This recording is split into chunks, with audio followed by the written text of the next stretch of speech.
I think the quality of competition has been the highest it's ever been the entire year. This tournament is probably one of the hardest tournaments to win that has ever been played in WoW. We know that those players are the best at their respective classes, and it's always a challenge to face them. His Avenging Crusader just becomes available, but they dismantle it. They completely dismantle in game 2. Chance falls and the Gosu crew are 1 game away. Blizzo 10% health. What is going on? They actually hit it. Mid-range. Temporal shield knocked it out. And Wildcard Gaming. Blizzo is undoubtedly the best warrior in World of Warcraft. Blizzo is an unstoppable force. Literally nothing can stop his roots. Nothing. Grandmaster's gonna fall. Bomb drops. Candy shot on Blizzo. Massive damage and they take down Wildcard Gaming and Art Jordan 2019 BlizzCon champions. MIM sets up for the kill. 1-star surge, 2-star surge. Now another counter spell comes in though. That's a beautiful counter spell. Is there an execute? There is. And Wildcard Gaming upset the stock and go 1-up, 1 game away from the grand final. Watson Raikou, they just need a little bit more damage. He saps it, but Looney just can't make it there. Is he gonna stay alive? No! Black tie it up. Greggy can't do anything. He has no cooldowns left. If Snuts is able to connect one more kidney shot, well done. The shadow. No way. Snuts is in the top 3. Don't you ever put Snuts on the bench again!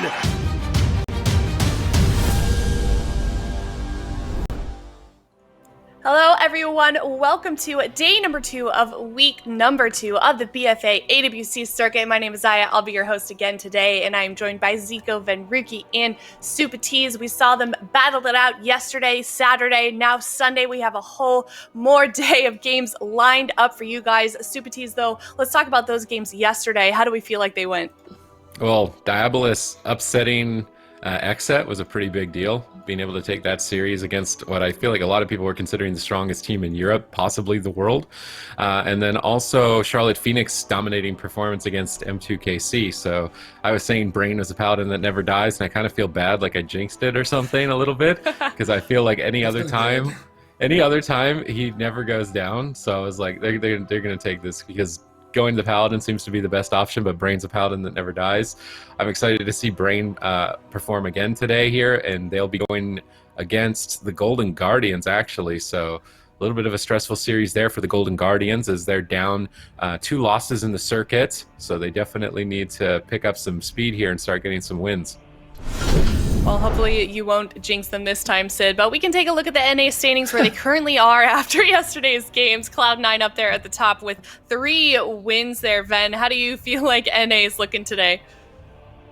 Well, I mean, Cloud9, Spacestation Gaming, Charlotte Phoenix, they've all been absolutely on a tear. Not a single one of them has dropped a game just yet. So I'm curious to see if they can continue that kind of dominance, or who's going to be able to put the first loss to Cloud9, Spacestation Gaming, and Charlotte Phoenix. And then on the other side of things, you have Unitas. Golden Guardians have yet to pick up a win.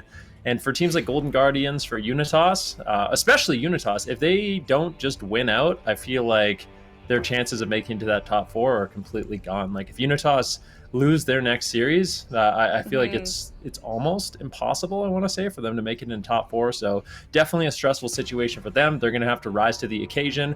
Hopefully they have all 4 members there today, and we'll have to see if they can get it done. Yeah, the competition in North America is so tough. They're all competing for those top 4 spots, and it's tough in the EU region as well. Diabolus and Coffin Dance pretty healthy there up at the top with 2 wins, and then followed by XSET and Wildcard Gaming in those top 4 positions. Zico, I'll ask you again about the European region. How are you feeling about these teams after yesterday's games? Well, I think XSET losing to Diabolus was a little bit of a surprise, but I think that they're going to be in good shape still. They have Mage Lock, they have Rogue Mage, they have all the stuff that they need. So I think they just need to figure out their picks a little bit better, and they'll be good. Wildcard Gaming, their loss is to XSET, so I feel like that matchup kind of goes either way. A lot of the time, they're always super consistent with each other. So I feel like the score isn't really doing Wildcard Gaming justice here, because they already went against the toughest team, right? But for a team like ABC or even F2K MyWay and Light, they all need to really just start winning everything now, because they are not in a great spot. And that's because I think Coffin Dance just kind of came in here out of nowhere, grabbing up these wins, beating ABC yesterday. Definitely something that I would have never expected. So I think because of Coffin Dance kind of strong start so far, all the other teams have even more pressure on them now. Mm-hmm. No, and you make a really good point with that, since this is a round robin format. And for those of you watching from home, maybe want more information on how that works, you can check out the bottom bar down below on the YouTube page to see how this works. There's a viewer guide down below, which is super informative. But this is round robin, so some of these teams have played their hardest competitor, and some of them have played maybe matchups that would be a little bit easier for them to do, considering the games that they have ahead of them. So every team has to fight against every team, which is going to be super interesting to see how this develops. But we're going to start off the morning with the European region, as we have done every day so far. Wildcard Gaming versus Coffin Dance, first matchup of the day. Looking at the schedule here, Ven, any games you're looking forward to? We've got some really cool matches today. Yeah. I think a better question is, are there any games I'm not looking forward to, honestly? There's a lot of really interesting games. I mean, we're going to be starting off the day with Wildcard Gaming versus Coffin Dance, like you said. Coffin Dance, yeah, I mean, this should be a good one. I expect Wildcard Gaming to come out ahead. They've been on kind of a tear recently, a great performance from them. Recently, XSET versus F2K MyWay should be another really explosive matchup. Although that could be one of those matchups where we do see XSET kind of go back to that Mage Lock Monk, and F2K MyWay has the Jungle Cleave. They got to really try to figure something out in that one. But Mystery Org versus the Charlotte Phoenix. Diabolus versus the Bergen boys. We can see if the Diabolus can continue their undefeated streak. Golden Guardians versus M2KC. This is going to be a big one. I feel like M2KC, they're such a strong team, and they've had the Golden Guardians number quite a bit recently. And for the Golden Guardians, they pick up a win. So winning this series is going to be super important if they do want to make it into that top four. And then, of course, Turtle versus Unitas. That's going to be another one where I think should be really quick games. Rogue Mage Priest versus Jungle, kind of a classic matchup. And I'm going to be, once again, interested to see if Unitas, they can get away from their losing streak and put a on the board, because if they can't, I fear for Unitas that they're not going to be able to qualify. And then last, but certainly not least, the two kind of Titan teams in North America, I would say, or traditionally in North America, Cloud9 versus Spacestation Gaming. This is something we've seen time and time again, especially during the qualification stages. Cloud9 and Spacestation Gaming was a finals we're all very familiar with. Normally, Cloud9 pulls out ahead, but for the team, the boys or Spacestation Gaming, we'll see if they can kind of bring it with that Elemental Shaman, Windwalker, Paladin that they've been favoring recently. Mm-hmm. I think that is going to be a super hype match as well. I'm excited for that one and all of those games that you just talked about today. But we're going to start off the day with Wildcard Gaming versus Coffin Dance. We're going to get into that shortly, but we can talk about it a little bit. Coffin Dance, we saw them do pretty well yesterday, as well as Wildcard Gaming. What do you want to see out of these teams, Zico? I want to see Coffin Dance, the same thing they did yesterday, play that clean Demon Hunter, Windwalker, and I think they kind of know what their win conditions are. They had perfect rotation with Tran and Lontar rotating, the reverse magic from Tran and the pre-Earthen Walls and the pre-blurs. And I think if they're on their A game, there's going to be, on paper, this is a one-sided matchup for Wildcard. For sure, I would say that they're favored to win. But, Coffin Dance, they've just been in great form lately. And I think if they can keep it up, it's definitely not going to be as one-sided as we might think, just looking at the teams. Yeah, and when you look at them, Coffin Dance are a really unique team. No one else is playing that composition as consistently or as much as they are. And it just seems like that team, Wildcard Gaming, of course, they have a lot of synergy as well. They've been playing together for quite some time. But Coffin Dance just seems to play together so well, Supatees. Yeah, they're solid on that cleave composition, especially considering it's not really meta. So the fact they were able to best ABC was a great start to the circuit stage for them. Wildcard Gaming, I actually think this might be a series where we see Maro on Boomkin. And they might play the Boomkin Elemental Shaman composition because they know it's only melee DPS.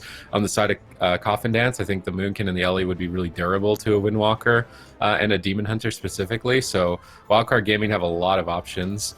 We saw them utilize Spite a lot, but against a Windwalker, I think it's not really going to be an option with Ride the Wind available to negate that. So the Spite strategies, I think we're going to see a little bit less from here for Wildcard Gaming.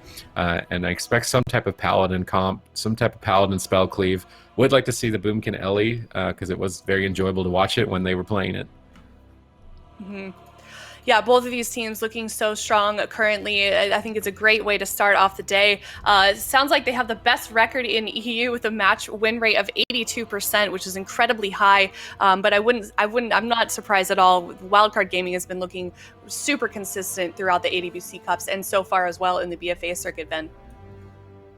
Yeah, I mean, this is a team, they've been around for years at this point. Their roster is really well-rounded, bringing in lots of different compositions. We saw Blizzo sort of tagged in on the Windwalker Monk yesterday. Them implementing that M2KC comp, the Windwalker, Fire Mage, Paladin. I think this is going to be one of those compositions that they keep utilizing throughout this sort of round-robin phase. But in this particular matchup, I don't think they're going to be playing that. I think it's likely we see Zeepai and Morrow play some sort of spell cleave like Supatees was kind of alluding to. And I think that's just one of the reasons why this team is so strong. They have everything. They have cleaves, they have wizard setups, and they have sort of the more well-rounded comps like the melee, caster, healer. So Wildcard Gaming, really consistent, and that's why for a team like Coffin Dance, where you only really have those melee cleaves, it can be really, really difficult going up against a team like this. All right, well, oh, there it is. I was right one time. I was right one time. Versus Coffin Dance. Yeah, I was you're right. right one Good time. job. I was right. +1 to Supatees. Okay. I think we all will, Sid, honestly. All right, well, the game has started. Congratulations to Supatees here, predicting the composition here from Wildcard Gaming. Mars in a leg sweep, taking huge damage. There's the Bark Skin being used. Avenging Wrath as well, gets paralyzed actually. Rezus taking a beating here, using the Touch of Karma right away here. So Rezus could be an exposed target a little bit later. And Zeepai on that Ellie Shaman is super scary. They're going for Lontar right now, zapping him. But Tren with the quick reverse magic right there saves the situation before it gets too scary. And this is the thing about Wildcard. When they play that Moonky and Ellie, they are so good at just taking down a target 100 to 0. Isn't that right, man? Yeah, I mean, definitely. I thought you were going to make some sort of ice block joke there, but luckily for me, you did it. Confidence now going after Lontar once again. Caught into a Hammer of Justice. Is there going to get follow-up? Paralyzed immediately. Nicely done there by Rezus, and I think that's going to be really, really important. Lontar, there is a chance he goes down in the Hammer of Justice, but there's a bigger chance he's going to fall in that diminishing return Lightning Lasso. So if Tren or Rezus can get there and stop those lassos, I think that's going to be key for Coffin Dance to actually survive these setups. So Morrow and Zeepai have mixed in some Gushing Wounds into their build. Morrow not just running full versatility, so their damage output's going to be pretty high, but they're also going to take quite a bit. So Morrow in this exchange, dipping low, trades Bark Skin, jumps into Bear Form, activates Frenzied Regeneration, utilizing Thorns afterwards. They don't want to attack into Thorns, so they're switching to Zeepai for a moment, but Zeepai is decked out with full versatility amplifiers. There's no way he's going to even get dented. They need to get back on Morrow. Looney charges in. They're going after Lontar again. He's out in midfield, but a clutch reverse magic will allow Lontar to escape the stun. I mean, Zeepai just tore half his health away even without the Hammer of Justice. Earthen Wall Totem down over onto Tren during the Hammer of Justice. Good cooldown rotation there. Zeepai's trying to sneak in a Hex. Tren disrupts it. Zeepai still looking to try and hex Lontar. Lontar line of sights. Rezus caught out in midfield in a bash, and Zeepai's trying to go for a hex. He's trying to fake out the wind shear. Is he going to be able to get through all of the defense? He lands the full hex. Now following up with a ton of lava burst damage, purging off the Riptides, purging off the Earth Shields, trying to build up towards a big Earth Shock. Lightning Lasso, swap over to Lontar. 1-star surge out from Morrow. Not enough damage to finish him. Nice disrupt once again from Tren, interrupting Zeepai's Lightning Lasso. Crowd control engagement by Coffin Dance. They're going after Morrow. Once again, trading equally here with the Bark Skin and the Frenzied Regeneration. And Cap Totem onto Looney, but really not long enough to result in too much here with Bark Skin still rolling for Morrow. I believe Rezus and Tren are running the Corrupted Gladiator's Maledict. That's going to be very important later in the game for absorbing the Frenzied Regeneration healing of Morrow. Yeah, and right now I don't really think there's any kill windows for anybody on the map right now. Maybe if Lontar gets stunned up, they could potentially force out his Trinket, but right now it's just both teams not really able to get ahead. They got the, Rezus Fortifying Brew, but he's going to have that back up in 10 seconds. He still has his Karma. Lontar getting swapped to actually activates his Ascendance right there. So Lontar is running full versatility as well, and I don't think he's actually running Conflict and Strive on his neck. No, he's running the Crucible Flame actually, so he wants to have that added damage for later. He's basically saying, I don't think I will be dying in these stun locks as long as you guys can help me out with the lasso. We're going to be in good shape. And then late in dampening, having that extra damage, it's going to be a lot better, or potentially healing when you're in a lockout. Rezus taking massive damage here. Lightning Lasso comes out. Trend gets that reverse magic once again here to get Lontar out of that crowd control. But that was a nice attempt here onto Rezus. Rezus uses Karma there as well. They almost went through it. So at this point, both teams are starting to get a little bit of pressure here as we're about to hit dampening. Zipai's gear is very interesting to me. He's running full gushing, but he only has 6 corruption. So maybe he was worried about spites or something. Like, he's missing out on a lot of gushing wound damage. Or maybe that's the maximum you can get. I'm not sure. But yeah, Zipai playing a very offensive build here with the Reaping Flames. Maybe Rezus and Trent can look to punish that a little bit later on in the game, but I'd say the main reason why they're sitting on Maro is just to disrupt those Cyclones. A Moonkin that can just free cast Cyclones is going to be really disruptive. That crowd control is really dangerous, so having to shut that down is obviously really, really important. Full Hex now onto Lontar as Rezus and Tren are rotting down, and I think that's going to be the main kind of theme of the game for Coffin Dance. It doesn't seem like they're able to get too much pressure at this point of the game. I think they're really going to require some heavy levels of dampening to actually take down Marl. Whereas for Coffin Dance, or as for Wildcard Gaming, they can actually go after Coffin Dance at, at any moment. They get crowd control on Lontar, they can go for these big one-shot setups. These hexes from Zipai are going to be game-winning later on, maybe even potentially now. They're in a bit of trouble, but Tren intercepts with the double Chaos Nova. Good crowd control chain between Rezus and Tren, going after Maro. Maro popping that Thorns. They cannot attack on the Thorns right now. They're going to switch to Zipai. Innervate utilized there on the Looney. He got a lot of free healing. Tren getting bursted down. He blurs to reduce the pressure, getting back onto Maro, his main target. Incarnation still up for Maro, so he could be a big threat if he gets some astral power generation going. Lontar stunned up in midfield. They're going after him. He's trying to get in the defense of the earthen wall, but he's out in midfield. Maro suddenly dips low. Looney trades the ultimate sacrifice during this exchange, recovering with the Avenging Wrath. Lontar repositioning back to the pillar and recovering. I do imagine that Wildcard Gaming looked to win with just raw pressure. Consistent damage is going to be the name of the game for them. They've just constantly had Tren at 50% health and switching over to Rezus as well. Cyclone on Rezus, Lightning Lasso on Tren. Where is he going to go? Is he going to duck for cover? Lontar drops a Grounding Totem, but it has now faded. Zipai looks for a Hex. He gets Windcheered. Lontar's running away from Zipai, trying to avoid that Hex as much as possible and still heal his team. Zipai is making this incredibly difficult for Maro gets stunned up, Looney into the Paralyze, trying to push forward. Maro pops Thorns to force them away.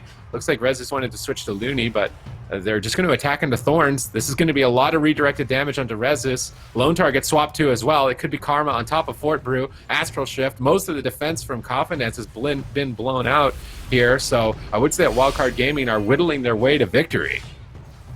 Yeah, Wildcard Gaming definitely taking a lead here, but Lontar activating the Ascendance and the Earthen Wall Totem. Nice there, but it's not going to be enough. So Zipai's playing the Traveling Storms. He can actually use Thunderstorm on Maro and knock people off of Maro. And that's what happened right there, knocking them out of the Earthen Wall, but they're able to just quickly dash back in. But later on, it could be big. Nice reverse magic there, again on the Hammer of Justice there by Tren. Doesn't want to give Wildcard any opportunity here to potentially try to take Tren down. Haymaker comes out onto Tren right there by Maro, I do believe. So definitely an interesting racial choice, but still, I feel like at this point you have to go after Zipai if you're Coffin Dance. He's playing maximum gush, he has no Versa, and they're gonna hit Zipai a little bit, but I'd rather attack full Versa Maro into Thorns than attack Zipai. I don't know if that's the right line of play, but we'll see if it works out for him. I would say Zipai is a lot more vulnerable in this matchup, and I don't know. I feel like if Rezus and Tren go after Zipai, they're going to have a lot more damage, at least in the early stages, but maybe they kind of realize either way, they just need to survive as long as possible, and Maro is going to be the one that'll actually take them down and be able to finish out the game. We're at about 17% dampening right now. Looney's healing, or Looney's mana is looking good. Lontar a little bit behind, potentially going to want to go for a drink, but I don't think that'll absolutely be necessary to make a big swap over onto Lontar. And that is really important. Rezus, once again, he realizes if Zipai can get that Lightning Lasso, that's when Lontar is going to be in trouble. So he rolls over, he gets the Paralyze, and he shuts down that attempt. Really nicely done there by Rezus, but I think as this game goes on, pressuring Lontar is going to be really important for Wildcard Gaming. They can have the rot pressure on Rezus and Tren, but those swaps onto Lontar, I think that's what's going to win them the game.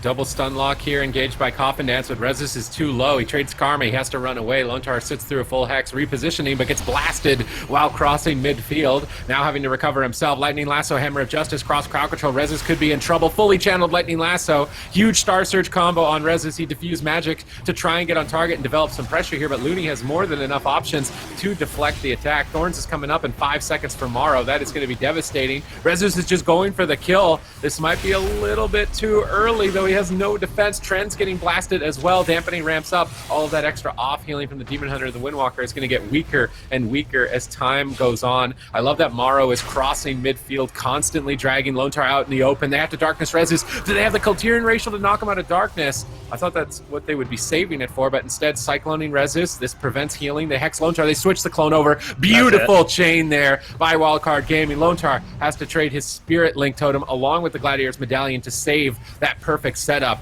I mean, Wildcard Gaming, they have solid defense. They have solid offense. They've got solid control.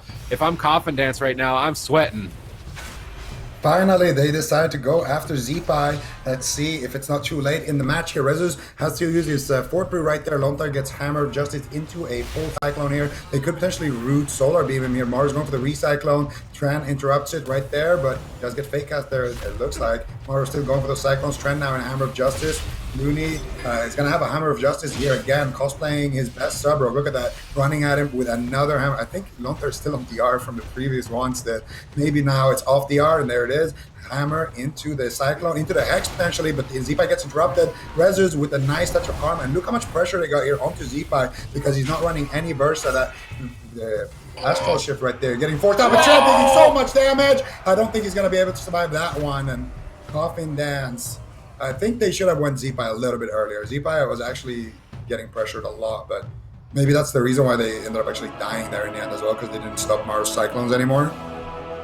Yeah, definitely it could be the case. I'm curious to see. I mean, when we go to the scoreboard, I really want to see the kind of pressure we're seeing Zeepai and Morrow put out. I know for both the Demon Hunter and Windwalker Monk, it can be so difficult. Well, basically for anyone. I feel like Moonkins are one of the most durable specializations in the game, especially if they're playing heavy versatility. The Frenzied Regen, Bear Form, it makes it really difficult to push through. So you kind of have to pick your poison. Do you go after Zeepai, who's running full offense? Or do you go after Morrow, who's extremely hard to kill, but he can just control the game like we're going to see right now? And here at the final seconds of the game, you can see Lontar is in a Cyclone. They Hammer of Justice Tran, and they get the follow-up Lightning Lasso. And at this point, Lontar doesn't have a Spirit Link. He's just super far behind. Tran has already used all of his cooldowns. And here's the scoreboard. Look at the damage. Training Morrow, he still did the same damage as Zeepai. And Rezus and Tran. That's crazy. What? They did have both of them together. So one team had gushing wounds and the other team didn't. Just it was just Morrow. It was just Zeepai who had gushing wounds actually. No, Morrow had half gushing wounds. Morrow had a few. He had a few gushing wounds. Sprinkling of gushing wounds. Look at the off healing though. I feel like the Morrow and Zeepai, they need a little bit more damage when Rezus and Tren are. Look at their healing done. It's almost as much as their damage done in the match. So definitely crazy. And I think that's one of the reasons why we see these games go on to dampening. Is all of these classes are so durable. They have lots of self healing, but eventually in dampening Morrow and Zeepai, their damage you're seeing, that raw damage output, was able to just overwhelm the team, and they got the first win. So is the question then with Coffin Dance really who they go after, just Morrow or Zeepai, Zico? Well, Morrow was playing max Versa, he was playing Frenzied Regen, he was playing, max tankiness, and he did the same damage as Zeepai. The only thing that you gain from training Morrow is that you shut down the Cyclones, but I think you have to go for Zeepai, because they were losing even when they were training Morrow. I think that's why they even swapped to Zeepai there in the end. I think you go on the lowest Versa target for sure. And if both are stacking Versa, then you can maybe go for Morrow.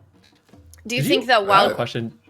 Go ahead. Did we see a single Maledict that game? I feel like they didn't even use it. They were like saving it for like an ace in the hole surprise. But they don't have a good crowd control chain. So anytime they used it, Looney just dispelled it. They definitely didn't coordinate it. So it was always like one Maledict for an Imprison on Looney.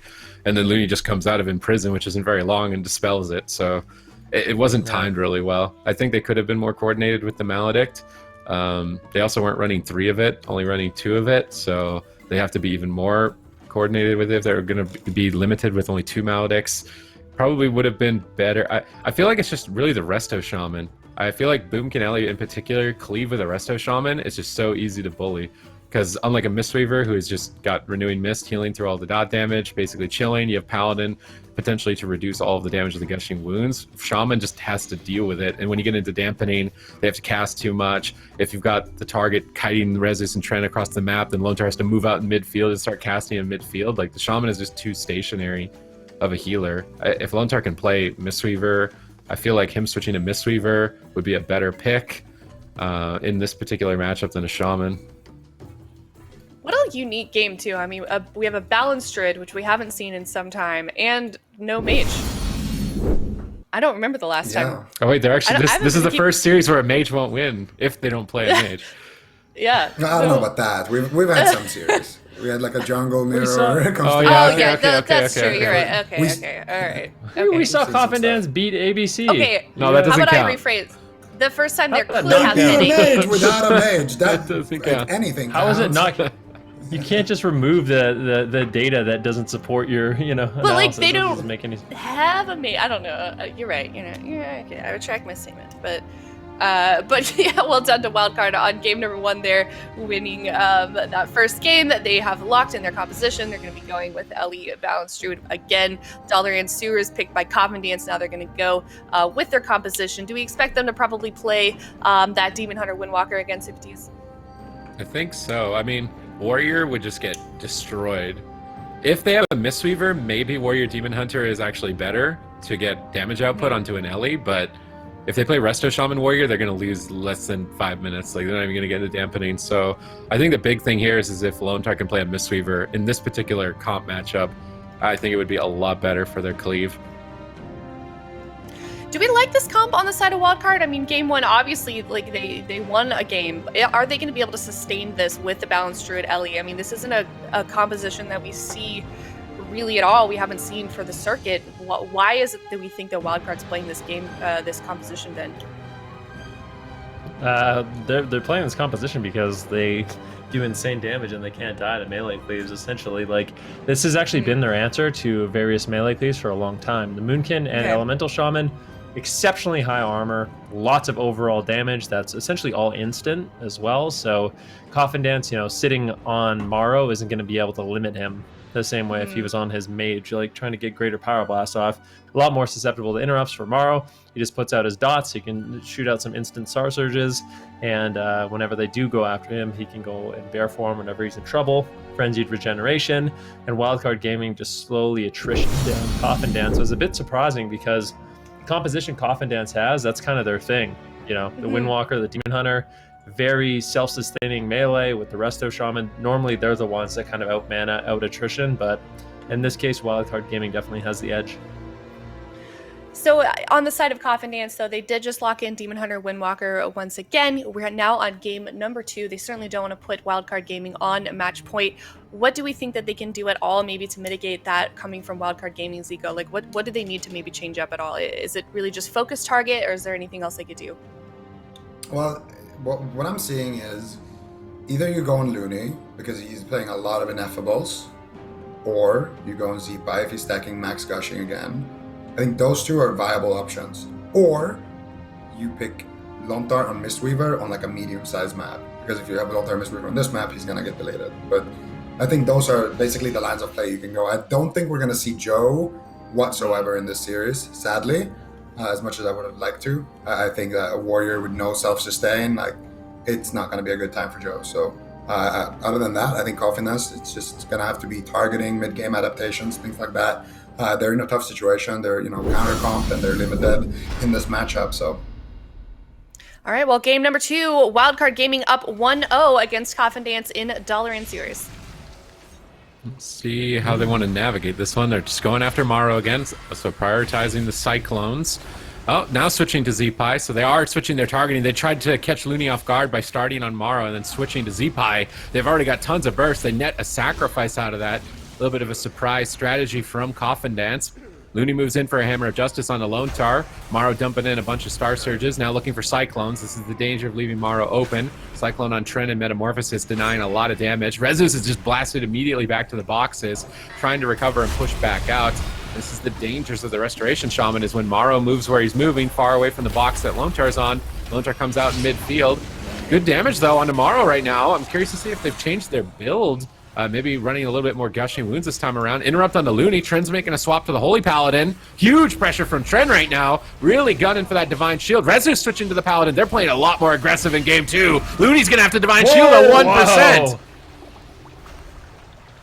Yeah, and they are playing Gushing Wounds. I don't think the item is updated just yet, but I definitely just saw a Gushing Wounds debuff on Looney. But Rezu's taking massive damage here while Lone Tar is sitting through that Hex into the Hammer of Justice. They need to try to shut down the Cyclones here. Lone Tar has his Wind Shear. He's gonna have to really hit that one. And now they're going back onto Morrow for a second here, just trying to establish control over the game. So Morrow is typically the target that you want to hit when there's no better option. But right now they're going after Looney, touch of death, leg sweep. Oh, Tren actually blood off Rachel's the bop away here. Rezu's gonna have a great time here, but he's stuck in big burst there. Lone Tar's gonna Trinket, Spirit Link. Rezu's overlapping with his cooldowns there as well. And this is the downside. If you go for Looney, it's a scary game. I think they have to, though. He has no Blessing of Protection. He has nothing really, just one Trinket on Looney, but he has ineffable truth. So the longer they wait, the more likely Looney is to get that bubble back. They need to make something happen fast. They definitely do. And let's see what they can do. Looney charges in, Hammer of Justice, and doesn't look like they're going to be able to really capitalize on that too much. Once again, Tren's going to be getting into that demon form, and he's going to go all over Looney. Let's see how much pressure he can get by himself. He's left Rezus alone, though. Full Cyclone onto Lone Tar. Now Rezus, by himself, is trying to survive. Fortifying Brew, Vivified Heals coming in. A full Hex on Lone Tar. An absolute disaster as Rezus uses Transcendence to escape. Lone Tar coming to the pillar with him should be able to top him off, but like you said, Zico, I mean, that's the scary thing. You go after Looney, all of a sudden you leave Morrow and Zeepai open, but this seems to be the best way they have to get pressure in the match. Looney taking quite a bit of damage, 1 Gushing Wounds on him right now. He has no Trinket, he has no Sacrifice, he has no Divine Shield. He is really vulnerable. If Rezus and Tren can stay on target, I can easily see Looney going down. Oh! He's gonna get it. Tren's going for the kill. Rezus rolls in. Looney is struggling to stay alive. They cycling up Rezus, but Tren is still on him. Is Tren gonna be able to finish off Looney here? He trinkets out of the bash. Rezus comes out of the clone into another clone. Hex defensively, but Looney gets wind shear. Nice. Beautiful wind shear timing. Tren just wants to close this out.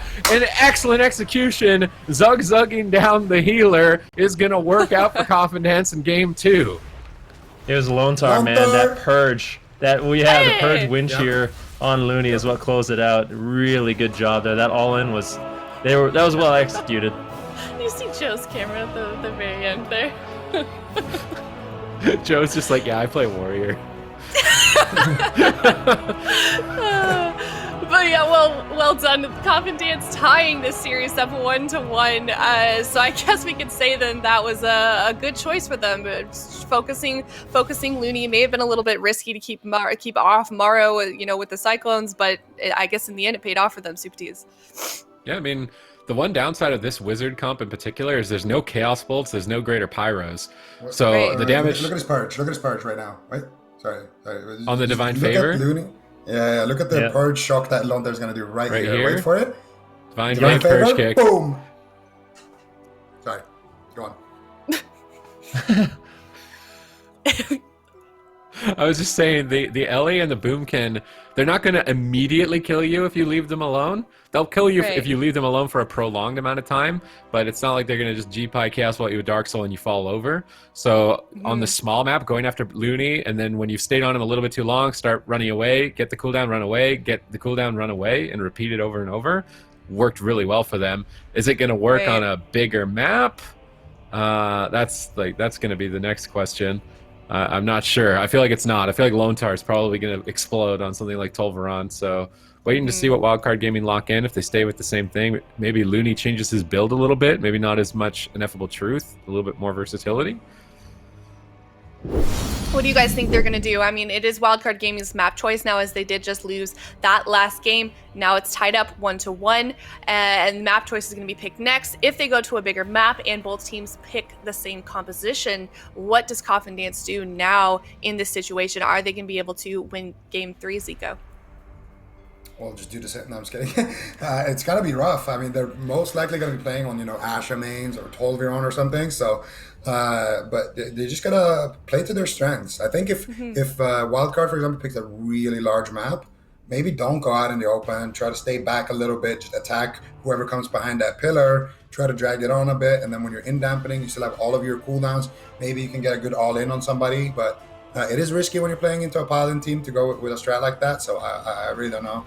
I think it's going to be tough this next game for Coffin. I mean, even the last one, right? And there it is. The Sands of Tolvir have been selected. And I think Coffin, they could start digging for their graves at this point, because this is going to be extremely tough. Yep. Coffin Dance, now their turn to lock in their composition. Ben, what do you think? Sid said maybe that they could gear a little bit differently. What are their options, do you think? Well, here's the thing for me is, for Coffin Dance, I know it's really, really scary to, take off some of your versatility and wear a little bit more gushing wounds, but it feels like it might be necessary for them. I don't think the add-on is still updated, so can't exactly see what they were running in that last game, but they were for sure using gushing wounds. We saw the debuff on Looney throughout the game, so I think if they want to play like a late game strategy that plays into Wildcard Gaming's strength as a composition, I think they have to take risks in this matchup if they want to win. I think going with that gushing, pressuring Looney more, and even the gushing wounds is going to help them take down Maro and Zeepai a lot more. So sacrifice a little bit of that defense, go a little bit more all in for that offense. I think that's the main kind of thing that they can adjust in this matchup, because if they go for pure versatility, and we see the match play out to 40% dampening, I think that's when Wildcard Gaming starts getting more and more of an edge in the match. And in deep dampening, if they manage to get that far, what do you think happens to Wildcard Gaming's comp, assuming that they play that balanced LE composition again, Super Tees? In deep damp, it depends. I don't think you can, like, pre-dampening, you can go after the Paladin, but I think when you get into deep dampening, you can no longer go after the Paladin. This map's going to be really, really hard for Coffin Dance, because Looney's just going to go into one of those four corners, the Super T's Wizard corner, and then when Lontar moves to heal them, he has to come off the pillar. Maro and Zeepai are just going to be like, Shaman detected, turn around, and just turret down Lontar immediately. So this is going to be really difficult. I don't think it's going to look as easy as it was on Dalaran. So this is obviously going to be a pretty difficult match here for Coffin Dance. Wildcard Gaming did lock in Tolvaran Arena. Let's assume Wildcard Gaming wins this next game. Then it's Coffin Dance's choice to choose another smaller map that would maybe play to their advantage. Do we feel like they're going to be able to repeat the strategy that we saw in Dalaran Sewers, Zico, or is this going to be a 3-1 on the side of Wildcard? My heart says we're going to game 5, but my brain says they shouldn't even have won a single game, so it's probably a 3-1. Okay. All right, and Wildcard Gaming, we do have a nice little stat here, 90% win rate on Tolvaran. Obviously, this is a pick that Wildcard Gaming really likes. The stats are stacked up against Coffin Dance. This is going to be a difficult series for them for sure then, but I don't know. Something in me tells me that they could pull it off, or at least get this to a game 5. Absolutely. I mean, they definitely had a strong performance in game number 2. I think if we saw, same old play out like we did on the Grand Arena, where they don't really take too many risks, and like I said, they're just playing a little bit too much defense, then I think that it's a series they're going to lose. But they're actually taking the pillar positioning right now, going to allow Maro and Zeepai to sort of charge in, and then actually go after Maro in the match, and immediately just going after Looney. Gunning him down. He gets stunned up. They're just going all in prison on Zeepai, stun on Maro. Oh my this god! Could easily be the Divine Shield. Immediately. You guys cannot count out Coffin Dance. They're looking to take down Looney very quickly in this match. Already getting the Divine Shield is a huge win. I said that they weren't going to make it look as easy as last game, and they got Divine Shield in less than a minute from Looney. Although, his inevitable truth, look at the cooldown of Divine Shield right now, 53 seconds. It's going to bounce back, but if he gets another proc, he'll have it again, I think. Trend the target at the moment. They're going after Maro, maybe trying to bait Thorns on Maro, and then make a swap to Looney again. Lontar's moving in. They want Looney. Leg sweep landed. Concentrated flames coming in from Lontar. He needs to disrupt the Cyclone. He stops it with the wind shear. It's all about stopping Cyclones when you're on the Paladin. Grounding Totem down. Fell Eruption on Maro. They need to keep stopping the Cyclones. They can't. Rezus is cloned up. Looney's running into that Super T's Wizard corner, and he's going to just be praying that his team can focus down Lone Tar before he falls. No Divine Shield still for 30 seconds, trying to avoid them, but having a tough time. Ring of Peace back into the Earthen Wall Totem. Nice placement there, but Looney is still on the move. Cyclones are starting to land. Looney recovers out in midfield, and his Divine Shield's coming off cooldown, 1 minute and 30 from this point. Rezu switching back to Maro. They bait the Thorns, and they immediately go back onto Looney. Yeah, it's do or die or kill Looney in this game here on Tolvaron. A 10-1 win rate on Tolvaron. Can Coffin Dance take away Wildcard Gaming's best map? I'm not sure. It's not. I think they're going to. I think they're going to. He gets one shot. Look at Trent. Let's go, Trent. Let's go. I want them to show Joe again at the end. Yeah, wait, Joe Cam? Please. Do it. Please. Show Joe. Yeah! Too easy. It's too easy. He's so pleased with himself. I love it. I can hear him just, good job, guys. That was just lovely. Good job. That was great. Thank you. Well done to Coffin man. Dance. They've pulled off the impossible 90% win rate on Tolvaron for Wildcard Gaming. Coffin Dance has managed to turn this series around. Now they themselves are on match point. They're 2-1 up against Wildcard Gaming. Here's that replay for us, Zico. Yeah, so they bait out the Thorns on tomorrow, then they stand up Looney. Zipa's going for the Hexes, trying to fake cast Lontar, but Lontar, he's holding his interrupt patiently, he lands it, but finally he gets hexed, and at this point, just big damage connecting onto Looney. He pops a little bit too late, and he's gonna go down to maybe a gushing or something, because that's a magic effect, you know, it's a shadow damage. Dance. Lontar throws out a little That's bit of a crazy. dance. Yeah, I mean, this is one of the things. I mean, for Coffin Dance, they might not be the most well-rounded team. They're kind of like the cleave experts, lots of different cleave setups. But if you're going to do one thing, at least do it extremely well. And I like that, you know, they're able to make these mid-series adaptations, and they're kind of taking this composition that Wildcard Gaming has created and turning it around on them. So the main strength of Maro and Zipai is that they're very durable. They have good, consistent damage, and that consistent damage adds up. But like Supati's kind of said, if you go after Looney, there's no threat of, you know, Greater Power Blast, there's no threat of Chaos Bolt, and because of that, they can kind of throw caution to the wind and all in, and Lone Tar can push in and get the purges. And as a Paladin, I mean, it's not going to be easy to survive, you know, Rezus using double Lash of the Void and Gushing Wounds, and Trend using double Lash of the Void and Gushing Wounds, and just getting purged on your Freedom, purged on your Bop, purged on your Divine Favor. You will eventually go down as a Paladin. So this is a great strategy, and I'm curious to see if Wildcard Gaming switch it up. I feel like at this point they almost have to. Yeah, now they get to pick the map again, and you know they picked a bigger map. They picked Tolvaron. Obviously, didn't work out in their favor. Now Coffin Dance ahead 2-1. What do you think their next move is, Supatis? Is Wildcard Gaming going to hop off that composition, or are they going to maybe switch something up elsewhere? So they could just switch Looney onto a Mistweaver Monk. I feel like a Mistweaver would still have a hard time getting tunneled by this comp in particular. Like, Demon Hunter Windwalker is really hard to get away from. So what healer would be the best to heal through Demon Hunter Windwalker? I would have said Druid in the past, but I feel like Druid would also just run out of mana and just not be able to keep up, so it's probably not a Druid. Possibly, like, what Full their Versa. options... Just go full Versa Pally. I think it's that Instead of simple, Ineffable Truth? And then, but what if you go Zipai and attack Zipai instead? I think they still win. Could work. Was he playing Conflict? Was Looney playing Conflict? It was, but he's got some versatility. He's not wearing like no versatility. Yeah, he has some versatility. I think it was wearing like 3 or 4 or something like that, but I think he really has to go full Versa, because that's one thing I noticed about Ineffable Palace. They are paper. I just feel like they need better crowd control, like Cyclone, Trend, Root Solar Beam, and stun the Windwalker at the same time. Like just 3-2-1 crowd control, all 3 players burst down a target. It seemed like they were focused more on just like maxing out damage and trying to push them away with damage, but Windwalker Demon Hunter heals too much. You're not going to push them away with damage. I'd rather see Wildcard Gaming kind of focus more on control and burst rather than they were just kind of like attacking last game. They were peeling, but they weren't using the crowd control to also set up damage and peel at the same time. So I think a little bit more clean crowd control, and they could probably make the same comp work.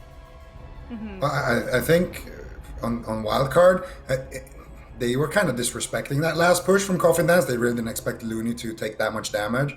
I think if Zipai... actually, Zipai had to go for that Hex, though, on Lontar. If he did it on anybody else, he would have just gotten dispelled. So I don't even know what they can actually do about it, because like in theory it sounds nice and all, but in practice, if they can get on top of Lontar, or sorry, on top of Looney, when Lontar still has his wind shear, he still has his grounding totem, Rezus has paralyzed, Tran has a ranged kick, like there is actually some disruption on the side of Coffin Dance.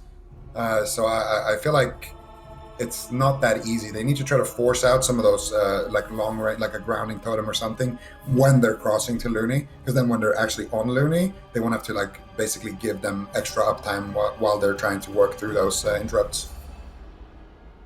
So then what do you think? Do you feel like they should stay, Wildcard Gaming should stay on this composition and just try and work it out, or would it be better if they tried something else, Zico? Well, they have a lot of options. I don't know how well like Mage Ellie would do into this, but could be an option. I really don't know. I feel like Wildcard, they should be able to win with that same composition. I think if they just do a couple of mid-game adaptations, like Looney goes full Versa, Zipai maybe goes half Gush, half Versa, and then they play a long game, I think they win 100%. But I'm not sure if they are feeling that confident. Like maybe it will work once, but on a small map it won't. So maybe they're thinking about the long run as well. It's something you got to consider. If you are on Wildcard, you have to win 2 series, and one of them has got to be on a small map. And they are going to change their comp. So Windwalker Fire Mage, this is a comp we'd love to see. Yeah, Wildcard Gaming locking in Windwalker Fire Mage, Looney sticking on that Holy Paladin, and they also, that was their map choice, Ash Remains Fall. What about you guys, Ven and Supatis? Do you like this choice coming from Wildcard Gaming? Do you think that this might be a little bit more of a sure way to take down Coffin Dance here? Or game number 4? I think what it says to me is that Wildcard Gaming isn't feeling too confident with their wizard setup anymore. They're just basically trying something new. Maybe they've tried that. I feel like if they could, they would play the Mage Elemental Shaman. I think that's like one of their comfort picks. This composition, I think it's going to be a little bit more risky. They might try to go for a spite play.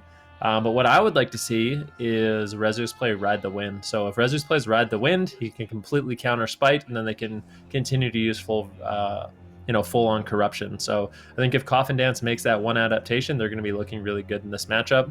For Wildcard Gaming, of course, Windwalker Fire Mage Paladin, a lot of really explosive burst potential. They can make setups onto, the Demon Hunter, the Windwalker, or the Shaman. Quite frankly, all 3 targets are good in this matchup. And then, of course, you're very durable.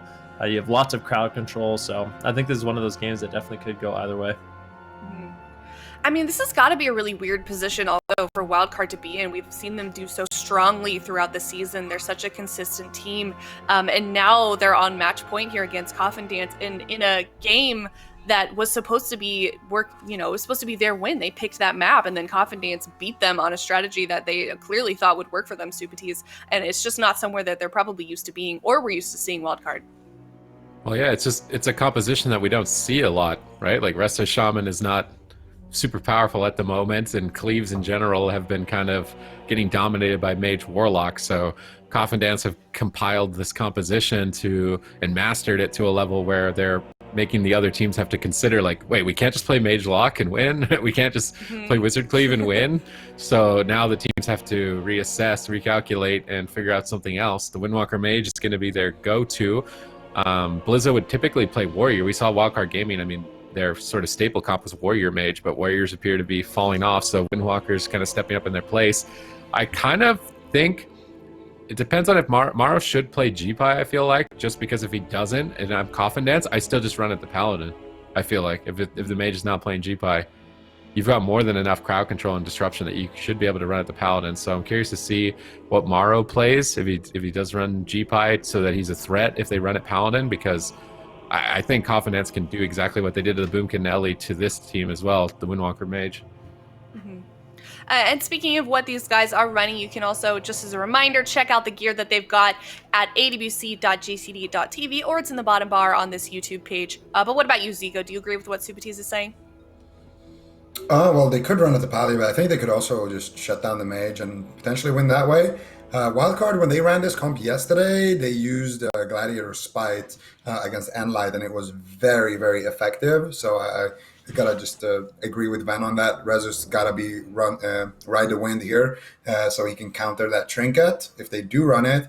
And the other thing that's very interesting about this matchup in general is that XSET yesterday. So we all kind of agree XSET, Wildcard, the two best European teams, especially if you just look at the years.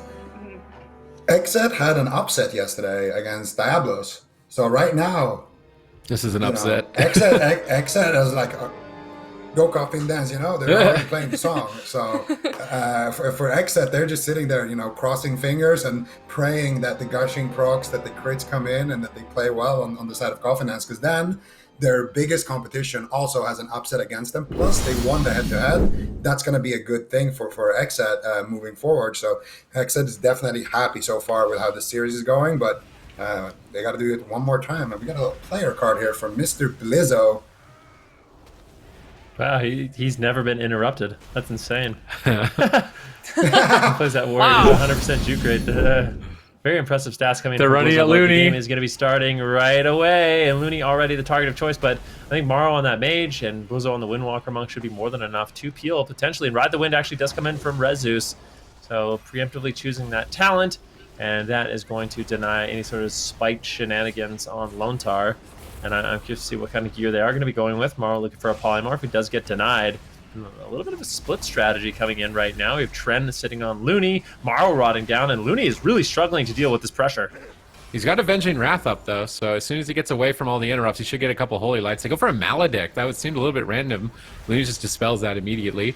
Tren's at half health, but they're still gunning down the Paladin. They know they've got a point to work with, so they're playing very reckless here in Game 4, trying to just figure out if they can close this out and burst down Looney. These interrupts have been deadly. Touch of Death about to go off. Huge damage here on Looney, choosing not to use a Blessing of Protection. Takes a massive hit. Rezus is being counter-aggressed. Lontar drops the Earthen Wall Totem. Looney repositions. They imprison Morrow, trying to stall for Lontar. Lontar pops the Ascendance. They're being really aggressive with their cooldowns here. Reverse Magic on the Poly. Nice reverse magic. They switch to Morrow for a moment. Looney not in a great position to go after. Maybe they're just fielding it out and saying, you know what, we didn't get Divine Shield in the first stun of the game, so maybe that's not going to work. But I don't blame them for trying to go after the Paladin when they've still got a game to work with. Even if they lose here, they can go small map game 5. So they're going to really put Looney to the test. Ooh, look at those peels though. Instant Paralyze onto Tren, instant Sheep onto Rezus, and all of a sudden, they're going to have a little bit tougher time here reaching their target. Looney goes in for the blind. They're going for Tren here. He's in a leg sweep. Fist of Fury comes out. Big damage from Morrow with the Meteor. The Hammer of Justice. Tren is going to Trinket there. He's using everything he can with the Blur and with the Blade Dance to avoid attacks, and that is going to be enough. Popping that cooldown on about 10% HP, but now Looney's in the leg sweep. He's going to use his every man for himself, that human trinket ratio to get out, but he has to go for the big divine favor here. Lontar is on top of him. Can he get the purge? Doesn't even look like he's going to go for it right now. Just powering up with those holy shocks, and it looks like it's going to be enough with those wings. Every time you crit, you have a chance basically to get holy shock. So Looney getting a little bit lucky there with his procs, and he's just going to be able to walk away without even casting a single thing. There is the Divine Fave, and nice Cyclone there, or sorry, nice counterspell there onto Tren. Big damage coming out here. Mar just trying to slow everybody down. Tren not going to have that metamorphosis for a little while longer, so they need to get going right now. And once again, stun means paralyzed. Blizzard's already preemptively healing, and now Morrow is in a Hex. But this is where Morrow could get some CC here. If he gets out of that Hex, he gets stunned up by Tren. They know he wants to polymorph Lontar. He gets Hammer of Justice. Lontar's still in crowd control. They need to stop the poly. They do, and Lontar is going to be able to walk away from this one. I do believe Dragon's Breath's going to miss him, and Morrow is going to sheep Rezus here because Looney was in big trouble once again. But the Maledict comes out there from Rezus. It doesn't look too bad at all, actually, for Coffin and so far what they've been doing. They haven't really used any massive defensives yet. No, Tren did trade out his Blur in that last exchange, even though Lontar didn't go into crowd control, so it doesn't have that available. And now a little bit susceptible to this burst damage coming in.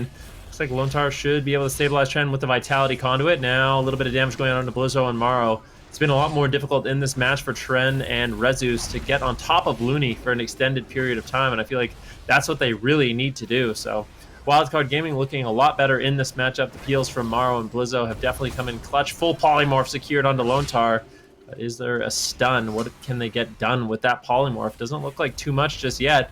Rezu's taking a little bit of damage. A Hammer of Justice now on Tren. Big combustion coming in from Morrow. They're looking to close this game out as fast as they can, but Tren leaps over and is going to continue the assault on Looney, throwing caution to the wind. Trend does not care. This is full zug train ahead onto Looney here on Ashamate's fall. If they can get that Divine Shield, man, they could pretty much kill through Bop with this composition. It's one of Looney's main lines of defense. Blizzo getting swapped to. I like this bouncing between Blizzo and Looney. If Looney ever runs too far away to try and recover, switch to Blizzo and a stun, they could definitely take him out. Double leg sweep engagement here from Blizzo. Touch of Death is rolling. This could be dangerous for Coffin Dance. Reverse magic on the polymorph. Clutch play by Tren. Getting Lontar back into the fight, popping Ascendance and stabilizing the team with some big healing waves. Still going after Looney, waiting for that Blessing of Freedom to fade before engaging with the stun. Lontar in position. Trent looking like he wants to make his way over there now as well. There's the leg sweep. Hex attempt on Tomorrow, trying to cross crowd control, but not able to find it. Ring of Frost, Wind Sheared. Lontar trying to avoid the poly, not able to. No reverse, no blur for a couple seconds, but a pre-earthen wall totem on Trent here.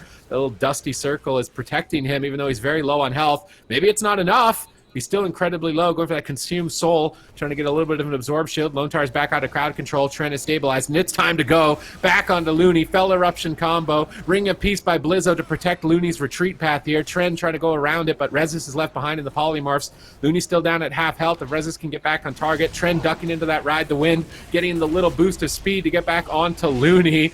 Will they be able to pull this off? Lava Burst attempt by Lontar. He gets polyed on it. Clutch play by Morrow. Combustion popped. Huge burst damage, and they panic. Spirit Link Trinket, Trinket Darkness in one assault there. Coffin Dance need to be careful now. Without those to fall back on, Trend will be an exposed target.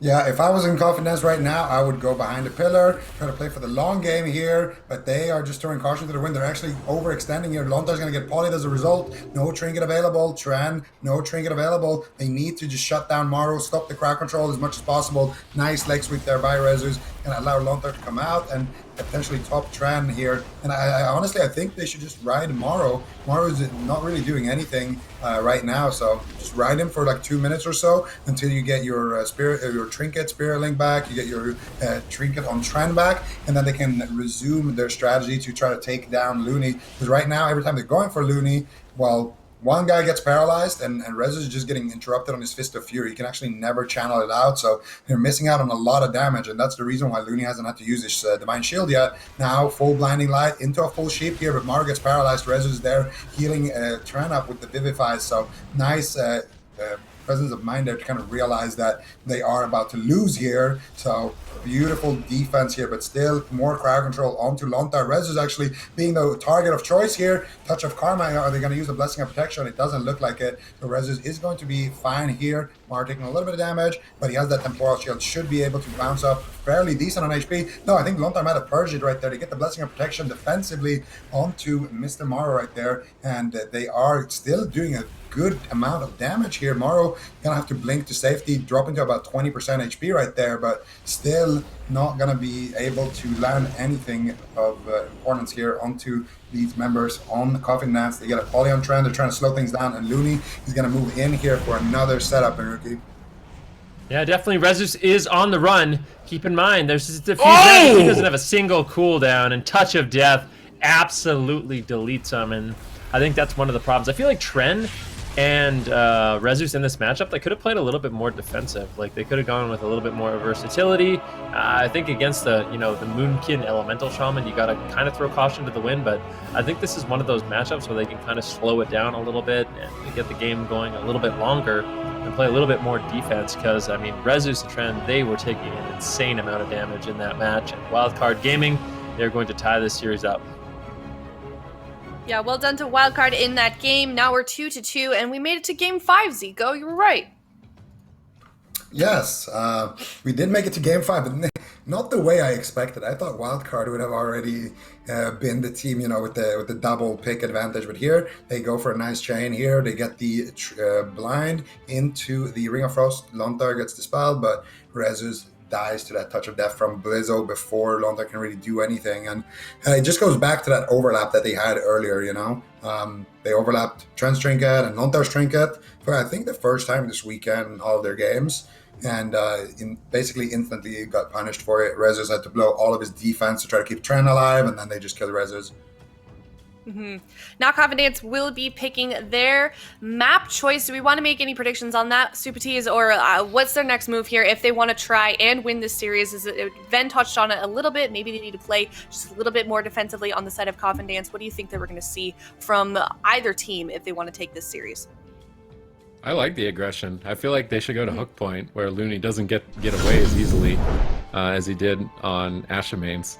I'm tired of this defense dampening, play to not die stuff, even if it is maybe the best. Like, I don't know. Coffin Dance were able to beat one of the best dampening teams in the game on Tolvaron in less than a minute when basically no one beats them on Tolvaron. I'd rather see them play Windwalker, DH, Shaman again. Maybe not panic like they did. Don't overlap Spirit Link and Darkness. Like, that's a really big mistake. You use your biggest cooldowns, 3-minute timers at the same time. So maybe keep it cool in terms of defensive cooldown management, but keep the same strategy on a map that's better suited for it. This map, it would have made sense. Just go mage, try and play for a late game kill. But yeah, go hook points, kill the paladin, man. Like Zug. We need the cleaves to come back. Like, kill some healers. Windwalker DK, Absturge dying and stuns. Like, we need some of that back. So Absturge.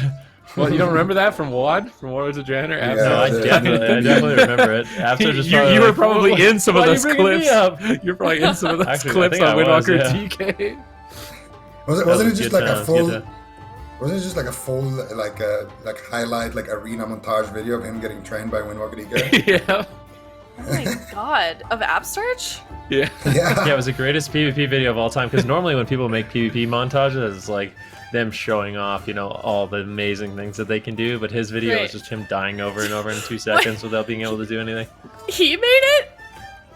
Yeah. Oh my god, that's even better. I'm gonna have to watch that during the break. That's hilarious.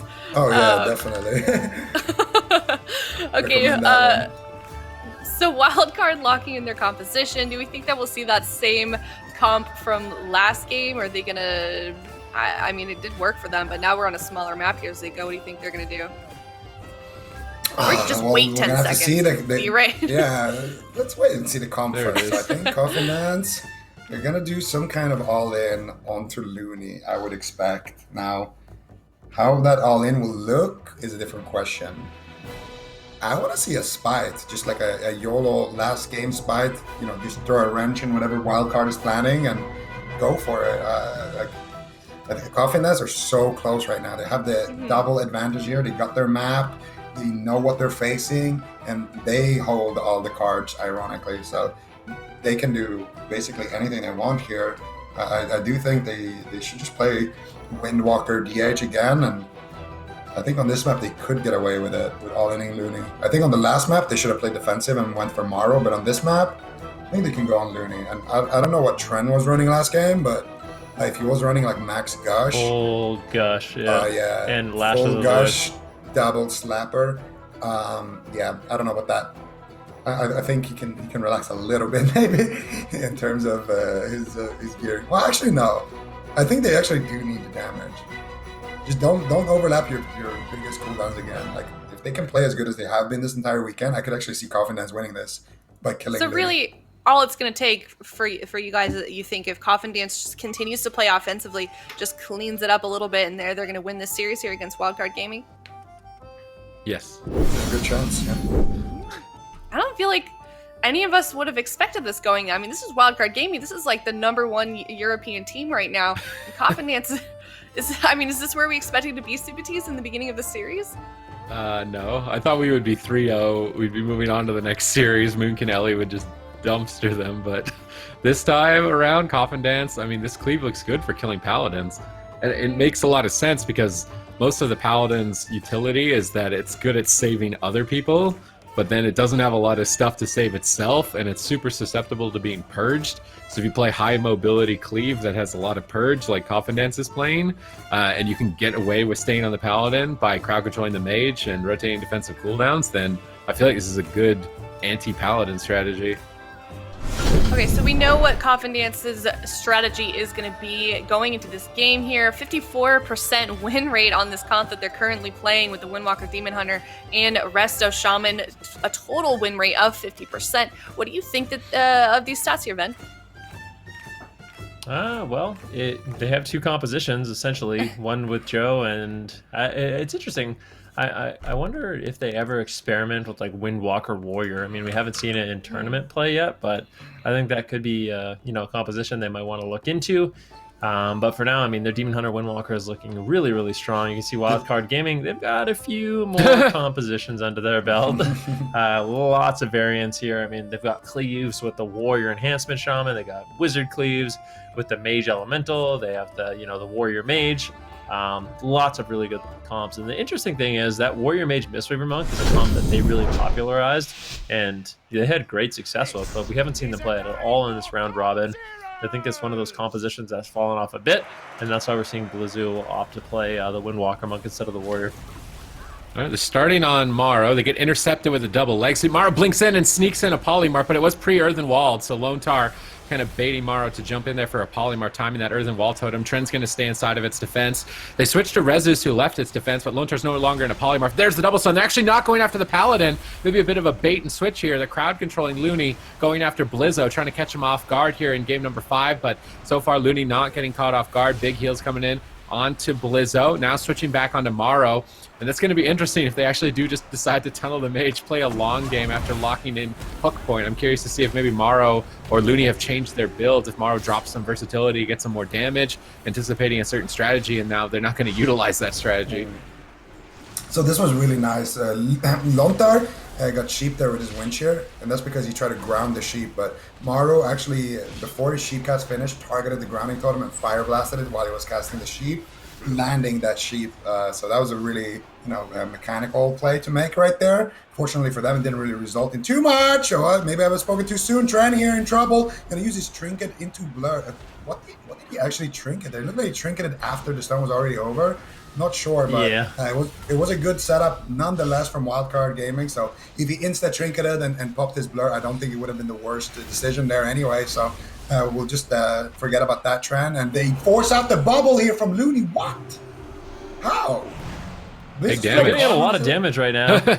Morrow's actually still continuing to take a bunch of damage, and Rezus in this matchup, he opted to go for a lot more versatility. So instead of him playing a little bit of gushing, he's going more versatility, as he realized he's probably going to be the main target, as he was the one in the last game that ended up going down. So good adjustments here, and you can see Wildcard Gaming, Looney's burning through cooldowns, he's burning through mana, and this isn't looking too bad for Coffin Dance. On this small map, it's going to be nice for Rezus and Trend to get on whatever targets they do want. Full Hex to knock out onto Morrow. Morrow looking for a Polymorph. Nicely done by Morrow. Really good use of Shimmer there, using both Shimmers to sneak that Polymorph in. Let's see if they can get anything done with it. Blur is going to be active once again for Trend. And keep in mind, Trend with no Trinket, really vulnerable now with no Trinket, no Blur, to a big setup here from Wildcard Gaming. They get Karma from Blizzo during that, so the cooldowns are being whittled through here. Coffin Dance strategy of going after the Windwalker, working out all right. They just need to get ready for this attack on Trent in the immediate future. Morrow is chasing Lone Tar. Lone Tar's trying to avoid him. He wind shears Looney on a heel. Clutch wind shear there, gets some pressure on Blizzo. They get the Fort Brew from that wind shear. Just one little interrupt and puts them a cooldown ahead. They switch to Morrow during that defense to try and get even more from Wildcard Gaming. This is not comfortable for Wildcard Gaming whatsoever. I don't think anybody anticipated Coffin Dance to be this much of a threat, taking out AWC yesterday, and now looking to take out Wildcard Gaming. Wildcard Gaming won 3 out of 4 of the cups leading into circuit play, and Coffin Dance pretty much only play one composition. Imprisoned setup here, Hex over on tomorrow, but Blizzo is already avoiding the fight. He knows he's susceptible to dying in a stun right now, and he perfectly avoided that situation. Now reversing it with a double leg sweep Polymorph combo. Trent immediately trinketing out to try and go for a reverse magic. He's trying to wait for a Hammer of Justice, I believe, in this position, but it's a blinding light instead. Is he going to hold the reverse? He still has it. They switch to Rezus. Now reverse the Hammer of Justice. They're not going to use it. They're just trading defensive cooldowns instead. Save the reverse for a setup later on. They get Karma from Rezus and Blair from Trent in that assault, putting themselves back in the game. That was really nice decision making there by Trent. He wanted to wait for the Hammer of Justice, but then he got blinded, and by then they already forced out the Karma, so he just decided to hold on to it. But they do a lot of damage here tomorrow. Temporal Shield activates, bouncing him back up a little bit here. Trent had to use his Trinket and Blur in that last setup, just for your reference here. And Rezus has no touch of Karma, so both teams right now having a pretty solid,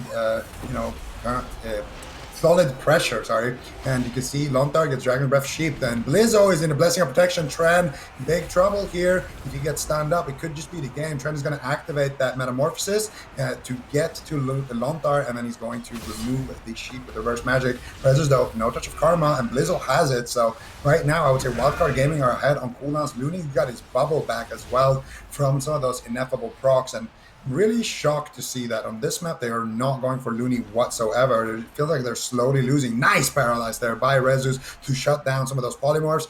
He gets counterspell there, but he is going to maybe land. Oh, that was really close to get that sheep right there. That could have been devastation, but now they get it, but it's already kind of too late. Earthen Wall Totem has been dropped, the healing has been done, and it looks like they're going to be able to survive that one.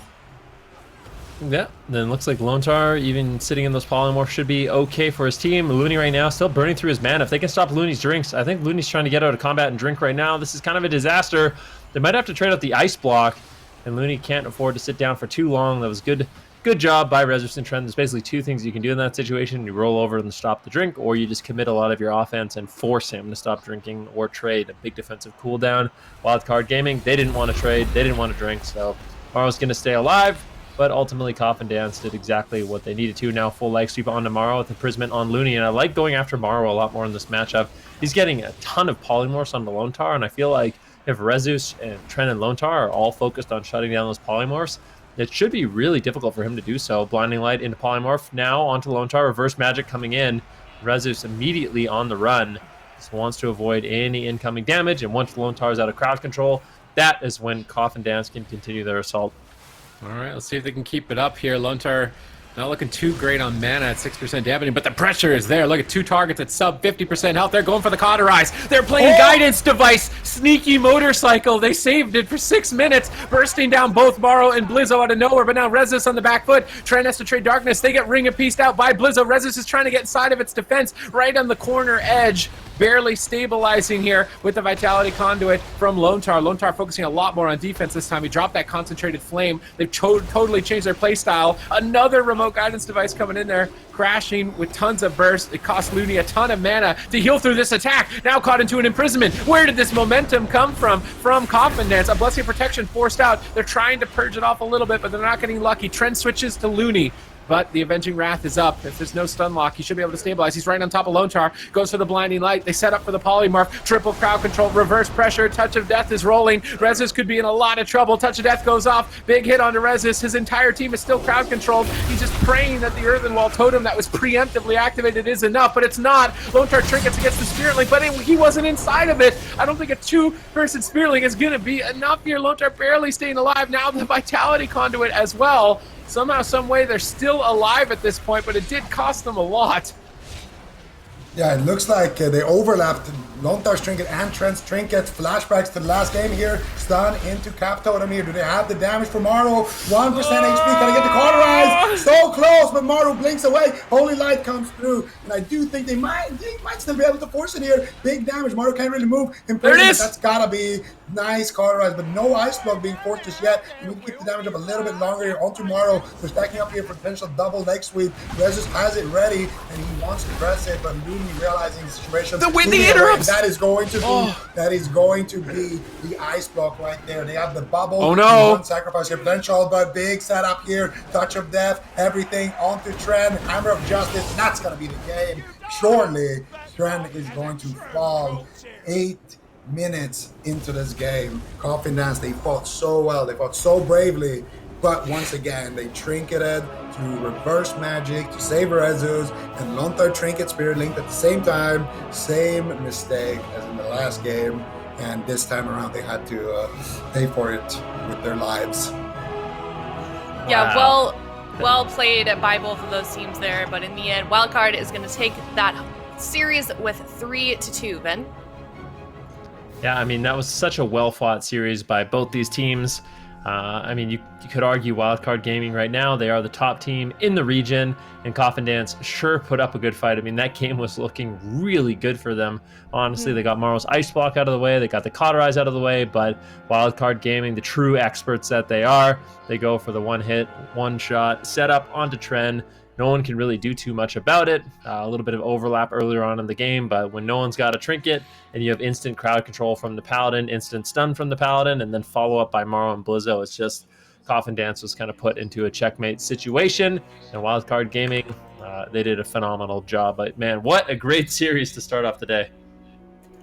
Oh, for sure. Yeah, well played by both teams. Coffin Dance looking so strong, even though they did lose that one. I wonder, though, how they would do in the rest of their games for the rest of the circuit, though.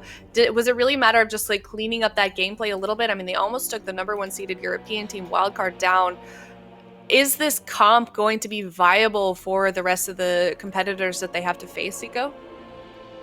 Well, I think Wildcard, they kind of got tested really on their Moonkin alley, so I don't think they're going to be happy about that, but, you know, their Windwalker Mage, solid as ever, so I think they're going to be relying on that a lot more, maybe rely more on the Mage alley, and I don't know, maybe put the Boomkin alley a little bit, you know, into the workshop and work on it a little bit there. Yeah, but well done by Wildcard. That is going to be a winning series for them, giving them one more win in this BFA circuit, this round-robin tournament style that we are doing. So I'm sure they are happy to start the day off like that, and they're just showing why they deserve that #1 spot, Super Tees.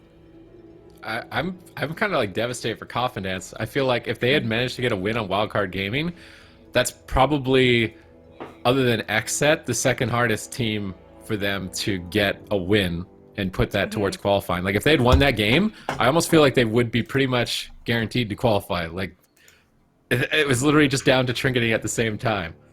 Like that's hopefully they're not too beaten up by that. So, but man, that was so close. XSET F2K MyWay coming up next. This one I feel bad for Hydra. I feel bad for Hydra and their jungle here. This is going to be a long and painful death. All right, well, we are going to a break, but we will come up to that series after the break that Sid was just mentioning. That's F2K MyWay versus XSET. So we'll be right back, and then we'll come to that series.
Black will close out this game. Battlemaster's gonna fall. Battlemaster's gonna fall. Bomb drops.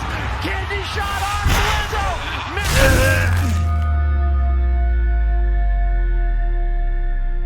I remember my family really never understood the whole thing with, making money on gaming. I remember my mom has always been super supportive when it came to anything I did in life, but the one thing my mom always wanted me to was to finish school. And in 2016, I actually made the decision to drop out of school. And therefore I decided that I'm gonna do what I want to do for a career. For me to go to BlizzCon that year, it changed everything because it made my whole family understand everything, and they were being so supportive ever since. I don't think I could have won BlizzCon without my teammates. Swapsy, Raikou, and Chess. We're all just so good friends, and they are by far the 3 best individual players in Europe, in my opinion. And our team basically made it together, and without each other, I don't think it would have been possible. I just think that having a good chemistry in your team can actually make the difference in the team. I've known Raikou since 2016. He has this aggressive playstyle that I've always had myself. In my opinion, nothing beats Raikou. It needs to be enough to keep Raikou alive, but will it be? Raikou blinks to safety. Ice Barrier soaks the hit. Safeguard gets stripped off, and now Nixie is in trouble. They're on match point, and Black close it out. Swapsy is a super great multi-classer as well. He's the same as Chess. They just play a lot of classes at a very, very high level. Everyone knows that he does that in Europe. He plays every single class. I've actually only known Chess since we made the team. He plays pretty much every single healer at a top level. That's what makes him shine through in Europe. So much trouble. Chaz is moving in. Chaz is the one who's going to be able to close this out in cat form. Even though I thought BlizzCon was like the last thing for me, kind of, I do believe that competing is my passion. Nothing is comparable to competing on a big stage and playing the game that you love and have the most passion for. And without me doing that decision, I don't think I could have been where I am now.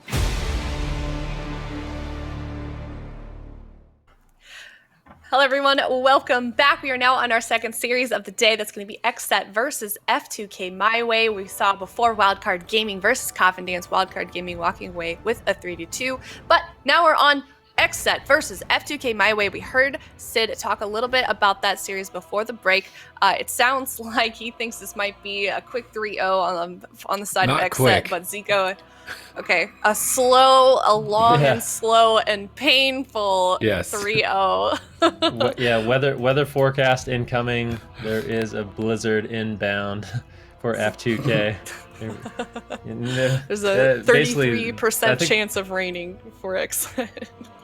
But we do freezing have rain, yes. freezing rain. I was making a Mean Girls reference. It I didn't see work what you out did very there. well. I'm sorry. Thank you. I'm just trying to... Okay. Anyways, we've got this WAS stat here. On the side of XSET, 75% play rate, 71% interrupt rate. Seems pretty high. 70% win rate on Assassination Rogue, Zico. Well, actually, it's 69%. No, I was I kidding. Yeah, His I rogue think play that's- is nice.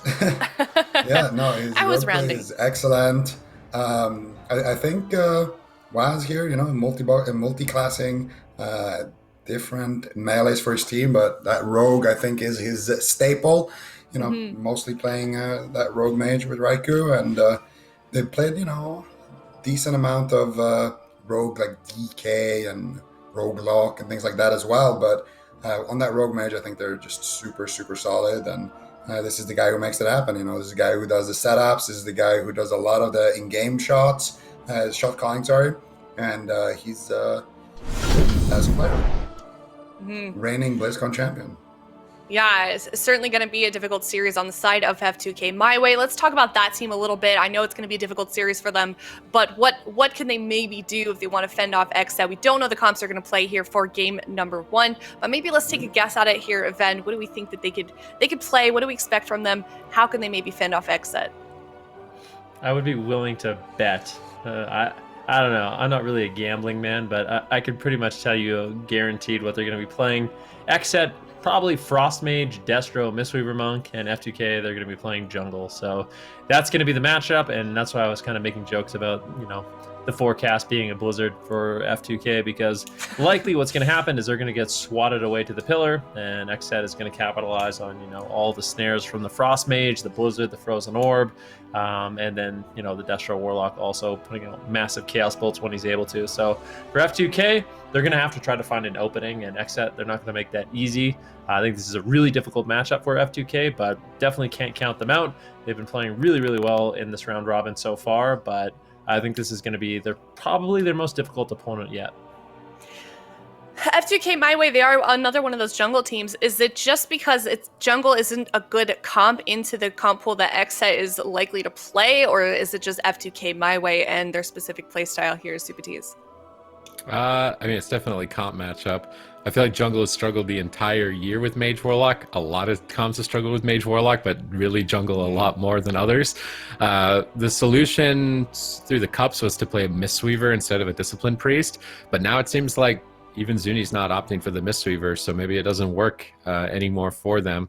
We see basically just only Disciplined Priest when it's jungle nowadays. Curious to see, though. Maybe they do utilize Hydra on the Mistweaver Monk. XSET, they could play other things too, but yeah, the Mage Lock seems like it would be the safest and most comfortable pick, but curious to see if they do utilize anything else if they end up going down in a game here. But I don't know, F2K MyWay, I'm trying to like, how many stars have to align perfectly in the galaxy for them to be able to get a win against XSET Mage Lock? Like, it's going to be really hard. Going to be difficult for them, but we will see how they do. It is game number 1 of XSET versus F2K MyWay. Yeah, we got the matchup that we pretty much expected. Mage Warlock versus Jungle. Let's see how the opening stages are. I actually don't like that XSET is playing kind of defensive. I want them to just get in there, start casting the Blizzard, start casting the Cataclysm. Come on, guys, you know what to do. I feel like the only team that can really win before dampening is XSET. I don't think F2K MyWay can win really before dampening, barring some massive mistake coming out of XSET. So I think at this point, you just get into Wizard formation and you start taxing Hydra's mana. You're going to force the jungle to open here onto Raikou, and Tony is going to get feared into a Chaos Bolt, into a Fear, into a Ray of Frost, and he's going to be back at the pillar. So for F2K MyWay, they just want to get to dampening with as much mana and cooldowns available as possible, and then do basically one big all-in maybe onto Swapsy and try to win the game like that. And Swapsy is going to gate immediately when he gets Rakes down, and Tony's going to go back. So yeah, if you're on XSET, you're making a pretty big mistake. Don't go in now and just, like Raikou, he should already popped his Frozen Orb behind the pillar and started spamming out the Blizzards, just trying to tickle them basically, you know? Yeah, little tickles coming in from all the Frost Mage AoE damage. Obviously, in dampening, that starts really adding up. They're actually just going to push in, so it doesn't look like they're too afraid. Full stun going to come in, and it looks like Hydra will be caught into a full polymorph. See what they can get done. Swapsy already using his Gateway, and was that a Life Cocoon? No, it wasn't a Life Cocoon, just a big Ice Barrier coming in. So XSET still has pretty much all the defensive cooldowns, his Dark Soul as well. So for XSET, like Zico said, at this point in the game, XSET can be kind of reckless. They can push in, they can get relatively aggressive because it's unlikely they're going to go down this early on in the match. I mean, it's possible. Swapsy definitely doesn't want to get too greedy, but I just feel like this is one of those matchups where even as dampening goes on, it becomes really difficult for F2K as well. They make one push, they get punished, and it might be even impossible for Hydra to recover. So this matchup definitely playing out a little bit different than I initially expected, but it's the same kind of principle for XSET. They just want to keep F2K at the pillar, eventually get crowd control on Hydra and set up for a burst kill. Swapsy was chasing them as a little Warlock, trying just running at the jungle. So maybe Swapsy just wants to try and get some damage out, but I feel like them going to the pillar is actually way better for F2K MyWay. They can easily get bleeds up, dots, Hydra can heal with Atonement, so staying out in the middle of the map, far away from the pillar, and just poking with Blizzard and Rain of Fire, I think is going to be a much better option. But Swapsy he's not afraid to get close and personal here. They do manage to get a polymorph on Hydra. Maybe they roll up with a leg sweep here. Mortal Coil over onto Tony. Chaos Bolt. Oh, gets stunned right at the last second. Chaz rolls up. He's not going to go for the leg sweep. It's surprising to roll that far in and not actually go for it. Vitality Conduit stabilizing. What is Hydra playing? I feel like his mana so far this game is looking excellent. If he can somehow maintain this mana deep into dampening, that's going to be critical for them if they're going to be able to win. I think Raikou is approaching this matchup a little bit differently from, like Wealthy Man, for example. I think he's just pushing in, trying to go for polys on Hydra. And actually, look at Hydra. Chaz sat down for a drink right there, but Hydra was actually ahead on mana. And that's because he's just getting CC'd and he doesn't really have to heal anything right now. So if you're on XSET, the best thing you can do as the mage is drop a Blizzard on top of the Priest on one side, drop the Orb on the other side, and that way you're going to be at least poking the Priest with 100%. And earlier, Tony was stacking with Hydra, so if they're stacking like this, you can actually kind of isolate them a little bit. If you can get Kasu into like a root or something behind that pillar, he's actually going to be in pretty significant trouble. So it's all about finding, exactly like that. Blizzard on one side, Orb on the other side. Try to hit as many players as possible, and just try to whittle down Hydra's mana. If Hydra doesn't have to heal, then F2K MyWay are actually just playing perfectly into their win conditions here, taking no risks, just basically trying to stay, as far ahead as possible in terms of cooldowns and mana, not really using anything. And we're 40 seconds away from dampening right now, so it's looking pretty good for F2K MyWay, actually. I think XSET, they got to push in. They got to get a setup happening. Look, Raikou going for poly again. I would actually rather see them do the setup onto Hydra than what they're doing here. I mean, now it's fine because they're behind the pillar, but in general, I want to see these setups like on the Priest when they're stacking. I think that's the best way to really tax Hydra's mana. Yeah, and they are approaching it a little bit different than what you'd see Cloud9 potentially doing, but it's the same kind of principle at this point. Tony taking a little bit of damage right now. He's got no trinket, he's got no survival instincts, and he is forced to run away. And I think for XSET, just continue, do as much damage as you possibly can. I'm actually curious to see what Chaz is running in terms of trinkets. So he is going for the Fangs. Both these healers are playing Obsidian Claw for the damage and mana return, as well as Fangs of Intertwined Essence. So both of them going for that late game strategy. You can see Hydra, he's actually full on mana right now. So he is completely topped on mana. And I think it will continue to be that way for at least a little bit until he actually has to start spamming out some Shadow Mends. For now, he's using very efficient heals with Atonement to keep his team alive. And just because it's been really difficult for XSET to actually get off damage, but here he is, full stun. They might be able to just take him down right here, right now. This could be the game. Tony trying to get away the best he can. Survival Instincts rotates back up, and Hydra getting into position to actually keep him alive. That was a nice setup. XSET really capitalizing on the fact that Hydra is playing Relentless. Can't get out of crowd control once he's in it. And then for Tony Cat, of course, he had no trinket, so that leg sweep was a beautiful setup. And now it looks like F2K potentially wants to push in, but that was the first really nice setup we did see coming in from XSET. Hydra's build is really interesting. This is like very similar to the Discipline Priest builds in Season 1 of BFA, where you're running Death Throws, which is normally a Shadow Priest as a right trait that just makes your Shadow Word Pain or your Purge the Wicked for Discipline do more damage. And if it does more damage, you heal more with Atonement. So Hydra's almost exclusively healing his team with damage, with Smite, Penance, and Purge the Wicked, and he can be really mana efficient. He's definitely practiced a lot with this build to have this much mana against XSET at 6.5 minutes here, still ahead of the Mistweaver. I was counting them out, but if Hydra can maintain this without letting his team die, I do think deeper into dampening, they could overwhelm Swapsy. So it is looking promising for F2K MyWay so far. Stunning up Raikou at the moment, and then likely retreating back to the pillar here in the near future. Tony just interrupting Frost, being disruptive. Kasu just maintaining Serpent Sting, getting latent poison stacks on as many targets as possible. You can burst them down with Mongoose Bite whenever Raikou and Swapsy decide to push in. Raikou isn't looking entirely comfortable, and it seems like XSET are getting a little bit pushy here. They don't like the turtling strategy from F2K MyWay. They're starting to try and get on top of them. They do manage to land a Polymorph with a Mortal Coil leg sweep. Beautiful combo right now by XSET, but Tony Cat did pre-bear form the incoming stun, and he's built his character to be really durable in bear form, so his Frenzied Regeneration with the Heart of the Wild Honor Talent is going to heal for a ton. They do start to recover, but they're going to need to split up. They're both standing in Rain of Fire and Blizzard at the moment, so sending Casso to one pillar, Tony to the other one, and then trying to pick themselves up without using Shadow Mend.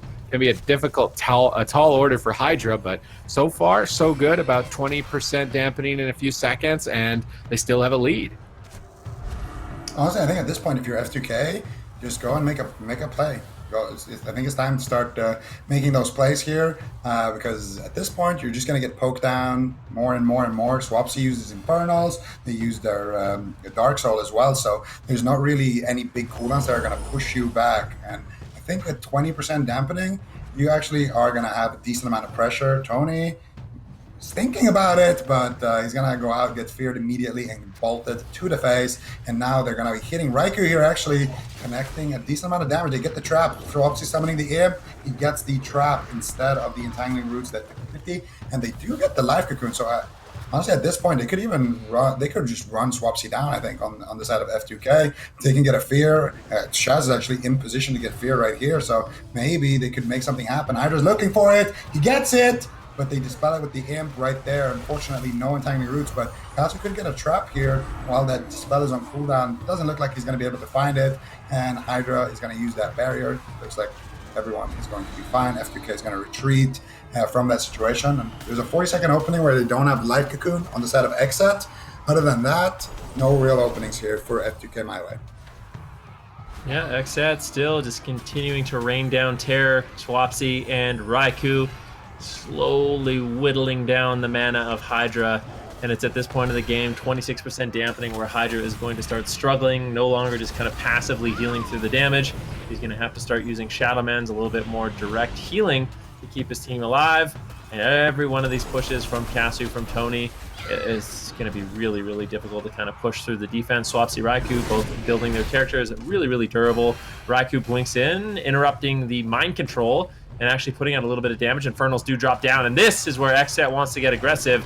Temporal Shield coming in from Raikou, as he may have overstayed his welcome. A little bit too close to the pillar, and now Chaz actually getting feared. Raikou could be into his first ice block, has to be a little bit careful here. There is the Life Cocoon available for Chaz, so XSET's going to be feeling relatively comfortable at this point in the game to continue making a push off the back of that Infernals. Chaz actually just rolling in, using his healing elixir, is getting the double stun, and now XSET, they're looking really good at this point. Yeah, 2 targets low on health. Hydra goes for the pain suppression Rapture. 2 powerful cooldowns utilized at one moment in time. It's going to put him behind in terms of momentum. Gets caught in a fear.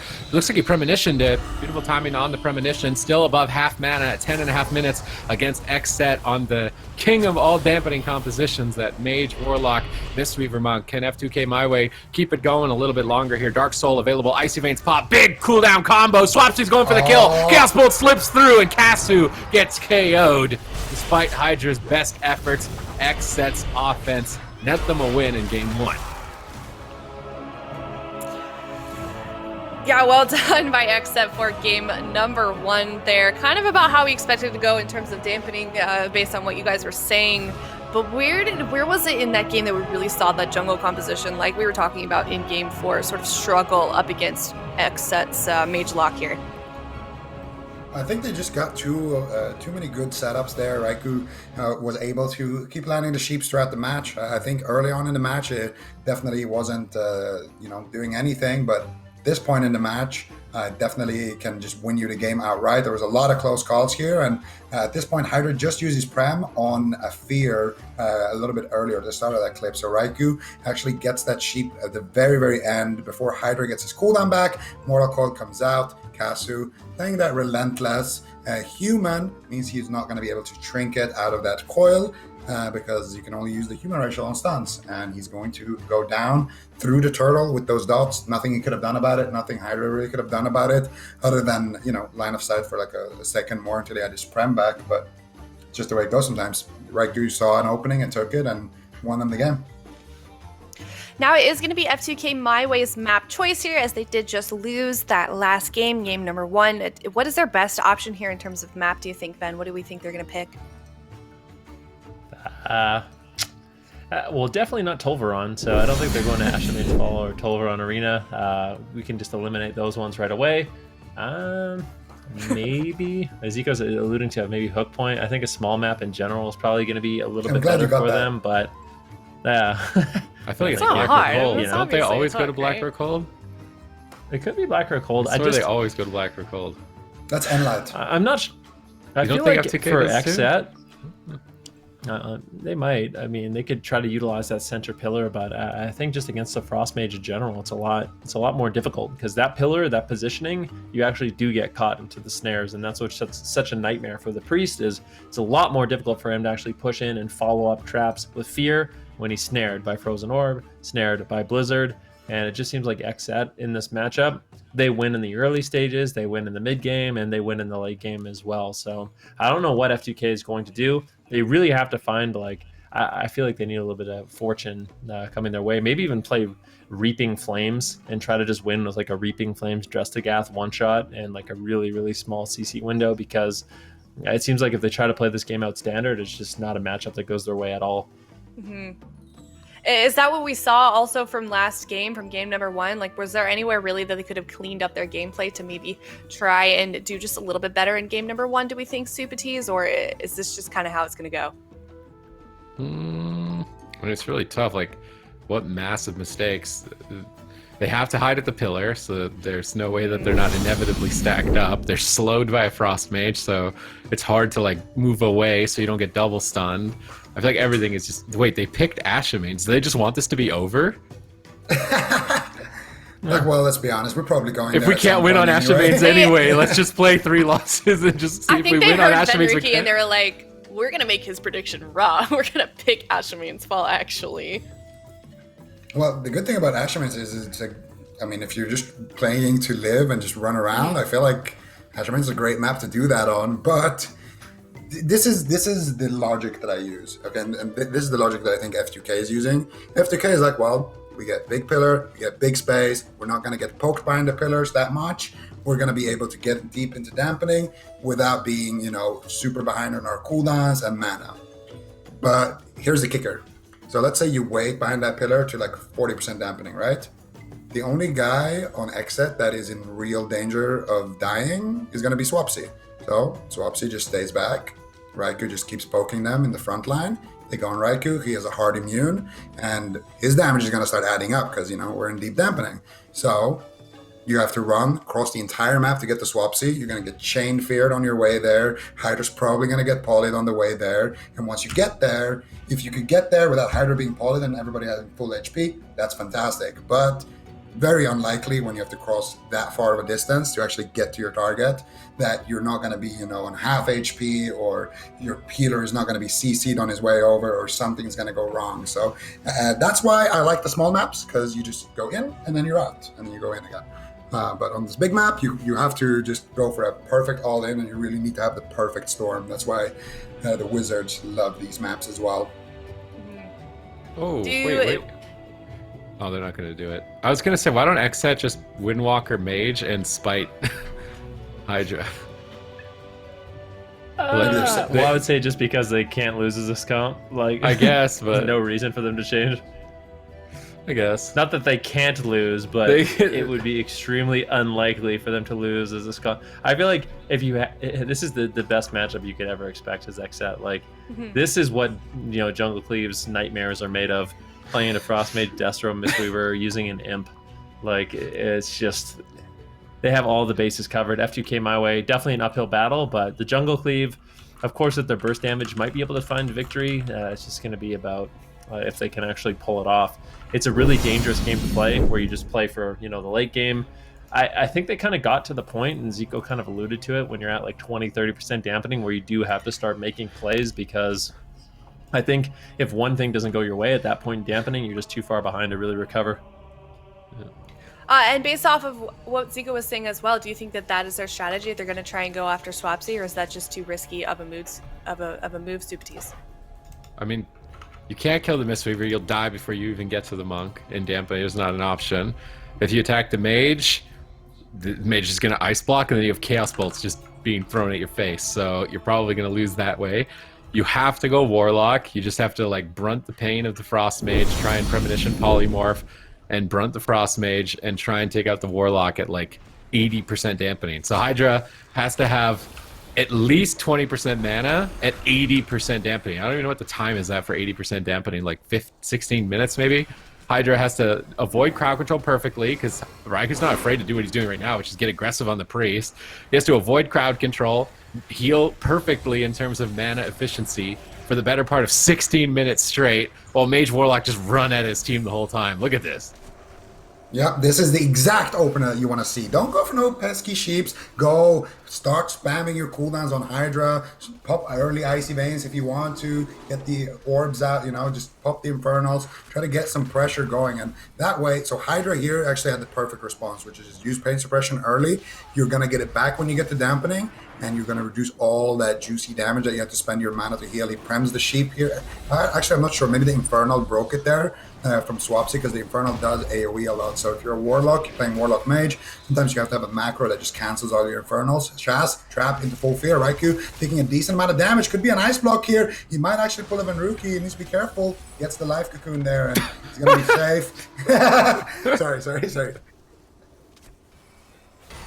Ben's just silent. He doesn't even want to follow you after that comment. All right, Shadow Fury onto Hydra with more blizzards incoming. Raikou doing a good job this game, just getting that poke damage out onto Hydra. About a minute and a half in so far, but F2K MyWay, they've managed to hold on. I mean, the damage isn't that significant just yet. They're going to need, claws or a Dark Soul to really get anything going. And speaking of that, here is some big damage onto Casu. They get the Polymorph onto Hydra. Big damage with the Dark Soul onto Casu, and that will, of course, force out that aspect of the turtle. And now XSET still in sort of a commanding lead. However, I mean, Chaz allowing Raikou and Swapsy to play this aggressive is, spending a lot of mana. So XSET, they have to be careful. It's good to play this aggressive and try to, get an early win if you can.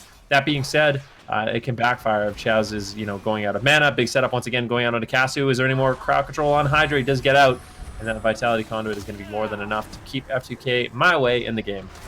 All right, let's see if they can keep it going here. Hydra's mana looking all right, but he's going to need to try and get it back to 100% before dampening. We're only 2.5 minutes into this game. At least 12.5 more minutes if F2K MyWay are going to win. Chaz is just playing really aggressively with his mana. He can drink whenever he wants. It's not really a big deal unless F2K MyWay decide to pounce, which they kind of are right now, but they get intercepted by a double Mortal Coil. There's a full Freezing Trap. Where's the Imp Dispel? There's the Imp Dispel. Chaz is out of crowd control. That's definitely just like, if there was a strategy to win for F2K MyWay, the Imp from the Warlock just removes it as an option. Your best odds are 50-50, where the Feral Druid also uses Entangling Roots, so you're gambling victory on this like 50-50 coin flip on your Imp dispelling a root or a trap. It's just, this is going to be really long slugfest for F2K MyWay if they want to drag this into dampening and kill the Warlock. They've picked a map with big pillars, so hopefully they can space out away from that Blizzard and Rain of Fire.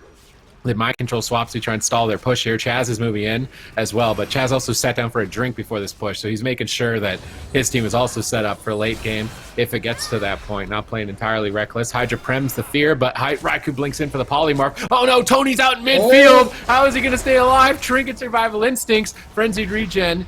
Big sustainability, but that push netted an important cooldown. The Gladiator's Medallion of Tony. If he gets caught in that situation again, he is going to disappear. And Raikou was patient. He held on to Icy Veins for that situation in the future when Chaz's leg sweep comes up in 40 seconds.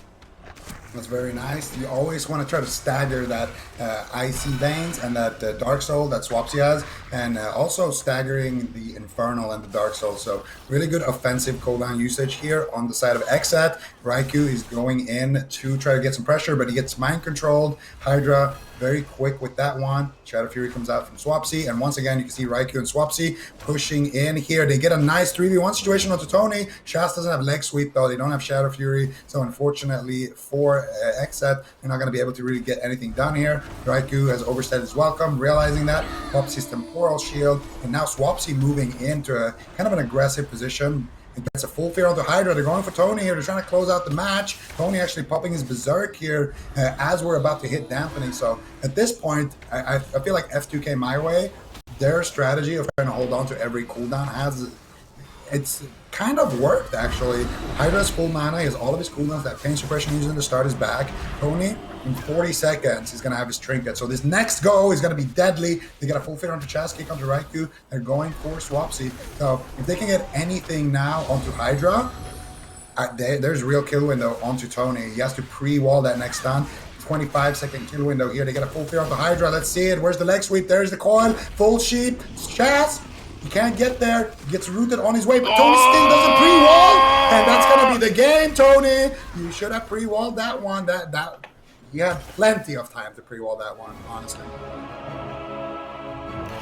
That's going to be a Game 2 victory for XSET, putting themselves on match point in this series. Only one more game is needed to win this series on the side of XSET. Where did we start to see F2K, the cracks sort of start to break at the end there, Supatese?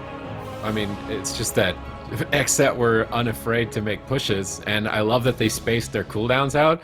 So normally Dark Soul and Icy Veins are pretty long, and they do boost your damage quite a lot, and often you'll see mages and warlocks use them at the same time. If they had done that, then in this situation here at the end of the game, Raikou wouldn't have Icy Veins available. Look, he sat on that cooldown for a really long time. He didn't just pop it for maximum damage output. He saved it for a stun that Tony couldn't escape. This Mortal Coil immediately activates Icy Veins. You see that glowing icon? He could have got a wall off in between there for the leg sweep to deny the kill here, but didn't manage to get it in time. Raikou's Icy Veins patience bought him a huge amount of burst, just enough to close the game out. Yeah, we also can see their match results here. Casu at the top in terms of damage, 6.7 million, but in the end, it just wasn't enough. XSET is going to be taking that Game 2 victory. Now it's going to be F2K's map choice once again, likely to pick up. Well, actually, I don't know. They picked Astromeans for game number 2. What is their next move here? Do you think they're going to go with a big map again, Ven, or do you think they're going to try and pick Hook Point like Zico and you guys predicted? I think we're probably going to go to their best map, which is going to be Tolvaron Arena. Just kidding. Yeah, I think the Astromeans pick was a little bit bizarre, honestly. They tried to utilize that big pillar, ended up not entirely working out their way, as we saw, but maybe they've decided, you know what, if we can't win on the big maps, we're not going to win this series, so let's just get the big maps out of the way. And if they can take away, an Astromeans fall, they can take away a Tolvaron, then maybe XSET finds themselves in a situation where they only have small maps left to play on, and that's their hope. I'm not sure. But yeah, your guess is as good as mine at this point. I would have never imagined them picking Astromeans, so I can't really call this one. But one thing's for sure, XSET, they looked a lot better in game number 2. I mean, they looked great in game number 1, but they looked even more confident in game number 2 to just push in, get aggressive, and that's the thing with this composition. You can do that. You can't really get punished that easily from the jungle cleave, so XSET finds themselves in a matchup where at all stages of the game they're winning. Early, they're the only ones that can win. Late game, they get the advantage, and yeah, things are definitely looking good here for XSET. Mm-hmm. And while these players go through the draft, pick their map, and as well as the compositions, we do have another question from you guys as viewers using that hashtag AskAWC, and this one is, which jungles are better, NA or EU? Zico? I would say I think Enlight is the best jungle, but I don't know. Turtle has been kind of heating up so far in the round robin. Like they had some good games yesterday against Spacestation Gaming, and they had a really good series against Mystery Org. So they're making a case for themselves, but I'm still gonna go with Enlight as the best jungle currently. Okay, Ven, what about you?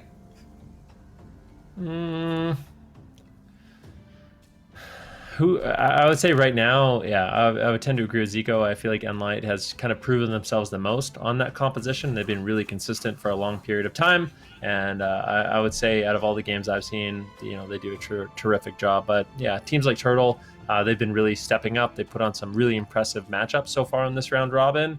But I would say I would have to, I would give them the European teams a slight edge right now. Okay, Supatese?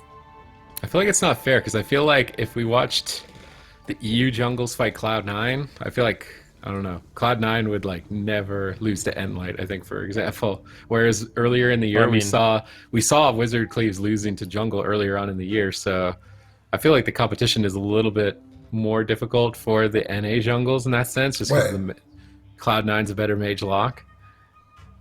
Who else plays Mage Lock? Well, they have... It's only one team. We're literally watching... What are we watching right now? Yeah, well, I mean, on NA, obviously. I feel like, okay, so if we're making the argument that the competition is better or like more on NA, I'm just going to quote you where you said, I feel like Cloud9 is the only good team in NA that stands a chance against EU. And I feel like when we talk about EU, there's Wildcard, there's XSET, there's Enlight, there's a lot of... so then it makes, I guess it makes sense that the EU jungles would be better if their competition is higher. They're always going to be evolving more frequently, right? Well, So I don't feel know like that's if the we're saying- reason. I don't know if that's the reason, but all I'm saying is I feel like the EU junglers are fighting some pretty hard teams as well. I mean, sure, Cloud9 is.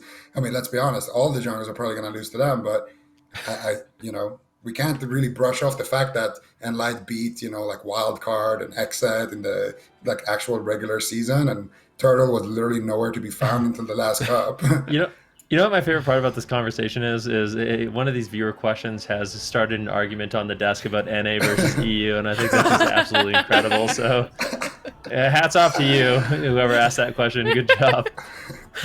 Yeah, and you guys can, we're going to have more of those questions, of course, once again, using that hashtag AskAWC, or you can follow WoW Esports on Twitter. But it sounds like generally you guys are thinking the European jungles are our best. Is that, unless, I guess, Suki's still in the, I don't know.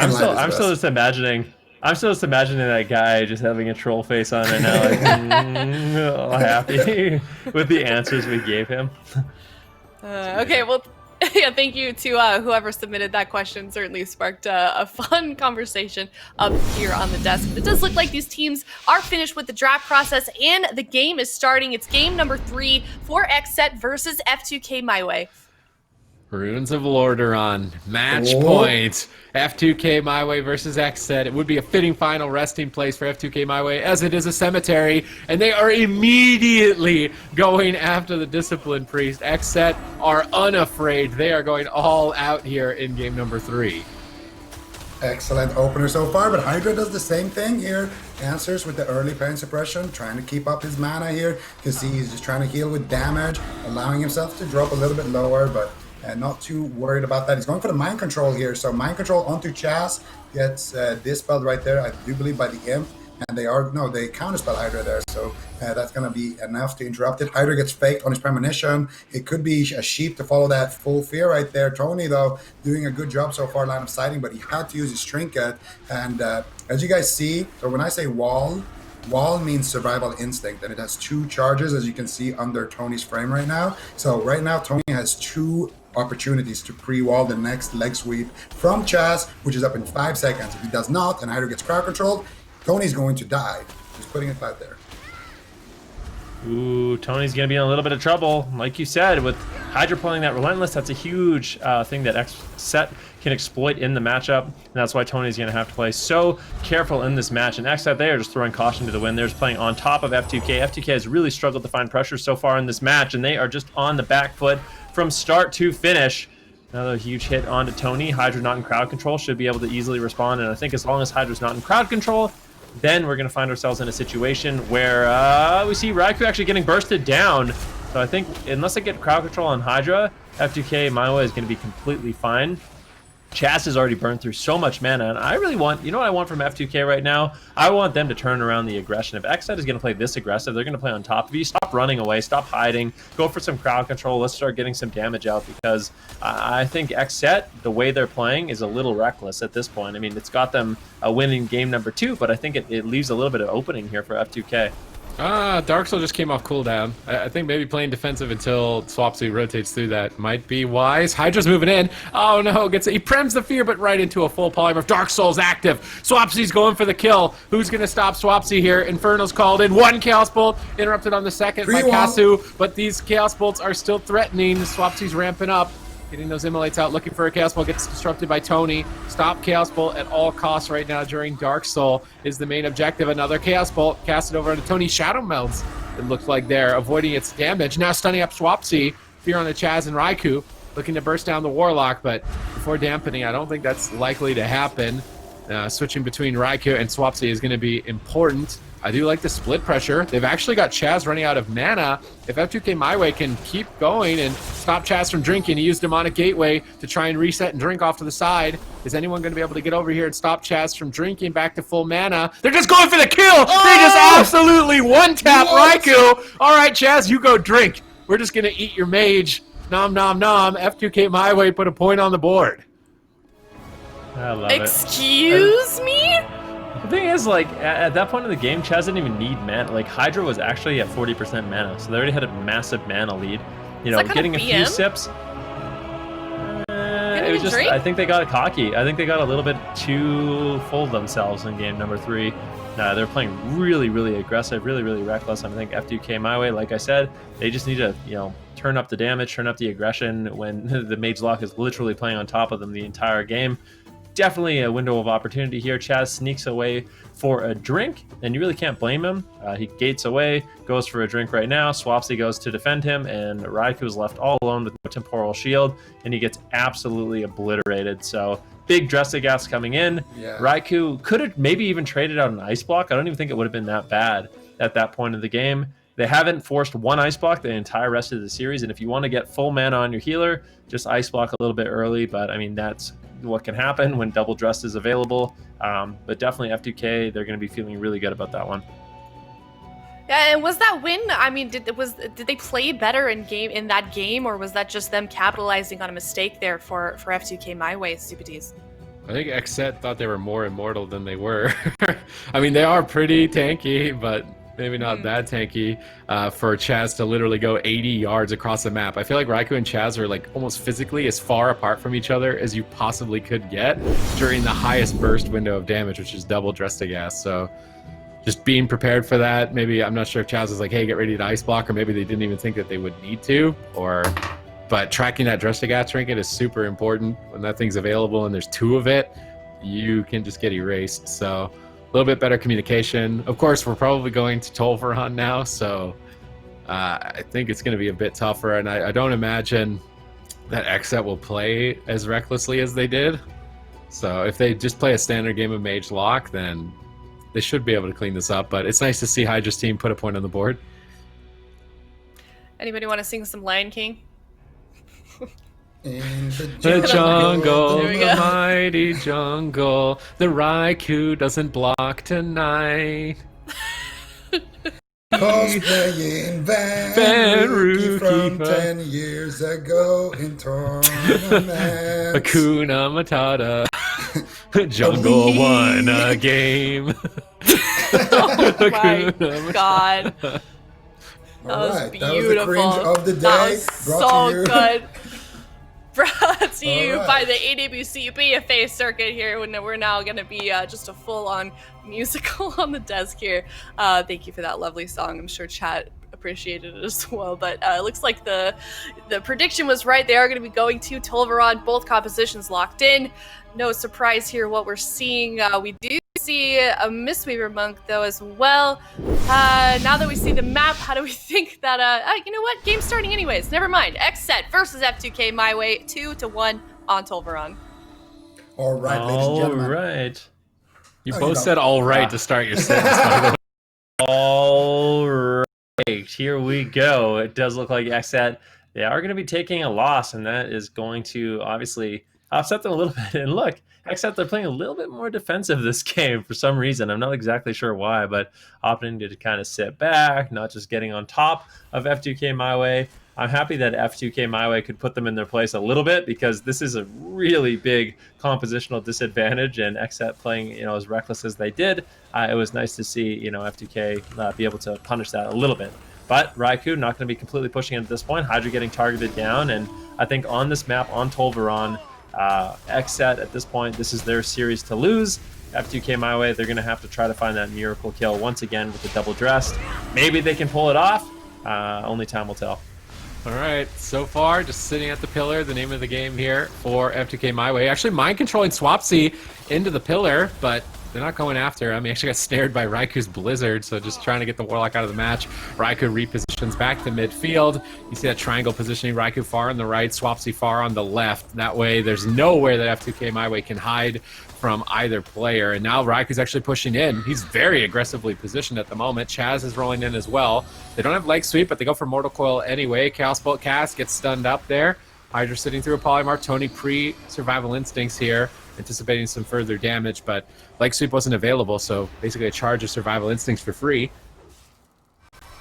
Yeah, and still, I guess he was just afraid of the setup right there, but we're going to see some polys come out here from Raikou onto Kazu. Hydra's in the fear. There's leg sweep. Tony, what you going to do? They go for the sheep. They get it. Tony's going to sit through that stun lock here. Might have to use his second charger of survival instincts. If he's not careful, the HP actually going up due to that frenzied region. So Tony's going to be completely fine there. Very nice defensive play coming out of him.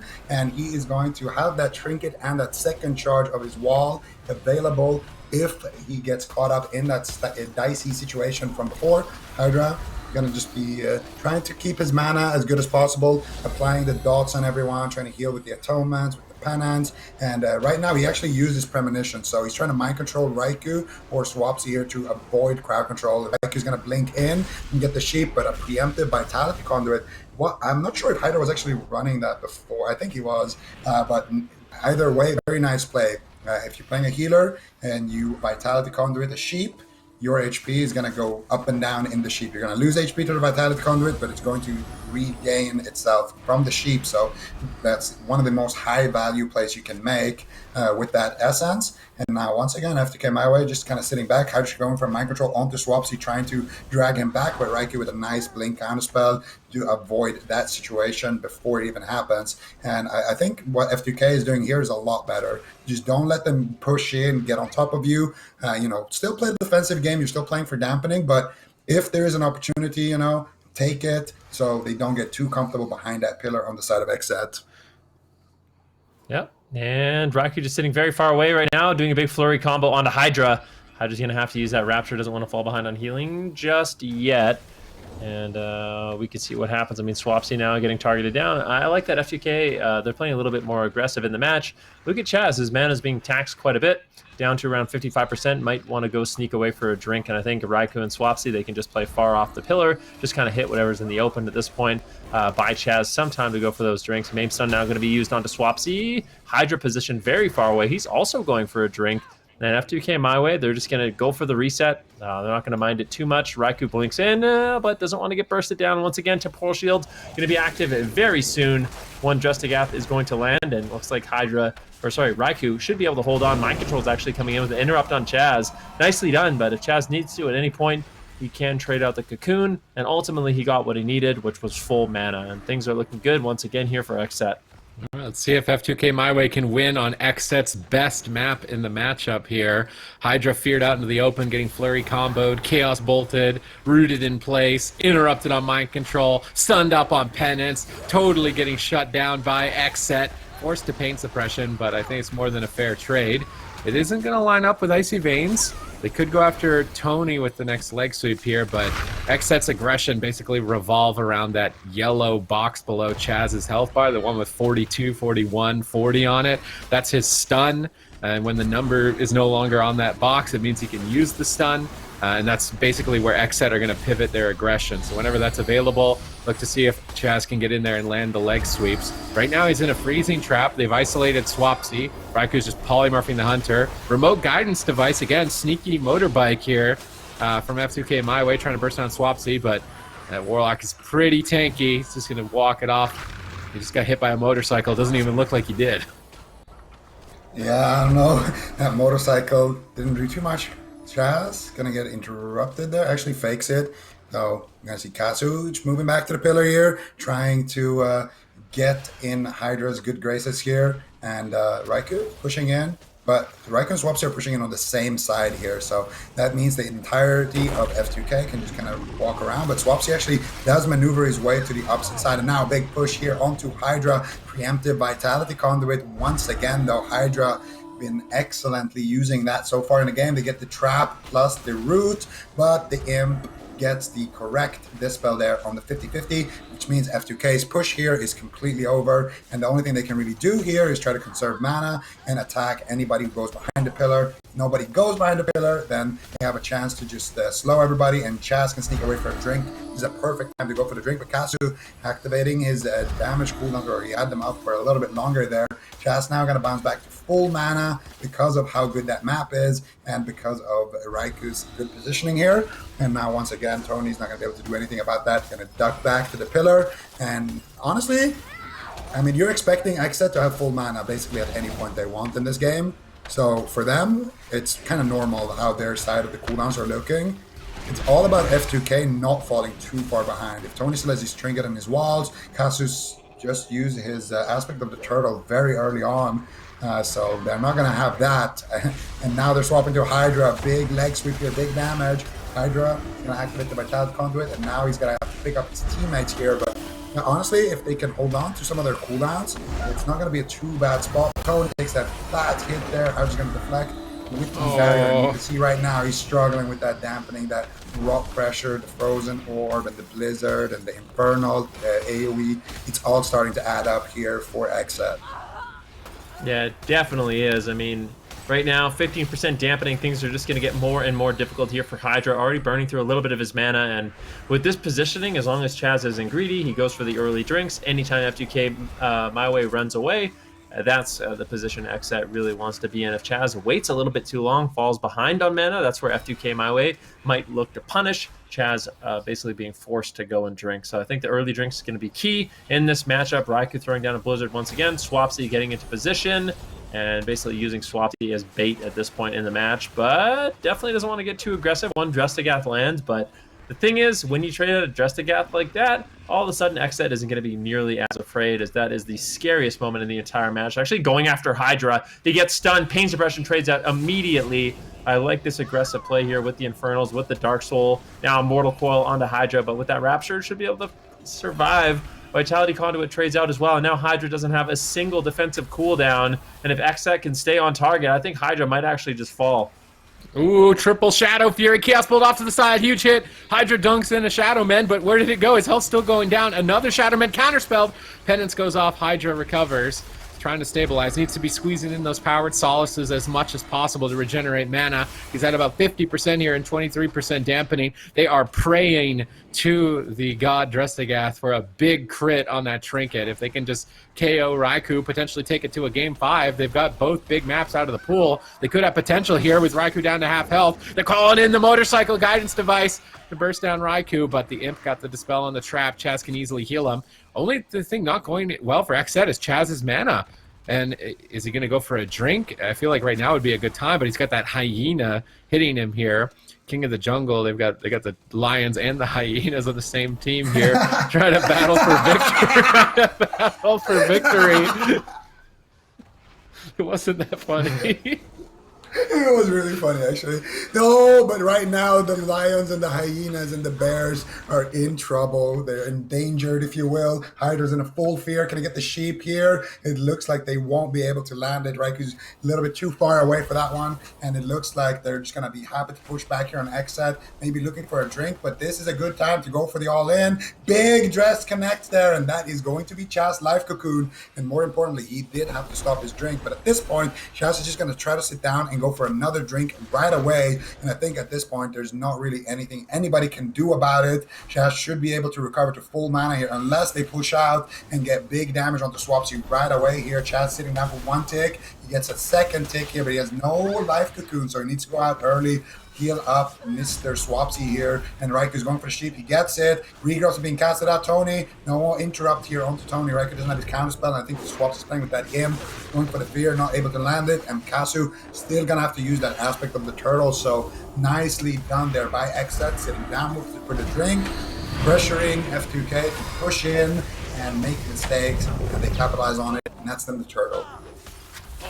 Yeah, I really like that, and I think the key for Chaz is just going to be drinking early at this point of the game. Definitely don't want to risk it, but if F2K MyWay, they're just pinned to the pillar at this point of the game, and Hydra's never able to drink again. Every single one of these Infernal procs, or every time Swapsy does drop out that Infernal, just eating the Blizzard, the Frozen Orb, this is when the damage really starts adding up, and it's only going to get worse. There is, of course, a chance that F2K MyWay can just make a big all-in push. If they have the defensive cooldowns, they can just push in. The problem is there's no aspect of the turtle. There's no survival instincts. Actually, there is. There's one charge, almost two. So Tony's going to be feeling relatively safe to push in.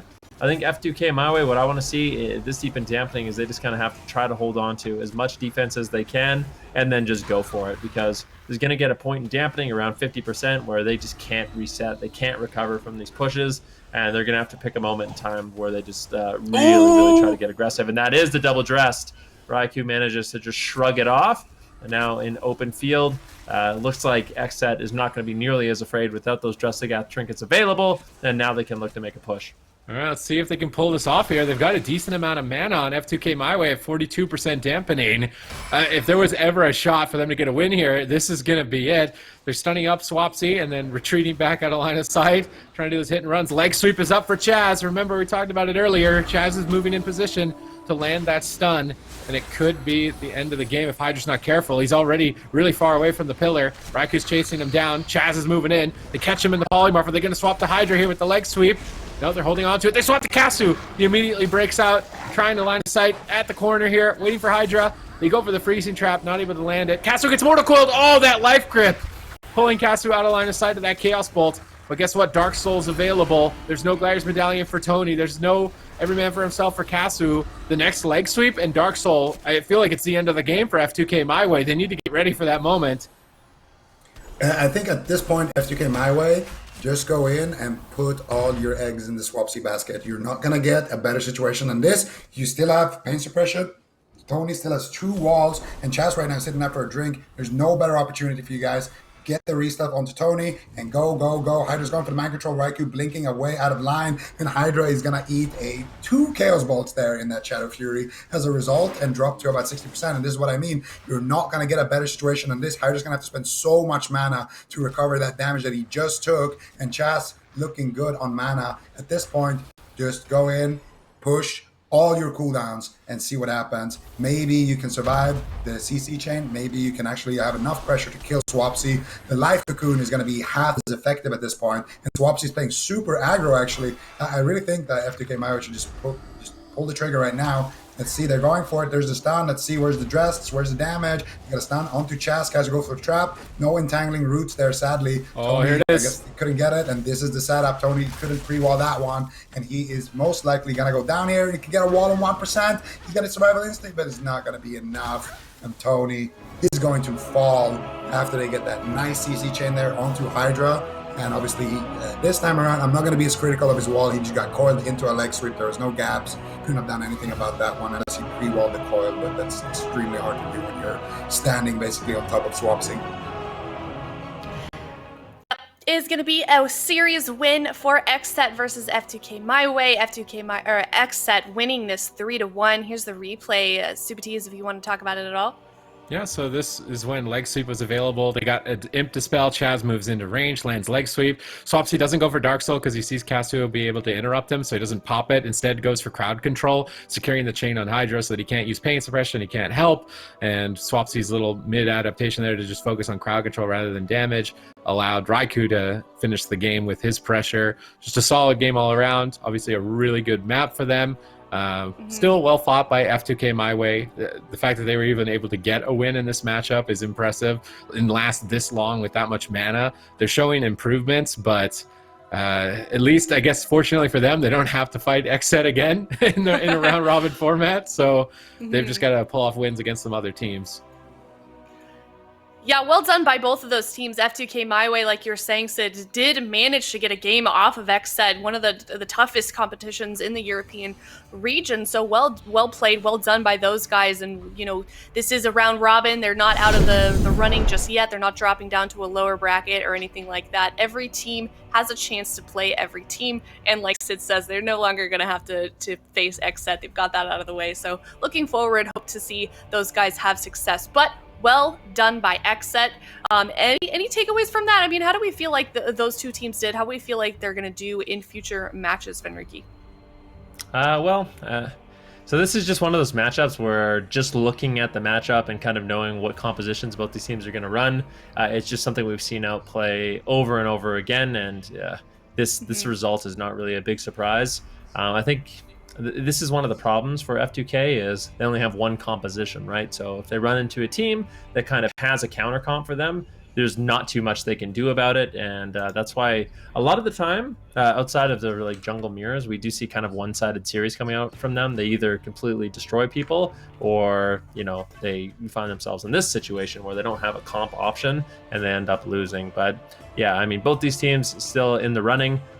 Looking forward to seeing them both play again next weekend. But yeah, this next matchup is going to be Diabolus versus the Bergen boys, and this one I'm really excited about because I don't know, Diabolus, they've been really heating up. I think the compositions that they bring are really strong, and so far they haven't dropped a series yet. Yeah, they're going to be facing Bergen Boys, a team that we are seeing struggle a little bit, maybe underperform in terms of what we would expect them to do. Bergen Boys, Zico, what do you expect coming out of this next series? What do you want to see Bergen Boys do and maybe improve upon?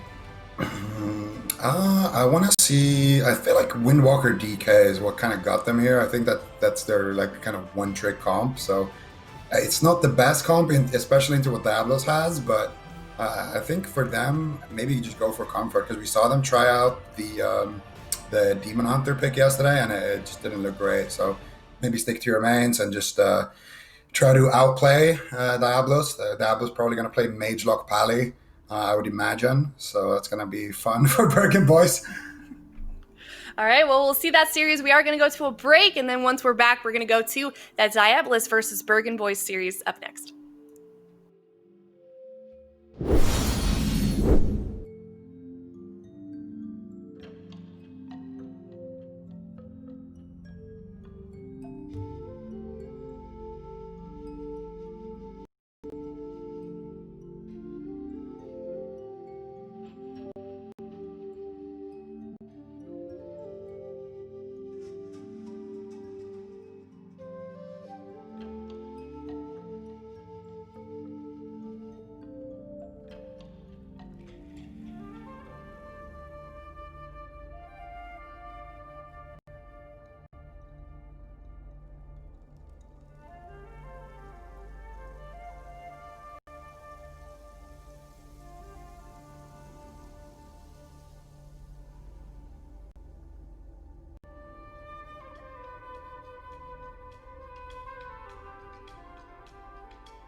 I think the quality of competition has been the highest it's ever been the entire year. This tournament is probably one of the hardest tournaments to win that has ever been played in WoW.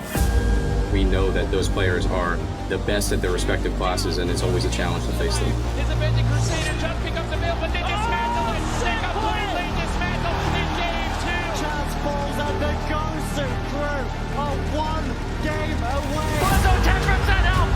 What is going on? They actually hit it. Range. Temporal shield taken. And Wildcard Gaming. Blizzo is undoubtedly the best warrior in World of Warcraft.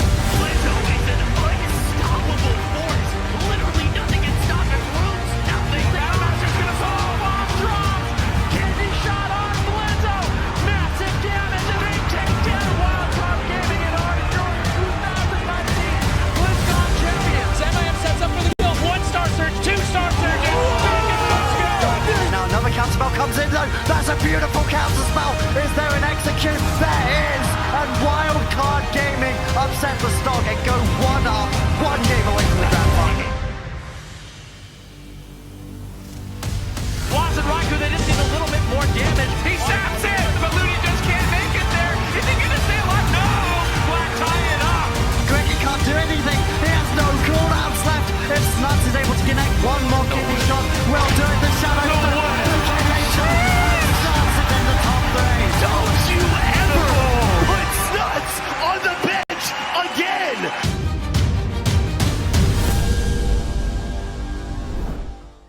Hello everyone, welcome back. We are now on our 3rd series of the day and our final European series of the day. That's going to be Diabolus versus Bergen boys. We discussed it a little bit before we went to break, but we are going into the blind pick for game number 1 here of Venruki. What do you think we can expect in terms of compositions from these two teams?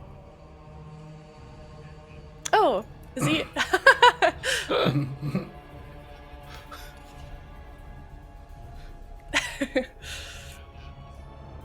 Oh, no. Oh, yeah! That's a first! Yeah! That's a first! It Oh, wasn't they're happy. Zico. Oh, my perfect record. No! That's the first time Nobody you've is ever done it? perfect.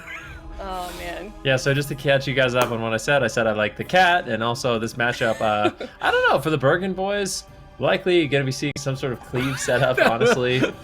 Yeah, enjoy that tea, Zico. Whatever, man. He looks so proud of himself. I never gloated when you messed up your microphone. Oh, really? It's true. Like, yeah, It's true. It's kind of toxic. Unmute, right? Well, it was true, man. All right, whatever. Diabolus, they have a lot of different options here. They can play basically any of their compositions, and I think they'd be solid. Mage Lock, Mage Elemental would be the two that come to mind. To me, they could play Destro Ellie, but I think it's extremely unlikely. I think we are going to be seeing Gello on that Fire Mage.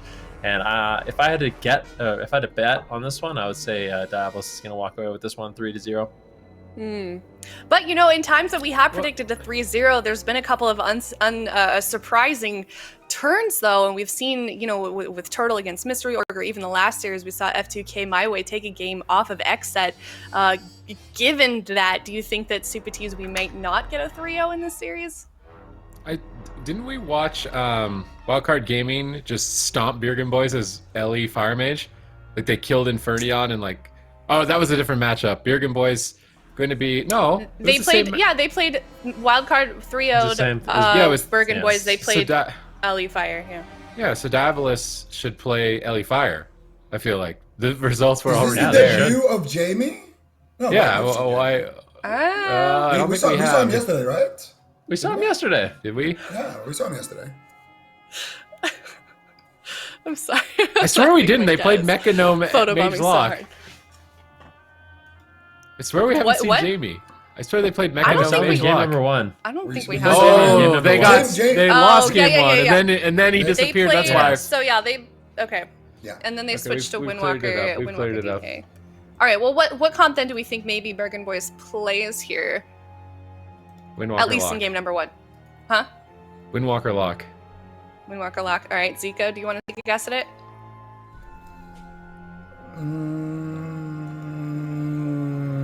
Probably Windwalker Lock as well, actually. I mean, all right. I think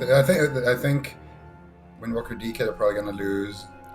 when the DH thing they played yesterday, I don't never want to see that again. So Windwalker Luck sounds good, and there it is. Look at that. Oh, but it's We both get a Mystery point. Bird. We both get a point. Yep.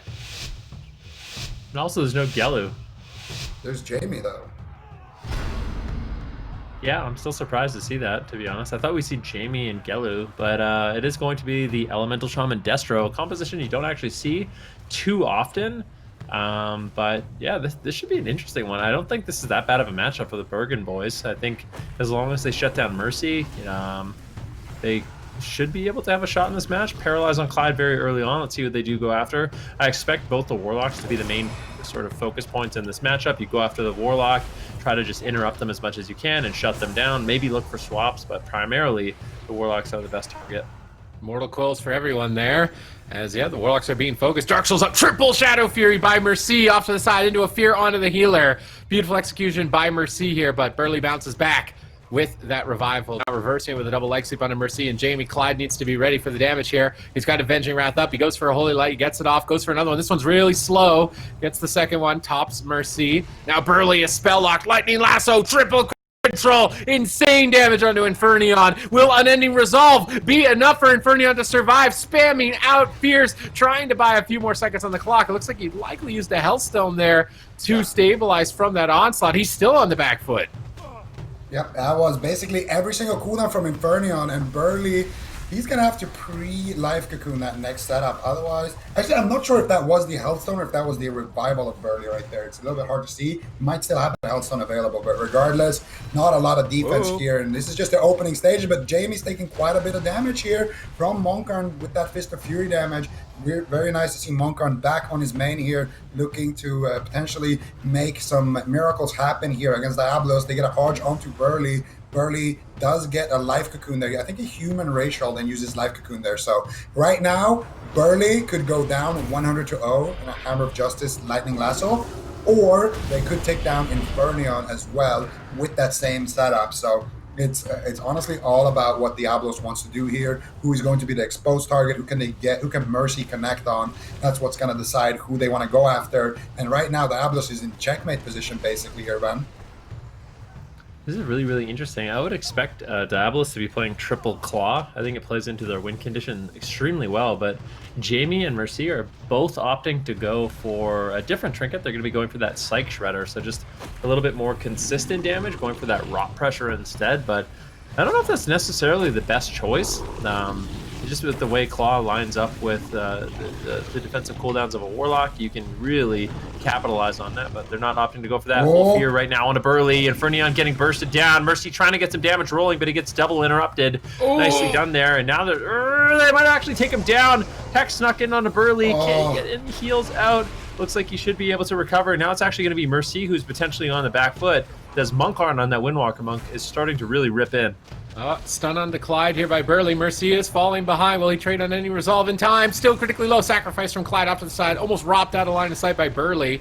Mercy will hold here at 40% health while Clyde begins to stabilize the team. Mana not really going to be a problem for the Mistweavers and Holy Paladins at the moment. Their regeneration is quite high in the current build. Burley stun locked here. They're pushing for damage on Infernion. He nether wards, stripped off instantly. Jamie's looking for a Hex to counter aggress. Lightning Lasso now onto Infernion, but can't really get backed up. It's more of a solo lasso, not going to get too much value. Hex slips in though. Nice Hex timing by Jamie. Beautiful double Mortal Coil as well. Infernion immediately Gladiator's Medallion out of the Mortal Coil to line of sight the Destruction Warlock Mercy, and trying to recover around the corner here.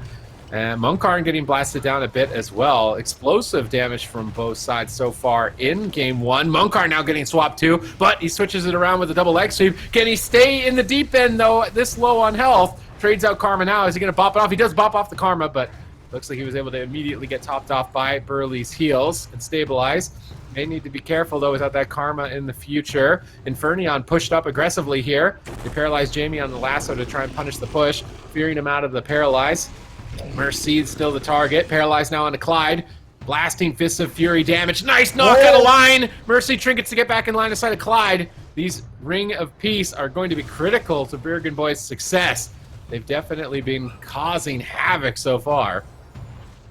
Very nice Ring of Peace there. And Monkarn is actually running that Tiger Eye Brew. So that means he's going to be doing a lot of damage, bypassing all of that armor on the Warlock. And that's a big reason to why they have such a good time actually getting pressure onto Mercy. And Dampening is only going to make that better. But right now, Monkarn needs to be careful. No touch of Karma. He's going to use the Diffuse Magic.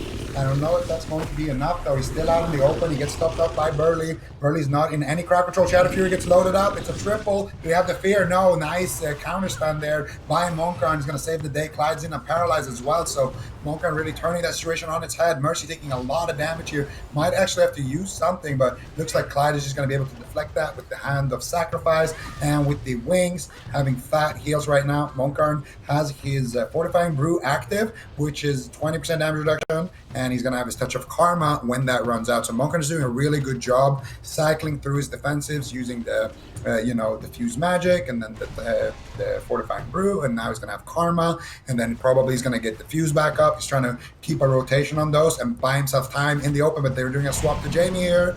Leg Sweep comes out.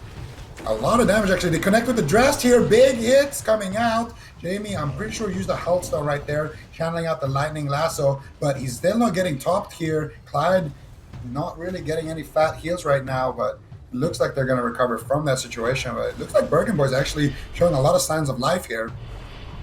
Oh, they're doing a great job so far. They're winning on mana. Pressure's been looking really great for them as well. And they're going to continue the push. Mercy going to get focus fired here. Jamie gets locked out potentially into a full fear, and Mercy still is getting rotted down slowly but surely. The thing is, I feel like Bergen Boys are a lot more susceptible to getting all in. So Infernion has to be very afraid throughout this entire match. Big Lightning Lasso comes in. His Fell Hunter actually gets killed off. Well, luckily for him, he's able to get that Netherward Fell Hunter back out. He has a pet. Willing to fight another day for him, and still with some defensive cooldowns, going to be feeling relatively safe. But I would say overall, Bergen Boys are looking really good here. But like I said, Diabolus at any moment they can go for a big all-in. Burley, of course, is playing Relentless, so if he gets caught in a long crowd control chain and Diabolus can develop any sort of momentum off that push, Infernion could just go down even through his wall. Oh, paralyzed here, but double Mortal Coil counter assault. Mercy gets stunned up back and forth between these teams now at 12% dampening. Lightning Lasso onto Infernion, full fear onto Burley. Mercy pushing forward to get in line of sight. Infernion calls in the Infernals. Mortal Coils them away and is looking to scare them away while Burley sits through a Hex. Mercy is incredibly low. Touch of Death is active. Big push by Monkarn. Now Mercy activating the Infernals. Big stun attempt here by Jamie onto Burley. Clyde in position, stuns the Trinket. Huge potential follow-up if Mercy is able to find a Chaos Bolt here during the Infernal timings. Dark Soul gets spell locked up onto Infernion. Mercy's looking to bait interrupts with Fear. Now popping off with his Dark Soul. If Mercy can find a Chaos Bolt here, it could be deadly. Will he be able to get it? He's looking for Fears. He gets interrupted. Now he can't be stopped on Chaos Bolt. Looking to find one onto Monkarn. Gets Ring of Peace on it. Looking for another Chaos Bolt. He's actually going after Burley out in midfield. Burley sees it coming. Ports back out of line of sight, but he ports into a Hex. Nice punish by Jamie. Now they're going after Infernion. Everyone's in crowd control. Chaos Bolt 1, Chaos Bolt 2. Life Cocoon slips between the crowd control chain there from Burley, saving Infernion for now. And mana is looking to be like a problem for Diabolus if Bergen Boys can keep this going. Yeah, let's see if they can. Clyde's moving all the way back to the other side of the map, but Burley is there. He gets counterspell. This is big trouble here on Mercy. He goes for the double Mortal Coil, going for the Chaos Bolt. Monkarn is going to interrupt that with the leg sweep. Mercy getting Blessing of Protection right there, which means Monkarn is going to have a nice hit here onto Mercy a little bit later. In about 40 seconds, he can do a Touch of Death go where they will be forced to basically take the damage. He also has his Touch of Karma. He can just use it on high HP if he's getting bursted. Stay out in the open here. So Monkarn has a lot of opportunity now because he forced out that Blessing of Protection. But Infernion is taking a lot of damage here. Monkarn getting feared. Infernion getting zapped right now by Jamie. Hex onto Burley. Jamie's trying to solo carry right now. No Life Cocoon for another 20 seconds here on the side of Bergen Boys. But Mercy's taking a lot of damage. Nice Ring of Peace here. They bait the 8 here. You can see it on the ground. Clyde can't heal Mercy. Mercy's going to go ahead and get the Mortal Coil, get the Banish out to allow Clyde to not have to worry about that spell lock. But Clyde not really casting anything right now. And Infernion is in big trouble here. If they can get any CC out of that fear onto Burley, it could just be the game. But Jamie does get spell locked here. So both teams are going to stabilize. Clyde's mana, though, looking worse and worse by the minute, then. I mean, it definitely is. Right now, Bergen Boys, they're doing a pretty good job, but still Infernion so susceptible to this damage. Life Cocoon will end up trading out by Burley. Paralyzed now onto Clyde as the Bergen boys are looking to counter or aggress a little bit or just slow them down. This is Dark Soul. This is the touch of karma from Monkarn as well. His opportunity to kind of push, but they're just running. The Bergen boys are really afraid right now. Mercy is a little bit rotting down. If Monkarn can stay on target, this is exactly what they need. Double leg sweep coming in. Nicely done there by Monkarn, and that is going to be the touch of death as well. Big damage rotating up here onto Mercy. That touch of death is going to explode and be a huge hit. Oh, Mercy! Might just take him down with the Dressagath. Mercy almost falls off the back of that. At the same time, Infernion is also going down. Burley is really struggling to keep his team alive. Sparks are flying in this match. Double Mortal Coil does come in, and it looks like Infernion might be able to hold on, but still Burley is struggling. They're all rotting down. Diabolus have stabilized just a little bit, and now it is Bergen boys completely on the back foot. Oh, that full Hex Lightning Lasso hammers down. Burley trinkets out, but he's got no cooldowns. Deep into dampening the revival. Coming out clutch. Infernion still so low. A full fear onto Burley. Infernion beginning to stabilize. Maybe not. Jamie's right on top of him. Stormkeeper Clyde's all over him. Hammer of Justice number 2. Drain life of desperation from Infernion just to stay in this game. Earthshock connects. Infernion pops the unending resolve with only 10% remaining health, desperately to stay in the fight. Infernal's called in as well from the Vision of Perfection. Can Infernion turn this around? Leg sweep over onto Jamie. Clyde's running out of options. Another leg sweep onto Mercy. He's going to pop his unending resolve. This one is burning down absolutely to the final second, the final inch of mana on both sides. Either team could take it. Full Hex onto Burley. Mercy is still low. Double Mortal Coil. He gets spell locked on the Chaos Bolt, but Infernion's getting KO'd by Jamie. Jamie looks to finish this off. Hammer of Justice for one more second. It's not long enough. Life Cocoon slips through. Infernion will begin to stabilize. Monkarn has answers when Clyde's Avenging Wrath ends here in a few moments. Bergen boys have a big opening. They just need to stay alive a little bit longer. Jamie looks to close it out, going after Burley. Infernal stun onto Jamie, trying to get him away from Burley. Vitality Conduit's beginning to somewhat stabilize the team, but now they're all just dying. Triple Infernal stun. There should be no way Burley makes it out of this one. Full Hammer of Justice has been laid down. They're going for a cross kill though. Dark Soul popped. Infernion gates away, but Clyde was left behind. Mercy, well, Infernion, there's no way at this point. Infernion falls. Diabolus take it, but it was not a clean fight. This got dirty down to the end. We feel like that's closer than we thought it was gonna be. A lot closer, actually, than what we thought it was gonna be. We didn't really expect that comp from Diabolus as well. Yeah, well played by Diabolus, Diabolus winning game number 1 here against Bergen boys. Bergen boys putting up a super good fight, looking insanely close there a couple times here. We should have a replay coming up pretty soon here, but let's talk about that game number 1. You know, I feel like we talked about it before we went to this match. Bergen boys, we thought this was going to be a 3-0. They would quickly get a 3-0 on the side of Diabolus here, and they just had that super close game here. Here is the replay on our screen. Benrique.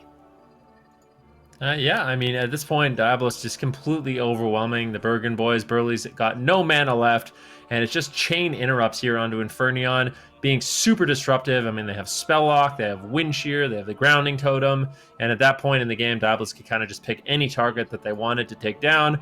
Burley happened to be the best target, and yeah, it was almost a triple kill at that point in the game, but definitely signs of life for Infernion, Monkarn, and Burley. They had good pressure on Mercy for a large portion of that game, but that's just the nature of what kind of happens when you play into that Elemental Shaman later on in the game with how effective Purge is and putting out Flame Shock and Gushing Wounds, and even the Psych Shredder he was playing. It's a lot of rot damage, and basically they can go after any target at that point, and it is really difficult for Burley to keep them all alive. So I'm curious to see if they do make any adaptations. Out of all the compositions I can think of, that seems to be the best that they can run into what Diabolus has available. So my guess would be game number 2, depending on the map. Maybe we do see Gelu get locked in blind, but I think this could very well be the 2 matchups we see for the rest of the series.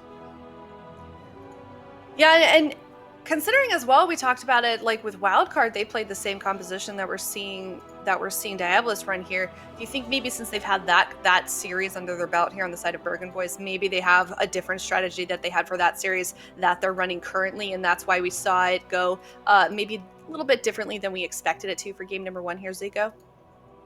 Well, I think that they practiced a little bit probably with that, but I think a lot of it just came down to they had better picks, they had clean game strategy, and I think they're just able to dish out a lot of damage when it mattered. Those Rings of Peace almost won them the game. So Bergen boys definitely looking extremely, good still in this matchup. But I don't know, Diabolus, that was a really close game, but it felt like that game also could have been over in a couple of seconds, Felt like 2 minutes in, there was already like a real kill opportunity onto Burley or Infernion. So I don't know. I think some of it can be attributed to them practicing and learning the matchup maybe a little bit better, but I think some of it also comes down to, Diabolus maybe making a few mistakes early on. And we do see Bergen boys map choice as well as their composition choice. Burley going to be playing Restoration Shaman, and they also locked in Hook Point. Now that we see both compositions here, Subatiz, what do you think here? Do we like this from the side of Bergen boys? Well, I think they picked Mistweaver in game 1 because they thought Mage Ellie was going to be what they played into, and then it ended up being Lock Ellie, so maybe it didn't work out for them. They'd rather have the Shaman into Lock Ellie and on a small map as well to be able to avoid the Wizards. Monkarn's going to be enabled a lot more, so this should be a bit more disruptive, and Burley's obviously more comfortable, I would say, on Restoration Shaman. Not that he didn't play a good game on Mistweaver, but I feel like Restoration Shaman is kind of just what he's known.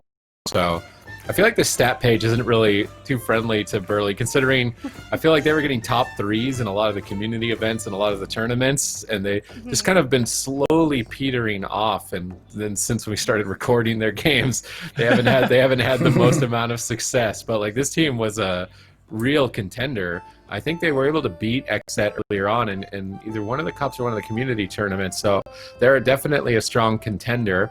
They had a good performance in game 1, just not able to close it out there. Bringing Burley back in on the Shaman on a more friendly map to their composition, I think this is going to go a little bit differently. Differently as in better or better. Worse for Bergen boys? Better. Okay. What about you guys, Zico and Ben? Do you think the Bergen boys can maybe pull off this game 2 here and tie it up? I think, that matchup didn't feel one-sided at all, so I think whoever plays the best here has a pretty solid chance, but I do think that Burley, he is a little bit exposed in that Mistweaver, so I think it's nice that they swap back to the Shaman, get the comfort, and especially on a small map as well. You don't really want to pick a small map and then have a healer that potentially is just going to get one-shotted, so I don't know.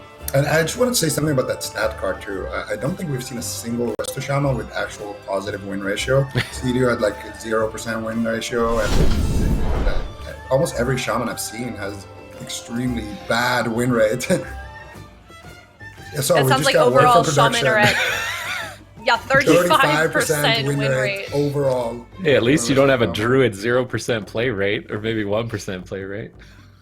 It's the same for our game, so get with the times here, Sid.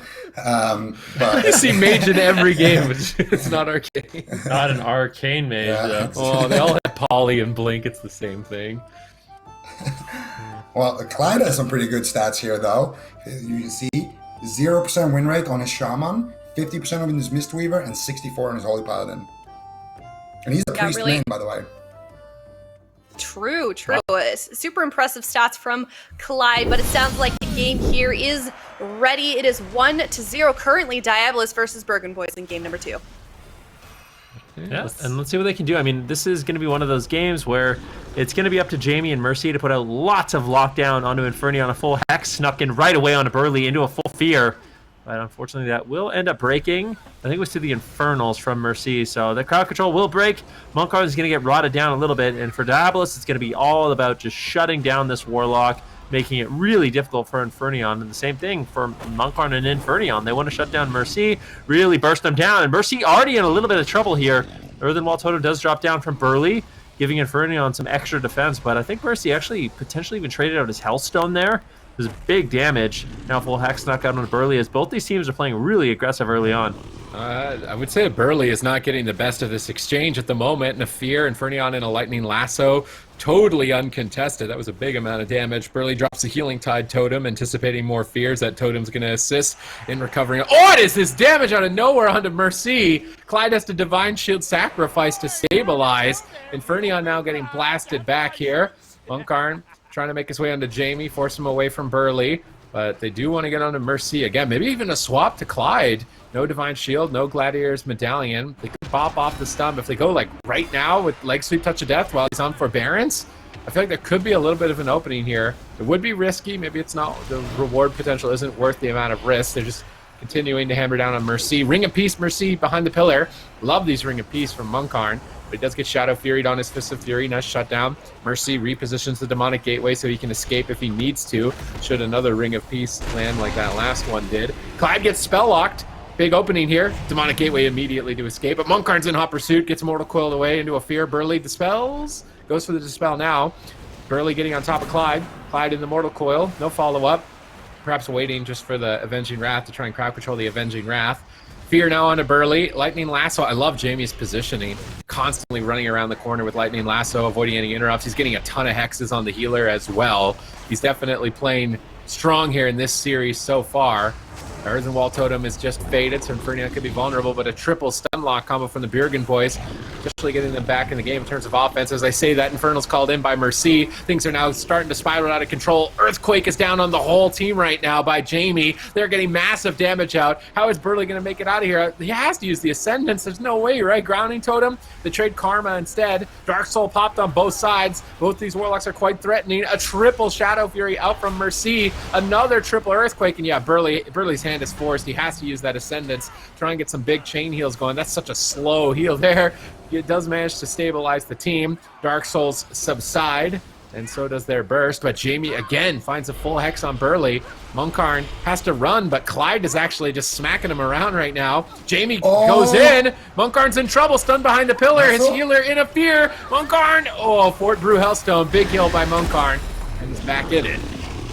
That was Monkarn's trinket, though. That was his human ratio, Fort Brew, and Hellstone. So very, very nice punish there by Clyde. Clyde was waiting to Hammer of Justice Burley there out of the fear, but Mercy got the re-fear, and they communicated quickly that it's better to do it on the Monk right there. So very nice communication here on Diabolus. Everybody's on the same page. There's no overlaps happening, and they're forcing out a lot of cooldowns. The only downside I would say is that they have forced Clyde's Divine Shield. They have forced Jamie's Trinket. So potential for setting up a big 100-0 on Jamie or on Clyde is there, but still, with those ineffables, look at Clyde's bubble as I'm talking about it.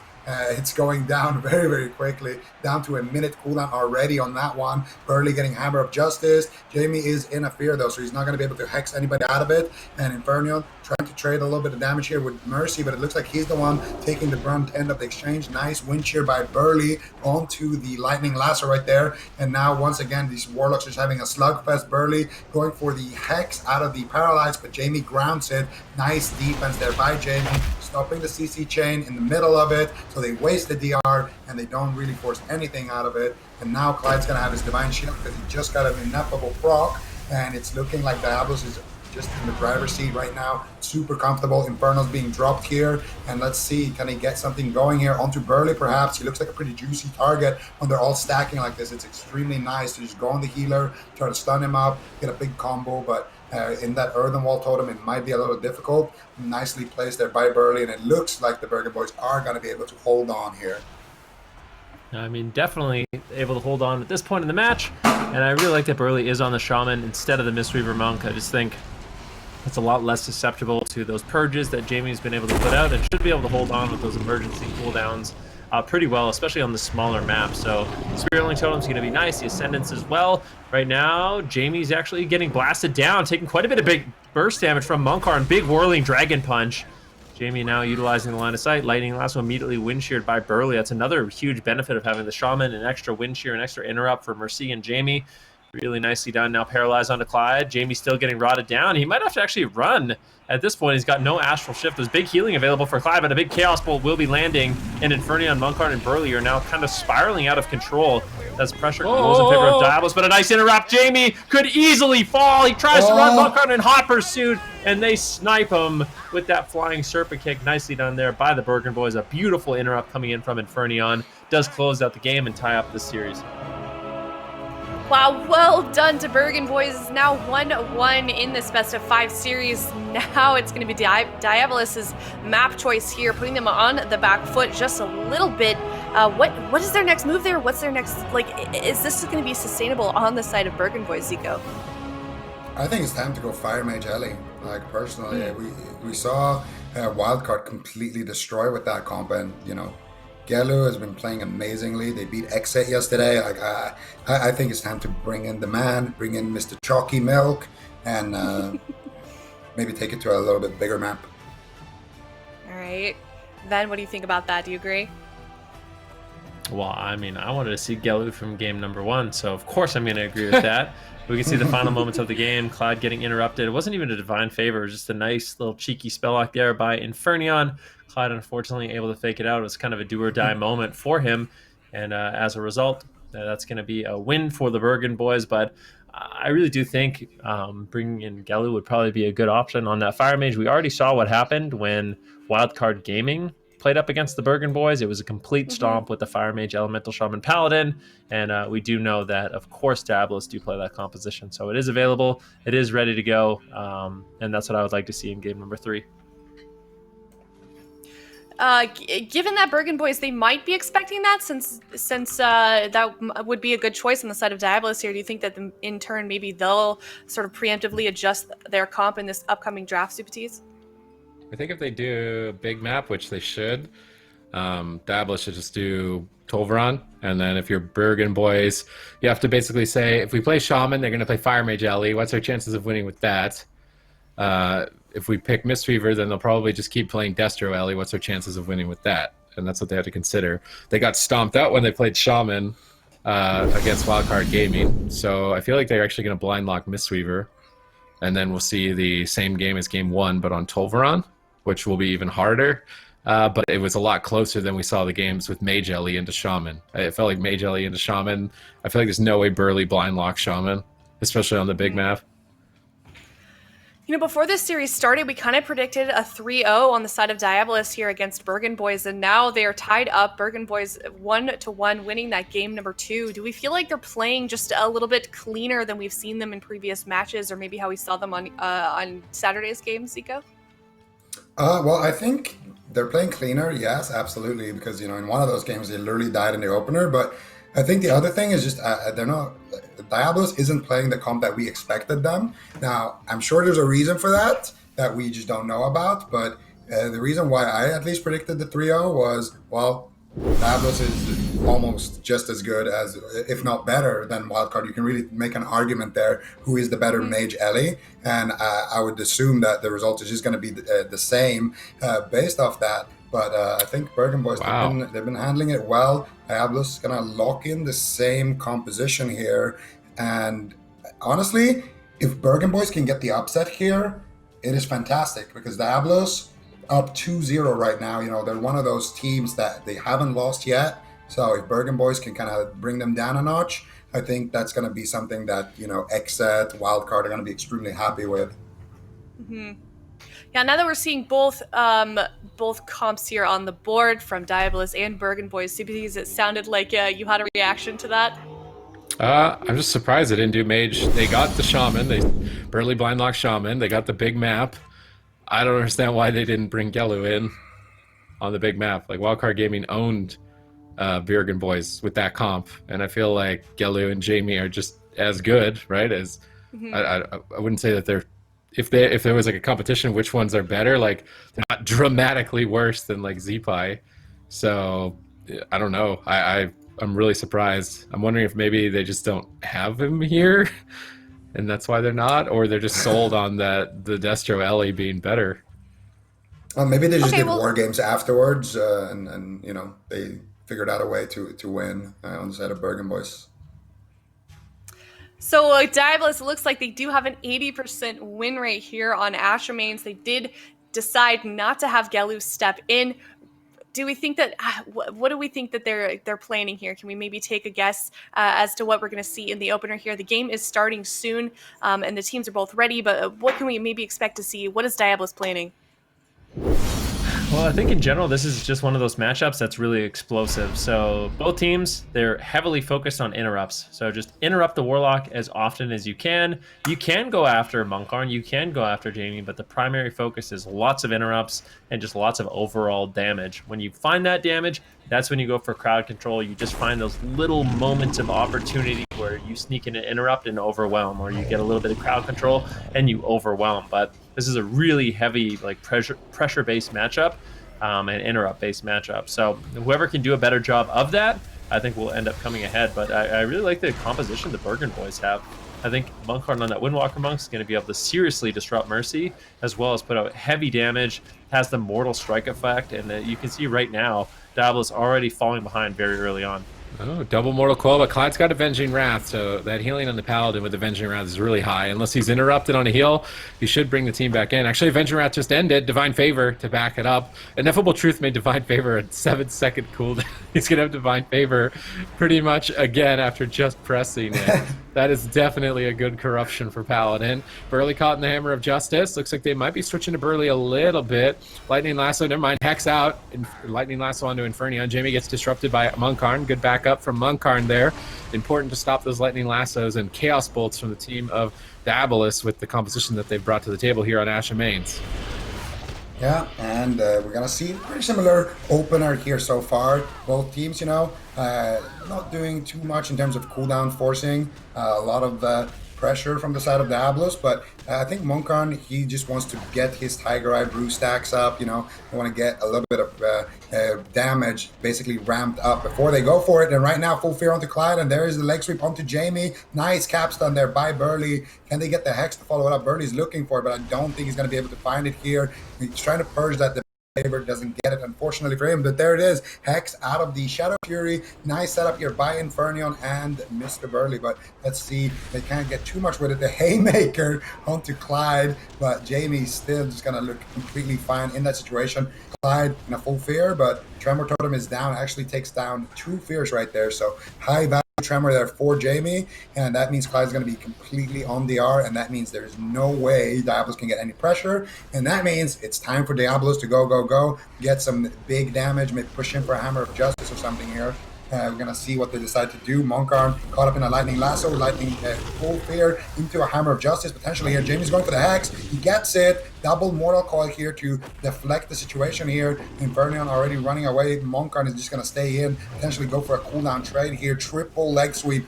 Big damn here now from Bergen boys. The Infernos are called in, and Burley's getting swapped to. He's going to go ahead and duck for cover. Infernion going for a big Chaos Bolt here onto Mercy. He's going to duck for cover. Ring of Peace back into line of sight. He's out of Clyde's line of sight. He gates away, and that could be a big mistake. Monkarn is chasing him. He kicks the fear. Clyde's crowd control behind the pillar. Mercy not in line of sight, but he gets the Hand of Sacrifice in the nick of time right there. Very close call there, but he did have to use his Divine Shield as a result of that gate by Mercy. So Clyde and Mercy definitely not on the same page, and Bergen boys are looking amazing right now.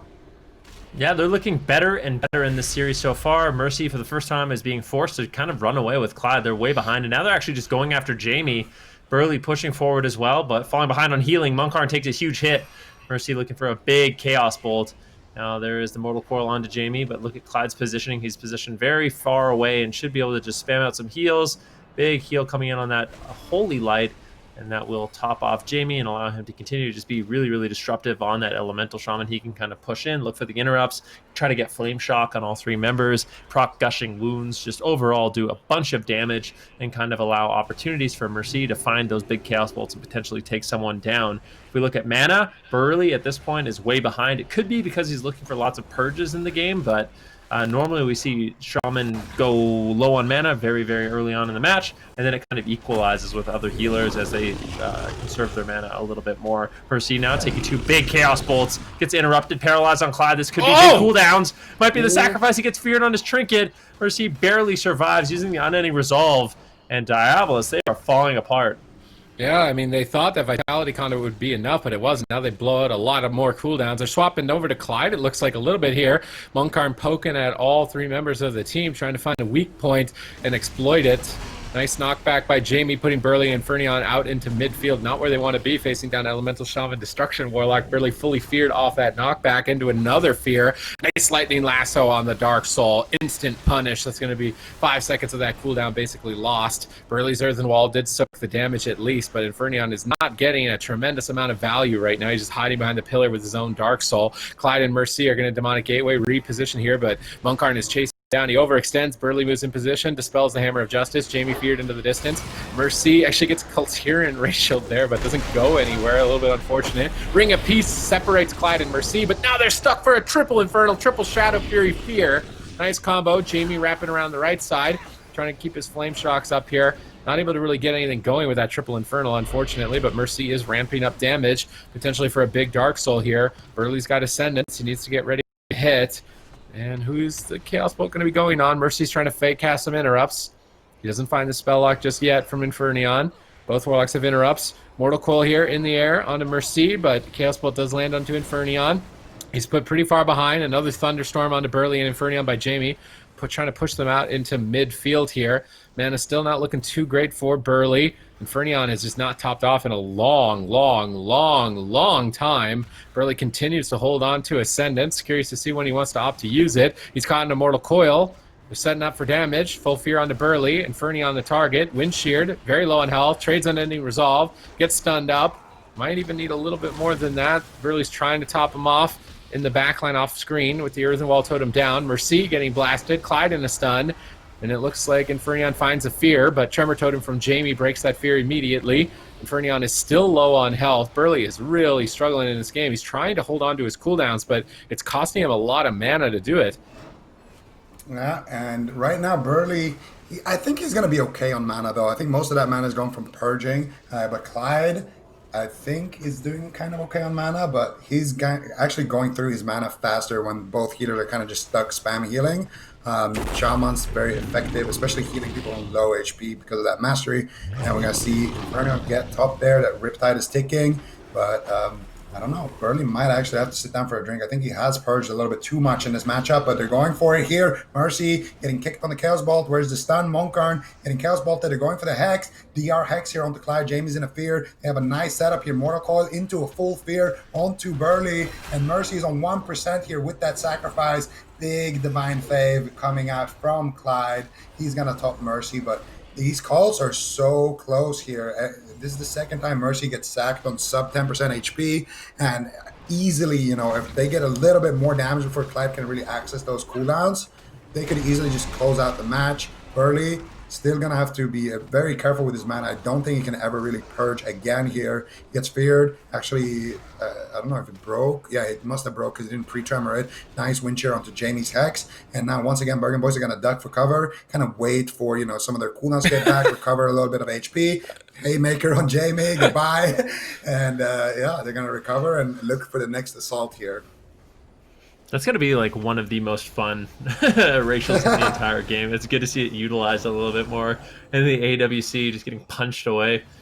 All right, well, 20% dampening at this point of the game, and both these healers, I mean, they have stabilized their team, but yeah, like you kind of mentioned, Zico, these hits onto Mercy, they've been really, really dicey. I mean, if Clyde wasn't as quick with the sacrifice, they might have ended up just going down, and now they're actually pushing in, going after Jamie. Clyde is forced to use a Divine Shield, and once again, it just seems like Bergen Boy, all the pressure's in their favor. Monkarn has a lot of his defensive cooldowns, if not all of them, to continue this push onto Jamie. And right now, Clyde is really struggling to keep him alive. Jamie is trying to run, he's trying to hide, but using so many gushing wounds on the match, he is really susceptible to damage. And I think Bergen Boys are really trying to pressure him and punish that aggressive corruption. Infernion in the midfield, though, getting blasted. Don't want to leave Mercy alone for too long. Looking for a big Chaos Bolt. Manages to find one, and Infernion is in a little bit of trouble here. Shadow Fear goes out onto Burley. Another Chaos Bolt lands. Infernion getting lower and lower, but Burley, with the Ascendance, stabilizes his team. Jamie knocks them all into the open. Maybe Mercy can capitalize on that just a little bit, but I think at this point in the game, Jamie is going to be the one that is in trouble. Monkarn charges in, and it's Clyde and Jamie on the run as Mercy tries to set something up for his team. Yeah, they're waiting for that Avenging Wrath, but it's 43 seconds away. Infernion has Dark Soul rolling. Mortal Coil in the sky. Can Infernion find a Chaos Bolt? He's currently wind sheared. Jamie is just taking so much damage from Monkarn. Ring of Peace bounces Jamie out line of sight. One Chaos Bolt. Looking for a second. Two Chaos Bolts going straight to Jamie. Paralyzed onto Clyde. Didn't get the sacrifice up. Has to trinket and sacrifice, but now he is also falling behind on the redirected pressure. They're switching to Clyde. Whoa, Double Clyde. stun. Beautiful punish by Monkarn, and they take the swing match. Bergen Boys move to match point. It is 2-1 now in this best-of-5 series. Bergen Boys pulling ahead for that last game. Now they've won 2 games in a row. Diabolus really on the back foot here. They need to tie this up if they want to win this series here. Now, the question is, what is Diabolus going to do here? They're not switching their composition. They're choosing not to put Yellow in. Like, what is their next move, then? What are they going to do? Well, Honestly, this matchup isn't looking that great for them. I think when Bergen boys were playing with the Mistweaver Monk, it was a different story. I think Mercy could punish them a lot more, didn't have to deal with the additional, wind shear, as well as the grounding totem, a lot more interrupts for him to deal with, which makes it much more difficult for them to actually find pressure in the match. So this is kind of the story of the match. Clyde barely holds on multiple times in the match with his sacrifice, as Bergen boys felt like, if at least for me watching it, it felt like the Bergen boys had an overwhelming sort of momentum swing, a lot more pressure in the match than we did see from Diabolus. So I think for Diabolus, they have to switch it up. If we see this same matchup play out, I would expect Bergen boys to walk away with a 3-1. But if we see Gelu come in, I think they definitely have a fair shot in the match. Yeah, Bergen boys looking absolutely on fire in this series against Diabolus. Do you think that they can keep this momentum going, like Ben Ricky was talking about here, Zico? Can they win this series against Diabolus with a 3-1? Do you think?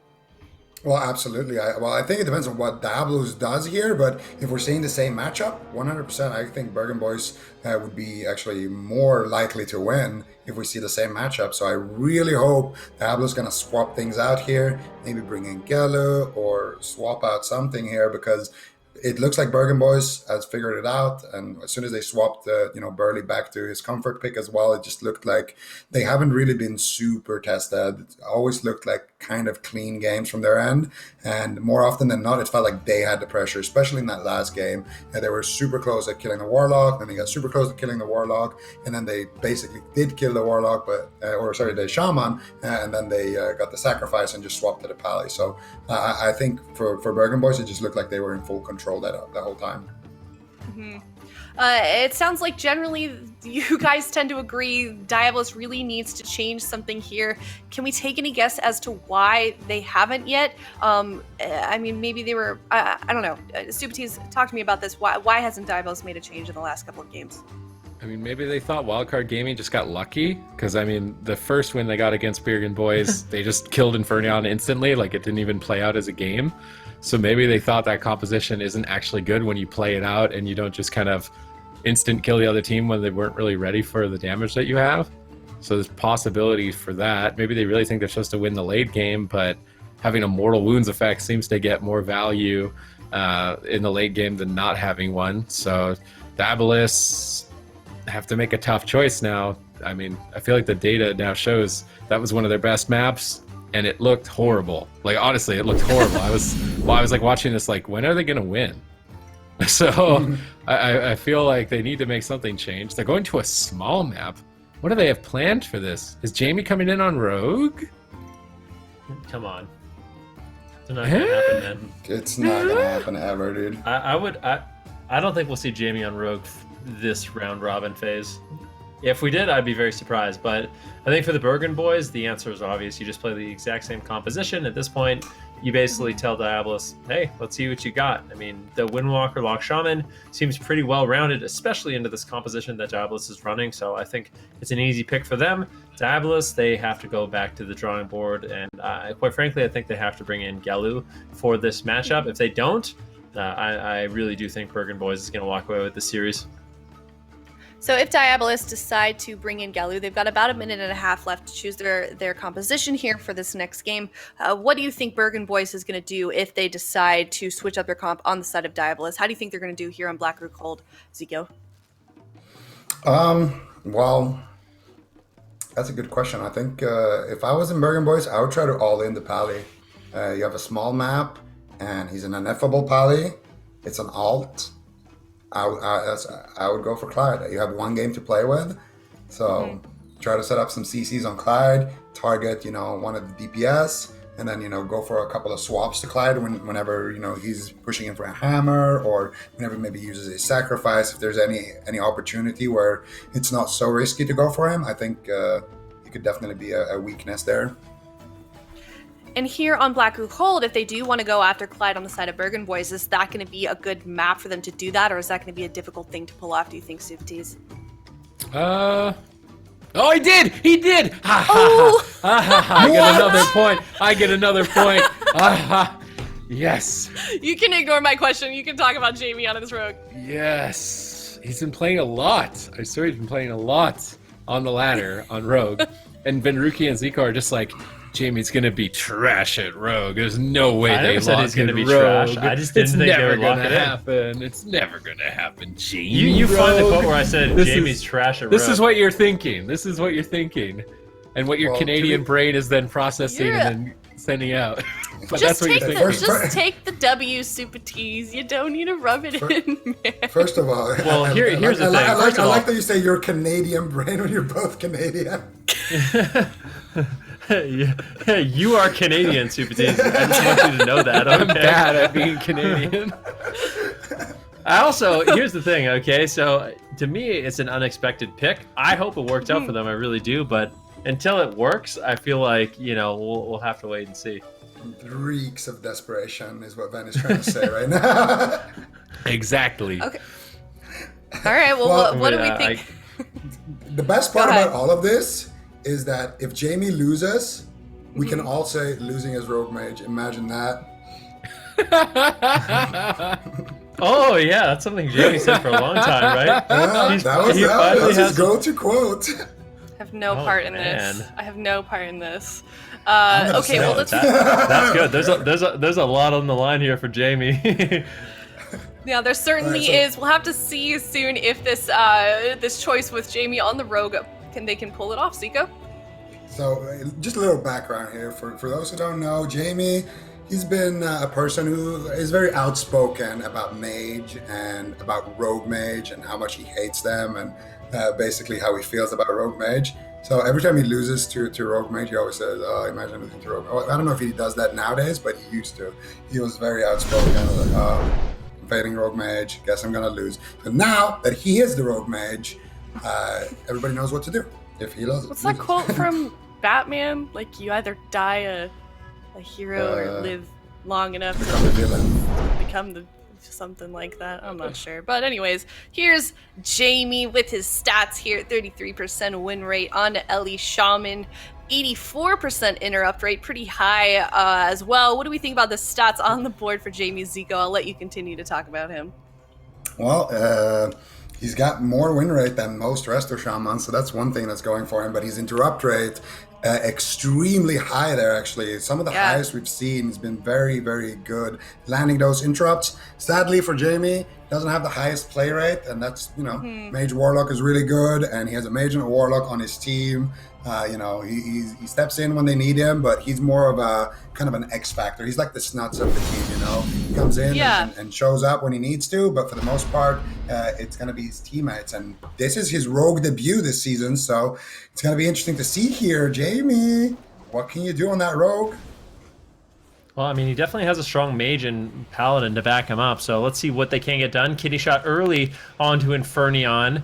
Unfortunately, no crowd control found onto Burley just yet. Gelu trying to take control of the match, getting polymorphs onto Monkarn, but still no crowd control fired onto Burley. And I think without that crowd control, it is unlikely that we do see Diabolus win these exchanges. Jamie going to be going for a re-stealth, but Monkarn says no way, pushes in and really tries to pressure Jamie on this Rogue. Oh, he tried to pre-death from above the leg sweep. He did pre-evasion the leg sweep, but still a lot of magic damage onto Jamie. Very low on health, trying to go after Infernion, stunning him up, but Ring of Peace from Monkarn protects him, and Jamie goes to the other side. Ring of Frost snipes up, a double Mortal Coil from Infernion, setting up for Fears onto Gelu. Clyde is Avenging Wrath. He should be able to stabilize the team here. Hammer of Justice onto Burley. Looking for damage onto Infernion still here, but Jamie is not looking too stable when that Avenging Wrath subsides for Clyde. They do finally get some momentum here. They blind Burley. Burley trinkets into a punish. Nice punish. Cheap shot on the trinket. Where's the polymorph? Another stun for polymorph here. Gelu blinks in, gets it. Pre-Spirit Link totems the polymorph. I mean, it breaks him out, but it costs the Spirit Link totem. It might come back to bite him here. Infernion still being pressured. Diabolus are on match point. If they lose this, they won't get a second chance against the Bergen boys, and their undefeated record in the circuit will be bested by the Bergen boys. Bergen boys could mix up the entire circuit play if they did manage to find a win here. All right, let's see what they can get done here. Gelu went for the Panda into ring. Oh, it looked like they knocked Clyde into the ring, but obviously they're on the same team, so that's not going to happen. Infernion, though, taking a lot of damage here with Gelu's Combust. Double Blinding Light, cheap onto Monkarn. Where's the Dispel? Clyde dispelled Jamie, so Jamie has to go for the sap here. Gelu gets the sheep in the nick of time at the end of that waterfall. There's the there is the meteor coming through, and I do believe that was a health stone as well there from Infernion. So they're forcing out a lot of cooldowns here, and honestly, Jamie on that assassination rogue looking pretty good so far for his team, but now he's going to be tested. Touch of Death active on Jamie. What are you going to do about it? Monkarn stuck in a Nova right now. Goes for the Fist of Fury. Where's the pre-feint there, Jamie? Not going to be able to find it, but it looks like Clyde's going to have no issues hitting him up. Nice cross crowd control here by Gelu. Full ring across full sheet. Gelu's broadcasting these fireballs. Doesn't have the damage to back it up yet. No combustion available, but Gelu's still just doing so much work right now for this team. Landing, a lot of cross crowd control, doing a lot of burst here, and he's put his team ahead. They have about a 20-second window here where they can kill Infernion before Burley's going to have his trinket. Ooh, interrupt on Clyde. Things are spiraling out of control here for Diabolus. Jamie almost gets absolutely deleted. Shadow stepping away from the fight for now, but this is the combustion of Gelu. This is where they want to get aggressive, is a full polymorph on Burley, and Jamie unfortunately gets scared away. And now what is he going to do? He gets back onto Infernion, getting a little damage out. Hammer of Justice onto Burley. The crowd control is not done yet. That was a big one-shot attempt there by the Bergen boys. A really close call onto Jamie, but Jamie with Trinket, Evasion, Cloak of Shadows has basically everything he needs to survive. But if you're on Clyde, Jamie has to play defensive. Once again, he gets caught into a full leg sweep. Roll over, paralyze on Clyde. Monkarn, where is the damage? Can we find a Chaos Bolt? Mortal Coil comes in with the fear onto Clyde. Jamie, Trinket, Cloak of Shadows. Nicely done there by Jamie to survive, but that was a great setup. Now, Gelu looking to set up his team. A big meteor lands onto Infernion, but Burley in that crowd control has been able to get us some healing. I think that was actually a pre-Earthen Wall totem, and it looks like Infernion should be able to escape with his life. Yeah, Infernion doing great here. Unending Resolve coming up in a minute. Spirit Line coming up in 22 seconds. Can they kill Jamie in the next leg sweep? 28 seconds to that moment in time. They're really putting it to Jamie at the moment, even without the leg sweep. Double Shadow Fury snipe by Infernion. Double Cataclysm, max value there. Getting that Flashpoint Azurite trait online. Switching back to Gelu for a moment, but definitely want to be going after the Rogue, who's likely running in a lot of gushing wounds. Hammer of Justice, Kidney Shot, nice timing. Combustion popped here onto Infernion. Paralyze onto Clyde. They're trying to reverse it here, but that's a full polymorph. Infernion drops the Nether Ward, but a sap out of the polymorph. Can they keep up the pressure? Mortal Coil, double blinding light, but it did strip all the dots off Infernion, so the pressure from Jamie's going to be a lot lower here. Burley survives that crowd control chain with no Gladiator's Medallion without even having to trade anything. That's excellent for the Bergen boys on match points. Still that opportunity in the near future. Could be an opportunity. Infernals and Dark Soul for Infernion. When's he going to go for it? Infernals immediately called in. Double Cataclysm. Burley running away from the Hammer of Justice. Jamie running away from the Infernals. The Dark Soul scaring them. Burley trying to reposition. Buy time for the Gladiator's Medallion, although likely going to line up with Blind. And Infernion's Dark Soul not really getting any value here. Trying to get a Shadow Fury. Gets polyed on it. Burley Haymakers Gelu away.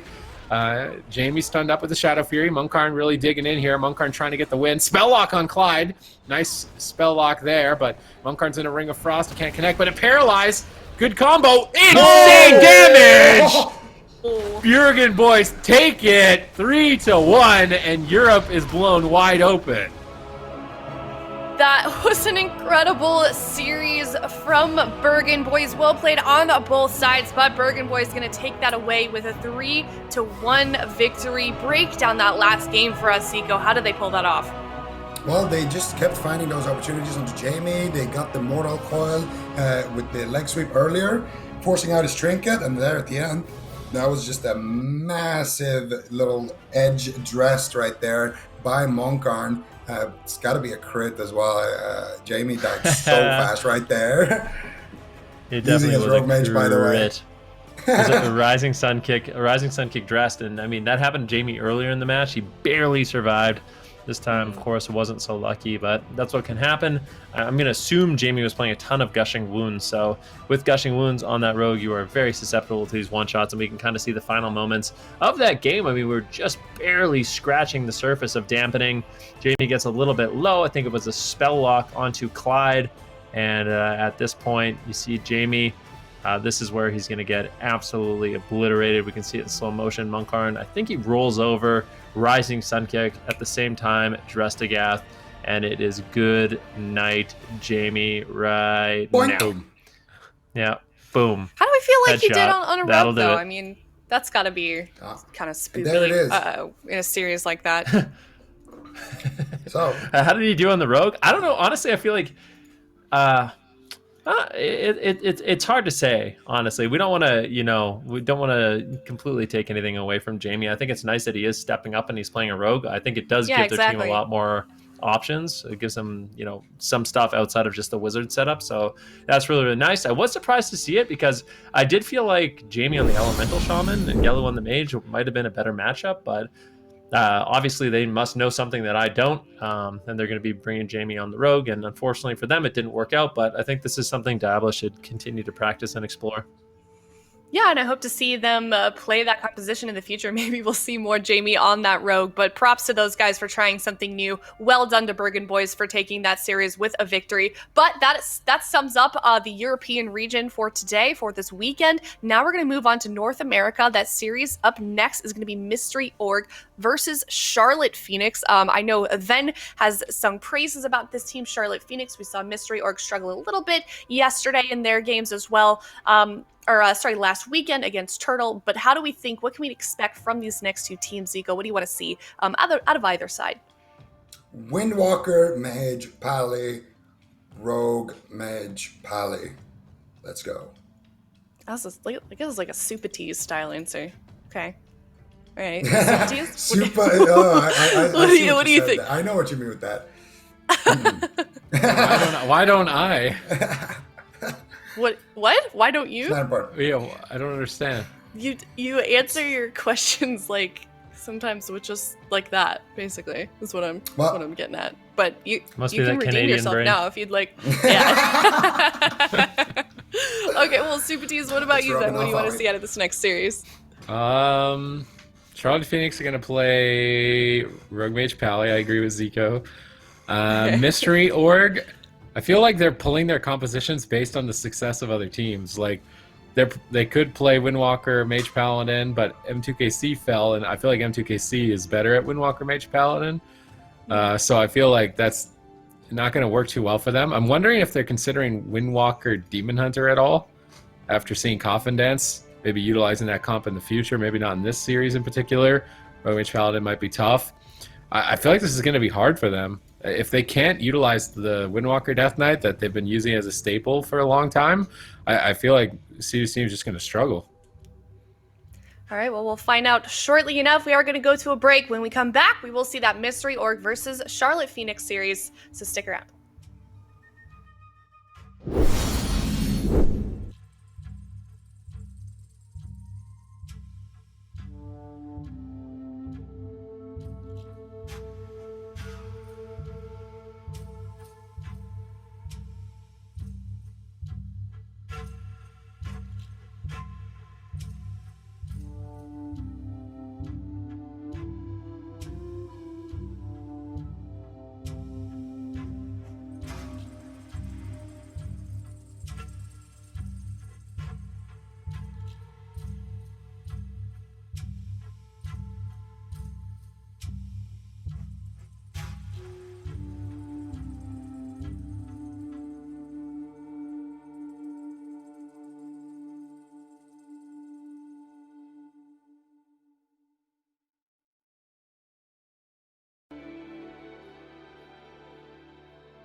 from CMD's Ice Block. Can they push for it? Ironbark, when he gets caught on a polymorph, the Ironbark may not matter. 10 seconds away, 8 seconds away for it. Can they gun down for the kill? Conrad's about to trigger. 4 seconds away, 3 seconds away, 2 seconds, 1 second. Oh my goodness! Oh my god! My heart is still racing from that block.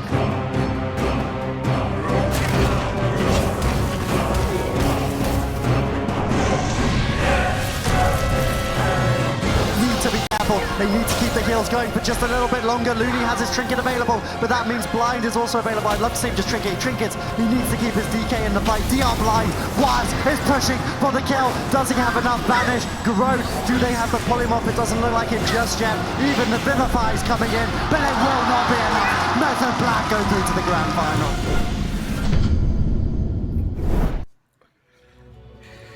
Welcome back, everyone. We finished our European games for the day. Now we're moving on to North America here. We're starting off with Mystery Org versus Charlotte Phoenix. We have 4 more games left in the day. We talked about it a little bit before we went into this break, but before we talk about this next series here, we do have another question from you guys, the viewers, using that hashtag AskAWC.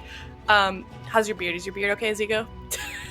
Actually, it's not. Wait, give me a second here. We'll wait. It's been bugging me the whole commercial break. Right. Sorry, you were saying? All right. Okay. All right. We do have another question from Ask AWC, and that is, I am just getting back into WoW after an extended hiatus. Pandaria sounds like the last time you played. What's the best resource to learn and understand the dynamics of WoW PvP? And I'll just open the floor to anyone who wants to answer this one. Sure. So best place I find is coming in and tuning into the AWC every single weekend. No, seriously, that is a good way, but what is a good resource? I feel like for me, I like watching streams a lot, just to kind of stay up to date. Places like twitch.tv/Zico, shameless plug for learning FTW, bro. Yeah. You didn't even do it right. Yeah, but yeah, I don't know. I feel like streams, YouTube videos, stuff like that, I like to really tune into. Yeah, I think just to build on that, yeah, definitely. If you're playing, a certain class, like let's say you're playing mage, I don't know, you could go into, a mage streamer's, like a rank 1 mage, like I don't know, like maybe even Rookie's stream, for example, and you could go in there, ask him a bunch of questions, if there's a matchup you're struggling with, something like that, and then you can get, an expert answer like that, and no one's gonna hype up Supertees' stream? Jeez. Well, if they want to learn how to play Guardian, they really want to know how to play tank. Let's do this. Let's hype up Supertees' YouTube channel, because his YouTube channel is on fire right now. If you guys are looking for Shadowlands content, Supertees is going over all the different classes on YouTube, and it's been a great resource for me learning about all these different specializations. Good. I don't think production knew we were just going to turn this question into a massive plug. So thank you for that, for letting them plug their own streams. But I do know also, if you guys want to find some of the players that are competing today in the AWC or that have played in previous tournaments as well. Healing Stat, huh? Don't we have? I feel like we have a Wikipedia with all the players and all the links to their channels and stuff. I'm not sure. So I do know the one place I do know you can go is Healing Stats Twitter, and he has a list of all of their Twitters there. But yeah, I'll find where that list is. I know it exists. Steam Machine made it. But anyways, the game has started as Mystery Org versus Charlotte Phoenix here in game number 1. All right, Windwalker Mage. So same matchup as yesterday. Can Mystery Org, Sea-Doo, Sam-I-Am, and Trill perform better than M2KC at M2KC's main composition to take out Charlotte Phoenix? This is going to be a really high-intensity game. Is Sea-Doo ready on that Paladin? Let's find out right now. Sea-Doo in a blinding light. Sam-I-Am in a blinding light. Trill has to use Karma. Immediate pre-diffuse magic, knowing that it's going to get bopped. And he ports behind the pillar, gets the Vitality Conduit. Trill is going to be alive there, but that was a nice opener here for Charlotte Phoenix.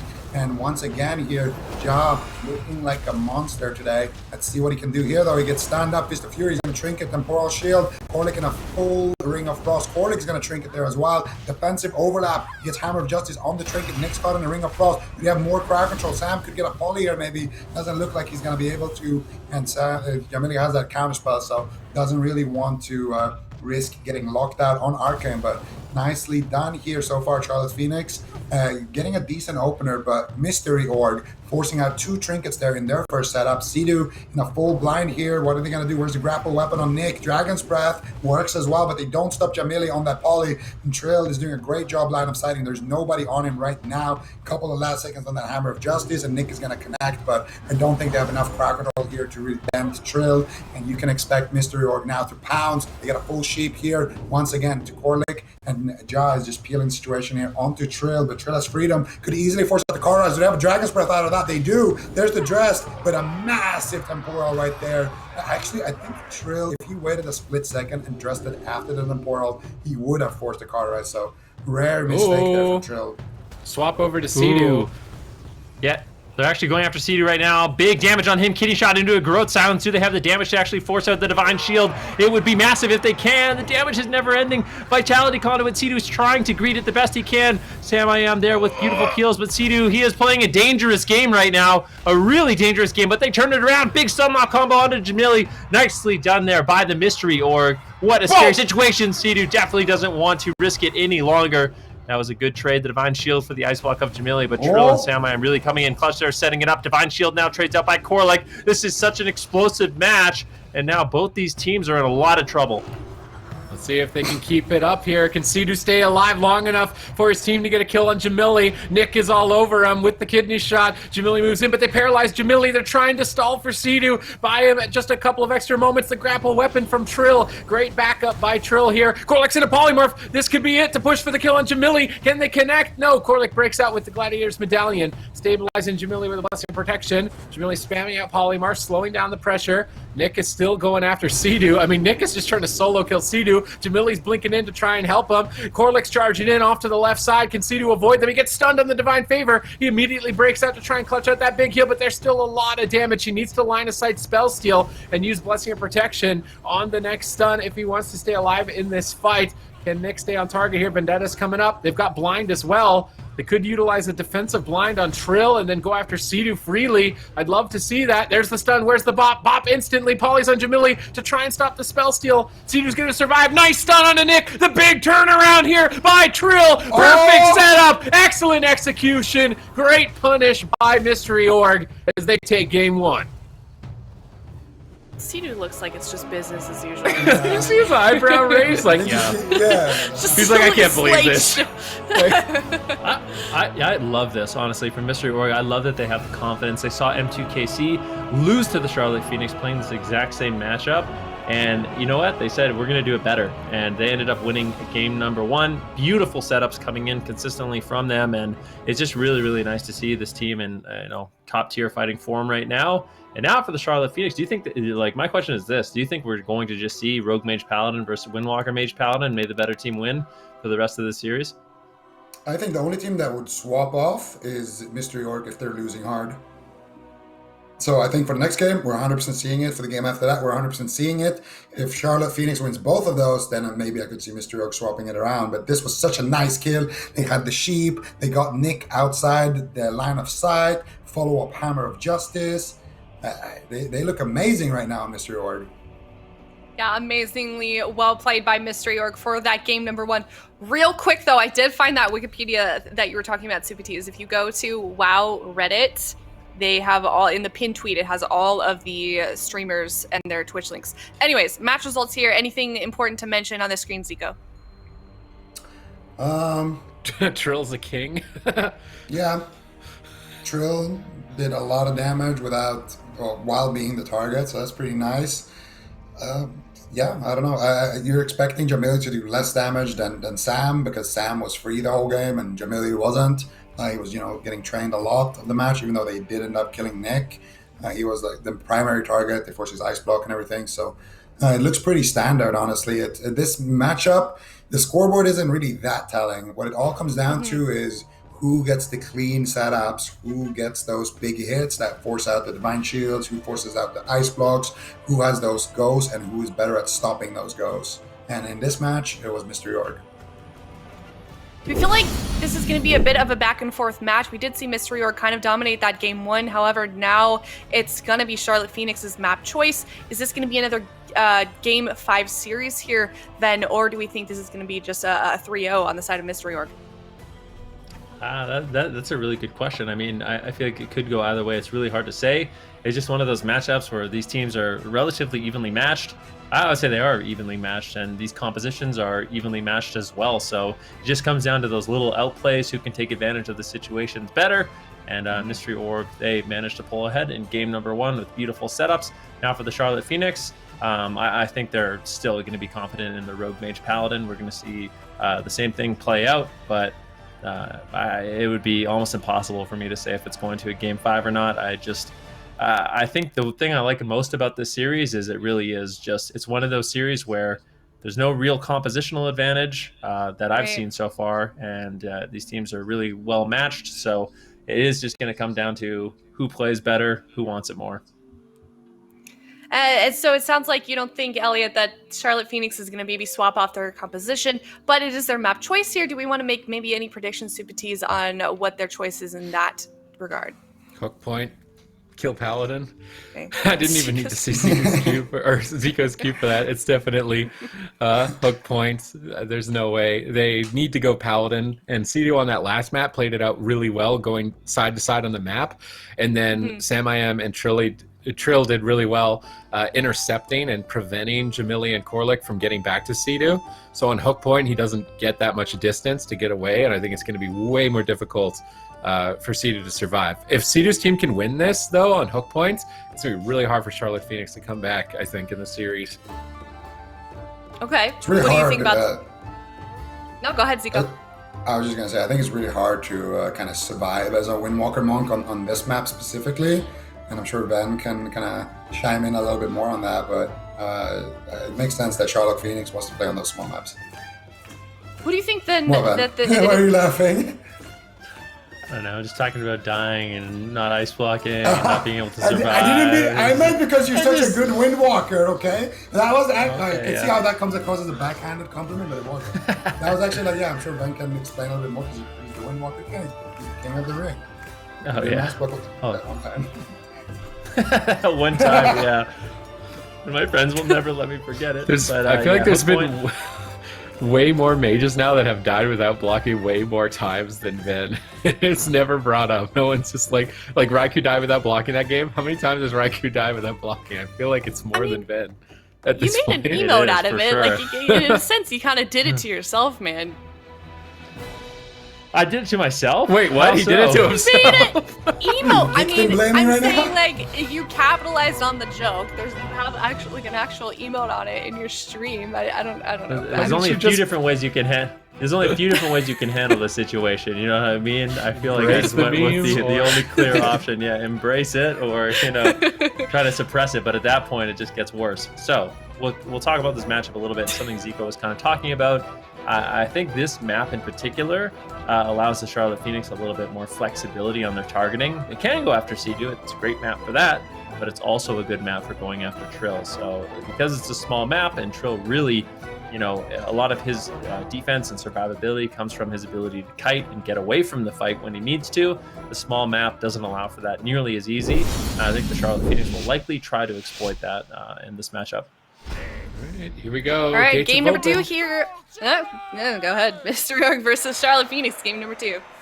Sam, Jamil, both cross center field. Sap on Cedo. They're going Trill, definitely. Kidney shot behind the fence. Jamili blinks in to support him. He pre-fort brewed a kidney shot from stealth. That was perfect timing by Trill. And then he portals back to Cedo's pillar. This is great positioning by Trill on the Windwalker Monk, navigating that opener excellently. But Nick is re-stealthing, trying to take advantage of that distance, but he doesn't get it. Sam I Am blinks in and stops the re-stealth. This is great from Mystery Org. Huge pressure onto Jamili. Temporal Shield needs to be enough here. Doesn't heal him for too much. Full Ring of Frost. Beautiful crowd control by Sam. Excellent counter engagement by Mystery Org here, performing phenomenally on a composition that I was worried that they wouldn't be able to keep up with Charlotte Phoenix.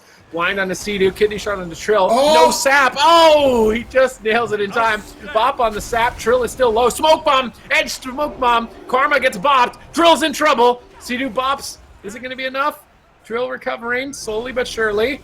And both teams stabilized, but another full polymorph onto Corlick. Samayam is playing incredibly well in this game.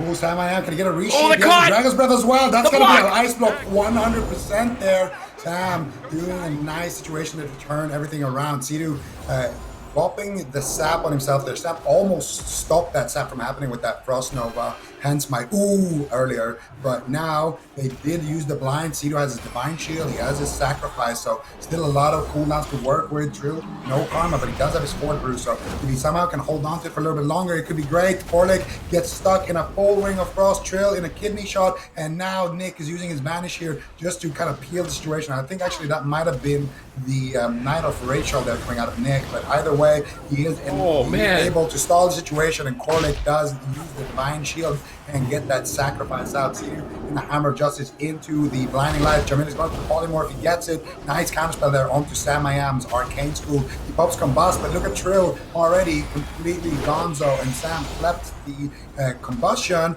but Jal actually flips it back. And I think that's going to be it here. Yeah, I mean, Jamili just getting lower and lower. There's nothing left for the Charlotte Phoenix, and they move in for the game-winning crowd control. How could Jamili possibly survive this situation? He gets locked out and taken down.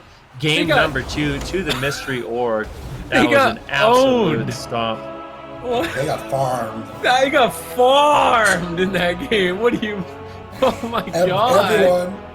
Everyone on Mystery Org played insane. Sam played out of his mind. Trill pre-walled the first kidney out of like from stealth. You know, he's just like, I sense a disturbance in the force walls. You know, and he nails it. And he keeps pre-porting like that Combusco there at the end. Trill is already out of line of sight, kiting on the smallest map in the game. Such great game awareness. And I love the fact that Trill is back on his Windwalker and he's showing up here because I feel like Mystery Org, Trill is such a big reason to why they have so much success, you know? Can I just point out Sidu's shirt here? I don't know how I didn't notice this game one. Is that literally a piece of paper with question mark written on it, taped on his shirt? Yep, guys, don't forget. Looking good. Don't forget to cop that Mystery Org merch. The stonks are rising here. Yo, when is that merch drop, Sidu? I really want that. Oh my goodness. It's great for collecting. The style looks great. Well played by Mystery Org there. Now they're up 2-0 here. Anything we want to mention here about match results? I mean, Jamili got shut down quite a bit in that game, but it is really nice to see Samayam in a matchup like this. I feel like for Mystery Team, Samayam on his Mage hasn't been a big focus. There's not too many compositions they were able to run where they could really have him shine as a mage, and I really do think he is one of the best mages in North America for sure. So seeing him in a matchup like this where he can really, really shine at how good he is at denying crowd control, setting up for his team and getting good burst out, it's an absolute pleasure. So I think that's a big reason as to why these two... You know, and here's another kind of interesting note about this matchup, and what I said earlier is how I don't feel like either one of these teams has a big compositional advantage. If that was the case, where we felt like Windwalker Mage Paladin was better, Nick could play Windwalker. He's a great Windwalker monk. So if they really feel like compositionally it's not working out for them, they can make the switch. But I just think it's one of those situations where Mystery Org really showed up today. Mm-hmm. Yeah, Charlotte Phoenix having a pretty difficult time so far in this series. Now Mystery Org finding themselves on match point. Charlotte Phoenix chose the last map for the game. They chose Hook Point. Still didn't work out for them. Now my question for you guys is, what is their next move here? What is Charlotte Phoenix going to do if they want to try and turn the series around, Super Tees? I mean, does Roguelock just get owned? Like if Bergen comes in and they play Roguelock? I feel like Rogue Mage Paladin is still, like, it should perform way better than that last game. Their targeting seemed all over the place. Like, they started on Trill, he totally shut down the opener, and then they're like, oh, we're actually leaving Sam open way too much. He's shutting everything down and getting way too many polys. Then they tried going Mage. They're already so far behind at that point. So maybe just starting the game on Sam, but I feel like you don't want to attack Sam. Like, he's just full versatility tank Mage. Attacking Sidu and attacking Trill and bouncing between the two of them is how they found success against M2KC. This this is crazy right now. I mean, I was not expecting Mystery Org to perform as well as they are on this comp. So it's very impressive. And now Charlotte Phoenix, maybe they also didn't expect them to perform as well. So they're gonna have to adapt to the situation here. Sam's playing a very aggressive game. So maybe M2KC, Steralium doesn't play as aggressively. I feel like we often see their team kind of drag games on and try and pull for the late game, where Sam is playing much more boldly. So Charlotte Phoenix may need to actually go after him. They're taking their time locking in, so maybe they are considering a comp change. Yeah, about 50 seconds left on the board here for Charlotte Phoenix to pick their composition. Tolerant Sewers has been locked in, as we can see. Zico, go ahead. Well, I don't think they're going to actually swap their comp here, Charlotte Phoenix. I think they're just using this time just to kind of figure out, okay, why are we getting so destroyed here? Like, should we change our targeting? Maybe we should go after Sam, Corlick. What are your issues? Corlick says, this is happening to me. Jamili is like, okay, you guys just keep me alive so I can kill them. Nick is like, okay, I'll try. And, they're kind of working through what to do here. Because I think in terms of comps, we're not going to see anything change. It's all about how they play the game, who they, decide to focus. Are they going to focus Sea-Doo, crowd control DPS? Are they going to crowd control Sea-Doo, maybe go after Sam? What are they going to change? Because both games they went after Trill. Trill just didn't die. Like, he wasn't even close to dying, actually. What about you guys, Ven and Supertees? What do you think Charlotte Phoenix should do targeting? Continue to target Sea-Doo, or do they need to maybe switch up their focus target? What else could they do here on Dollar and Sewers for game number 3? It's a hard question. Yeah, I feel like Sam is just playing so much differently than Steralium, which is like one of the major changes. Trill is still going to be able to play a solid defense on Dalaran, so maybe it is just start on Sea-Doo, go after Sea-Doo more. I mean, it was working in game 1. If they had a pre-evasion or a pre-feint on the leg sweep, then Nick could have kept training Sea-Doo, and I feel like they would have killed him. So I don't think they should abandon attacking Sea-Doo. It definitely needs to be a part of the formula, I think, for them to win. All right, here, ladies and gentlemen. All right, well, we're going to see how exactly this one does go down. Sam is going to be moving in stealth right now. In the last game, what he did was he ended up soaking the meteor on Trill, so standing in it and then Dragon's Breathing Nick, allowing Trill to escape. And they actually are just going to go after Samayam. Combustion rips out extremely early. Samayam will be using the Everyman for himself, kleptoing the Combust, canceling it, using Temporal Shield, and now combusting himself to turn around the pressure. Interrupt onto Corlick. Nice interrupt there by Samayam into a Paralyze. And right now, Mystery Org, they are looking to get aggressive. Jamili almost forced into his first ice block. The crowd control is still not over yet. Ringer Frost lands. Samayam setting up his team. Does he have any more? Hammer of Justice lands. Jamili, how are you still alive? Barely holding on. The sacrifice needs to come in, but they get the Cauterize, which is a huge victory for Mystery Org. All right, they're in a good spot here. Corlick charges in. They're trying to turn it around onto Sam, but a pre-Vitality Conduit on Samayam from Sea-Doo soaks the Drestigath, keeps Samayam at a healthy margin, blinks back to try and break Sea-Doo out of the Ring of Frost, but Nick gets a sap out of it. Good crowd control chain. Really pushing to get that Sacrifice or Cauterize from Sam, but Temporal Shield and the Pillar is avoiding Jamili's pressure, and Samayam bounces back. No Cauterize, no Sacrifice Force. Nick is polymorphed out of the fight at the moment into another polymorph. Corlick is trying to avoid Sam. Sam's moving in. Frost Nova's the Dispel. Dragon's Breath Corlick. Oh, pre-sacrifice on the Dragon's Breath here, but they're swapping to Corlick, trying to shit. This is sick adaptation by Mystery Org. If they get Divine Shield off the swap, it's going to be so crucial to their victory. They do at least get Vitality Conduit. Oh, the snipe counter spell onto Corlick. They're still going for it. At the same time, Charlotte Phoenix make a swap over to Sea-Doo. How is he going to deal with it? He pre-Vitality Conduits. Both teams playing out of their minds at the moment. Trill is still going after Corlick back here. You ring a pieces Corlick, but it's not bad. Oh, there's the Infinity Bounces against the wall. He somehow still healed himself up to full. Sea-Doo goes for a Divine Favor. Nick is just tunneling them down. Is this game really going to devolve into training the Paladins?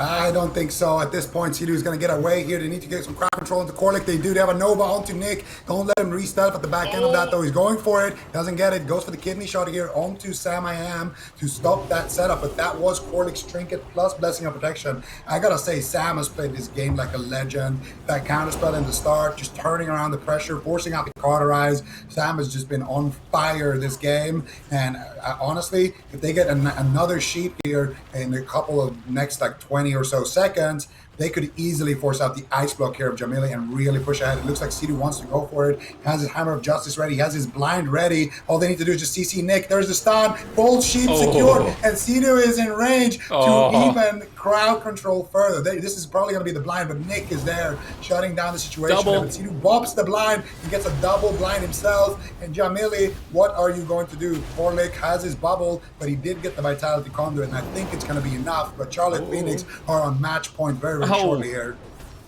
That was a combustion from Jamili, but immediately stolen off by Sam. He actually got 0 value on that. Very unfortunate. Polymorph now into Nick. Good control. They're just trying to slow down the game.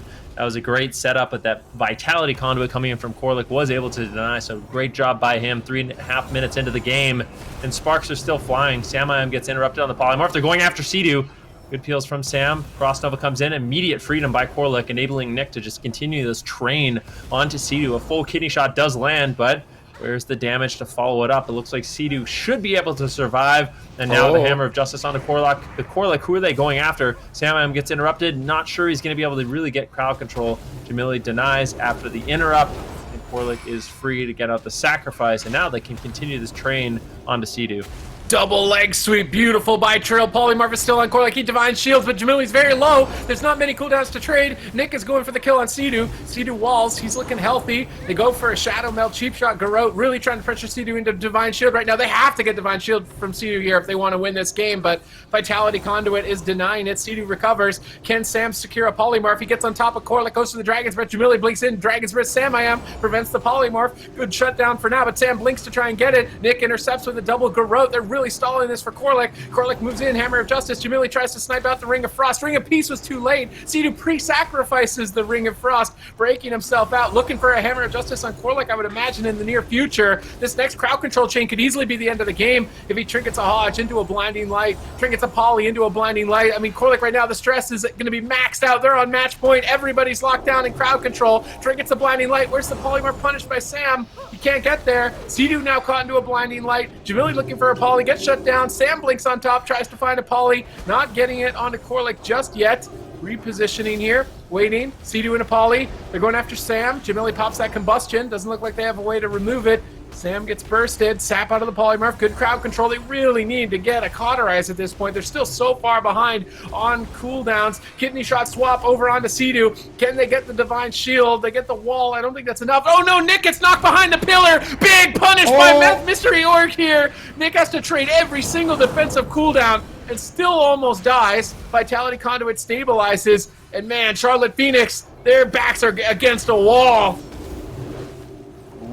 Let's see what can they do here. Charlotte Phoenix, Corlick is dropping low to that sacrifice. They could actually go for him. Trill is thinking about it, but he wants to play it safe. He wants to keep the pressure on Jamili. Jamili just getting his Cauterize back right now. Paralyzed onto Jamili to stop the counterspell by Trill. They secure the full sheet. C2 is ready with the follow-up Hammer of Justice. What are you going to do here, Jamili? Hammer of Justice gets secured. Sam going for the Ring of Frost. Nick, he's going to shut it down there with the kidney shot. And Corlick is going to be able to get to Jamili here and go for the plays, but nice Blinding Light by C2, but he gets pulled in the process here. Still a lot of pressure onto Jal, but still Sam is taking a lot of damage. Sap out of the Poly onto C2, but I think Sam is going to be fine here. C2 with the big Divine Favor right there, going to be able to top Sam in that exchange, and it looks like Mystery Org are going to be fine for now. And at Charlotte Phoenix, in 20 seconds, they basically have all of their cooldowns back up. So Mystery Org, they had that massive lead, but they're about to lose it soon. Sam gets Dragon's Breath on the Poly. He still lands it though, and they're going after Nick. This is all or nothing. 5 seconds on Nick's trinket. Corlick gets his bubble back because of an ineffable proc, and that is the only reason why Nick is alive. I can't believe it. Very unfortunate there for the Mystery Org, but Sam now under fire. Big damage coming from the Charlotte Phoenix as they're looking to strike back. Sam might be forced into his ice block. Blinding light onto Sea-Doo. Do they have the healing to keep him alive? Vitality Conduit does land from Sea-Doo at the meantime.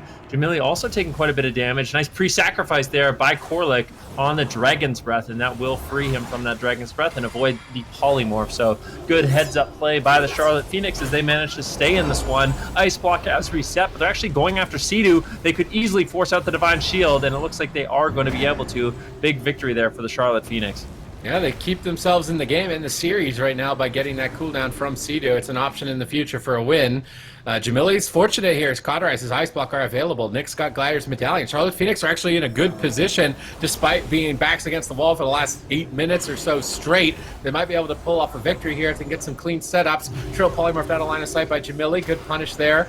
And Sea-Doo not able to remove it. Sam I am stunned up. They're going for a smoke bomb play here. Maybe they're baiting Sea-Doo in for a swap. Sea-Doo's not falling for the bait. He stays at the pillar. Sam looks fine. Good awareness by Sea-Doo. Now Sea-Doo charging in for crowd control. They're pushing for the Cauterized. Pre-Vitality Conduit onto Jamili is stabilizing him, but that's a huge amount of damage. Really cutting through. Are they going to kill through all of that?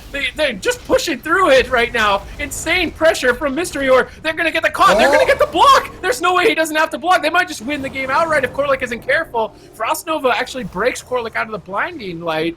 Might be a bit of a mistake by Sam there. Jamili's out of the block. Sea-Doo's into the blind. They're trying to push and counter-aggress Sam down, but Sea-Doo trades out to recover. They could swap to Sea-Doo. Big punish there by Jamili, going for that combustion on Sea-Doo during the sacrifice. Sea-Doo starts to stabilize with the Vitality Conduit, and now Jamili is in a position where no Cauterize, no block. It's going to get dicey.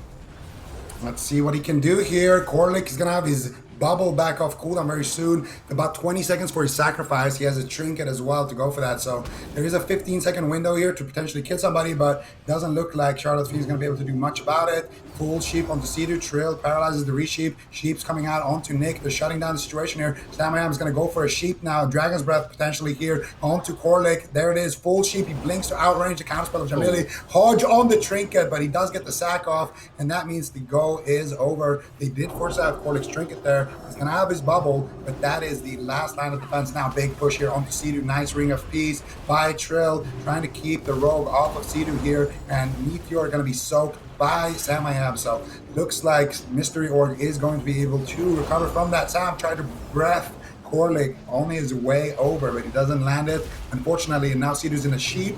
Let's see what they can do. Sam's in a kidney. They get the resheep. Trill not able to stop any of these interrupts. No interrupts available right now. Nick going for the PR Garrote, but I do think Sea-Doo is going to be able to keep Sam alive in that situation. Temporal Shield gets stolen there by Jamili. Activates his combustion now as well. That Klepto's on CD. And now he's moving in for the crowd control. He gets the blinding light. Jamili in a paralyzed touch of death coming out. There's the temporal shield. No kleptomania available. Corlick's going to just instantly bubble anyway. So much damage available for Mystery Orc. And that is the final defensive cooldown on the side of Charlotte Phoenix. Yeah, there's really not too much left, and it might just be over right now, and I think it is. The polymorph snuck in once again by Samayam. Jamili in desperation trying to survive the double leg sweep, and there is more than enough damage to close it out. Mystery Org, I don't think anyone expected them to 3-0 the Charlotte Phoenix with the Windwalker Mage Paladin, something M2KC wasn't able to do, but they are showing up here today in a big way, and they really needed that win. Yeah, they certainly did. Well done to Mystery Org. Charlotte Phoenix certainly putting up a good fight, but in the end, it's not going to be enough. Mystery Org winning that series 3-0. Incredibly well played by them. Where did it start to go wrong on the side of Charlotte Phoenix, Zico? When the gates open, I would say, honestly. Yeah. It felt like they got destroyed in this entire series. It felt like, honestly, they were kind of lucky to get that enough proc earlier. I feel like Nick should have died already earlier in this match. And before that, they actually forced out every cooldown, but they did rotate back through some good defensive play on the side of Charlotte Phoenix. But never really felt like Charlotte Phoenix were like, okay, Sam is dead if they land something onto Sea-Doo, or Sea-Doo is dead the next time they stun him. And they were never in that situation. And it just feels like Mystery Org, they were in the driver's seat from start to finish.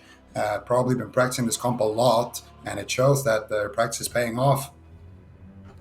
Yeah, I mean, we saw them struggle in some of their games, but it looks like this might be the start of an uphill climb here for Mystery Org. Not an uphill climb, but, you know, them starting to do better for the rest of this BFA circuit here. Mystery Org looking super strong right now, but I just want to, so I got this really cool merch drop that was super exclusive. I just want to...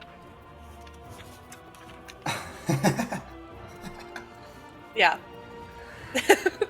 Oh, Mystery Orcs, they got the men's wear, they got the women's wear, 3-0 Charlotte Phoenix. I mean, the stonks are rising, guys. Better look at the cat. Even the cats love it. It's just great. Don't attach that to your pet. No, this is duct tape. That would be really mean. Don't do that.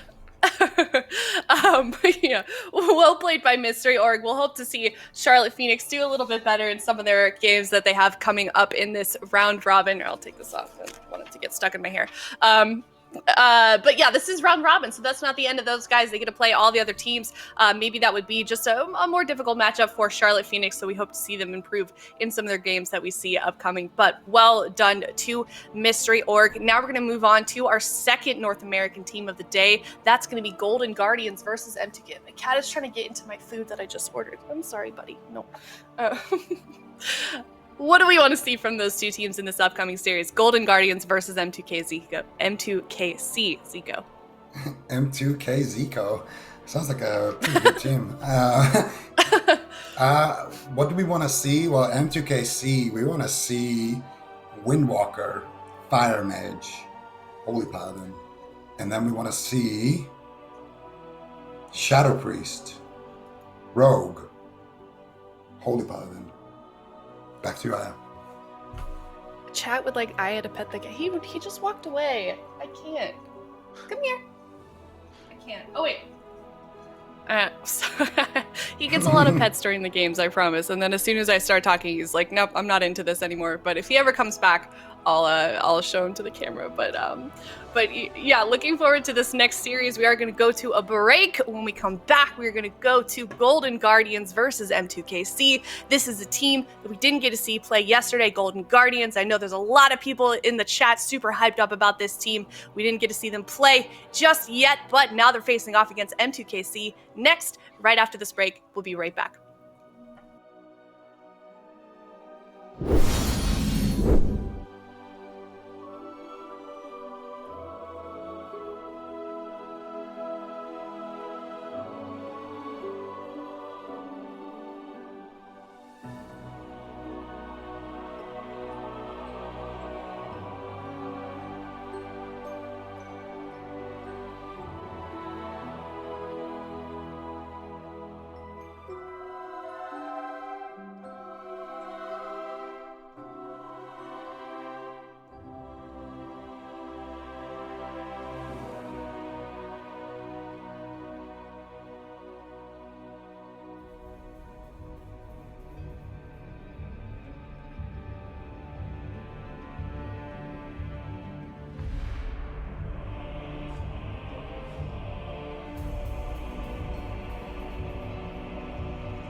I think the quality of competition has been the highest it's ever been the entire year. This tournament was probably one of the hardest tournaments to win that has ever been played in WoW.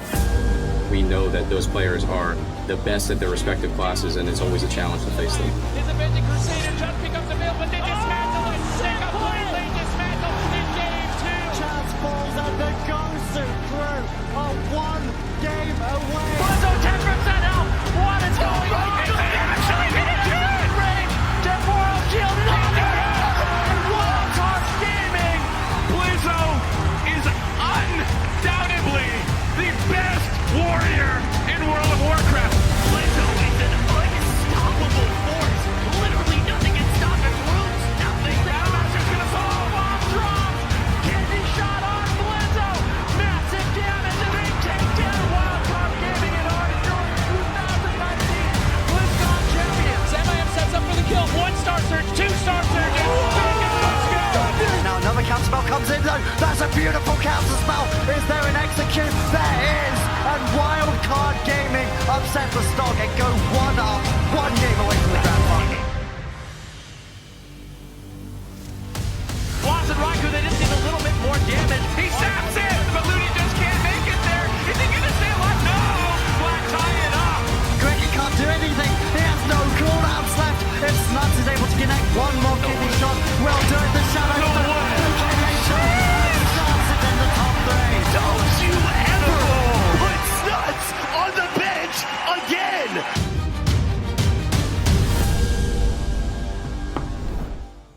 Hello, everyone, and welcome back. We are now on the Golden Guardians versus M2KC series. I have my cat. I will pet it finally. There you go. Done. Welcome back, everyone. Golden Guardians versus M2KC. Certainly excited for this series. Do we feel like, though, Zico, this is going to be another one that's going to be a 3-0 on either side, or can we expect this to go to a Game 5? I don't know. I think this is going to be a pretty long series. I think M2KC wins if I had to make a prediction, but I think Golden Guardians they're going to look to put some pressure on them. And I don't know. We saw a lot of comp diversity from Golden Guardians as well. Maybe we'll see the Whiskey mage again. I don't know really what they're going to do. I want to see Shadow Priest Rogue, obviously. All right, well, we'll find out shortly. While these players are getting ready, we do have another question from chat using that hashtag AskAWC. Follow WoW Esports on Twitter if you want to participate in these future questions. And that one is, if you couldn't play the 2 classes you play the most now, what classes would you play in Shadowlands? Zico, let's start with you. Well, Locke. It was my first character actually that I played, and Locks are pretty good right now, so I feel like Lock sounds like a pretty reliable bet. Yeah. Okay, Ben, what about you? I currently play Mage and Windwalker, but in Shadowlands, I think if I couldn't play either one of those, I would go with Shadow Priest. I think Shadow Priest is looking really cool for the next expansion. Soup Teas? Shadow Priest is a good answer. I think right now, because I feel like it's been so long since I've been able to enjoy my Marksmanship Hunter, because I haven't played it in a couple expansions, it's been receiving a lot of attention. I feel like Marksmanship Hunter would probably be what I go to in Shadowlands. I probably, spoiler, I probably am going to play it in Shadowlands, so it's not even just like what I would want to based on my mains. I'm probably going to. It looks pretty cool. Okay, all right. And if you guys want to say what class you guys are planning to play in Shadowlands, or what you would rather play other than your main, go ahead and answer that in chat. And once again, follow WoW Esports on Twitter, or use that hashtag AskAWC. So thank you to everyone who has submitted their questions so far. But we can talk about this upcoming series, Golden Guardians, M2KC. Golden Guardians, we've seen them struggle just a little bit. They are not in the top 4 currently, which is obviously a place that every single team competing in the BFA circuit wants to be. How do we think we can expect them to turn it around, Ven, here? What's that going to take? What is it that they might be doing wrong that we could see them improve upon? Well, it's kind of interesting, because for this round robin in the Golden Guardians, it seems like they come up with a composition that theoretically should be good. against the team that they're going up against. And they started off and they end up losing. And then what happens is halfway through the series, they switch over and play Shadowbreeze Rogue, and they crawl back in the series, and it's looking like it's going to go their way, and they get to a game 5. And you just can't help but feel like if they had just played Shadowbreeze Rogue the entire time, they probably would have won the series. That's happened to them twice now. So my question is, are they just going to say, you know what, whatever, we're the best in Shadowbreeze Rogue, we're just going to play that, hope for the best? Or are they going to try something else? And it looks like they are going to try something else with WizK on the Destruction Warlock, and we'll have to see what he's going to be able to get done. I think traditionally this is a matchup that is actually, I don't think M2KC is sad about this. Warlock is going to be a very good target for Drake and Seralium to kind of hit the entire game and try to shut down. And I don't know if Golden Guardians necessarily picked the best comp, but we'll definitely have to see how they play this one out. All right, already going for blind. Peekaboo leading the charge here, but Drake grapples his weapon. Peekaboo trinkets a grapple weapon to go for a sap and really put the pressure on. How much damage can they find here? WizK needs to land a Chaos Bolt. He's not finding it. He's just fearing Drake and trying to let Peekaboo do the heavy lifting, but Peekaboo's in a polymorph. He's not lifting anything as a sheep. Seralium survives the blind push of Peekaboo and the Vendetta. The next threat is WizK's Dark Soul. They need to get ready for it. Shadow Fury on Drake. WizK lobbing out a bolt. Blazing Barrier to absorb the hit. Well timed by Seralium. At the moment, they do have Seralium pinned at the pillar, and this is where I was talking about the differences between Mystery Orgs, Windwalker, Mage Pally, and M2KC, is that M2KC are not afraid to just drag fights on onto dampening. We see Seralium just posted back very defensively, not really making any moves aggressively. I'm curious to see how it plays out for them. They're swapping back to Peekaboo, punishing that Gladiator's Medallion. Oh, Absturge comes in with that clutch sacrifice, though, saving the day.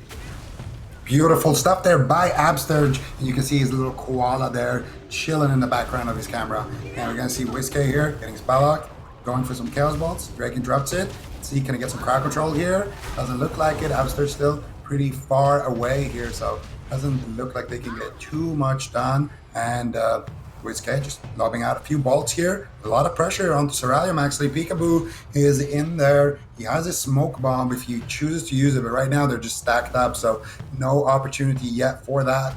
He's gonna have his blind in about 30 seconds here as well, so there is a lot of damage on the side of the Golden Guardians. They just need to be able to kind of work out a setup. They Repentance Drake right there, but it just gets dispelled. And it's interesting that Absturge is running Repentance, so then we know we could kind of just go in, get a Hammer of Justice, nice little Repentance, to follow it up if Pika can't land a sap, but it's going to be tough. Absturge bubbles the Paralyze right there to try to save Peekaboo from basically 100% certain doom. And honestly, M2KC are doing great so far. Peekaboo's not even going to get the sap at the end of that line, so M2KC just took themselves a nice, massive lead. And Smoke Bomb kind of get wasted there as well, so I'm not sure if Drake actually trinketed the last couple of seconds of that stun there or what's up, but right now I feel like Golden Guardians, they don't have too much offensive pressure coming up anytime soon, and in terms of defense, they blew a lot right there.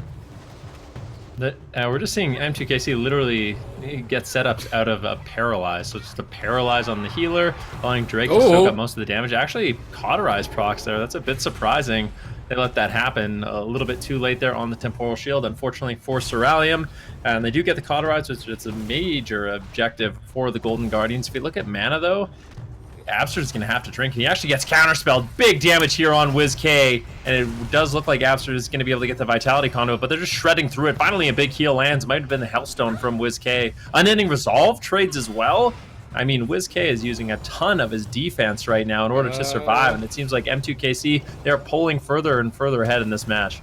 I think I managed to get sacrificed too here. I mean, that's pretty much every cooldown. Absturge recovered. Dark Soul Chaos Bolt, big hit on Seralium, but he Temporal Shields it. Gonna bounce back a lot of health in a moment, nearly to full. Brain repositioning with Seralium on defense. Drake pulling back as well. Peekaboo just dotting up targets, getting ready, potentially going in. Has the Gladiator's Medallion. There's no leg sweep, but there could be a Hammer of Justice. So Peekaboo, if he goes around that corner, he might just go down. He actually uses Demonic Gateway to escape. Maybe Absturge is trying to drink. Drake rolls up to stop the drink, but he did get a tick. And his mana wasn't looking like in a great position moving into dampening. Stunlock over onto Drake. Trying to swap back to him a bit. WizK polymorph by Seralium. And yeah, M2KC, they just play it safe. They're only going to go with Paralyze. It's an instant guaranteed crowd control, so Cerulean doesn't need to overextend at any point. They can just pop off with a ton of damage in that small window. If they don't win before dampening, they likely will win with that strategy in dampening, so if they can stay alive to that point, it's going to be the main win condition for them. Peekaboo's trying to end it before that point by using Blind on Brain, but Brain breaks out, and with that Avenging Wrath, he should be able to stabilize. He's charging in, so Brain is getting aggressive here. Paralyze. Are they going to swap to Absturge? No, Polymorph out of the Paralyze. Huge pressure here. No way to escape the crowd control, and that's it for WizK. Lights out. M2KC, take it. Calm, cool, and collected, and clean.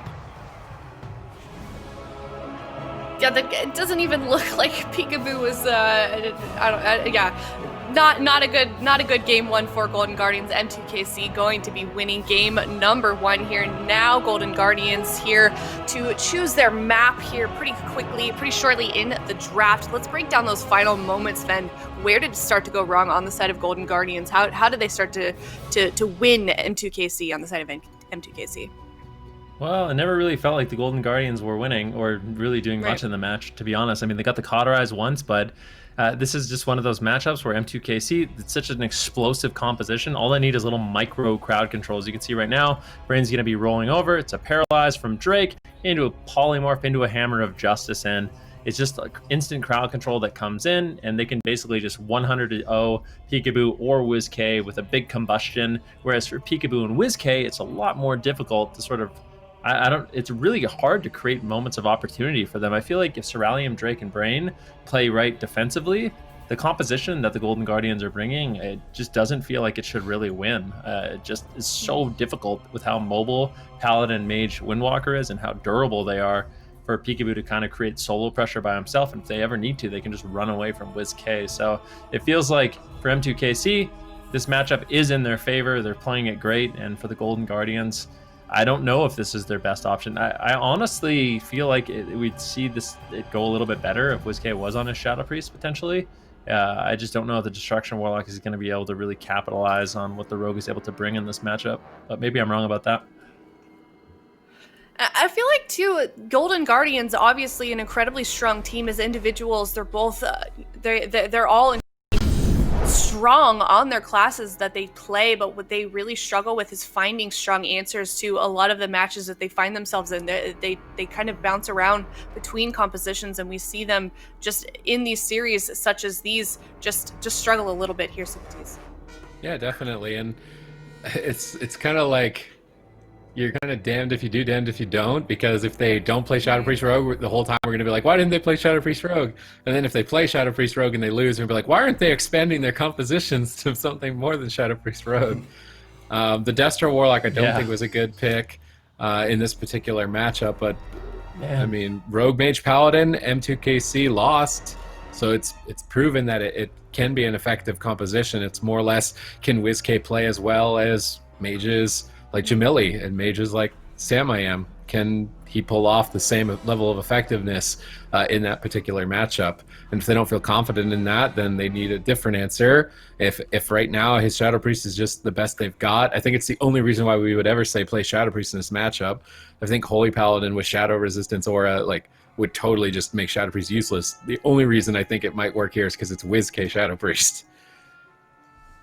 Yeah, we can see here at the bottom of our screens, M2KC have not lost a match to Golden Guardians, so this is certainly going to be a difficult series for them for the side of Golden Guardians. But looking at the history of the move, we know what this team is capable of. We know these are strong players. This is a strong team. They've been playing together for so long. Their synergy has to be absolute top-notch up to this point, Zico, and I just feel like, you know, regardless of what we saw in Game 1, I think that we could maybe potentially see this go to a Game 5 regardless. I could definitely go to a Game 5. I kind of agree with Sid. I want to see Shadow Priest Rogue. The only thing I want to see them alt on, actually, is just a healer. That's it. I want to see Absturge not play the Shaman, because, you know, Shaman's... I don't know about Absturge's win rate on Shaman, but most Shamans have under 50%. So Shaman is a class. Resto has a 35% win rate. So I want to see him on the Paladin, but I don't want the rest of the team to swap off. I really feel like the Rogue Shadow Priest is just so good that they should be fine with it. And I have a question for Sid. Sid, is that a stress ball in your hand that you're... I'm not squeezing anything. What do you mean? You can't even see my hands. No, but earlier I saw your hands. You were like crushing something. What is that? It's like a nervous What about thing. the other hand? What's behind it? What's behind door number 2? Maybe the armrest? Did it look like I was squeezing the armrest? It looked like you were sitting like this, squeezing something. And I was. Maybe it's just like. I think I was maybe doing this with the. You can't even see it. I don't know. Yeah, Sorry, I was just intrigued. I was like, what is that? I need to get that. Now you make me want to get a stress ball. Now you make me want to get a stress ball for the Golden Guardian games. You should. For the Mystery Org games as well. That was a crazy series. What do you mean? They're on so fire. difficult. Mystery Org is like, that's like BlizzCon champion form returning to CD's team. That was insane. I'm not stressed at all about them.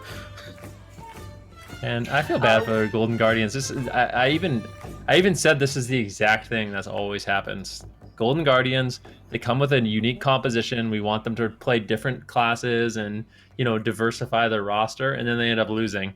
And then they always go back to the Shadow Priest Rogue and always looks so much better, and it's the closest series on Earth, and I can't believe they're almost going to win, and then they lose.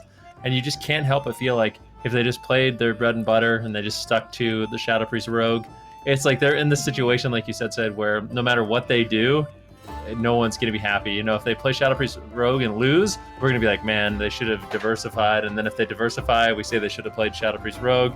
And they are, once again, going to be going back to the Shadow Priest Rogue. But here's my problem. I always have faith that Golden Guardians is going to bring it to a Game 5. And now I kind of think that's true. I think we are going to be going to a Game 5. But I feel like it's going to be... I hope it's not one of those situations again where the Golden Guardians, they bring it to a Game 5. Every game is so close. And then they lose. And it's because they threw game number 1. That would be really sad, because that would be the 3rd series in a row that happens to them. Well, as well on the side of M2KC, they played that first game really cleanly. We saw them play yesterday. I think Supati's even coined Brain as the hardest Holy Paladin to kill. So we definitely don't want to stop talking about this team as well, because they've just, up to this point, have also been playing really cleanly together as a team, and they've been shaping up nicely so far in the BFA circuit. Brain is still the hardest Paladin to kill, period. I feel like that's just a made-up statistic where he lived a really close call, and now Brain is just okay. Do we have a stat on that, production? Can you guys work on that for us? I want to see how many times to back up this. I want to see how many times did every single Paladin in the AWC die? And compared to Brain, died the least amount. Then he just had. We're using that stat. We're running with that. I mean, he just had some insane games, and I think Supa is just coining it from there. Is that fair? No, Brain is the hardest Paladin in the game to kill. Just need that to be a lower third. Brain is the hardest Paladin to kill, period. Just leave it at that. But both super strong teams. We are really shaping up for a nice series here. For me, I think this might go to a Game 5. These teams are looking super good on both sides. It's just going to be up to Golden Guardians to try and figure out a counter on the side of M2KC. We have Holy Paladin versus Holy Paladin now going. Do we like this switch to Holy Paladin on the side of Golden Guardians, though, Zico? Yes. This is what I wanted to see in game number 1. Honestly, I think Golden Guardians, their Shadow Priest Rogue. Yes! Wait, it's my quote. That was Oh, whatever. Aya's now got to be held accountable to it. That's actually Aya's now got to be held accountable to it. I mean, it's not my problem anymore. It's your problem now. The accountability is your problem now. I believe in Brain. Anyways, Zico, I'm sorry. I didn't mean to interrupt. Go ahead. I was just excited about my lower third. You can go. No, it's okay. I don't know. I feel like for Golden Guardians, the only thing that they really got a multi-class in most of their matchups is just have Absterge off the Shaman. Have him on Mistweaver, have him on Paladin. That's the meta healers. Have him on those two, and then play Rogue Shadow Priest. Try to figure out, your little Golden Guardian ways of winning. Because honestly, I have no idea how they get half of their wins, because it just looks hopeless every time when they turn it around. But I think this is exactly what they need to do, and we'll see if it's enough. Gates have open. Brain already getting kind of crowd controlled here with that Mind Bomb. Let's see, do they have a sap to follow it up? It doesn't look like it. Whiskey casting out a few Shadow Mans. He got interrupted on the Master Spell, takes a fat hit, and he is going to disperse right away for Ceralium's Combust. But Ceralium's playing short combustion, which means every time he casts a Fireball, you can see his combustion cooldown already getting reduced right there. He's basically an ineffable Truth Mage here. Yeah, and Ceralium spamming out those Fireballs already has it desynced with Dispersion, so that means there's going to be an opportunity where they can go after WizK. Full Polymorph actually sneaks in onto Absurge, but there's no damage to follow it up, and the Golden Guardians, they have a lot more pressure in this game. Hammer of Justice now into Absurge, but it's still Ceralium on the back foot. Absurge turns it around with a Hammer of Justice of his own into a Mind Bomb. Good crowd control. Ceralium is rotting down lower and lower, trying to escape using a Shimmer, maybe even looking for a Polymorph if he can onto Absurge, but a Kidney Shot lands. Nicely done there by Peekaboo, and the Golden Guardians are on fire in this second game. I mean, they're just going to get a cauterized. They're so close to getting it. Massive pressure from the Golden Guardians in game number 2 here. Brain in the Hammer of Justice, Absurge in a Polymorph, both teams in crowd control. WizK gonna fade some of the incoming damage. Brain chooses to use Blessing of Protection to get back in the fight. Double leg sweep set up here by Drake. Tons of damage. Absurge locked down in a Blinding Light. Nice counter aggress here, but a life grip on the Ring of Frost by WizK pulls Absurge out of the crowd control chain. And seeing WizK on that Shadow Priest is definitely a treat, despite playing against a compositional disadvantage. That Shadow Resistance Aura really reducing WizK's damage. He's going to try and make it work with crowd control and burst, waiting for that Mind Bomb. Silence onto Brain. Where's the follow-up? Beautiful Mind Bomb. They need more, though. Where's the Hammer of Justice? Peekaboo's trying to sap it. He gets the sap on Brain. They need to push for Cauterize, but Ceralium Frost Nova's Peekaboo. He can't connect. They've still got crowd control. Hammer of Justice now onto Brain. They need more damage. They don't have it. Ceralium lives the crowd control chain. Beautiful kiting. Absurge pre-sacrifices a Poly. They switch over onto Drake. Brain gets ready with Avenging Wrath. Drake's going to be fine. Peekaboo sitting Polymorphs. Absurge in a stun. 3 versus 1. No, they're going after Absurge. Putting him to the test here. Is he going to flop out in midfield? Vitality Conduit. Absurge stabilizes. And they're going after Ceralium once again. All right, let's see what they can get done there. Nice defensive plays there from Absurge, making it out there without really having to use anything. Now, potential pressure point here. Ceralium lands a full sheep, leg sweep onto Peekaboo. They're going after WizK though. WizK trinketed. I feel like they should have just swapped to Pika there. WizK insta-trinketed that leg sweep. Just turn around, dump your damage on Pika. Maybe you can get Pika's trinket in the process, and you can swap around and have another opening later. But right now, Brain. Oh, nice disarm there. Peekaboo's going to trinket that to go for the sap, but he gets Nova. He can't get it. I think Brain was actually in combat there as well for a second. So Pika wasting his trinket right there and doing it against Windwalker Fire Mage.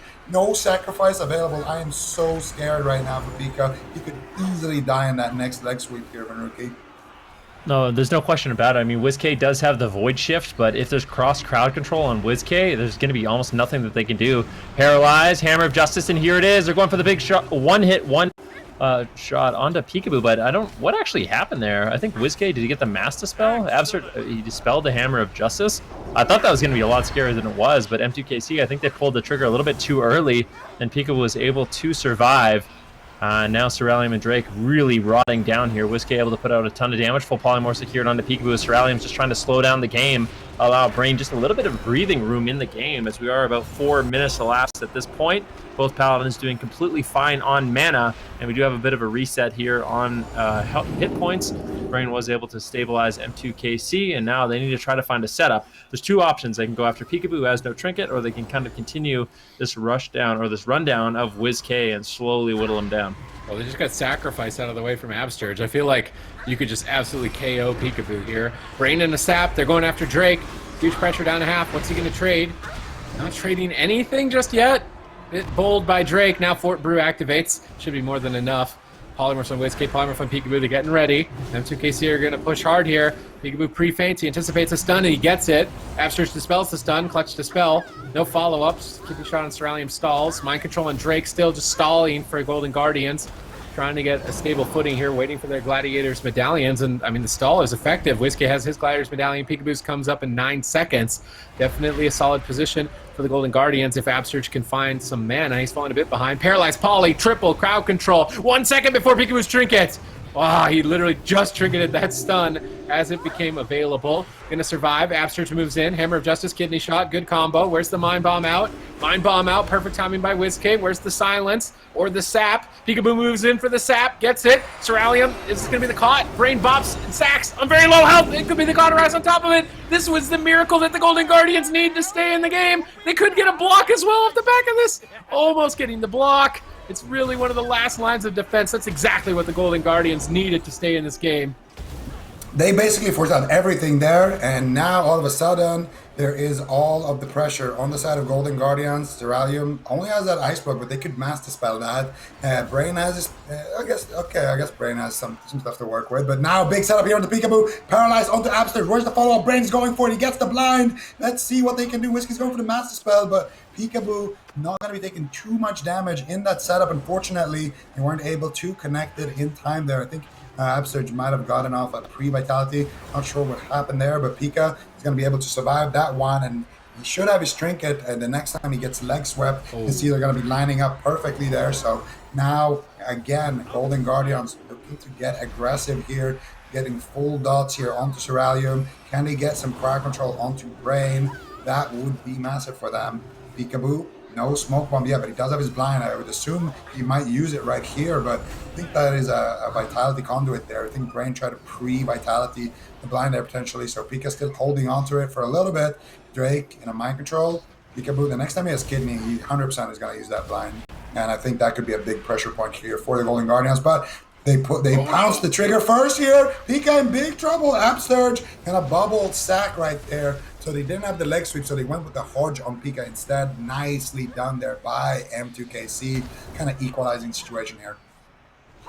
Yeah, I really like that play, and I like that Absurge isn't afraid to just trade his cooldowns. WizK actually getting locked out. Do they have the damage to punish that? Doesn't look like they're going to be able to. Absurge easily heals through it right now. 14% dampening with Sap over onto Brain. Nice moves there by Peekaboo. Vendetta is rolling on Ceralium. He has no Ice Block. Gets bursted down by the Drestigath, but the double leg sweep comes in from Drake, shutting down the damage just a little bit. Polymorph now secured onto Absurge. WizK, does he have a mind control? Does he have a master spell? Opting not to remove that crowd control, or maybe the master spell just isn't available, but Absurge does have catch up to do right now. Big Divine Favor heals on Peekaboo, will stabilize him, and now it's going to be up to the Golden Guardians to try to reverse the pressure a little bit. Hammer of Justice onto Brain. Drake actually rotting down, and maybe going after Windwalker Monk. A little bit more dampening is going to be a good option for the Golden Guardians. Mana is equal at this point, and at this point it really is anyone's game. Absurge and Polymorph, WizK in the stun, switching the Polymorph over. Peekaboo pre-feints. He expects to be the target. They're actually going after WizK still, but WizK has a lot of defensives. I wonder if swap to the Paladin might be in the cards here for M2KC in the near future. No Divine Shield. Silence on Brain into Mind Bomb. Does he have the Mind Bomb out? No Mind Bomb. Drake is still very low, though. Fist of Fury flying. Peekaboo's into Poly. Good defense by Ceralium. Absurge is charging in. Is he going to get the hammer? He's not going for it. He gets caught by a Poly. Both healers in crowd control. This could be devastating for either side. There's the Mind Bomb out. Drake's in trouble. 5 seconds away from his karma. Brain's going to have to make a maneuver here. Nice Dragon's Breath by Ceralium. Breaks the chain, and Brain gets tons of healing out as a result of that Dragon's Breath. Now Absurge needs to get ready. Brain's Hammer of Justice, potentially the Blinding Light going to be available. Brain's moving in. Hammer of Justice, double leg sweep. No trinket for Peekaboo, but they're still going after WizK, it looks like right here. Oh, nice life grip by WizK, pulling Absurge into the Meteor and breaking the Blinding Light. Now Absurge turns it around with Hammer of Justice, but Drake pre-walls the kidney shot. Insane plays from both sides, but that defense has faded. Peekaboo's trying to close out and sap out of the Mind Bomb. Beautiful sap timing once again on these Mind Bombs by Peekaboo. Drake rolls out. Is there a bop for the Karma here? That's likely going to have to be pulled. There's the Karma. Where's the bop? They have the bop. They have the bop. They're going for the win here in game 2. Can Brain stabilize? Drake's on the run. Polly's on Peekaboo. Swapped over to Absurge. Might not have been needed. Grab a weapon on Peekaboo. He's not going to get any damage out. Drake slowly but surely recovering, and these teams are looking a lot more evenly matched in game 2. Yeah, definitely, and Absurge just got his bubble there as well, so Brain is gonna be behind on mana, does have his bubble still to work with. Shram's getting his cauterize back, and right now, no real openings here. Pika still has his trinket, WizK has his disperse, so I would actually say Golden Guardians are in a slight lead, and right now they're looking to potentially extend it even further. They blind Brain immediately using that Blessing of Protection, and Smoke Bomb does get dropped. Drake trinkets out of that, actually rolls out of that one before he gets stunned. Nice Dragon's Breath there by Ceralium as well. keeping Peekaboo and Whiskey kind of in place there during that go. And now Ceralium might look for a polymorph here onto Abster. He's completely free. Mind Bomb comes out. Ceralium, what are you going to do? You have to Sheik Abster. He's going to get a Hammer of Justice. He doesn't get it, but they do get the sap. Drake all on his own. He does have the Ford Brew. Might need to use it here. He's trying to green it. Ow! Oh, what? What? No! What was that? What was that Kamehameha, man? That was called the Drestagath, and Peekaboo cannot believe it. I mean, Golden Guardians, they were doing so well in that match, and Drake just comes in with a surprise one-shot at 30% damage. He can't believe what just happened. They're so sad. We were farming. Carl, what's up? Yeah, we're gonna see the replay. I mean, that's the equivalent of like a down goes Venruki, but it was just a massive one-shot onto WizK there. The Drestagath, I wonder if it was paired with like a Rising Sun Kick or a Whirling Dragon Punch, because that was a crazy, unexpected burst of damage. Yeah, it must have been. Yeah, well done by M2KC. 2-0 now. Golden Guardian, super unfortunate way to end that game. Replay coming up soon here, so we can break down what exactly happened there. It seemed like no one really expected that, especially considering the look on Peekaboo's face, Zico. Yeah, I mean, that's got to be like a dressed plus, a Rising Sun Kick or something. It's got to be a double crit there as well. And maybe something proc. That was insane. Okay, so we're going to see the scoreboard here. Look at Drake's damage. It looks pretty good. And Ceralium actually kind of shut down in terms of damage, but he landed quite a bit of crowd control here. Brains, healing, very high. Compared to Absterge, actually. Absterge's damage, look at those big damn judges from Absterge Pally as well. I mean, I feel like the game was going really good for Golden Guardians, honestly. And I think the scoreboard kind of backs that up as well. And all of a sudden, Drake just had enough. Well, it is going to be their map pick coming up here, so that will put them at just an advantage in terms of that. They get to choose where they go next. Do you think maybe if they get a redo here, they can pull it off, as it was going pretty well for them last game here, Golden Guardians, Ben? Yeah, I mean, definitely that's got to be really disappointing for the Golden Guardians and any other fans, because I mean, unless WizK was a fortune teller, there's no way he was going to use his dispersion there. That damage was borderline ridiculous with how fast he ended up going down there. So super unfortunate, because I think Peekaboo, WizK, and Abster did a good job in that match with that composition. But Brain, Ceralium, Drake were able to hold on, find that big one shot, and that's the great thing about their composition is the Windwalker Monk with the Drestagath has a lot of burst damage available with that Fire Mage, and they're able to find wins like that. They can last a long time, and then they eventually find that one-shot kill, and that's a big part of that composition. So Golden Guardians, what I'd like to see for them in game number 3 is just play the same thing. I don't know what map is going to be best for them, but play the exact same composition. Maybe you go to a small map like Black Cold, something like that, and we can actually see. Okay, that was. I'm gonna need a replay of the replay actually, and slow it down a little bit. But yeah, that was pretty fast. And I mean, you can see Whiskey. He had life swap. He had dispersion. Oh, look at this time travel. Let's go. Look at this. All right, here we go. Play in 1/4 speed. Thank you. One frame per second. Let's see what happens here. He fades. All right, he's on top of Drake. Drake's like, okay, WizK, you're at half health. Rising Sun Kick, Pyro Dressed. So it's just like 4 abilities hit him at the same time, and they probably all crit. Yeah. I literally see him go, what? He still doesn't know what's going on right now. He was thinking a moment like, wait, what happened? It's like sinking in that he just lost. He's like, wait. And now he's like, oh my goodness, what? Like, what? Certainly not a place those guys want to be. Now M2KC playing super well here on match point. This is best of 5 once again. Only need to win this next one if they want to beat Golden Guardians in this series. They've picked Ruins of Lordaeron. That's going to be the next map. M2KC playing Windwalker Fire Mage once again. Golden Guardians, it sounds like, Ven, you want them to stick to their composition, as that last game did go pretty well. Zico Subatis, what about you guys? What do you think that Golden Guardians should do here? Same comp. They were winning that game. Like that was just completely unexpected. Kind of, a random one shot, it happens, you know. I think you just brush that off and you queue up again, and I think that's very smart. I think this is what they should have looked in game one. I swear, Golden Guardians could easily win this series. I mean, they still can, but when you're down 2 games, it's tough. And I feel like one game was a big throw because they just locked in a straight up bad matchup, and the second game was just, I don't know, kind of unfortunate. Mentally too, it's got to be tough being down 2 games, Super T's as well. I feel like in that game, WizK was like so tanky and durable. They're like chilling for 10.5 minutes. Like there's no way WizK can die. And maybe they like let their guard down because you're just 10.5 minutes into a game. So they have to be playing on the edge of their seat the entire time.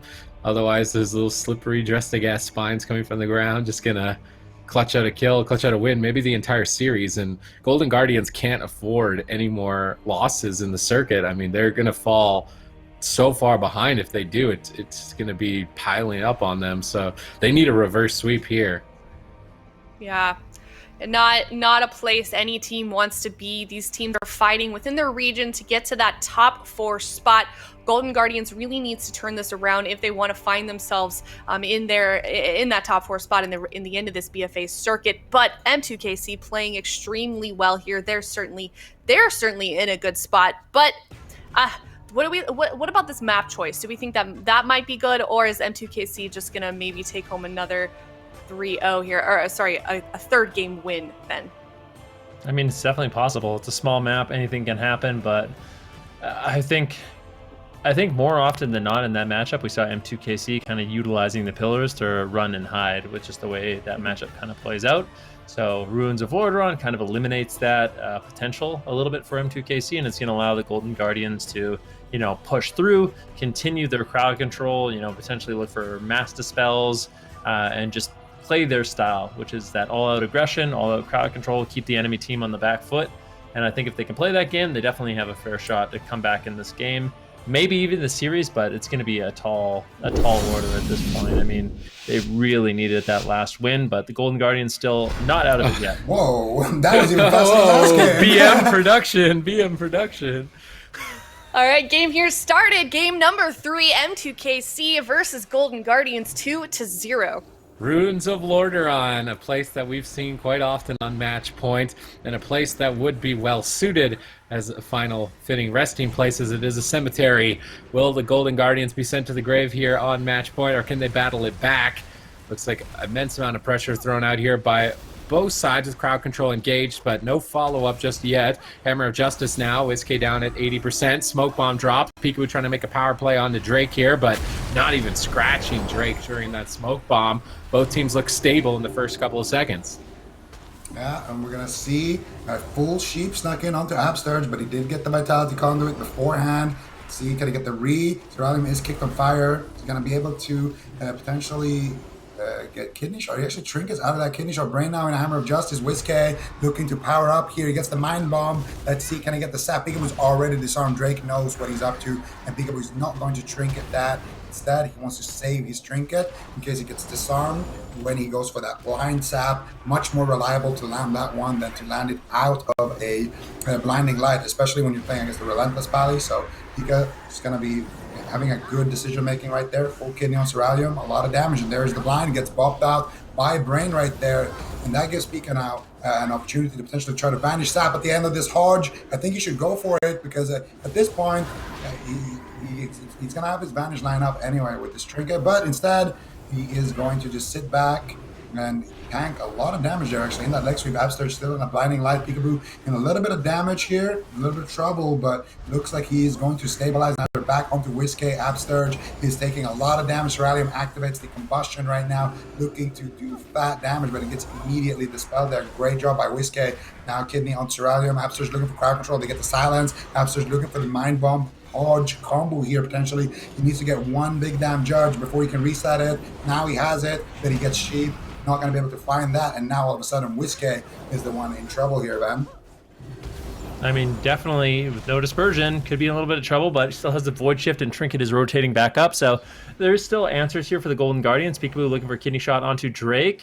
Now going after Cerulean just a little bit, having multiple pressure points is kind of the style of the Golden Guardians. Cerulean taking the brunt of the damage though as he gets interrupted. Any crowd control on Brain could be deadly to Cerulean. They could force out the Cauterize, it could force out the Ice Block. Peekaboo now caught into a Polymorph, and Cerulean actually switches it over to Absurge. Nicely done. Garrote kitty shot onto Cerulean, but the double ice sweep coming in from Drake and WizK. I don't want WizK to play too scared in this matchup. I mean, he got absolutely obliterated, but that's just the way it goes sometimes. Definitely don't want him to panic, use Dispersion or Void Shift if he gets to 50% health like we saw in the last game. Absurge actually forces trade out his Divine Shield, so M2KC doing a great job getting those offensive cooldowns out of the way. And WizK actually gets interrupted and destroyed. No! Once again, Absurge gets caught into the crowd control and an interrupt on WizK. He had the answers, he had the cooldowns, but that counterspell, I believe it was from Cerulean, allows him to burst through, take him down, and that's going to be a 3-0 for M2KC. That was kind of a one-sided series, but you got to feel for the Golden Guardians because game number 2, game number 3 definitely wasn't feeling too bad for them overall. Yeah, well played by both teams. M2KC going to take that series away, though, with a 3-0. We can see the replay here on our screens if anybody wants to talk over it.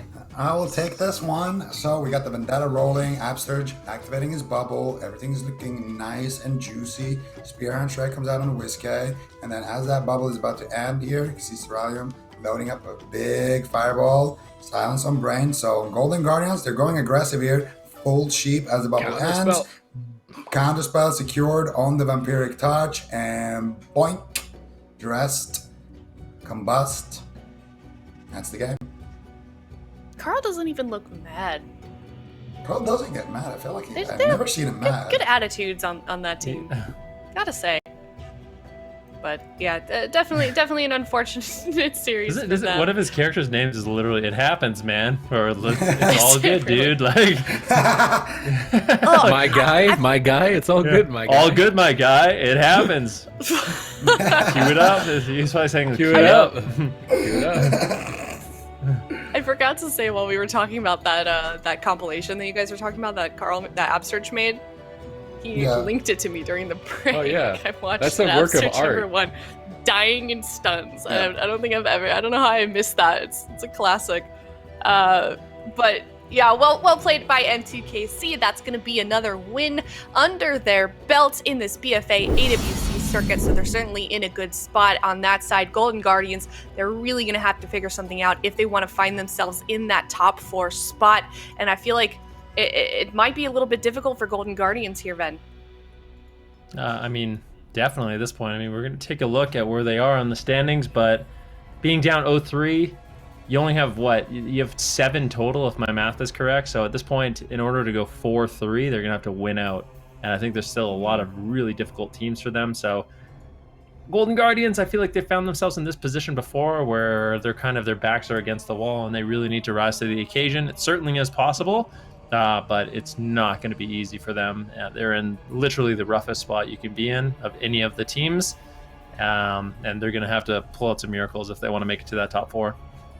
Yep, so good luck to that team moving forward. Well played by M2KC. We are going to go to a break. Before that, though, we can talk about the next series. It's going to be Turtle versus Unitas. We've talked about Turtle before. They're a team that's definitely shaping up. They're ramping up, looking super strong so far. Unitas struggling a little bit. They haven't won a series just yet. This is a team made of entirely APAC and LATAM players previously. Now they're competing here in North America, and they tend to sometimes over in the APAC region played something a little bit out of the meta.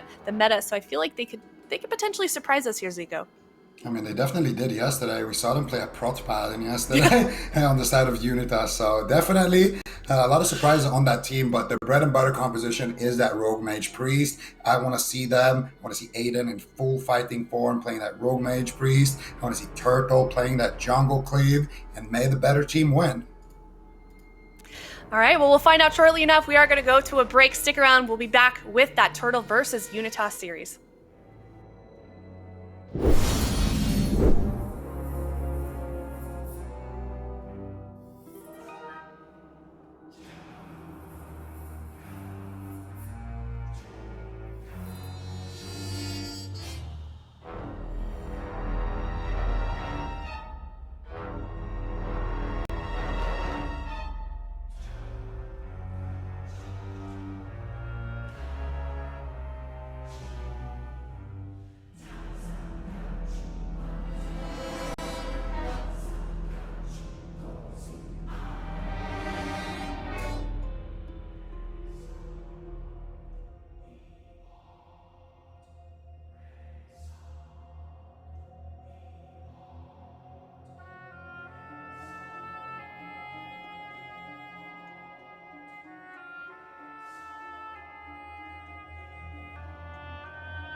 more crowd control on Looney, and Method Black will close out this game. Battlemaster's gonna fall. Battlemaster's gonna fall. Bomb drops. Kidney shot on Blitzo. Massive damage, and Method Black does it. Big takedown. Entirety of both teams, honestly. Chun-Li at the preemptive defuse magic, but they're just so far behind. Greggy can't do anything. He has no cooldowns left. If Snuts is able to connect one more kidney shot, well done. The shadow step, the kidney shot, and Snuts is in the top 3. Don't you ever put Snuts on the bench again! Welcome back, everyone. The last series that we just saw was M2KC versus Golden Guardians. M2KC taking that away with a 3-0. Now we are on to Turtle versus Unitas, two teams that are a little bit neck and neck. We have seen them play against each other in the past. Turtle barely taking that away with a 3-2 against Unitas. That was the last time these two teams faced each other, but this is a new season. This is the BFA circuit, so anything really could happen in this next series here. Supatees, what do you expect from the series? What do you want to see coming out of either of these teams?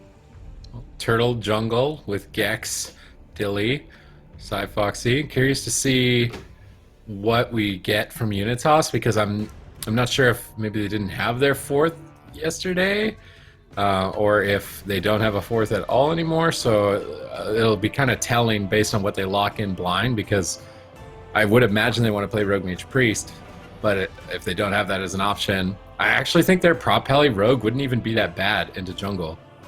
I feel like Prop Pally Rogue would actually kind of farm jungle a little bit. It's got a lot of cooldowns, a lot of crowd control, and it's great at killing Feral Druids. I actually don't think it would even be that bad. So okay, I actually do want to see Yask, Prop Pally Rogue. What about you, Zico? Do you want to see Yask on the Prop Pally again? I never want to see a Prop Pally ever again. I want to see Rogue Mage Priest versus Jungle. I want to see action. I said, we got Cloud9 Prop Pally will be action. Prop Pally will be action in this game. No, Prop Pally will be action in this game. Well, we got some Cloud9 Mage Lock action lined up for you after this game as well. So, like, can we just take it one series at a time here? We got some. I think the Prop Paladin games would be shorter than that.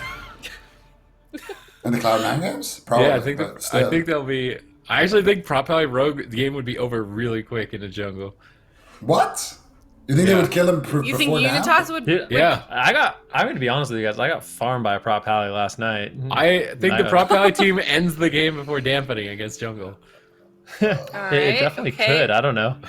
I don't think they're going to end up running that, but maybe it's one of those things where we talked a little bit about it yesterday, where for Unitas, maybe their mage not being around was really like, a blessing in disguise. So they've discovered this assassination rogue prop paladin composition, and they're going to be able to utilize that against the jungle. Because I'm not sure who's supposed to win between Rogue Mage Priest and jungle. I think if we do end up seeing that matchup, it's going to be a really, really close one. It'll be likely a really explosive game as well. Who do you guys think would win in a 1v1? Dilly's Turtle or Absterch's Koala Bear? Well, Dilly's Turtle is real. Yeah, but Dilly's Turtle is real. No, like the one that he had yesterday behind him. That was a turtle? Wasn't it? What else would it be? I needed his camera. I swear, I couldn't tell what it was. It looked scary. It looked a little scary. It was like a stuffed animal, but it looked like its eyes were like coming out of its head. Like it was kind of freaky.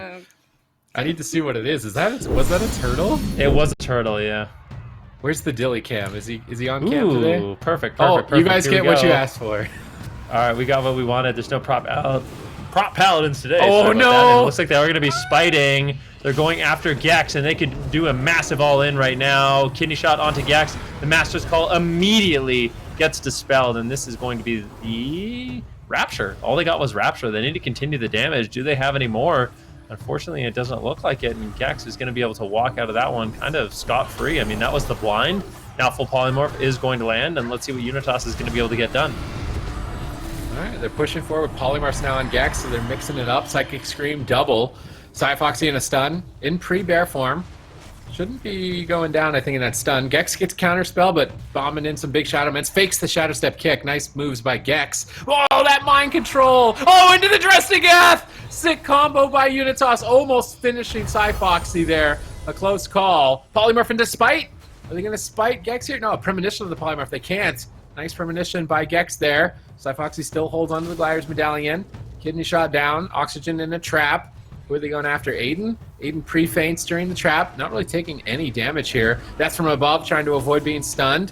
Greater Pyro. CMD gets a Greater Pyro. He's looking for a second one. Cyfoxy kicks it. Huge damage onto Aiden and CMD right now. Oxygen trying to recover. There's a polymorph, or the spites. They're spiting the polymorph. They need an instant spell steal on the Master's Call here, or crowd controlling the pet as an option. Step kidney shot. Gex immediately pain suppressions, but the corruption could overload him. Oh, big damage here on Gex. He doesn't have his human racial. He used that a little bit earlier in the start. Think from Beyond coming out here onto Cyfoxy, actually. Cyfoxy might be wearing a lot of corruption, randomly losing half his HP because of that proc right there. Gex isn't a counterspell. Let's see what they can do. If they can get a fear onto Gex, it's pretty much game over. They get a Dragon's Breath. CMD goes for the Ring of Frost. I don't think he's going to get it in time. He's trying to fake out Gex premonition, but he does actually get the full sheep here. He's going to have the Re as well. Do they have an ER fear maybe from Oxygen? Doesn't look like it. And I do think that preemptive barrier right there by Gex is what's going to keep Cyfoxy alive. And now Oxygen forced to use his trinket, pushing in for a fear, but Gex might actually get it out of that stun first. Now Gex actually trying to just avoid Oxygen here, trying to reposition further away from him. Aiden slowing up Gex there with that throw dagger. And now you can see Oxygen is in position. He wants to fear the DPS. They want to get a sheep onto Gex. They want to try to set up a spite here. I think they have the blind. If they can get a sheep into spite, blind into sheep into spite, it's game over. CMD, can he get it? He's going for it. He doesn't find it, but it could still be enough damage here. Oh my! Whoa! Whoa! Oh man, I gotta be honest with you. Look at. I'm gonna be honest. See, it was a turtle. This is not a surprise to me at all. Billy made a cam just for the toddle. Was that the turtle that scared you, by the way? Oh, it didn't look. It was really far away in the corner. It looked scary. It still kind of looks a little. It is kind of scary. I'm not gonna lie. But you guys were one of those. I was just gonna say, Unitas is one of these teams on the ladder. They spite so often. I feel like Aiden, his favorite trinket in the game is spite. He always spites against me, and it's no surprise to see him utilize it in this matchup as well. I mean, if you can get the Master's Call Freedom off, you can do massive damage. The first couple of goes, I would say the damage was a little bit lackluster, but that last one, I'm pretty sure CMD was able to polymorph the pet, so there was going to be no Roar of Sacrifice, and the combustion just really ripped in at the end of that one. Yeah, we can see the setup here, double fear, and you can see CMD's trying to get the sheep because you can't sap out of, like Spite is going to keep Gex in combat here, so you can't sap him out of it. You have to sheep him out of it. The CMD's trying to fake everything, fakes one interrupt, gets stunned, and then he's going for the sheep here, doesn't find it in time there, sadly. He sheeps the pet actually, and there's Nova's Gex there, and now there's a thing from Beyond, combustion, no one soaking the meteor, and that's gonna be an edge dressed crit there by Aiden into the Garrote / sheep shots, and that's it. Nothing Gex could have done. He used his trinket on the first spite go, and the second go he used his pain suppression, and the third go he's done so. Going into game 2, though, is that a reliable strategy on the side of Unitas, just playing Spy tricking into Turtle here, Subtees? I think so, yeah. When you have Kleptomania for Master's Call, it's like the soft counter. Like, I think it actually is a solid strategy. Every blind is a big threat, so does he play Trinket and Trinket blind? I feel like that's his only choice, right? I just want to point something out really, really quickly. Look at the killing blows. There's none by any player. There's actually Gex died to him. I'm getting word from production that it was actually a 36,000 tick of Eye of Corruption that ended up killing Gex there. So Nazoth really coming in clutch there for Unitas in their game number 1 victory. Whispers from Beyond, or what is it that that voice line? I don't know. The yellow text. I think we've done enough voice acting today. Yeah, I think we're done with that. No singing, no voice acting. Those are I mean, I wasn't gonna make you reenact it, but yeah, we can move on from that. Unitas game 1 win. Ooh. Why don't they Tracker's Net spite the priest back on Unitas? They should. I hope they do. They might. That's where we need to see gnomes come in. You guys. I've been saying this for a while. Huh? Gnomes are OP. Oh, gnome priest. If that turns out to be the meta, is gnome priest. Yeah, but you've got net into trap, and there's no reverse magic. There's nothing. That's 16 seconds. That's blind sap. That's the old school blind sap spike. Tracker's net trap. I That's think all they should Turtle have to do. 100%. Just spite them back. I think if the turtle wants to make to the water, that's the clear-cut path to victory. Letting us off do all the work. Spite the spiders. Spite no spiting. Spider. Spite no spite. Spite no spiting. I guarantee you, I'll tell you Dora one the thing though. Explorer quote? I guarantee you, I absolutely guarantee you that if Turtle does that and wins game number 1, we're seeing a Gnome Priest on Unitas game number 3, 100%, or game number 2, sorry. They're going to be switching to a Gnome if they do get spited. There's no question about it. Okay. All right, well, we've got both comps on the board here. We are going to Hook Point. Do we like this map choice coming from this draft here, Zico? Oh yeah, I mean, if you're on Turtle, this is a great map for you. I want to know one thing here. What's the cooldown of Tracker's Net? 30, It's lower than Escape Artist, right? I think it's 30. Even if you play Gnome, they can still use it on cooldown pretty much. You can set up spites with it. I guess if he only uses Escape Artist when they spite, even then there would still be a window of opportunity for them, but it'd be a pretty small one. So we can also see there Turtle has a 50% win rate on Hook Point, while Unitas has a 20% win rate. Turtle looking to tie it up here against Unitas here in game number 2. Sounds like the teams are ready. The games are opening soon here. It is Turtle versus Unitas in game number 2. I'm kind of predicting this right now. I bet Turtle spites this game and Unitas lose, and then Unitas play prop paladin and spike. So they have freedom to counter the spite of the jungle, and they can also blinding light spite. I don't know if I want to see that happen, but I guess one can always hope, right? Super, you love your tanks. It'll be over quick. I promise. It'll be over before you know it. Now Like let's a see how this Guardian one thing. goes. I want to actually let you know as well. Aiden messaged me. He's like, "Oh, so now I'm the spite guy, huh?" I think so.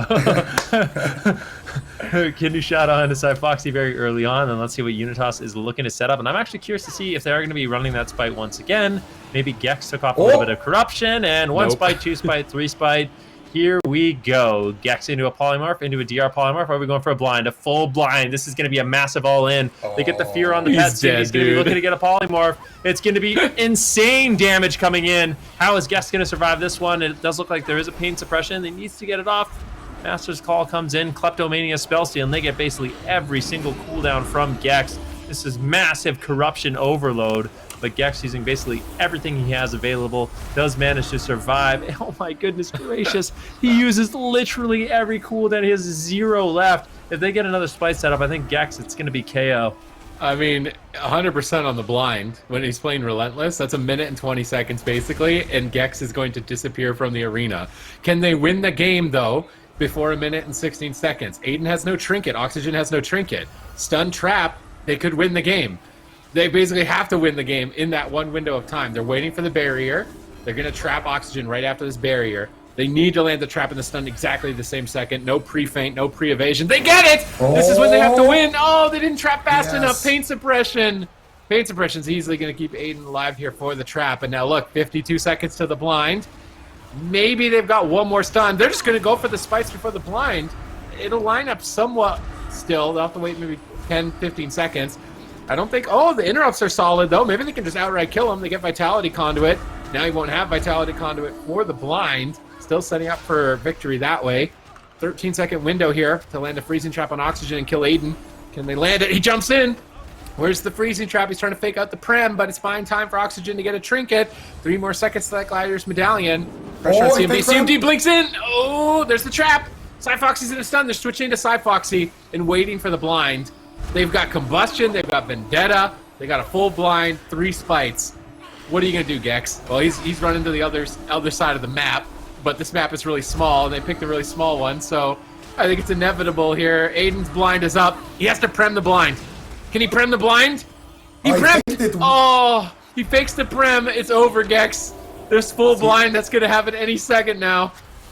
I think they're going to sheep him first. There it is. They're just going to go for it. Bye. Ripple spite. Can he get the klepto? The freedom. Is it off? He's going for a polymorph. Gets a polymorph. I think he got it. There's no way. Oh goodness gracious! Gex is in so much trouble. Why? No, Okay. Honestly, I think what? Actually, oh no! One of the spites was actually super delayed. Oxygen wasn't able to get it. There was only 2 spites. I'm sure Gex has taken off a little bit corruption after the last game, and now Turtle, they've managed to survive. Gex is holding on. Pain suppression rotating back up. He's going to have it for the next spike go. He might be able to actually live. Oh, unfortunately for Unitas, a little bit of a unfortunate misplay there, or Oxygen maybe got crowd controlled. Just bad timing, and I think Turtle, I mean, they're slowly but surely getting a little bit of a lead here. Aiden with no trinket, he's got no evasion, full trap on Oxygen. Now CMD and Aiden are both great targets here for Turtle as they look to strike back in this matchup. All right, let's see if they can keep it up here. They've got no mana on either side. CMD interrupted. Oxygen laying in with some smites right now, trying to get some counter pressure going. Stun on the Cyfoxy, smoke bomb, big play. Prem on the poly, beautiful timing by Gex. He's waiting for that smoke bomb, gets the Rapture powered shields. That premonition is the only reason Cyfoxy is alive right now. Sick play by Gex. Oh, the turnaround! Massive damage! Sick plays, pulling it off in game number 2.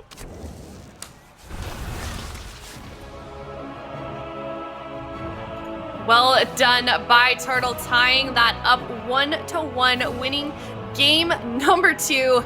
Really well done by Turtle. What was the winning point there on the side of Turtle, Subatees? Not dying to the spite, staggering the spites, so that wasn't 3 of them. So like crowd controlling Oxygen right when they went for the blind, so that they couldn't get 3 spites stacking, meant that Gex didn't get overloaded with corruption. So just really good interception by Turtle. Moving forward, do we feel like Unitas is going to switch up their strategy, maybe stop playing Spite and do something else here, Zico? I don't think they should. I think their setup was just bad. They should have sheeped before the blind and then blinded after. That's it. And even if they couldn't get all 3 spites at the same time, they would have still had enough time. And this Prem right here is also a massive reason to why Turtle didn't straight up just lose here. Cyfox, he had, I guess he had a survival instinct as well. So I'm not sure if that he would have died in the stun, but here, beautiful setup. Oxygen can't really do anything about that one. Aiden as well, out of cooldowns, and Oxygen also pretty much out of mana at this point. So the jungle just lived long enough to be able to land that clean go there. But I think they should keep playing Spite. I think the jungle should start playing Spite as well. What about you, Ben? Do you think that that we should see a Spite from Turtle here? Well, yeah, I do. I think throw a curveball would be excellent. I mean, in that last game, Gex, he took off a lot of his corruption, so he only had 6 total corruption that game. And I mean, that could be a big reason as to why he's living. You take off that corruption, the Spite Trinket isn't as effective as it would be as if you were wearing, 39. You're really sort of toting the line of being in that range to get the inevitable Doom procs. But Oxygen, he's using a lot of corruption, so definitely an option. I mean, we've seen Cyfoxy, Dilly, and Gex pull that off in the past. But yeah, I'm not sure.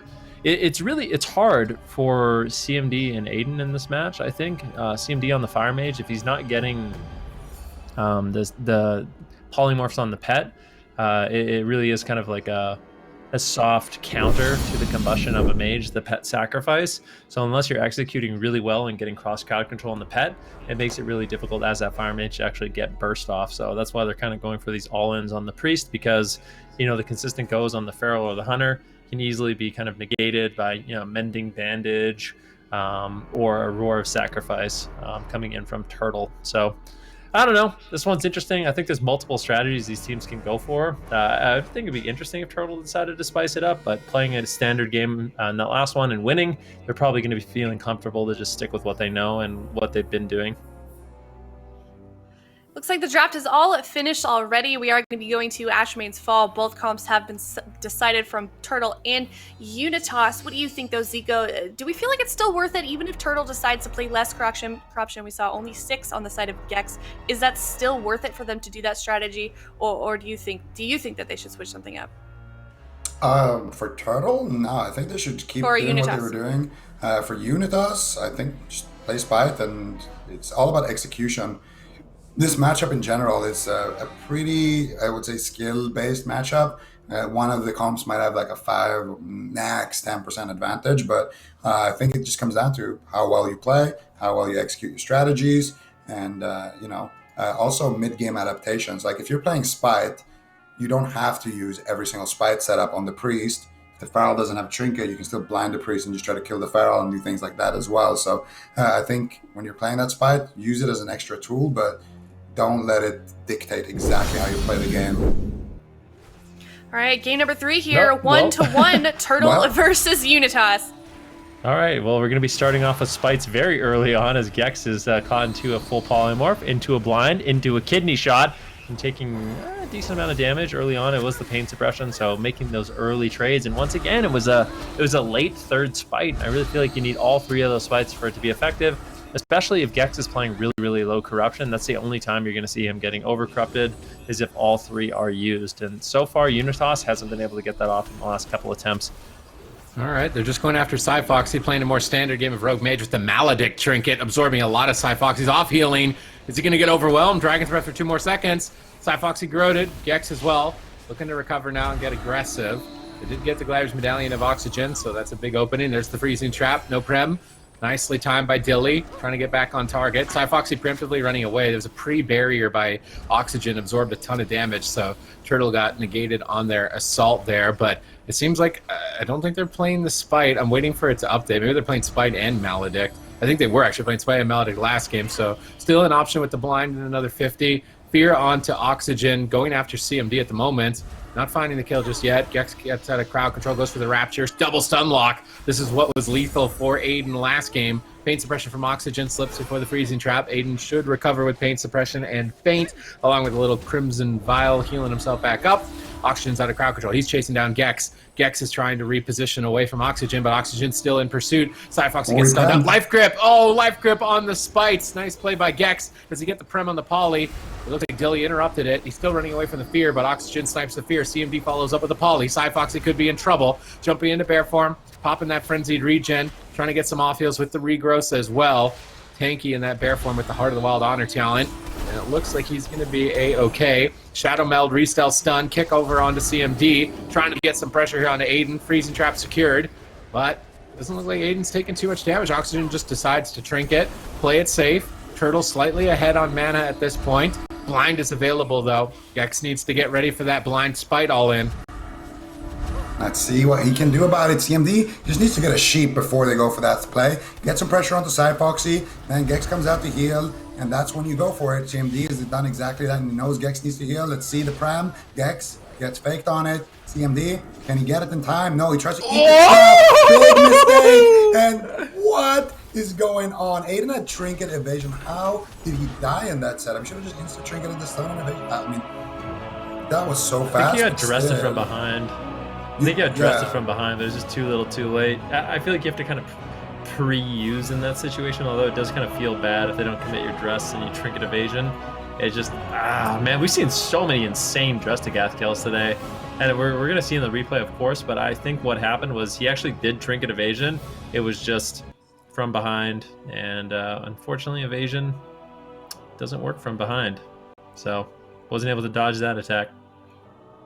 Yeah, you can actually evasion the dress trinket despite it being AoE too. So Aiden, let's just focus only on Aiden, because I was kind of focused on what CMD was trying to do here on Gex. He was basically trying to set up for the game-winning play, but instead they do get the stun on Aiden and the stun on the Priest. Dilly actually turtles the trap and then he throws it out.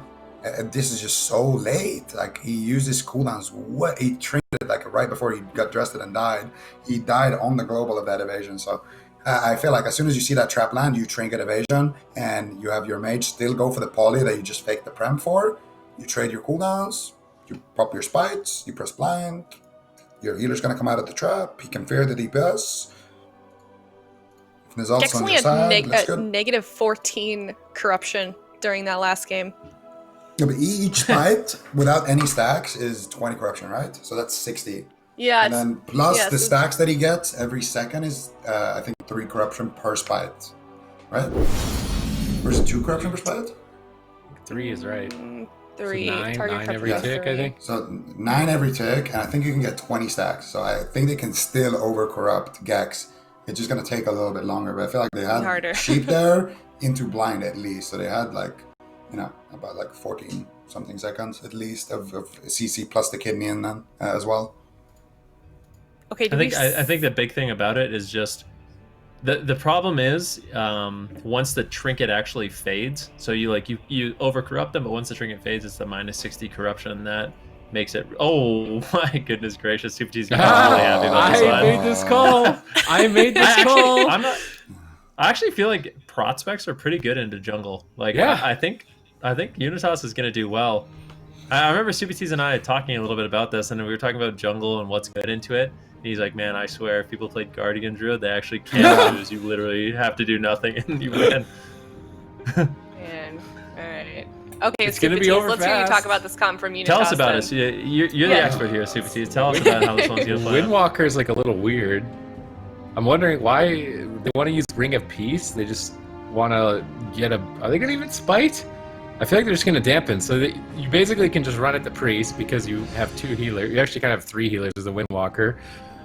With Expel Harm, it does a ton of healing on % health. So if you use that on the tank, it does a ton of damage. The main thing with the Prop Paladin is Holy Shield. So if you attack a Prop Paladin talented into Holy Shield, it's like permanent thorns. You're just redirecting damage back at yourself the entire time. It can be upwards of like 80% of a Prop Paladin's damage. Like, it's an insane amount of damage. It's kind of like the Brambles effect for Guardian. I think Brambles got nerfed though, so Holy Shield's not nerfed. It's a ton of damage, and you kind of have to attack the prot, I think, with crowd control on the shaman. So as the cleave, you're stuck in the spot where you're hitting yourself if you try and attack. The prot Windwalker are going to run at your priest the whole time, and you're fighting triple healer. So you basically got 3 healers and 2 DPS on Unitas. Turtle have, well, actually it's similar with priest DPS. I'm trying to just do the math on it, like survival heals a bit, so does Feral. Maybe this game takes a little bit, depending on if they play Spite or not. But I wasn't expecting Windwalker. That's like the big difference. I wasn't expecting Windwalker. I've never seen Windwalker prot. So, curious to see how it plays. You guys are laughing at me for saying curious to see how it plays. No, I'm excited for you, man. This is a big curious. moment. This is a big moment. No comments. What can we expect then in terms of flank, do you think, Super-T's? I know you said it depends on if they're playing Spite Trinket or not, but... Well, Turtle... I wonder if you actually just attack Shaman. I actually think it might not be awful, maybe, to just attack Shaman. What I think is going to happen is we see a double fear on the prot, on the Windwalker, and they go after the Shaman in big all-in attempts. I think that would be really, really scary for Unitas to deal with. Can they just train the Shaman?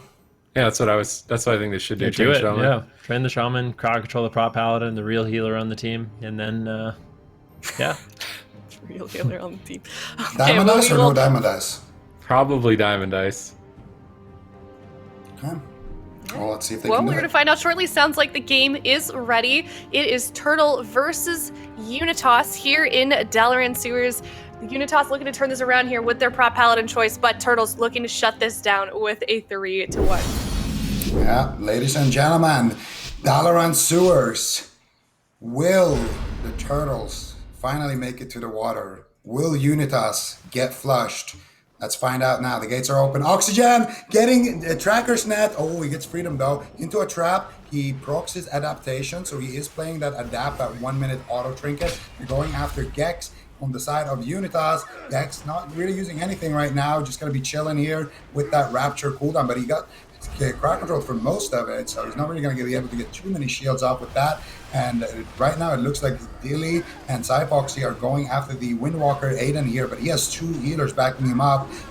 Well, he's half a healer as well, so I don't know how effective that's going to be. The next trap, though, no way for them to break out of it. Dilly's going for it. They get the stun, they get the trap, they get the fear. Beautiful triple CC, and that is going to be Yosk using that Lesser protection, but it gets dispelled. Aiden gonna have to use his touch of karma as well. Nice punish there for Turtle. Yeah, definitely. I mean, right now, the things aren't looking too bad. Oxygen getting kind of kited right now. They have to be careful. Aiden and Yoski just in full pursuit. They just want to take down Gex as fast as they can. Oxygen trying to get back to his team, trying to land some heals. Yoski is definitely going to be able to help him out with that one a little bit. Oxygen right now, and Ghost Wolf should be able to survive. Purge is coming in. Hammer of Justice as well. Gex falling a little bit behind, and that is going to be a nice knock there by Dilly, freeing Gex from these melee for just a little bit. But that was the powered barrier as Yoski uses Divine Steed, his Divine Kodo, and knocks him out of the effects of that powered barrier. Now a nice Fear coming in with a trap onto Oxygen. Who are they going after? Who's taking damage? And it looks like right now, nobody is. The sacrifice from Yoski denying damage totally, and now this assault on Gex can continue. Oh, they're just going to train this poor priest into the ground. Shadowman, he fakes it. Oh, he's catching this couple heals. They're going after Oxygen now. This game could turn into a healer race, but Oxygen recovers around the corner. Maybe he needs to hold off on purging. I feel like they could just win on mana on Priest here rather than just all-inning with purges with burst damage. Play it safe, rotate cooldown. Stacking up for triple fears is a big mistake. Divine Shield from Yosk may not be enough here. Aiden's on the ropes. Aiden's gonna go down. Beautiful punish by Turtle, taking out the tank playing spiders. Victory to the Tortolan. Victory to the Tortolan. I think Turtle's really the MVP of that match there from Turtle. Excellent. Definitely. Love to see Dilly getting aggressive, banging his chest, showing off his turtle skills, and they're going to take that 3-1 here against Unitas at Rogue Mage Priest, and that was a really clean setup. They force out the adaptation from Oxygen, they get the freezing trap, they get the fear onto Yosk, he bubbles, boom, master spell, they hunt Aiden down, and they send him back to the sewers. Or out of the sewers. They flush him out of the sewers. They left him in the sewers? I think both left him in the sewers. I don't know. But here's the replay for you guys. Yeah, so we're going to see it right here. Gex waiting, just keeping himself nice and top. There's the triple fear. Stun onto Aiden. He trinkets. Yosk, there's the bubble. Gex pops the Dark Archangel. There's the MD. Aiden running for his life. Yosk trying to get into line of sight there to give him that anti-magic buff, I guess, or something. But he could have bubbled him. He had the Guardian, the Honor Talent Guardian. He could have literally immuned Aiden to death there. So definitely misplay. See, you can make misplays as a tank comp. You have to have a little bit of finesse, you know? Okay? Absolutely. I feel like if that composition was practiced, they could have won. I believe you. Yeah. On the side of Unitas? I think it's really good in the jungle. Yeah. I wonder if Rogue would have just been better too. Yeah, I think so, actually. I feel like Aiden's Rogue would have been actually key in winning that game. Do you think they'll play it in any of their upcoming games for Unitas? Is there any more jungles? There's not, right? Not that they would face. Yeah, so it's their anti-mage lock. What if it's their anti-mage lock? It might be their it might be their answer to like melee clays in general, so maybe we'll see it again. I know Super wants to. We'll see.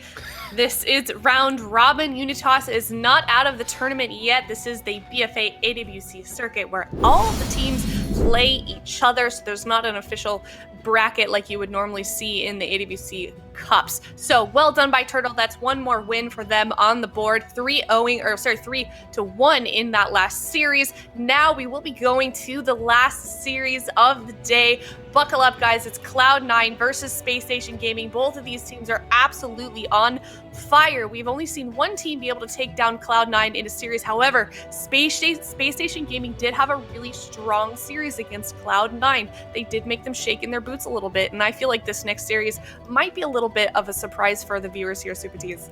Yeah, I really want to see that Ellie Windwalker that Spacestation Gaming have been ramping up with. They've taken games off of Cloud9 with it, so it seems to be what they're most dedicated to. Obviously, Chun-Li, phenomenal Windwalker monk. Smexanon Elemental Shaman has been really leveling up a lot, just branching away from the Warrior, because sadly, Warrior's not really getting a place at the moment.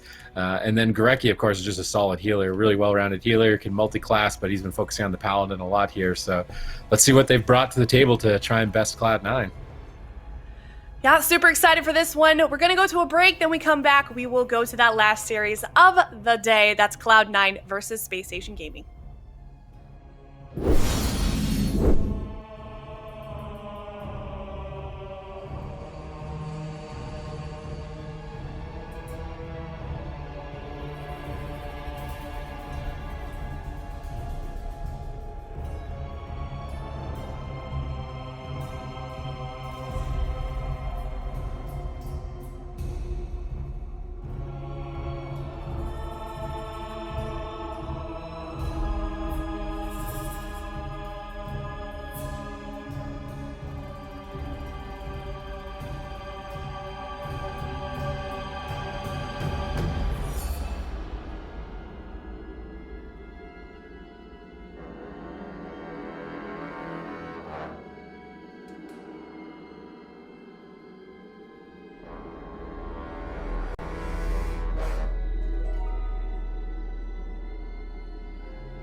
I think the quality of competition has been the highest it's ever been the entire year. This tournament was probably one of the hardest tournaments to win that has ever been played in WoW. We know that those players are the best at their respective classes, and it's always a challenge to face them. His Avenging Crusader just becomes available, but they dismantle it. They completely dismantle in game 2. Chance falls and the Gosu crew are 1 game away. Blizzo 10% out. What is going on? Actually hit it. Range. Temporal shield. Wildcard gaming. Blizzo is undoubtedly the best warrior in World of Warcraft. Blizzo is an unstoppable force. Literally nothing can stop him. Roots, nothing. Battlemaster's gonna fall. Bomb drops. Kidney shot on Blizzo. Massive damage and they take down Wildcard gaming in Arcturus 2019. BlizzCon champions. MIM sets up for the kill. 1-star surge, 2-star surge. Now another counter spell comes in though. That's a beautiful counter spell. Is there an execute? There is. And Wildcard Gaming upset the stock and go 1-up, 1 game away from the grand final. Watson Raikou, they just need a little bit more damage. He saps it, but Looney just can't make it there. Is he gonna stay alive? No! Black tie it up. Greggy can't do anything. He has no cooldowns left. If Snuts is able to connect one more kidney shot, well done. The shadow. No way. Snuts is in the top 3. Don't you ever put Snuts on the bench again!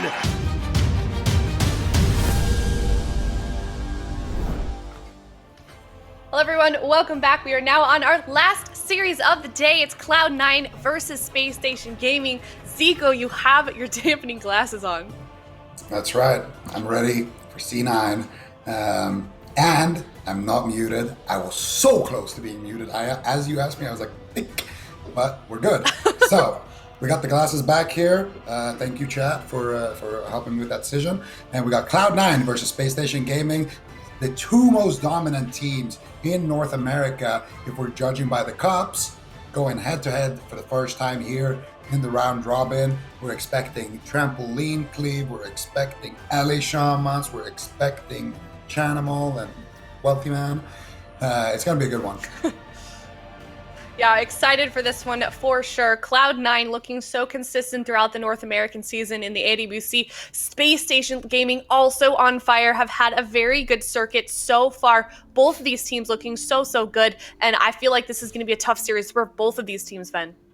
I mean, there really is no question about it. I was actually hanging out a little bit with Smexon yesterday. We were queuing some threes, and he told me that the series today could be the longest series he's ever played in. That's what he anticipates. So I'm glad you have your dampener glasses on, Zico. I think they're going to come in handy for this one. I just think it's going to be the nature of the matchup. If we do see the Mage Lock, which I think is likely from Cloud9, look at that. What the? 94% That's so high. win That's rate got to be for the highest. Cloud9.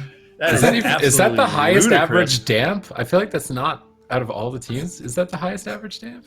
They win a lot before dampening. I think sure. It's Maybe definitely it the highest evens win out. rate.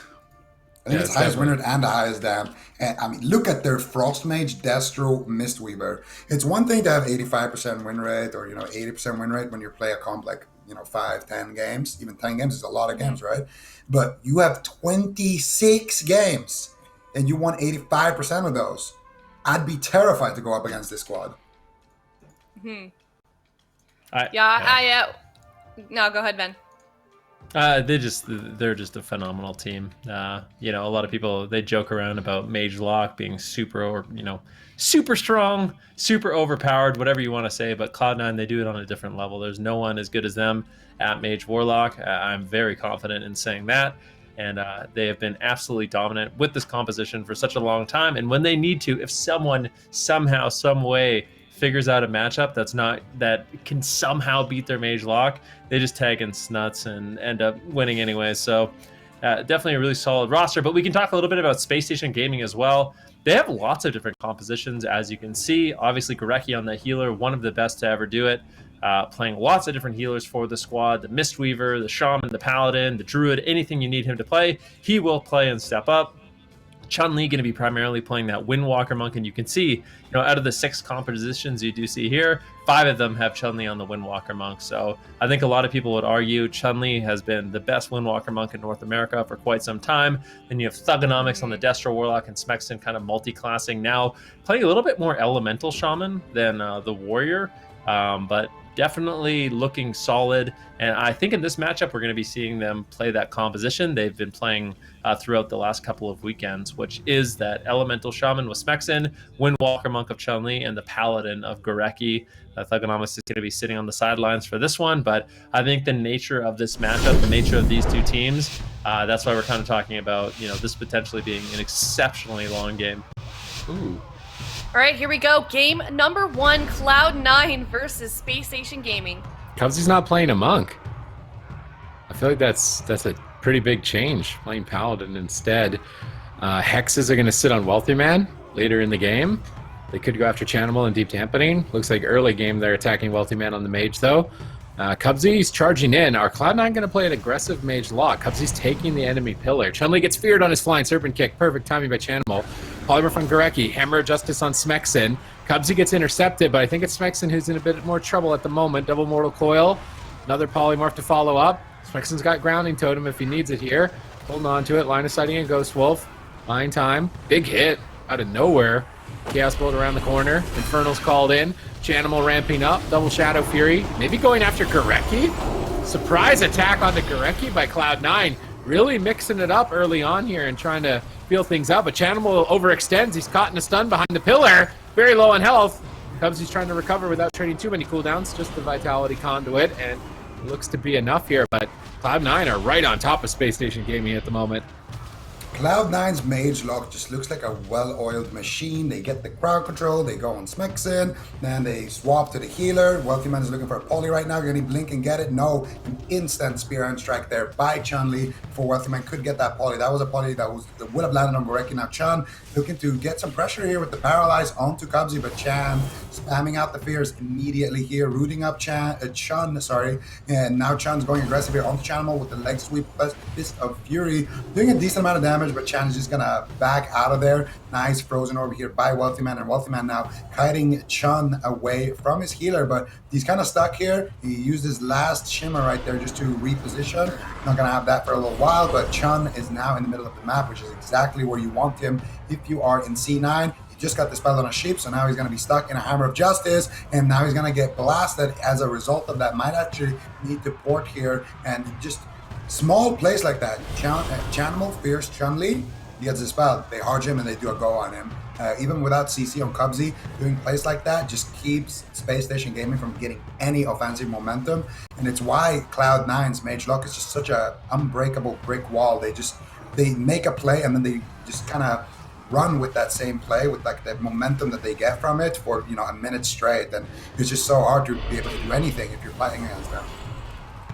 I really like that Cubsy is playing the Paladin as well. We've seen them play with the Druid, we've seen them play with the Mistweaver Monk, and now Cubsy going to be playing the Paladin. They were practicing this last night. I think Cubsy's actually been trying to practice that Paladin quite a bit. In North America, at least, it is definitely the flavor of the month. A ton of Paladin teams coming in. That's why you can see players like Gorecki and Cubsy both utilizing it, as it is just such an effective healer right now. Big damage going on Wealthy Man and Chanimal. As you can see, Space Station Gaming, they're actually getting a little bit more comfortable in the matchup. They are going to be pushing in, looking to get some damage rolling. Wealthy Man going with the Frozen Orb, but unfortunately just tickling Smexton in that exchange, and he will be able to just walk out of it. Now looking for a potential burst here as well, and I'm going to take a quick peek at the gear of both these teams, but I have a sneaking suspicion it's going to be versatility all the way for both of them. Yep, it is. Smexton running around the corner here to those 2 Chaos Bolts. Both these teams have built their characters to be as tanky as possible. Wealthy Man gets blasted a bit, but just pulls back away from the fight. Smexton looks like he's trying to march forward, but those Frost Mage snares, it's really difficult. Chun-Li also waddling over, but he just literally loses 70% of his health at a slow. Smexton's out in midfield. Cubsy's charging in. Smexton's on the run, gets clotheslined. Is he going to go down here? Cubsy's laying in some Crusader strikes as well. Double Mortal Coil, perfect combo. No one's reacting. Oh, Trinket sacrifice on 10%. Space Station Gaming stay in it. That was incredibly greedy. That was so close that Gorecki actually got sheeped on his trinket right there. A very close call, but nice push here from Cloud9. They get themselves the trinket and sacrifice there from Gorecki. And now Chun-Li looking to get aggressive here with the Fist of Fury leg sweep, but Chun-Li is just trying to make it happen on his own, basically. Smexen is staying on max range, trying to build up damage, trying to get his lightning lassos going, and not really trying to get too aggressive. He doesn't want to leave that pillar position. Chun actually had to use his touch of karma there in that exchange, and now Smexen looking to zap him up with that Stormkeeper. Let's see if they can get some crowd control. They land a full counterspell onto Gorecki, and Chun-Li, no touch of karma, might need to use something here. He's going to use the Ford Brew. Doesn't have a teleport even to get out right now because he just used it. So Chun-Li haven't used a lot of defense there, and the good thing is whenever you're forced to Windwalker's cooldowns, he's just going to port away, and he's just going to kind of be behind the pillar and get them back. The bad thing is, well, the Windwalker cooldowns, you're not really gonna, like, the good thing is that you get distance from him. You kind of force him off the map and you get to do whatever you want if you're C9. But the bad thing is it's very short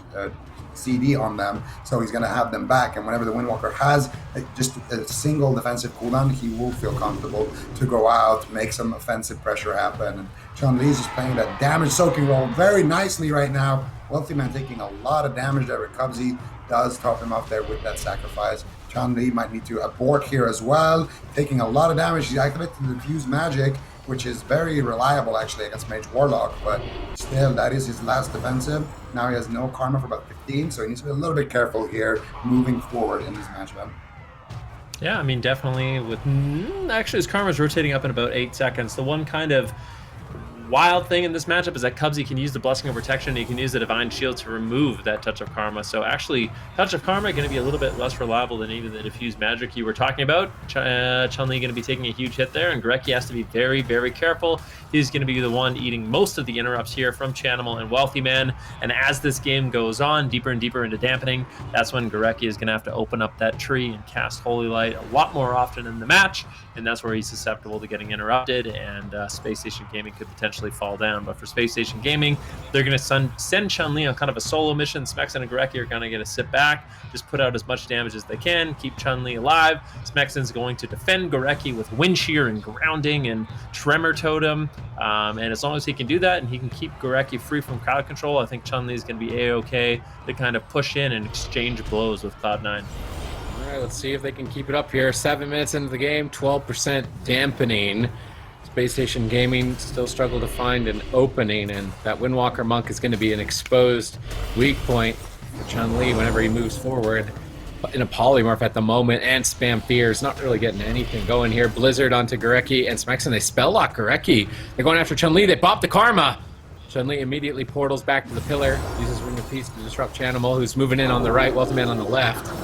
He's kind of getting pincered here at the pillar. He's doing a great job, though, line of sighting both of them at the same time.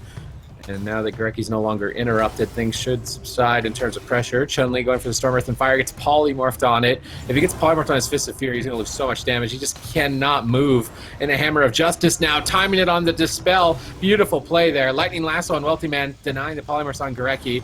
Gorecki doesn't feel comfortable, though. Uses his sacrifice anyway. They're pushing on Wealthy Man, big Earth Shock. Wealthy Man blinks back. Once again, both teams picking a defensive posture. Gorecki's moving in. Smexen's going to follow him. They're midfield at the moment. Cubsy's playing as far away from the enemy team as he can here. He's getting back in the starting room corner. Chanimal stunned up. Smexen just lobbing out damage, trying to build up potential for the late game. He has a decent presence in the game, but Cubsy is sitting on that Avenging Wrath. Mana really not a problem with Paladins. That Divine Revelations Azurite trait is restoring so much mana to them. It's why we see the Paladins never having a problem on mana until maybe like 60-70% dampening, where most other healers would be far before that point. Yeah, and we see a little fear here onto Chun. Chun has almost his entire defensive arsenal coming back up, so he's going to be completely fine here to push in and kind of be the front line for his team. Smexen and Gorecki, they just want to sit back. Gorecki looking good on mana, but he's going to sit down and drink anyway because there's not really anything else he can really be doing at this point. And you can see Cubsy as well has basically done the same thing, so both Paladins here are pretty much tied on mana. Infernos gets called in. There's the Hammer of Justice as well. He's going to get dispelled. Chun-Li's going to port out of there. And now Smexen looking to load up some damage here for Chanimal. And honestly, I think Smexen knows that if he's not a viable target, it's very unlikely that Chun dies. So as long as Smexin gets to stay back here and just kind of zap people, keep his lava burst coming, keep his flame choke up, it's going to be good for him. But now finally C9 pushing in, they get a full polymorph here onto Gorecki. Chun needs to teleport out of there, but his support is on the other side. Tough decision here, but Gore is going to respond with the sacrifice there between the sheep crowd control chain. So nicely done there by him, and that is going to be enough to keep Chun in the game. I mean, it definitely is. They still have cooldown so they can rotate through. As long as Chun-Li has Diffuse Magic, his Transcendence, his Fortifying Brew, they have some sort of emergency cooldown. They might be able to live. Big hit there on Wealthy Man. He almost gets absolutely destroyed. Chun-Li on that Monk and Smexin on the Shaman. We are already at 30% dampening in this game. And both these healers, look at their mana, just healing as efficiently as possible. I don't think Cubsy has moved from that position in quite some time. I think it's been the last 5 minutes. He's just been standing in the starter's zone, basically just efficiently healing Chanimal, efficiently healing Wealthy Man, just kind of slowly attritioning down Spacestation Gaming. And ladies and gentlemen, I just want to reiterate that Spacestation Gaming is the only team to beat Cloud9 in the series this entire year. So, I mean, that's quite the feat. If there's any team that could take a point off them, Golden Guardians. The Golden Guardians as well. But Spacestation Gaming, I believe during the... Wait, are you sure? I thought that was their only loss, but maybe I'm wrong about that. But anyways, Spacestation Gaming very close to being, one of the few teams that have ever beat Cloud9 in a series this year. So let's see if they can do it again and give Cloud9 their first loss, or if Cloud9's going to be able to basically be unstoppable on this Mage Warlock. Just wondering who they're going to ultimately go after. I love these Hammer of Justice on the Dispel of Polymorph from Cubsy. That could be a big punish on Gorecki's Dispels. He's going to have to really time them well if they do an Obsidian Claw. Oh no, Cubsy's even drinking. I mean, adding insult to injury. He wasn't even losing mana. Now he's back to basically full. He does come back into the fight and sacrifice, just respecting the touch of death. Really feeling like that's the biggest threat. I do think Smex's damage is also going to be threatening later on, so sacrifice not going to be there to negate the pressure. It's still 2 ice blocks though. Many cooldowns. It's Chun-Li who needs to be careful. Trading the Fort Brew here to make a push on a Wealthy Man. Trying to get an ice block from him here at almost 40% dampening. Wealthy Man blinks into midfield, but Vitality Conduit is rolling. He looks okay. Gorecki getting blasted out right now. Moved into midfield for a moment, and Chanimal instantly turned his attention to him. 2 Chaos Bolts and a Ray of Frost. Wealthy Man is being punished for the swap, but Chun-Li is also taking a hit. Both teams starting to struggle here at 41% dampening. Diffuse Magic trades for Chun-Li. Recovering thanks to Gorecki in the back line. Cubsy's got Avenging Wrath. His team should be fine. Dark Souls popped. Smexin grounds 1 Chaos Bolt. Chun-Li line of sight's the second. Smexin max ranges. Chun-Li's just going to wait. It's a better idea to just avoid Dark Soul at all costs here. Channel even min-maxing, fearing the Primal LE there, just preventing any points of damage to make sure they have every advantage possible here, moving into the late game.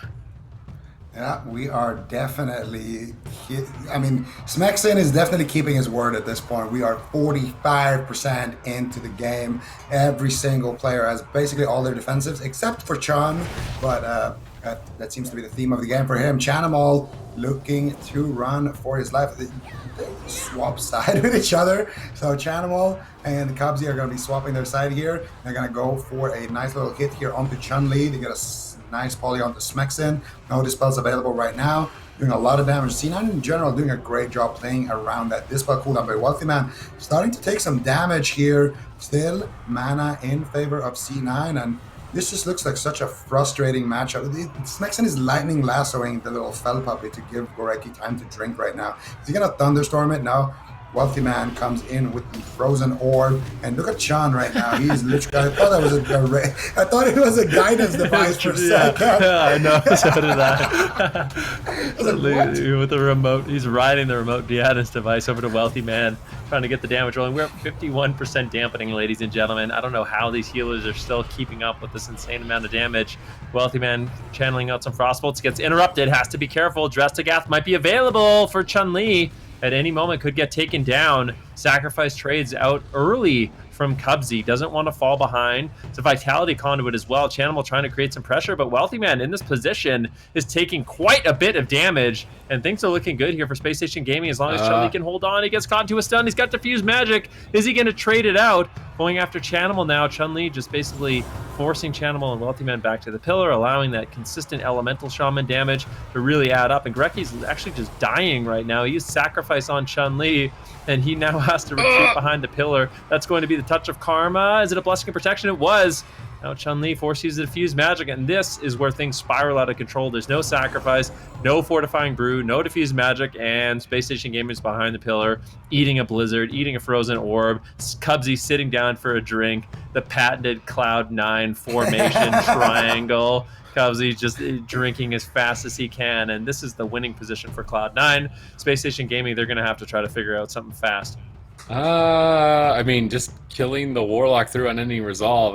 There's no way you're going to win going mage, I think, at this point, unless you start getting blocks literally right now. They're jumping on Chanimal. This is it. They're making the push. Can they take Chanimal down? They've dropped the Drestagat. They are doing overwhelming pressure. Kelsey trades sacrifice to recover here, but he's going to take a ton of redirect. Chanimal's dying. Is he not playing ultimate sack? I don't think he is. Kelsey and Chanimal are just absolutely being overwhelmed and swarmed at the moment here. Sacrifice is over. He may have to use unending resolve. Where did this damage come from? Were they just waiting 15 minutes? What is happening? The entirety of Cloud9 is being decimated. This might be a triple kill in the near future. Chanimal turns it around with the Mortal Coil, looking for some big Chaos Bolts. There's not really a lot for Chun-Li. He's stuck out in midfield getting blasted. Smexon's trying to carry before Chun-Li gets taken down here. Chun-Li's just pushing forward with the sacrifice, looking to try and get a kill on Cloud9, who are still all at sub 50% health, 64% dampening, still tons of mana in the tank for both Paladins.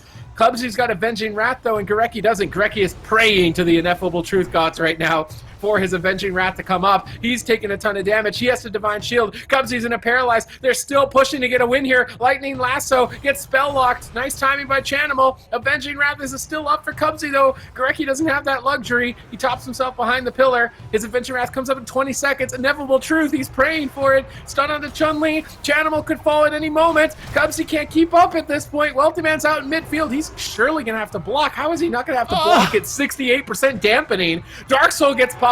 Chanimal's a big threat. Wealthy Man has to block one Chaos Bolt, two Chaos Bolts, almost gets the second. Chun-Li line of sights it. Avenging Wrath up for Gorecki, trying to pull his team back up from the brink here. How deep does the rabbit hole go in dampening? 69%. Wealthy Man needs to get that freedom right now. He does get it. Sheeping up Chan here. Fear on the Dispel. They need to go off the Smexon. Nice counterspell there by Chanimal. Now they need to go back onto Chan. He has no defensive cooldowns. Full Hammer of Justice. He does get Dispelled there. Wealthy Man is looking for the Polymorph. He wants to get the game-winning Sheep. He gets interrupted. Freedom comes out. Double Mortal Coil. Wealthy Man needs to steal that Freedom, or he might just go down. He might just have to block right now. As soon as Chun-Li connects onto him, he gets the sacrifice here by Cubsy, and he holds on by a thread. But Cubsy is so low on HP. The Avenging Wrath just timed out. The Divine Faith coming out. Gorecki using his Divine Faith right now, and he just got an ineffable proc, and I don't know if Wealthy Man's going to get this block. He needs to block right now. He gets it off in time here, man. Oh, he gets it off by the skin of his teeth. 74% dampening. Smexon, how are you gonna live? I'm just crying for Chun-Li right now. My Windwalker soul is dying as I just see him feared and rooted and polyed and feared and rooted. He just wants to hit anyone, but he's crowd controlled the entire game. Finally getting over Wealthy Man, and they can take him down. He's gonna hold on. Wealthy Man barely survives and actually falls. But at this point in the game, 77% dampening. Space Station Gaming do it. They dampen Cloud9 77%. Are you kidding me? What a crazy game number one between these two teams. And Space Station Gaming, they are looking good. I want the replay. I feel like Wealthy Man actually blinked in at the end. I don't know if he panicked and blinked in or that was his only choice. I really want to see he did. I think he blinked in and then got Ring of Peace even deeper. Yeah, and then I think you're right. I'm watching the stream because of the delay to try and get back and see, but I'm pretty sure he just blinked in. Well, that was an absolutely incredible game. Space Station Gaming taking that Game 1 victory. Here is that replay on the screen you guys were asking for. All right, so this is the thing you guys talking about. Watch Wealthy Man. I think he was trying to blink like behind the pillar or something. I'm not actually sure. He attempts the Lightning Lasso, and then he blinks in on 1%, right there. Yeah. And then gets Ring of Peace on Cubsy's Divine Favor. Well, Divine Favor wasn't going to do too much, let's be honest. But yeah. Maybe.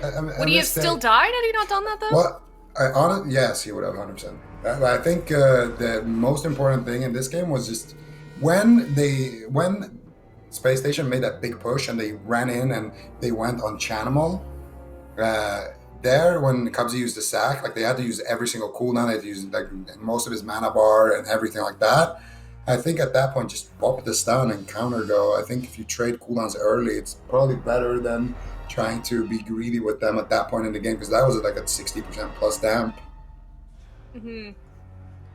Yeah, incredible game by Space Station Gaming. At that 15-minute mark, they all just, Cloud9 just kind of started to fall apart there at the seams, and it didn't seem like they were really able to recover on the side of Cloud9. Let's break that down, that turning point on the side of Space Station Gaming for that victory, Zico.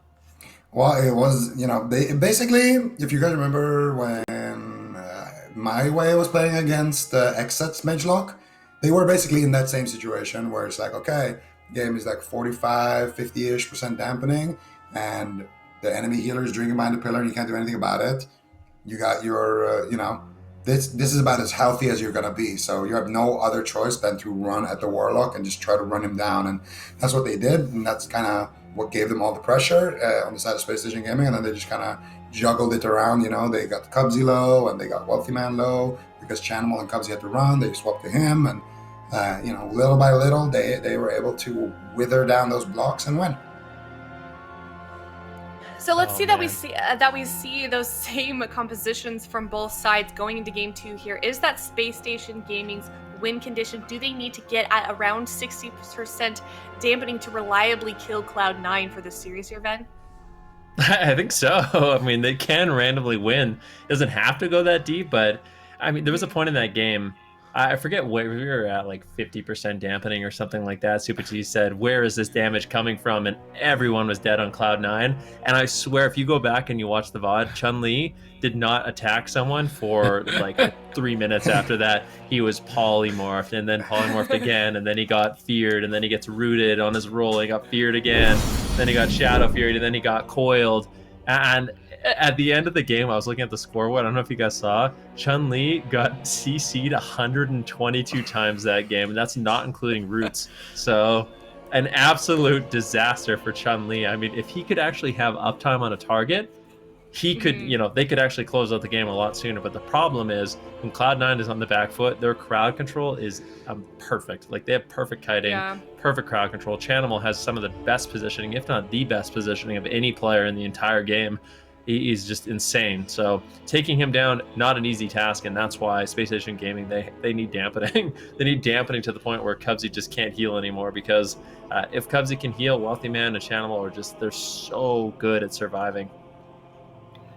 Certainly a good strategy against Space Station Gaming. Chun-Li is one of those players that you talk about when you talk about the best windwalkers in the world. Chun-Li's name is always going to come up, so it's certainly a good idea to try and reduce his uptime on that windwalker. Is that going to be Cloud9's strategy going into game 2 here, or do you think they need to switch something up here, Super Tees? Yeah, I mean, they've picked Ashermane's big map. It's going to be really hard for the Windwalker to ever touch anything, so it's been locked in. I would imagine they're going to do Mage Lock again, and with the map advantage, it should work out a lot better for them. They are taking their time, and I think they did tag in Snuts in the past in this series. I think they utilized Windwalker Destro for this specific matchup in the past, so I'm wondering if that's going to be an option for them in the future, but I feel like this situation's set up for Mage Lock again. Let's just see. They've run the clock completely out, so just a matter of wait and see. Do they tag Snuts in? Nope. Yep, Mage Lock again. See how it goes. If it doesn't work on a big map, I definitely think that you're going to bring Snuts in. So I have a question. Since we usually see Cloud9 play with Cubsy on the Mistweaver, but now I think this is actually Cubsy's kind of debut. Like, not as a Holy Pally in general, but with that Mage Warlock. I don't think they usually play with the Pally. Like, how do we feel? Do we feel like a Mistweaver would have made any difference last game? I feel like the Pally actually worked out better for them, but still just wasn't good enough. I actually don't think they would have lived to like 80% dampening as Mage Lock without the Paladin. The Paladin, very important. I mean, the thing is, in this matchup, you would think, okay, well, Cubsy's on a Paladin. He has the Hammer of Justice, but, Gorecki's going to be able to dispel that. And, he has Blessing of Freedom, but, Smexen on the Shaman should be able to purge that as well. But the problem is when Smexen and Gorecki are just across the map, hiding behind a pillar, just trying to do anything they can to avoid crowd control, Chun-Li, he eats the Hammer of Justice. It's not going to get dispelled. The freedoms on Chanimal are going to sit full, and he's going to be able to kite utilizing that utility. And then they have, obviously, the emergency healing with the Blessing of Protection on the Touch of Death, which a lot of the time, if we're a Mistweaver Monk at 50% dampening and a Touch of Death comes in, that's horrifying. You're not going to have an immunity with your Life Cocoon, whereas the Blessing of Protection completely negates that. So Paladin working out great, and I think Cubsy did a great job on it, but Cloud9, they have to figure out a way to close out the game a little bit earlier on. I think if they bring it to 70% dampening again, it just gets too dicey, and that's when Space Station Gaming can find these opportunities to win. Can we play the Damp is Right? Sure. Damp is Right? Okay. I think we're going to 90% is it closest, dampening. Closest or closest without going over? Closest without going over. I'm doing 90% damp. You really think it's going to go 90? No, I don't. That's going to be a record. I know, but I'm just saying it. I'm going nuts. I'm going 90? nuts with 90. Then, what about you? What do you think, Zico? Ben, go first. I said, yeah. You said she Ben said go Ben. first. Oh, I said okay, Ben. well, Yeah. You better not do. You better not. Okay. I'm gonna say 71 would be my guess. 71. Zico's gonna do 72. Zico, what about you? I'm gonna do actually 69%. Okay. Okay. So you only win at 69 or 70. You know that, right? Wait, what? Why? Just said you could, because if you go over, you don't win. So it has to be between 69 and 70 for you. I mean, But if it's it's 70, you win, right? What if it's 40%, for example? Then you lose. Wait, why would I lose? Why did you lose? No, you would win. Yeah, He's exactly. closest without Closest going over. without Isn't that going how- over. I think 69 is higher than 40. Oh, so we all lose. Oh, win. Yeah, we all But lose. he would be the That's why you need closest someone to without- pick one. All right, And then they all just right. soak I'm up gonna guess 1 to 71. I'm guessing 40% then. Screw it. No, I'm going. What? I is gonna I don't default know. win now. I'm going. All right, let's focus on the game. All right, let's we got a job to do here, ladies and gentlemen. We got double leg sweep going on Cubsy and Chanimal right now. An interrupt onto Gorecki, but there's just no damage out, and already Unending Resolve is forced out. Space Station Gaming, I think they're getting more comfortable in the match, or this is just one of those situations where Cloud9 realizes, hey, we can't let them get to dampening. We have to push the pace in this matchup. And as a result, Space Station Gaming is actually the ones that get to play a lot more aggressive when Cloud9 is kind of sacrificing their positioning. Curious to see if they get punished for it. I mean, already down on any resolve. Dark Soul's available. Double Mortal Coil for Chanimal. Doesn't go for the Dark Soul on that, though.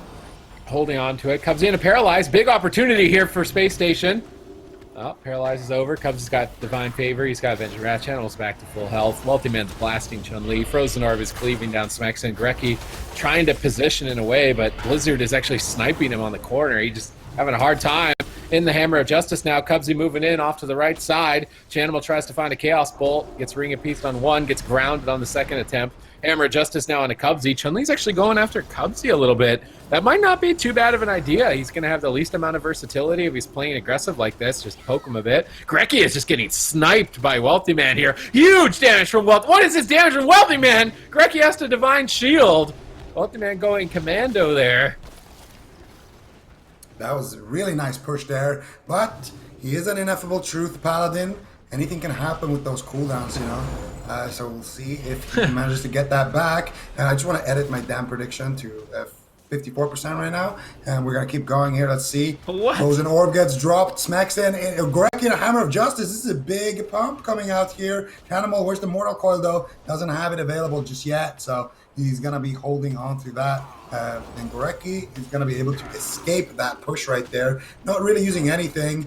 And so far, it's looking okay for Space Station Gaming, but I really like what Cloud9 is doing. They're going for these offensive pushes. They know, hey, Chun-Li's job is literally just to be a meat shield until they get to dampening, and then they're going to try to all-in us. We need to be aggressive. We need to be proactive, we're the ones playing Mage Lock, so we need to be in their face. And it's kind of similar criticism of what we had of XSET's Mage Lock earlier, and we saw them turn on the heat. Now we're seeing Cloud9 turn on the heat here. Chanimal, Touch of Death being expanded here onto him. He gets Vitality Conduit, and now they're going for the big hit here onto Gorecki. He's going to have to use his Trinket and his Divine Protection. There's actually a KO opening on Gorecki for the next like 2 minutes.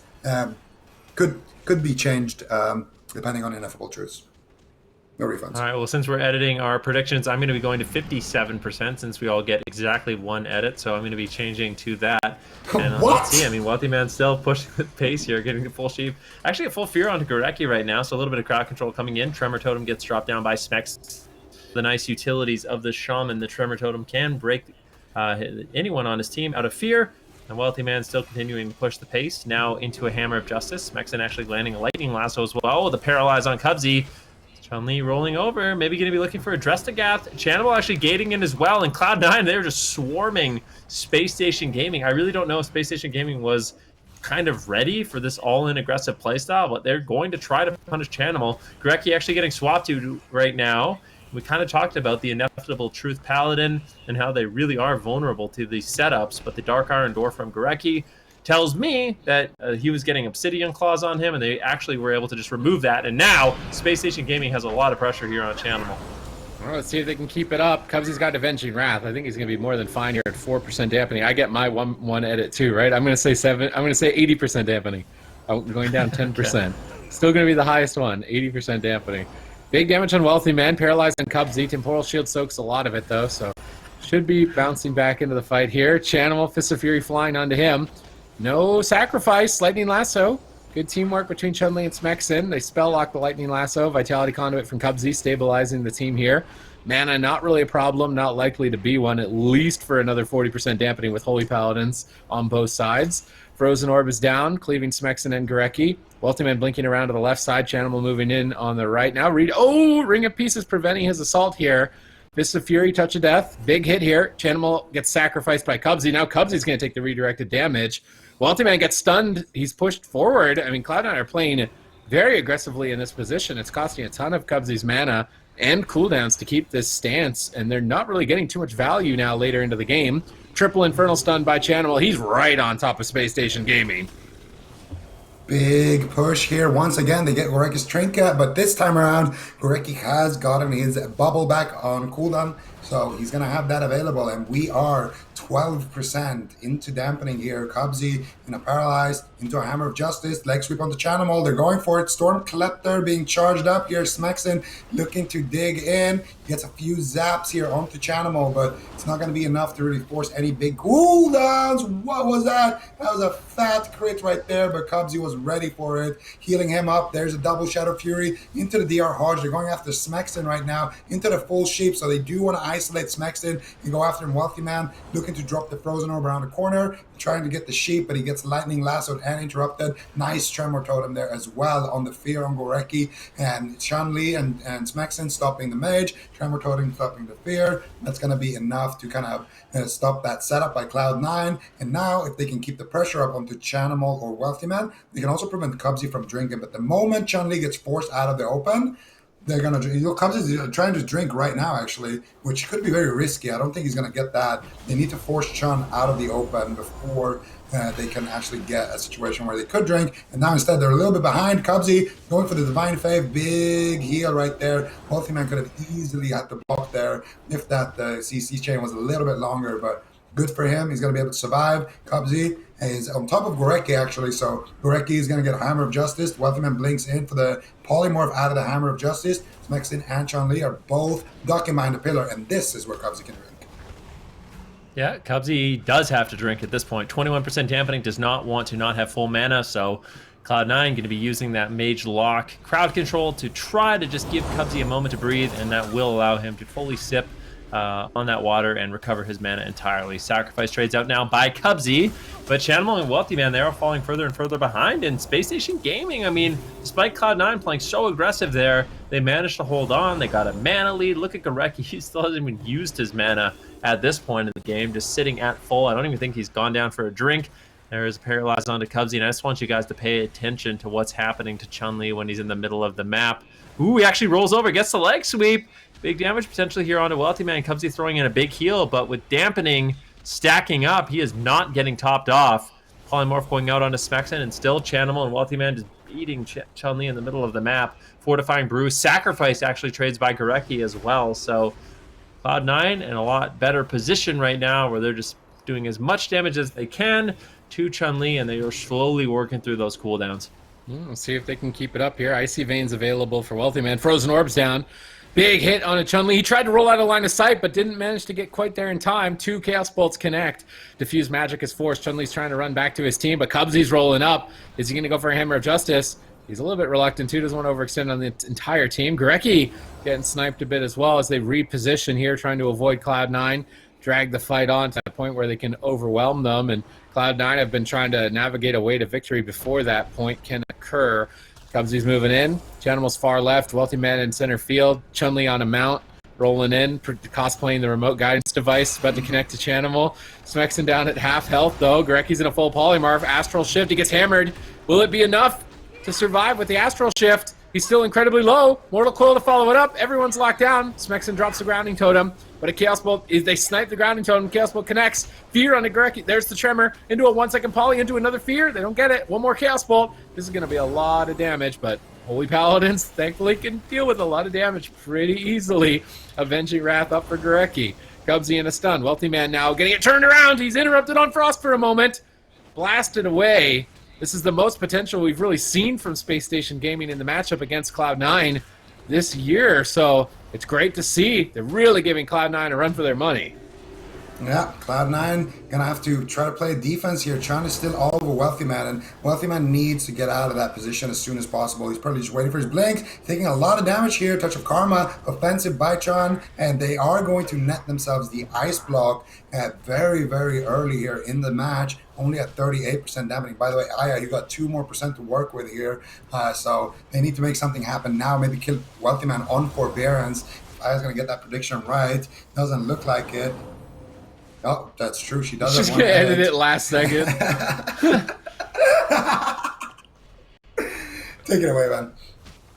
All right, here we go. Cubsy actually taking quite a bit of damage. Smexen really laying in on that Elemental Shaman, playing full versatility if you're wondering about his build, and the Psych Shredder trinket. So just putting out as much pressure as he can, allowing Chun-Li to push in, and also making him really durable in the match. And we're at 41% dampening. Chun-Li, I'm feeling a little bit afraid for him right now. I don't know where his Transcendence is. You can see it's very aggressively positioned on the Tiger statue, and now using that Transcendence, not too many cooldowns left to work with. Doesn't want to fall behind at this point. He has his Diffuse Magic, but it doesn't want to unnecessarily have to trade it out, as, I mean, having those cooldowns is the only way he's going to feel comfortable to push in aggressive. Paralyzed now into Cubsy as he rolls over to Chanimal, trying to get some damage rolling. Fist of Fury, channeling, and let's see if they can follow up that stun with any sort of damage. Lightning Lasso on Wealthy Man, so a little bit of a split strategy here from the Space Station Gaming, just to slow down Cloud9 and continue to drag this game deeper, deeper, and deeper into dampening. A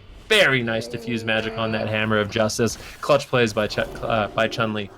Okay, Frozen Orb down on the pillar. Dark Soul is ending, so there's no threat for Cloud9 after this Dark Soul. Icy Veins is still 2 minutes away. This is the opportunity Space Station Gaming have been waiting for. They need to get on top of Cloud9, start dealing some damage. Wealthy Man stunned up, getting blasted by Smexen. They're switching back to Chanimal. Chanimal's pushed up quite heavily, but his gateway is there for a getaway. Chun-Li now maybe baited out into midfield, really powering down with those Chaos Bolts. Paralyzed on Cubsy, Stormkeeper on Wealthy Man. Good combo, but Temporal Shield from Wealthy Man absorbs a lot of that damage. Cubsy repositions. Mana is now finally starting to be stressed here at 50% dampening for each Paladin. Chun-Li posting up aggressively with his portal. Wealthy Man blinking through the ring, not getting knocked back into their clutches. Gorecki's repositioning, so is Smexen. They're looking for crowd control and Cubsy in the immediate future. Wealthy Man stunned up. Smexen laying in with some lava bursts. Touch of Death is up. Cubsy has just been sacrificing Touch of Death every single time. Oh no! A counterspell on Gorecki. Chun-Li has nothing. Frozen Orb is down. Wealthy Man laying in with the Ray of Frost. Hammer of Justice in from Cubsy off to the side. They are getting overwhelmed. And now we see Divine Shield forced from Gorecki. They're trying to push Chanimal over. He nether wards some burst. He Mortal Coils, but he's caught in a Lightning Lasso. No one's stopping the Lightning Lasso. Unending Resolve has to trade for Chanimal. Wealthy Man gets swapped to. Wind Sheared on Frost. Oh, big Earth Shock. Cubsy has Avenging Wrath in 3 more seconds. He's just praying for that Avenging Wrath. 2 more seconds. Activates it instantly with the Holy Avenger. Maxing out his proc rate. Gets Ring of Peace on his Holy Light if they can keep interrupting these. They can't. But Channels is just dying through Avenging Wrath. Are they going to lose? They have a 100% win rate on Ashamane's fall. Space Station Gaming look to take that away from Cloud9. Johnny has to be very, very careful right now. Yeah, definitely, but he's going back to his teammates. He stacks up for the Shadow Fury, and Gorek is going to have to trinket and use that sacrifice there immediately. He has the Avenging Wrath active, but so does Cubsy for a couple more seconds. Cubsy's ran out. Goreki can't stabilize his teammates. The counter spell on the Lightning Lasso. Welcome, and only 1 ice block. Needs to be careful. Dark Soul Chaos Block. Big damn here onto Chun, and I don't think there's a way for him to smack this one. He's going to teleport and roll into line of sight, but it's not going to be enough. Wealthy Man claims his life there with a nice blink ice lance.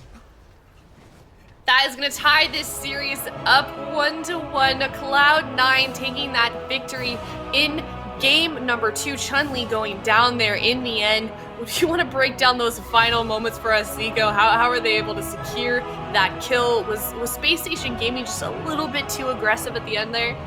I think they should have stayed back and just let Goreki heal him a little bit more because he had his wings active. Cubsy didn't, so they actually had more healing to work with, but they just needed to give him some time to actually get it out there. But still, it was a nice play there as well by Cloud9 to get that Hammer of Justice and to set that up. Nice blink counterspell here by Wealthy Man. They get the Mortal Coil, and he dispels the Mortal Coil, which is why Cubsy goes for that Hammer of Justice. There's no dispel for it, and that is the... Chun was literally a millisecond away from just getting that roll teleport right there. And I feel like if Chun had repositioned his port in a better spot, maybe he could have just actually ported out of that coil. So a little unfortunate. I don't know. I'm not going to criticize Chun on his Windwalker too much, but definitely felt like they maybe got a little bit ahead of themselves there at the end. Mm-hmm. Okay, so it ended at 61% dampening. I don't know which numbers to go by, your guys' edits or your initial guesses. The edits, of course. I said 58, so I think I was the closest. The initial, I said 54. I think it's the initial edits, actually. I'll believe you. But no edits. So Okay, my so first 50, edit was alright, so 58, so... Ven Wasn't Zico's wins. first guess 61? 69. 9. Oh. Yeah. Yeah. Can you guys explain this game to me? What do you mean? Like the closest without going over? So if I was 69, So because it's 61, and dampening is at 61, do I win? But no, I went over, right? Because your guess is over what it ended at, you don't win. Okay. I thought it was, but if you were under, then Aya even wins, if it was right? under, No, I won. I No. was the closest. If we don't do any edits, because he was then Aya still wins. above. Yeah, but we're doing edits. his- Why would we not? You're the one that wanted to do the edits. We're just playing I your think game. we Then should- I didn't we should know it worked like that, predetermine if okay? we're I thought allowing if edits I or pick not. 69, then it's 0 to 69. Okay, your game is rigged because like how okay, we all lose, but I'm closest. Like that sounds like a win to me. That's how I thought it was too. I thought it was someone needs to explain this to us. I thought that you would have been the winner if it was 69 to 40, and I would have been the winner 40 to 0, and so on. Right. But anyways, That would make sense. well played by Cloud9. No. Space Station Gaming.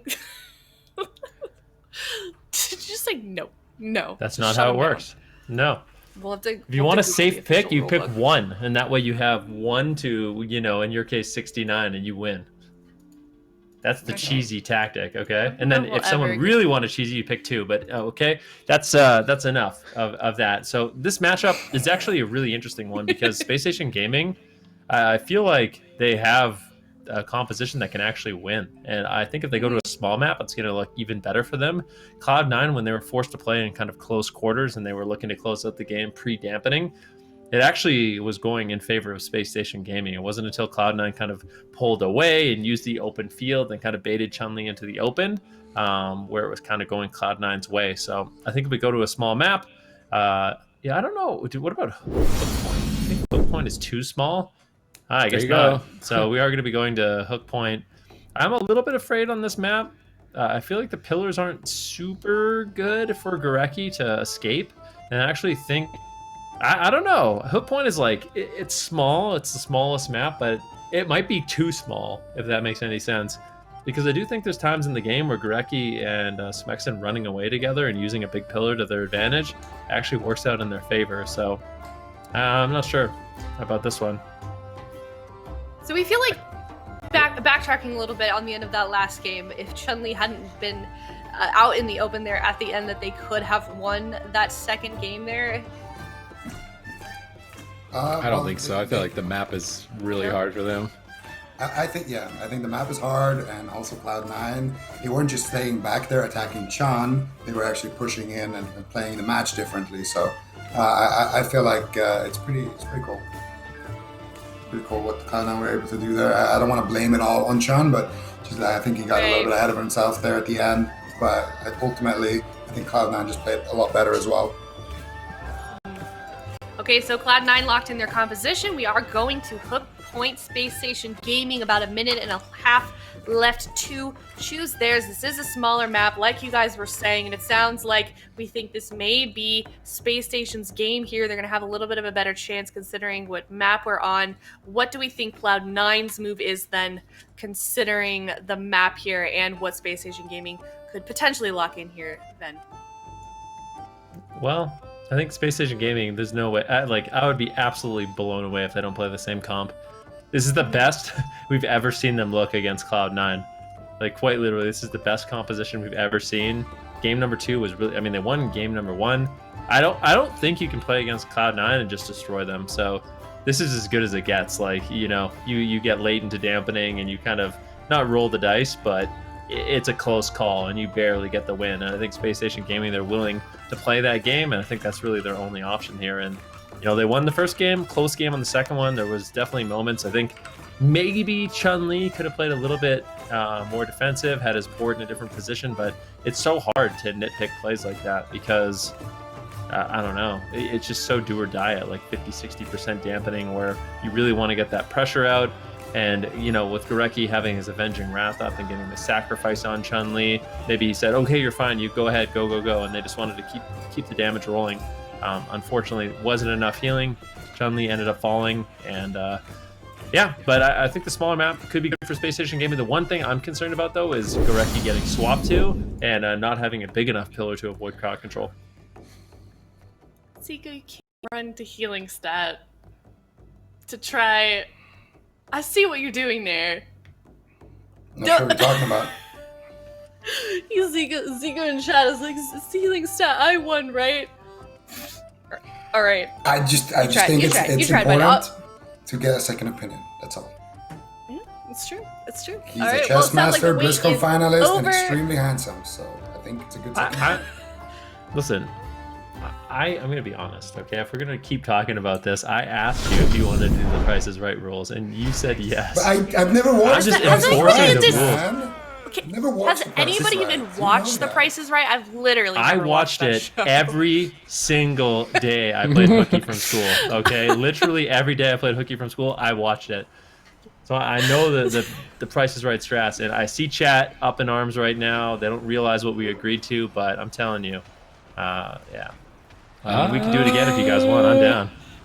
So they're playing blinding already. 81%. You're guessing 81% on hook 1%, huh? I don't know. I went low last 2%. time. I'm going high this 3%. time. All right, Zika won. So You you're can't edit. edit this time. I'm not allowing it. I'm not allowing it. Big opener, Gorecki here. Wealthy man. Oh, Wealthy Man. Whoa, explosive. Spicy. Opener here. Space Station Gaming blasting off immediately as the gates open. Is it? Man. Yeah, I'm checking the builds. I want to see if they're playing any gushing. Doesn't look like it. So there's still all the really tanky builds. Just positioning being a little bit more close quartered here on hook point. Definitely making an explosive start here. Wealthy Man almost going down in game number 3. Chun-Li now getting blasted. Down at half. Gorecki uses Avenging Wrath, and Venruki is right about the rules. Of course Venruki is right about the rules. Venruki would never be wrong about the rules. I really wasn't wrong. Whatever, okay? Here we go. Chun-Li getting feared up once again. And like, Cloud9 at this point, they are playing pretty aggressive, and I think they kind of have to on the smaller map. But this is where Chun-Li gets a little bit more of an edge to actually hit a target. On the big maps, it can be very difficult. Chanimal actually... Would he use his Gateway? Gateway, or is he playing Demonic Circle in this match? I didn't actually... Is he actually playing Demonic Circle? I didn't see him use the Gateway, but he just jumped across the entire map. He's got Circle on the... Yeah, he doesn't have a coil on his add-on, so... So he is, yeah, he's playing Definitely, Demonic yeah. Circle. That's a big adaptation. We'll see if they can keep it going with that switch up. No aggressive plays there for Chanimal, but he will be able to escape to safety. Again, picking the defensive option to try and drag this fight on as long as possible. The Cloud9 strategy, just solid defense is a good offense. Chanimal caught in a lightning lasso, spell locked by Chanimal. Paralyzed on Cubsy, big push on Chanimal, uses the demonic gateway. Chun-Li ports right behind him. Nice transcendence. Cubsy's in position though, with Avenging Wrath, bombing in a holy light. Chanimal recovers. Chun-Li goes back to Wealthy Man, just attacking whoever is the closest to the pillar and then forcing both of them back. And if they stack up, double leg sweep, double fist of fury. I love the targeting from Chun-Li right now. Greki Smexen considering repositioning to this closer pillar now as well. Wealthy Man blinks in to try and snipe a polymorph. Gets disrupted. Cubsy wants to go for a Hodge on Chun-Li behind the pillar. Cubsy goes for it. Doesn't even care about line of sight. Just dumping in the stun. Smexen lobbing out some instant lightning bolts with that Stormkeeper. Basically tickling Chanimal. Double leg sweep. Nice punish by Chun-Li on the positioning here. The map is definitely looking good for Space Station Gaming in Game 3. All right, let's see what they can get done here. Chun getting feared up into a nice little Chaos Bolt, into another one. And Wealthy Man still seems to be the target of choice right now for Space Station Gaming.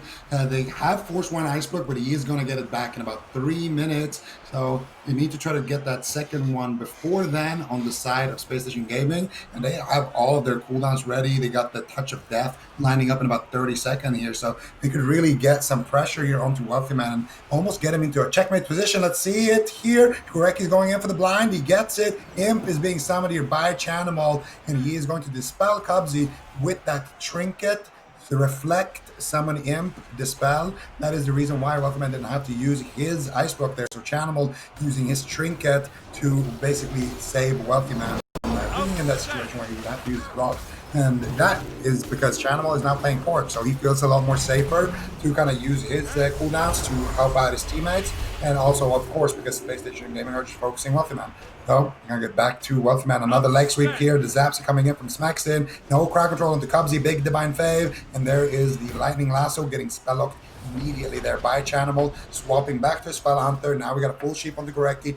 Chun-Li pre-Karma right there before the Hammer of Justice. Excellent play. And that means Chun is going to be completely fine. And once again, they're looking to turn the pressure back onto Wealthy Man.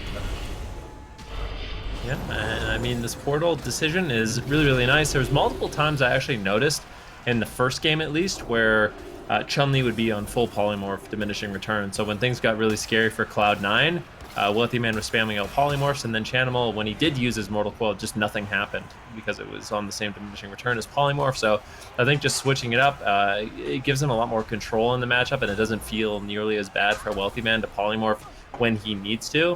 I think just having that control of the game and having Cloud9 just abuse the Windwalker Monk with crowd control when they are in trouble, it's going to be definitely a huge part of their win. When Chun-Li has pressure, you crowd control him, you root him, you polymorph him, you fear him, and when he doesn't, you just blast him with damage, and that's where Cloud9 is really going to find their damage in the match and find their control. But Wealthy Man getting interrupted, Sacrifice trades out. I mean, Cloud9, they're really scared of the burst damage. Cubsy will be able to stabilize the entire team, but on this map, do you think it's going to be even possible, Sid, for Cubsy to sneak away and get drinks? Probably not here, especially if Smexen saves some of his elementals and sends them on to Cubsy later in the game. Right now, they're just struggling to survive. This is the most amount of pressure we've really seen Space Station Gaming put on this early on in a game. Unfortunately, Wealthy Man's had enough time to elapse where he'll have 2 ice blocks again. That first ice block force not going to result in too much in terms of impact. Cubsy looks like he wants to cross center field here. He's just dancing in the middle of the map, caught in a paralyze. Grecki's moving up, and Grecki's playing Blinding Light, so he could catch a Blinding Light. He's intercepted by Wealthy Man with a polymorph, not going to find the crowd control chain. Smexen retreats behind the pillar. Cubsy's chasing him. Frozen Orb, Hammer of Justice. Big damage on the Smexen here, knocking Chanimal away, but he's still out of line of sight of Gorecki. Gorecki rolling up on that Divine Steed with Divine Shield. Trades out the Sacrifice on that push. An important cooldown to force there. I feel like you could swap the Gorecki with Dark Soul and Icy Veins and probably 100 OM. You don't have the Mortal Coil. Maybe it's not enough, though. Chanimal still down at half health. Cubsy just bombing in Holy Lights. Instantly topping Chanimal at the end of the cast. Chun-Li recovers, gets back on Wealthy Man. Infernals, Dark Soul, Icy Veins, all available. No Divine Shield. They stun up Gorecki. Looks like they're poking for the swap, but they can't find the connect. Chanimal's in a paralyzed. Ultimate gets windshield. They get shut down on the swap. They did at least get his wall. Cubsy's trying to drink, I believe, during this little bit of a push. Now he can't really. He has to stabilize Wealthy Man. He's still dancing behind that far pillar. Has to keep healing. Charges in for a stun. They need to bait it dispel. Maybe considering bopping the Karma. Still holding on to it. Wealthy Man blinks back. Chanimal now the target. Stunned up. Pushed forward here. Storm Earth and Fire pop. Chun-Li really trying to hammer in some damage, but Avenging Wrath for Cubsy should be more than enough of a healing boost this early on in the game to recover. His entire team back to full health. Mana still could be a problem for Cubsy on hook point here if Space Station Gaming can stay alive long enough. Right now, Gorecki looking a little bit flimsy in terms of defense with no Divine Shield. Same goes for Chun-Li with no Karma, but that pre-diffuse on the Hammer of Justice was sick. Chun-Li's not going to take any damage for now, but Dark Soul and Icy Veins are still in the back pockets of Chanimal and Wealthy Man. They could whip those out at any time and explode somebody. Yeah, and right now, let's see, it might happen that Wealthy Man is the one who gets exploded, but John actually takes a fat hit, and he is going to duck away that Dark Soul from Chanimal, doing some work, going for the Cataclysm, going for the Shadow Furies, gets a Chaos Bolt onto Chan. Chan with the 45 Brute Touch of Death, he wants to go aggressive, go for the all-in, but no, this spell, this Sheep is going to be devastating for Chan. He got Sheep, full feared on his Touch of Death. He didn't even get a single auto attack off to build up any of that damage. And now, as a result, it is completely wasted. Cubsy still has both of his Blessings of Protection. Ooh, Chun-Li rolls in, gets double leg sweep, double Fist of Fury here. He's going onto Chanimal right now, and he gets a nice paralyze onto Cubsy. Big damage there from Smexton, but we don't have any follow-up crowd control, and that is going to be the push. Chun-Li once again getting crowd controlled, and Cloud9, all they're doing is just crowd controlling Chun-Li and just focusing more on poking Smexton and Gorecki here. And I think that's exactly what they need to be doing. Chun-Li essentially is just like he's basically the damage sponge, or like the front line, the tank of the team, while Smexton and Gorecki just wants to get the dampening and zap their way to victory. So I think this is a great adaptation here from C9, and it looks like it could work out. 26% dampening, 27 actually. We got 2 Ice Blocks on Wealthy Man, all CDs on Chanimal, all CDs on Cubsy, full mana. It's looking good for them so far, but anything could change in the blink of an eye here. Blink of an eye indeed. Gorecki topping off the team, and still Chun-Li very aggressively positioned. Look at where Chanimal's port is. So Chanimal, he has his port actually on top of the same pillar as Gorecki and Smexton. He hasn't relayed it just yet. I don't know if that's intentional. Maybe he's going to port in and actually look for some crowd control, look for some damage, but Gorecki actually gets sniped with an interrupt, and Chun-Li is forced to use the Diffuse Magic and the Fortifying Brew, his 2 reliable defensive cooldowns, but Wealthy Man is getting absolutely blasted. Might get deleted here. Are we going to see a Drestagath? Fear spam coming in from Chanimal, making it really difficult for Chun-Li to stay on target. And now we'll actually get back to Chanimal here. Touch of Karma actually trades out as well, and I like the fact that he trades the Touch of Karma so early on at high hit points just to avoid some incoming damage. You do it too low, that's when things get really dicey with a Blessing of Protection. So good play there by Chun-Li, but now, unfortunately, this is what I was talking about. These pillars aren't big enough for Space Station Gaming to make a full retreat, and if they get caught in this situation, they're going to be eating a full Rain of Fire, a full Blizzard, a full Frozen Orb, and it can be really, really difficult to recover from a situation like that a little bit later on in dampening. Cubsy just drank to full, so if we were begging the question if Cubsy will be able to drink on this, yep, popping Dark Soul, scaring the other team away, and then just drink the full mana. So nice maneuver there by Cubsy, anticipating that Space Station Gaming would retreat during Dark Soul, pretty much securing the late game here as we get closer to it. Divine Favor for Gorecki right before the Polymorph, but still has to Trinket. Lightning Lasso onto Wealthy Man. Big damage here. Chun-Li connects. Huge pressure. Vitality Conduit comes out by Cubsy, soaking all the hits, and Cubsy does manage to recover. No Ice Block forced in that push. Chanimal positioning out in the open, so if they go after the Warlock, they're going to be vulnerable. Chun-Li ports back, but he ports into a triple Shadow Fury by Chanimal. Triple Blizzard off to the left. Maybe a Rain of Fire on the right here in the future. Try and get some cleave damage, rot them down. Cubsy's moving forward, likely as Hammer of Justice. Curious to see if that Blinding Light from Gorecki ends up winning them the game. Hammer of Justice, Blinding Light's a really long crowd control chain. Avenging Wrath force from Gorecki's hand here to try and recover Chun-Li. Fortifying Brew as well. Cubsy looks to stun the Avenging Wrath, charging in, but walks into a leg sweep. They're swapping to Cubsy. He breaks out, reverses the stun onto Gurecki. Now Cloud9 going after Gurecki. Damage in 2 places, dampening at 42%. That Avenging Wrath might not last forever here for Gurecki. He still has it up for now. Welcome Temporal shields the attack on himself as Cloud9 took an aggressive stance there. Not finding the Divine Shield, though, from Gurecki that they so desperately wanted to find. Dampening continues to rise here. Cloud9 keep Spacestation Gaming pinned. And let's see if they can keep them in that position, or if Gurecki is going to stabilize his teammates here. It looks like he might, and he has Avenging Wrath, so he's in a pretty good spot. Cubs is going to have that rotating back up very, very shortly as well. Wealthy Man keeping them in that pincer wizard corner position, but now they're going for a big push onto Chanimal, and they get the paralyzed. Do they have any follow-up crowd control? They do not, and Chanimal with that demonic circle is going to be able to just port away to safety, but Wealthy Man takes a big hit and actually kind of wastes his ice block right there because he just got that vitality conduit from Cubsy. A little bit of a missed play there, I guess, between them. They kind of pressed them at the same time, and now Wealthy Man is in big trouble. They could actually all in Wealthy Man right now if they want to here. Smexon has a lot of damage, but messing up protection being forced out here. Very nice. I really like that. So just using, sometimes it's fun as a monk to do that. You just throw out the Touch of Karma and you say, okay, what are you going to do? And it gets bopped and you're just ready to run. And then you run, and now all of a sudden, when Chun-Li has his Touch of Death available, there might not be a Blessing of Protection. However, with no defense, it might be a little bit scary for Chun-Li to actually make an offensive push here. He's getting feared on his Flying Serpent Kick, trying to reconnect to Chanimal, and he portals away, now forced to going after Wealthy Man. But I don't know if Chun-Li actually has any mobility left, as Wealthy Man will use Shimmer, and Chun-Li rolls to the pillar once again, throwing in the Vivifies. 53% dampening here. Gurecki still has some good tools to work with. The Blizzard, the Frozen Orb are down, and if Chun-Li can get on target, this is when you're going to see Spacestation Gaming get insane damage out, but Cloud9 is not making it easy for Chun-Li. When he goes after Wealthy Man, he's getting spam feared, but when he can finally connect, that damage is going to be massive, and Wealthy Man gets hit with a huge Drestagath, almost goes down, but Cubsy with some big heals, and now Chun-Li cannot be feeling too confident. He has no Fortifying Brood. Infused Magic is going to fade, and he is forced to run and hide at the pillar. Wealthy Man, immediate Blizzard. Cubsy could even sit down for a drink in this position if he wanted to, and I think that's exactly what he's going to go for. Whereas for Gurecki, that is not an option. He is not going to be able to sit down and go for a drink. But I would say this is still anyone's game. You know, Cubsy made one big change. He was running Divine Vision, the Shadow damage reduction aura. I think he anticipated Gushing Wounds in the first couple games. Now he's playing Blessed Hands. He has 2 bops.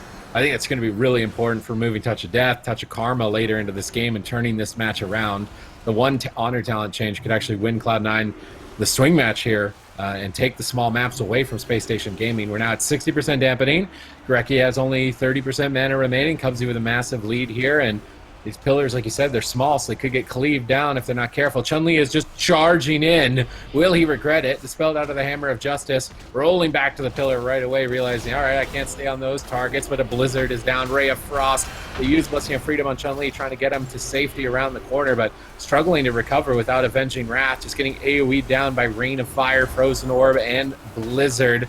The classic combo of Cloud9. Gurecki has to pop Avenging Wrath seemingly on nothing around the pillar here just to keep his team hovering at 80% health, and Avenging Wrath not going to last forever. Chun-Li charges in to try and make a move, but he's just getting clotheslined by Chanimal. Fist of Fury, Lightning Lasso, good combo, but a Fear on the Fist by Chanimal disrupts a lot of the damage. Gurecki's really struggling here. He needs Avenging Wrath for a couple more seconds to get his team back to full health. Is he going to be able to? Just floundering. Interrupt on Frost, the only way really to find a win right now. Cubsy Divine Shields immediately to stabilize. Chun-Li runs away back behind the pillar, but oh my goodness! Ice Lance and Frozen Orb are just going to kill Chun-Li. They have to sacrifice Blizzard damage around the corner here. Gurecki's got a lot of redirected damage. Triple stun here by Chanimal. Wealthy Man on the left. Chanimal on the right. Who's going to fall? Dampening almost at 70%. Let's see what they can do. Chanimal gets instantly bopped here before Chun can even do anything. Diffuse Magic, the final defensive cooldown for Chun here on the side of Space Station Gaming, and he is rolling away, but I don't know if he's going to be making it very far. Nice spell off there by Chanimal. There's the Hammer of Justice.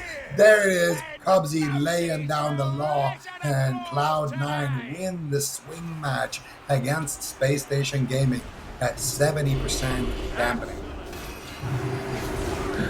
Spexon was not kidding yesterday when I was talking to him. Yeah, I said this was going to be damp too. I said it You too. give an exact number though. That's right. And more Okay, importantly, fine. did you go It's over? 80%. I guess 2%, so I guess I was closest and one, huh? Yeah, this game's definitely not rigged. Okay, Ben, what were you saying? Sorry, I think we steamrolled you for a second.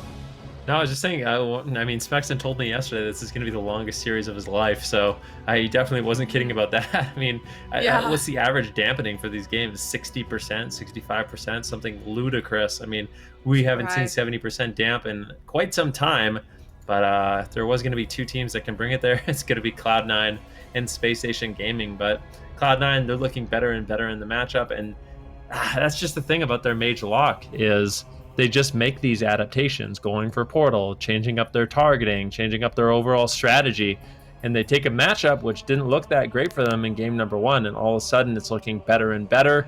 There was moments where Spacestation Gaming could win, but I get the feeling at least, if these two teams keep playing it out, Cloud9 is just going to get more and more of a lead in the matchup.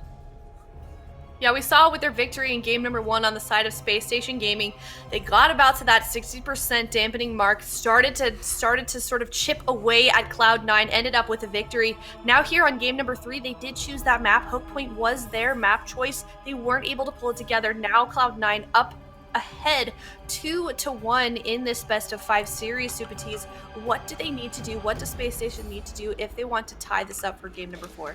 Well, I think Cubsy playing Blessed Hands with 2 buffs. I mean, what do you do as Chun? You roll out, you're polyed, you're stunned, you're dead the whole game, and then the target you're trying to kill gets bopped twice on top of that. I feel like that talent change alone has just actually removed victory as an option for Spacestation Gaming. Just having 2 buffs from Cubsy instead of the Shadow Resist aura that was literally doing nothing because there was no Shadow dot damage on their team. And if they run Gushing Wounds, I'm pretty sure they'll get clobbered. Like if Smexon plays Gushing Wounds instead, and even if Cubsy drops the Shadow Resist aura, I don't think Smexon can get away with it. They're obviously going to go to a smaller map, probably Blackrook or Dalaran, and try and take a win there. But I think Cubsy changing his talents, using Dark Soul to get drinks rather than win the game, also, so that you can get drinks on the small maps, guarantees their late game advantage. What do you guys think about my analysis that the Hook Point was too small? Like, it's like Goldilocks and the 3 Bears. You need the perfect map. You know, you can't have one that's too small, can't have one that's too big. You need one that's just right. And I feel like Hook Point was not the correct move.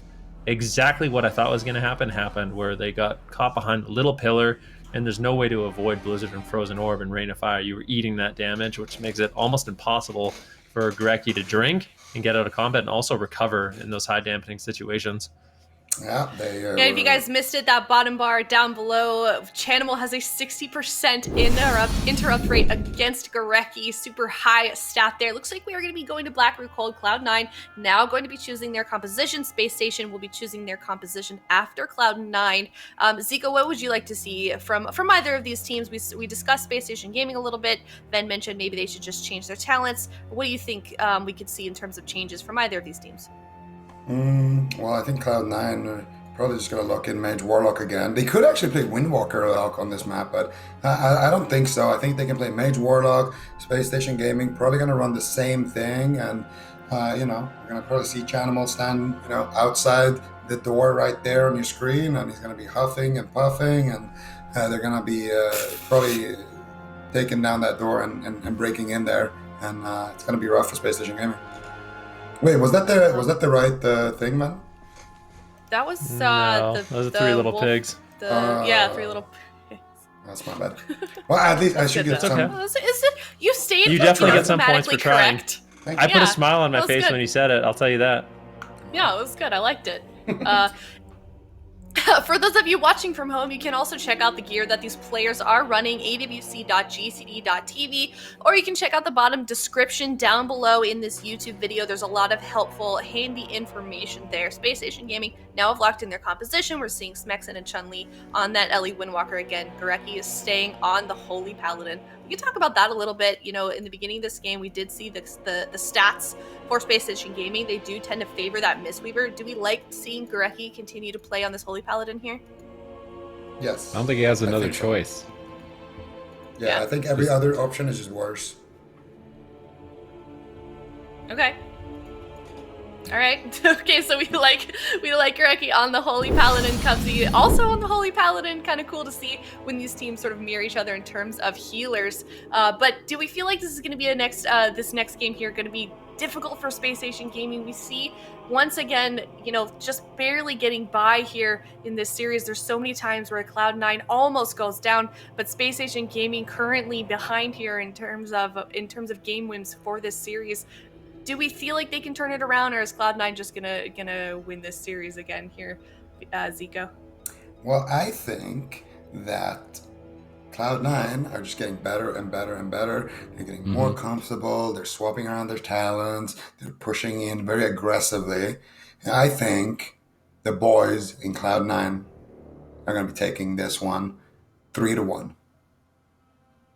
3-1. Okay. Well, the game is ready. We will see soon enough if Spacestation Gaming is going to be able to turn this around, or is Cloud9 going to win this series 3-1. It's Cloud9 versus Spacestation Gaming in game number 4. Here we go. Cloud9, Spacestation Gaming. Spacestation Gaming won game number 1. We thought they had it figured out. They were looking good, but Cloud9, like we said, is looking better and better every single time one of these games goes on. They're just a team that can learn, they adapt, they change up their talents, they look at the game very analytically.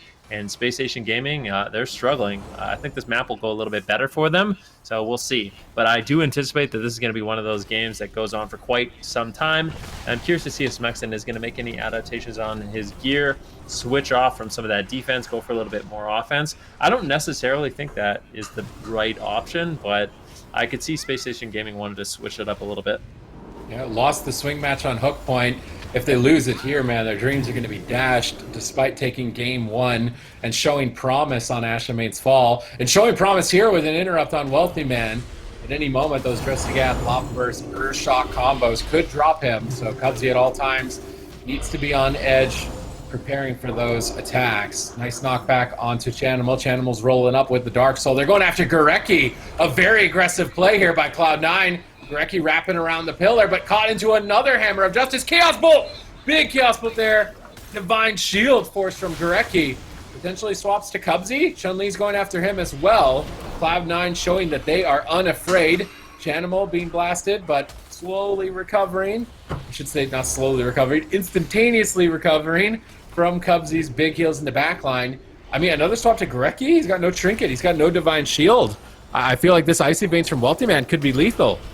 He has no Divine Protection as well for 10 seconds. If they can pull the trigger right now, it could be devastating here. Gorecki is quite literally in a checkmate position, and he's standing in the middle of the map. He's trying to make his way out of there. He realizes that he is the most vulnerable target here on the side of Spacestation Gaming, but Cubsy and Chanimal, they're coming here. They're huffing and puffing. Chanimal is summoning the gate. They want to get in there. They want to use that Frozen Orb. They want to get that Hammer of Justice, and there it is. They've broken through, and now there's the Hammer of Justice. Here comes the damage. Chaos Bolt gets interrupted there by Chun-Li. The only reason why Roar is still alive. Well, not the only reason maybe, but definitely a big reason. Chanimal though, here taking big damage here. Touch of Death coming out. He's going to trade the Unending Resolve. He realizes he's probably not going to need it for at least another 10 minutes. So he's just going to throw that out very early on and just go for it, almost getting them some pressure, but he won't have that to fall back on. And Cloud9 being very aggressive early on is something we praise them for, but they cannot be too aggressive as well. 25 seconds remain on Gorecki's Trinket. He gets spell locked. Do they have the damage? Wealthy Man blinks in with the flurry combo. Can he get a stun? There's the Hammer of Justice. Animal with the Infernos gets the fear onto Smexon, gets the re-fear onto Smexon, but where is the damage? Wealthy Man is the one actually taking the brunt of that exchange, and he's going to get topped by Cubsy. Cubsy now in a blind, Gorecki in a fear. They're going after Smexon. This game is so back and forth here. Anybody could go down. Chanimal needs to be very careful here. No sacrifice and no Unending Resolve, but he does get topped there by Cubsy. I mean, Chanimal right now, he's going to have to be very afraid, but Gorecki is still the one who's just getting absolutely blasted. But that being said, it looks like Spacestation Gaming has been able to recover, and Chun-Li has a lot of his defense left to make an offensive push. And once Dark Soul fades, I actually want to see Spacestation Gaming just go for it. Go for a kill on Chanimal, get the crowd control on Cubsy, but it doesn't look like they're going to go for that. Smexon is really afraid, and Obsidian Claw lands. He uses Stone Form to remove it. and Gorecki will likely be able to top him off here. Chun-Li in a position, just keeping himself alive, and Space Station Gaming manages to survive once more. Cloud9 taking a little bit more of a defensive position. Wealthy Man getting kicked away here by Chun-Li and Smexen, forced to play a little bit more defensive, but that's the thing about Cloud9. This Dressagath is going to land, and Wealthy Man actually gets a Temporal Shield and an Ice Block. I'm really surprised we saw that Ice Block there. The Dressagath had already been used. I feel like Wealthy Man had the time, but they don't want to risk it. But definitely, I don't know. Wealthy Man's a bit scared there. He'll probably get it back, I think, in this match if it continues with the trend that we've seen. So just playing it safe rather than sorry there. They could still just close the series out, and he can fall back on the second one if he absolutely needs to. Cubsy likely sitting down for a drink at the moment. He's playing very far back. Standard play here for Cloud9. Triangle position. Cubsy far away. Just spamming heals and damage, trying to min-max. Cubsy gets bounced into the room, but not really that disruptive. Chanimal getting swapped too as he's pushed forward. Dispelled by Cubsy though. And he's pulling away back to the starting room. Chanimal maybe relaying his portal. Also to make sure his demonic circle's in a good spot to escape, as he doesn't have unending resolve for a couple seconds. Chanimal making sure he doesn't throw with that maneuver. Wealthy Man still only down to 1 ice block, but Avenging Wrath is up. If Cubsy's not crowd controlled, there's no way Wealthy Man goes down here. Chun-Li just still working away at Wealthy Man, trying to get some damage going here. Getting feared now though on his spinning crane kick. Feared on the dispel, likely into a polymorph. Fear, poly. Oh, Smexen helps him out with a wind shear. Getting him a little bit of uptime here. Chun-Li does have a way to kick poly. Nice combo! Huge damage on the Wealthy Man. That must have been a crit. And Cubsy has to trade out Sacrifice. Maybe Space Station Gaming, their signs of life are just going to be praying for some massive crits, but a win is a win if they can pull it off.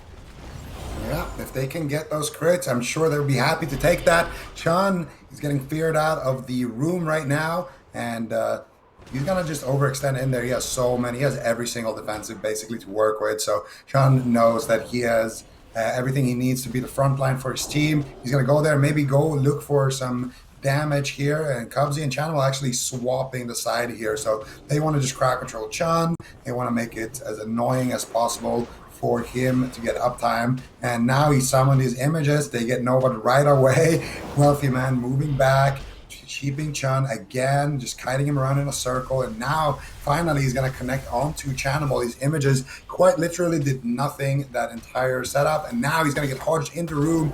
Cloud9 playing very, very well here. Wealthy Man basically isolating Smexen and Gorecki away from Chun, and then Cubsy and Chanimal just kind of pouncing onto Chun in that room there. So really good stuff there from them. Wealthy Man has 3 minutes left on his ice block, and other than that, looks pretty good on the side of C9. They don't have Sacrifice for a little bit, but Chanimal has his own personal cooldown, so no real openings here, I would say. And then on the side of Space Station Gaming, everybody has everything. I don't think this game is ending anytime soon, gentlemen. Well, dampening is getting higher and higher, and inevitably dampening will close out the game. 13% right Only now. 13%. How high will it go? Yeah, I know, 13%. Definitely, I mean, those are rookie numbers at this point for these two teams. But we are going to be going likely a little bit deeper into dampening. And we'll see just how deep it does get. Chanimal taking a little bit of damage right now as Chun-Li rolls over. But it seems like Space Station Gaming, their primary target in this match so far is just going to be going after Wealthy Man and trying to take him down. But they actually do a nice little combo there, knocking Chanimal far away from his port. He's taking a huge hit of damage. He trinkets out. Lightning Lasso comes in. Paralyzed on Cubsy. Do they have the damage? And Chanimal will use the portal to get away. That demonic circle will allow him to reposition, get away from the fight, and give Cubsy just a moment to actually top him off. And now, this is what I want to see from Space Station Gaming. This is their opportunity to not allow Cubsy to drink. They need to continue this pressure. Cubsy's mana is way behind, and once the Avenging Wrath is gone, he's going to struggle to heal. And I would really like to see Space Station Gaming try to capitalize on the fact that Gorecki has such a mana lead. Well, let's see if they can keep up the pressure and not fall behind as Cloud9 are posted up in the room. Chun-Li invading Cloud9 territory. Gorecki looks like he may be trying to drink. He gets sniped by a Conflagrate there. Cubsy's charging, looking for a Hammer of Justice. They've got Cubsy locked in the room. He's just been crowd controlled in there like a prison cell. Finally breaking free here. Smexen and Gorecki now charging in on top of Cubsy. Cubsy repositions. Chanimal pulling away. Leg sweep on Chanimal. Big power play with that Storm, Earth, and Fire. Good paralyze. Dressagath drops. Big damage on the Chanimal. looking to force an ending resolve, but Chanimal escapes back to the room. They switch over to Wealthy Man on the left-hand side. He blinks back into the starting room, and they've got Cubsy cornered here. If they can keep him out of mana, with that as a lead, there's potential to take victory here on Blackrock Hold. Interrupt onto Chanimal. Smexon poking in from the left side, trying to do as much damage as possible without overextending. Chanimal going to use a Demonic Gateway, reposition to the other room, and once again, Chun-Li is in timeout. Wealthy Man has grounded Chun-Li. Now he's finally back, trying to make his way into the next room that Cloud9 have decided to take over, just moving over and over in a circle around the map, room to room on the outside. Seems to be the strategy for Cloud9.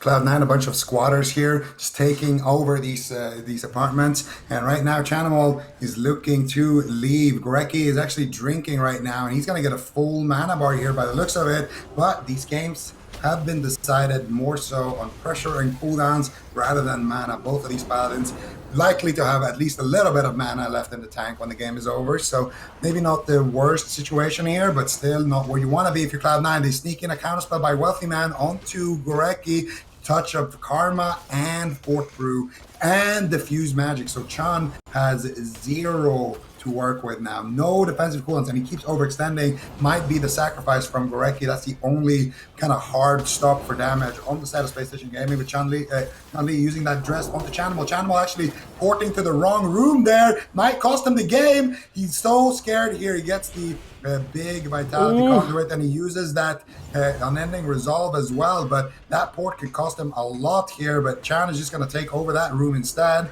and they got the orb, they got the blizzard down. Oh, Chaos Bolt! That was a big one. Chun-Li barely survives. 34% dampening. Things are getting scary for both these teams, but that last exchange cost Cloud9 quite a bit of their cooldowns. And I would like to see Spacestation Gaming once again try to make a push. There's the double stun. Cubsy sits down for a drink. How much mana is he going to be able to get? And Chun-Li continues this pressure. Smexon backing him up. This map is working out excellently for Spacestation Gaming. Cloud9 is just pinned down in the room. This is the exact opposite of what you would expect from a Mage Lock team. They are going to be positioning here. Chanimal right now, the way he's positioned, he basically gets no use out of that portal. Gorecki trying to just line of sight the fear, doing a great job, but finally does get caught into a Hammer of Justice, potentially into a Polymorph, but it gets grounded. Really good backup there by Smexon. The double blinding light comes in. This is an opportunity right now with double crowd control for them to go after Chanimal. Hex now onto Wealthy Man, paralyzed on Cubsy. Spacestation Gaming really trying to set themselves up for success. And Chun-Li with that touch of karma, with touch of death, I would expect soon he wants to make a push, a final push on Chanimal. When is Spacestation Gaming going to finally pull the trigger with that push? Are they just going to try to play for mana at this point? I feel like at some point they really need to just get in there and get super aggressive. All right, it's touch of death. It's primal fire. Ellie, Smexon, and Chun-Li are ramping up, but Chun-Li is grounded once again by Wealthy Man. He didn't do his homework. Now caught into a Hammer of Justice. Gorecki rolls up, dispels into a fear. Chun-Li finally trying to reconnect, rooted even for a second. They're really trying to control Chun. Cubsy caught into Alexiu. Chanimal uses Demonic Gateway to go to the other room and try and reposition here, waiting for diminishing returns. Relays his portal. Channel's not making the same mistake twice, but Wealthy Man gets swapped to. Huge damage. They call in the Infernos to try and scare Chun-Li away. They go for the Karma. They're going to just stay on target. Looks like they're trying to. Chun-Li cannot enter that doorway. It's locked by a Blizzard. Chun-Li's waiting for the Blizzard to fade before maybe making a move. Might put his port on the outside of the room and then move in. Have to wait and see what their maneuver is going to be here. Cubsy's mana down to half again here at 50% dampening. Sitting on Icy Vein, sitting on Dark Soul, caught in a Paralyze. Not able to make a move with it though. Frozen Orb is down by Wealthy Man, trying to whittle. Smexon can reposition out of it. Nice positioning there. And not able to really capitalize on anything here. Smexon just rotting down behind the pillar to immolate. Gorecki pops Avenging Wrath, looking to recover. Chun-Li rolls forward. Chanimal ports away. Fist of Fury is Wealthy Man. Wealthy Man temp shields. They purge the temp shield. Chaos bolts from Chanimal in the room. Chun-Li's trying to take out Wealthy Man. Divine Favor from Cubsy recovers. Chun-Li still going after Wealthy Man. Dark Souls popped. Time to run. Cubsy, time to drink. He should just immediately drink. Chun-Li rolls back in, but he's polymorphed. If they dispel, he gets stunned. So Cubsy should be able to drink here to full mana, utilizing that Dark Soul to set up a drink. What is Cubsy doing in the room if he's not drinking? It's just taking a long time to start going. All right, Cubsy's full mana. This one's going the distance. Yeah, we are at 52%. Everybody, please equip your scuba masks. Make sure you got your air tanks because we are going deep. Cubsy is getting Hammer of Justice right here. Channel is going to use the unending result right away here. This is the all-in. Cubsy stuck in that, bubbling out of that crowd control. Going to use the sacrifice here as well. But it looks like it's the small sacrifice. Cannibals HP still going up and down a little bit, kind of moving a little bit. And you can see Wealthy Man now getting interrupted on that polymorph. He's going to take a decent amount of damage here. And even the Frost Mage damage is starting to add up at this point in the game. Could be anybody's game, but right now it looks like Spacestation Gaming could be taking us to a game 5 here. Chun-Li preemptive Fort Brew on the Hammer of Justice, and that's going to allow him to keep going aggressive. He has every single defensive now that he can just work with, and I feel like I missed something there, Ben. Look at Cubsy's sacrifice. He literally just used it. It's already off cooldown again, so he's going to have that emergency. He actually just used it 20 seconds ago. Might have to trade it. Wealthy Man uses the ice block, and Cubsy is really falling apart here. This positioning from Space Station Gaming really playing into the favor, but Chanimal manages to find one Chaos Bolt. Smexen and Gorecki actually rotting down. Gorecki has to be very careful. If he gets interrupted at 60% dampening, but this entire team rotted down this low, what's going on? Just Infernals from Chanimal, and Blizzard just killing everyone on Space Station Gaming right now. But Chanimal has to be very careful. The sacrifice is there and available for Cubsy, but with no Divine Shield, it's going to be really... Everyone is just dead! All 6 members! Who is going to fall first at this point in the game? Lightning Lasso on Chanimal. Cubsy doing everything he can to keep him alive, holding on to the sacrifice. Smexen gets interrupted. Gorecki as well has a sacrifice. They are just gambling at this point who is going to go down. And I just feel like pinned down at the pillar, Wealthy Man needs to get that Blizzard out, continue the rot pressure. Gorecki, what are you going to do? More than likely going to just have to trade out his Divine Shield. Smexen just running away and healing himself up. He wants no part of that snowstorm, but Wealthy Man wants to continue that pressure. Look at Gorecki, Divine Shield forced from literally nothing. And now, call it none, they find themselves in a lot better of position. Cooldowns are rotating back up, and things are falling apart here for Space Station Gaming. This might be the first game I see Blizzard get a killing blow in Arena, but with the way it's full unfolding, Chun-Li charges in, reckless abandon, going for the touch of death, trying to make a power play for his team and to get this series to a game 5, but his port, I don't know if that was in the spot he wanted it to be, but he's repositioning with it. I don't think so. Then rotting down. Cubsy doesn't have Avenging Wrath. Gorecki does. They should make a power play while they have Avenging Wrath before Cubsy's comes up. If Cubsy gets Ineffable Truth right now, actually Gorecki's Avenging Wrath is literally up again in 2 seconds. Cubsy's is coming up at 3. Ineffable Truth's pretty good. We're now at 69% dampening. Both Paladins almost tapped. The damage is overwhelming. Cubsy goes for Avenging Wrath. Gorecki's likely to pop his here any second as well. Karma's out. Are they going to bop the Karma? Do they have the steam to do it? The Flame Shocks are ticking away here. Infernal called in. Chun-Li tried to avoid it, but he's flurry comboed. Line of sighting. Just trying to whittle him down with Flame Shock and Lava Burst. It's just a battle of tickle attacks between these teams at 72% dampening.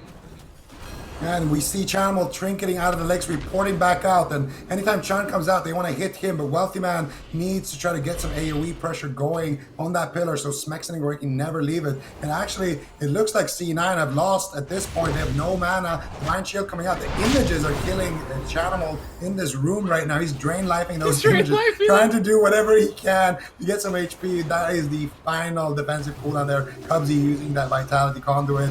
I don't know if they're going to be able to do anything. Avenging Wrath is coming up in 2 seconds, but I don't think Chanimal's going to survive this one. That is the Lightning Lasso, 75% dampening, and we are going to a game 5. And we are going to Tolvaron Arena. Yep. We are going to Tolvaron. Well done by Space Station Gaming. They have managed to bring this series to a tie against Cloud9, something that not many teams have been able to do before. They could potentially take down the #1 seeded team here, NNA, in this next game here. Let's talk about that last game. How did Space Station pull that off, Supatees? Good map pick. I mean, also, I don't know if it actually really mattered at the end of the day, but that one time where Chanimal ported into the wrong room and he really got separated, it seemed like you could tell that the teams were getting like dampened mentally. Like they're just fatigued from playing 20-minute games into each other where Drestigath could tap them out or a Dark Soul Chaos Bolt could take them out. So they're like on the edge of their seat the whole time. Like we might die, but it's still going to go really long. So it's really stressing them out here. But fortunately, because Cloud9 won Hook Point, that was their swing match here in Game 5, they get to go to Tolvaron and they can kind of breathe easier on Tolvaron. So it's going to be tough for Space Station Gaming. I'm curious if Space Station Gaming bring in Thugonomics maybe and try and Wizard cleave them back. I don't feel like it's probably not going to work, but I also don't. I feel bad for Chun-Li, so I feel like Chun-Li needs a break. Like maybe he's getting enough of a break in the polys and the from all of fierce. the CC, or Yeah, I don't know if he needs a break from look it. at that 'cause it is a break. 99 CC received. I think someone did the math for one of the games, and he spent a total of like 7 minutes Yes. CC'd in game number. Maybe he doesn't need one. a break. 7 minutes of the 50-minute game, he was taking a break anyway. Yeah, certainly rough, but well done to Space Station Gaming. Now we're going to be going to a Game 5. Sounds like you guys think that they're going to be picking Cloud9. We'll be picking Tolvaron. This is going to be difficult for Space Station Gaming, but let's talk about how they could maybe push this into their favor. What do we want to see them do? Do they pick a different comp here, Zico? Do they maybe reorganize their gear that they're spec'd into, or what are their options here? I think they're going to rely on the map on the side of C9 to win the game. So they're probably going to lock in Tolvir, and then it's up to Space Station Gaming. Do they want to go like Destro Ellie with Thug? They could. But I think we have seen that matchup play out, and we thought in theory that it would be really good, but in practice it hasn't looked super good. So they could, if they want to do that, they could go with that line of play, or they could just lock in the Windwalker Ellie, which I think is what they should do, because I feel like Space Station Gaming, they have a pretty good shot at winning if they lock in that comp and they're able to drag it out long enough to do those all-ins. Oh, Smexon did change his build that time, and Cubsy wasn't playing Shadow Resist Aura, so Smexon went full Gushing Wounds. I feel like, I mean, that definitely was definitely a factor, but on a big map, is it as much of a factor? I just think on a big map, it is going to be so much easier for... well, I don't know. Because we did see actually Space Station Gaming win on the Grand Arena, but my big problem with the big map for Space Station Gaming is Smexton's going to have to overextend his position. Like, he's not going to have a pillar that he can just sit on the entire game. I think if we do see Cloud9 take the Wizard corner on either side, then Space Station Gaming, it's going to be really hard for them, for Smexon to actually get off damage without eating crowd controller damage. And a similar story for Gorecki. But I think in spite of all that, I feel like this is still going to be one of those games that likely going to 70% dampening or higher, maybe even higher than that, to be honest, depending on how Space Station Gaming plays. 100%. No. 100%. Yeah, we got to 89 you know what? twice. This is a crazy series. For Space Station Gaming, this is a really important win. I mean, Cloud9 at this point, I don't think there's a single person, like I don't think there's a single person that's been following the North American scenes or the AWC that would expect Cloud9 to not make it into top 4. I feel like at this point it's expected, it's a guarantee almost with how much success they've found. It would be insane if they didn't. Now I think if Cloud9 wins this series, it's almost a guarantee that they do make it in the top 4. So obviously a really big win for Cloud9. For Space Station Gaming, if they can be the only team that beats Cloud9, that's going to give them a huge edge in this round robin. And I'm kind of curious for the chat, you know, who are you going for in this game number 5? Is it going to be a Cloud9 win or a Space Station Gaming win? Huge confidence boost as well, and bragging rights, being able to take down Cloud9 for Space Station Gaming. Yeah, definitely. I mean, this is a team they struggled with the whole year, and you know, during the cups, they were each other's biggest competition. It's kind of like a Wildcard and XSET in Europe. You know, the two best teams always, you know, keeping each other on their toes. Well, obviously here it's a lot more one-sided, you know, historically speaking for Cloud9. But right now, I mean, if they could come out here in the circuit and grab that win against C9, I think that's going to be really excellent for Space Station Gaming. And I mean, let's be honest, they are super close. They won this matchup on Nagrand. Nagrand is a big map. they had an okay game, I guess, on Ashamans. It wasn't the best, but it was fairly close. So, and also just from talking to Chanimal, he told me, and I agree with this 100%, it's whoever, you know, in deep dampening, whoever plays better can win. Like anything can happen in deep dampening, you know, anybody can win. So it's all going to come down to who can avoid damage and who can deal the damage when you get to that really like 70% plus damp. I mean, are either of these comps that these teams are playing really at a disadvantage once we get into those deeper dampening numbers? Well, I would say the comp with the melee is disadvantaged on large maps because the melee is going to be spending a lot of time making it to his target and just basically tanking damage on his way there. And in dampening, you tank any damage like that, and it's going to be a big problem for you. So I would say maybe not a super big compositional advantage if the map was like small or like neutral, but on Tolvir, I would say C9 have a pretty significant advantage here. All right, okay, so the game should be starting soon here while these teams get ready. Do we want to make another prediction for dampening? No edits. No edits? No edits. One thing. I don't want to. Whoever is closest wins. Like, I remember the first time we played this game, I was 1% over and I lost. Like, how? That's how Price Whoever is is Right. We're closest going to do wins. Price is Right rules. Like, We're not doing the Price is Right rules. That's the game is rigged. Okay. Like, it's scripted. Whoever says his percentage last wins. Like, let's say Sid says. Okay, 10%. can I just say something just to clarify? I really want to clear the air here. Okay. I asked you if you wanted to go with those rules, and you said yes. But I never watched the Price is Right. It's man. true.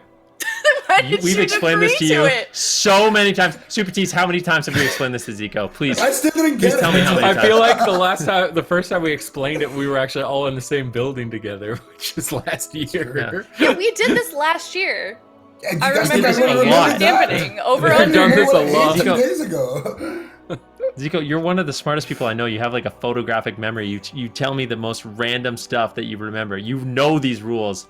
Okay, these excuses are out of control. But if you want to play your game, we can pick dampening with your rules. Okay. All I'm saying is, if you guys want to use the Price is Right rules, I'm going last. And you already know why I'm going last, because much like in this best of 5, whoever has that last win gets the double edge advantage. And in this game, it is completely rigged. So we're either using. Okay, we'll I do it agree. the opposite. Yes, We'll do it you're right. in the Yes. order of the cameras. Let's fix Super the Tees, rules. Ben, Zico, let's do it real quick. The games are starting soon, so let's just do like real quick percentages. Super Tees, go. Okay, a real guess: 78% dampening. Okay, 70%. Ben. What'd you say? What was that one? 78. Mhm. 79. 79. Zico? 83. All right. Wow. You're going deep. The guesses are in. It is game Still number there. 5 here of the last game of the day. Cloud9 versus Space Station Gaming in Tolvaron Arena. All right. Wealthy Man the target here, but it's over. Look at this space. Wealthy Man could just pull Chun-Li all the way out into the open. Chanimal's max range, just blasting in from the side, calling in the Infernal. Chaos Bolts. Wealthy Man gets stunned up. Smexen in a good position to do damage. I actually think a lot of this could come down to builds. If Smexen runs Gushing and Cubsy's not running Shadow Resist Aura, whoa, huge damage. I mean, I feel like Smexen has to be playing some Gushing Wounds with that much potential damage. And if Cubsy's not running that Shadow Resist Aura, it could be a big opening for Space Station on the big map. But now Chun-Li being punished for pushing forward has to Karma. Cubsy choosing not to bop the Karma here. And Cubsy's running 2 bops, so it's unlikely that he has Shadow Resist Aura in this particular game. It's definitely going to put him behind if Smexen is running Gushing. I mean, late game, they just keep Flame Shock up, proc Gushing, win the game. Just don't get hit. I do think it could work for Space Station Gaming, but can they get to 70% dampening on Tolvaron is going to be the real test.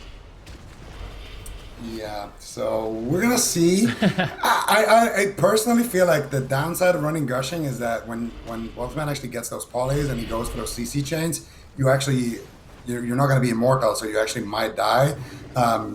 Whereas in deep dampening, of course, it's gonna be great if you can have that Gushing and you can just stay back, avoid damage, and poke people. You're gonna get a lot of extra damage. So I feel like it's a double-edged sword, but at this point, you're you're playing, on a hard map, you gotta take some risks. So I like this coming out from them, and let's see if it's gonna work out. Right now, Wealthy Man just dragging Chun further and further, and you can see the corner where Cubsy is right now. You see where Wealthy Man is going right now. that is the ideal position for whoever gets trained. You're always going to see whoever is getting targeted move away from the enemy healer. And that is so Gorecki has to cross the map like he's doing right now. And that is going to result in him getting sheeped just like that. And now you got a 3v1 situation. Smexin, counterspell, Chun-Li getting destroyed right there, but a preemptive, beautiful defensive cooldown there from Chun-Li is going to prevent that situation from going worse. He activates the Touch of Karma offensively, almost taking Wealthy Man down through the Vitality Conduit. A lot of pump here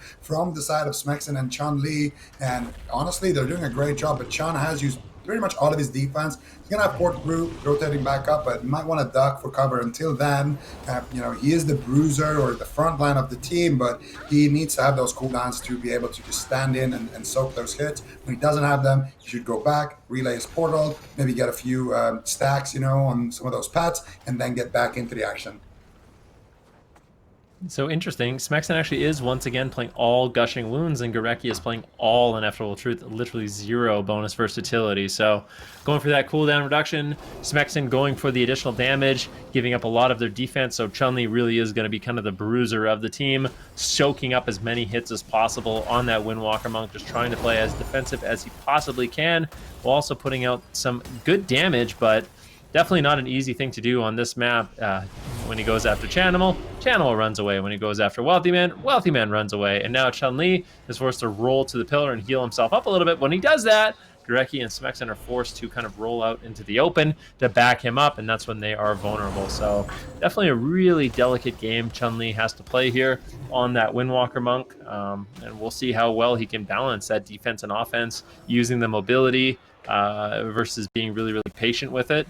The one thing that's really, really sad for Chun-Li, though, is every single time he gets freedom, it just gets dispelled by Wealthy Man, which is really, really unfortunate, losing out on that big utility, but that's one of the benefits of being a mage. You have that spell steal, and now actually a decent amount of damage here onto Chanimal. Cubsy with the big Divine Favor heal immediately tops him off, and Chanimal once again playing the Demonic Circle to just kite when he needs to and run away. Oh. And like Zico kind of said, with Smexin off the pillar, he could be in a lot of trouble here. Uses the Stone Form Racial to remove the Obsidian Claw, reducing that damage. But now Cloud9, they're developing a lot of momentum. Yeah, Chun-Li had to use every man for himself and diffuse magic to reduce damage here during that stun lock, so he won't have a way to escape from a stun. Trying to reconnect, big heal from Gorecki in the backline there. The dangers of running with Gushing, you become a lot easier to kill, so Smexin's going to need to be ready at any moment. I'm sure Cloud9 are aware of his build change at this point.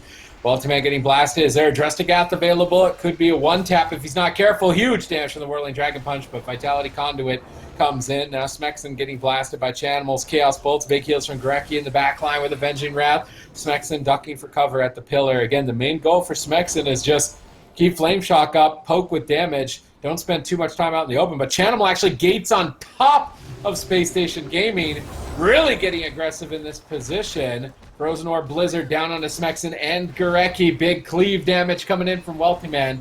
Gorecki goes for Avenging Wrath, looking to restabilize, and likely with that full Ineffable Truth, Gorecki is valuing his sacrifice, Avenging Wrath and Divine Shield, more than he's valuing the versatility, which it's going to be interesting to see later in the game because Cubsy is running a little bit of versatility. It's unlikely that he'll get as many Ineffable Truth procs, and this entire matchup could come down to just a gamble of who gets more Ineffable Truth deep and dampening so that they have Avenging Wrath up to make their big push for a kill. Likely before dampening, the kill potential is Chun-Li in a stun overextended, Wealthy Man with the Drestigath, and when those opportunities are on cooldown, I think it's unlikely that there's going to be any kill potential between each side. Wealthy Man blinking back into midfield, Smex and Gorecki posted up. It's going to be pretty easy for either team to drink on Tolvaron here. Gorecki looks like he was trying to. This could be a Drestigath drop onto Wealthy Man. Temporal Shield heals a bit. Vitality Conduit stabilizes. Chun-Li holds on to the Drestigath. Not comboing it just yet here. 10% dampening and climbing. Let's see whose guess ends up being right here. I said 78%, right? What were the guesses? Oh, Chun-Li caught in midfield. Diffuse magic. He can just portal back if he needs to. Spending a lot of time out in midfield right now. He's getting punished. He's still just reluctantly staying out there, trying to keep mortal wounds up for the Flame Shock Gushing Wounds. There's the Drestigath drop. Cubsy's ready. Oh, the port though. Nicely done there by Chun-Li, porting to safety there. But equally nice counterspell there snuck in by Chanimal. That's going to force Chun-Li to go back. He has his Fort Brew, so he does have some cooldowns to work with. Cubsy's going to sit down for a drink. He's got his wings up. Weatherman's going to take this time to just kind of rebuff everybody and, just try to get his Blizzard frozen orbs down, try to reset that cooldown as quickly as possible. And, these big pillars on Tolveron are actually doing some work for Spacestation Gaming. I think if Cloud9 doesn't try to push in and get crowd control chains on Gorecki and kill Smexin, they will be losing this game. So I think they really got to try to step it up here and Really? actually go and I'm not sure, maybe. I feel like they were so close to actually killing Smexin earlier that it is a viable thing, but maybe not. Maybe it is safer to just sit back. Sit back, chill, try to just ruin Chun-Li on his mobility and just attack him, drag him out into the open. That is going to be Touch of Karma that does trade, and they're not falling for it. That's a bit of a bait. Chun-Li was in no trouble at all, so Cubsy intelligently, not just trading out the Blessing of Protection like a robot. So good decision there. 20% dampening as things get more and more spicy in this matchup. Chun-Li, Gorecki, and Smexin will all reposition. I guess they decided, hey, you know what? We're going to make a little bit of a push. They didn't actually like pushing in, so they're just going to be taking a new pillar for themselves. Chun-Li trying to push in, trying to make something happen, but he's rooted, and now he's feared, and now he's back at the pillar because that's all he can really do. Unfortunately, just take a look at Chun-Li. Let's just all play a game together. Just watch Chun-Li, watch the crowd control that lands on him. He gets rooted, and now he gets feared. And now he actually lands a leg sweep. So this is an opportunity when the leg sweep is out for him to get some damage rolling in the Drustagath. That's the scariest moment in the match. It's the scariest moment in the match for the side of Cloud9. When Drustagath is down, that's when it becomes a lot easier for them to be confident in their defense. And with Smexin and Gorecki kind of pinned back on the pillar, Chun-Li is going to be a punching bag, caught into a fear. Chanimal actually just portaling on top of the enemy team. Dark Soul comes down. They go after Gorecki. Do they have the damage? A nice surprise attack there. And that is the Divine Shield. Really nicely done the way they set that up.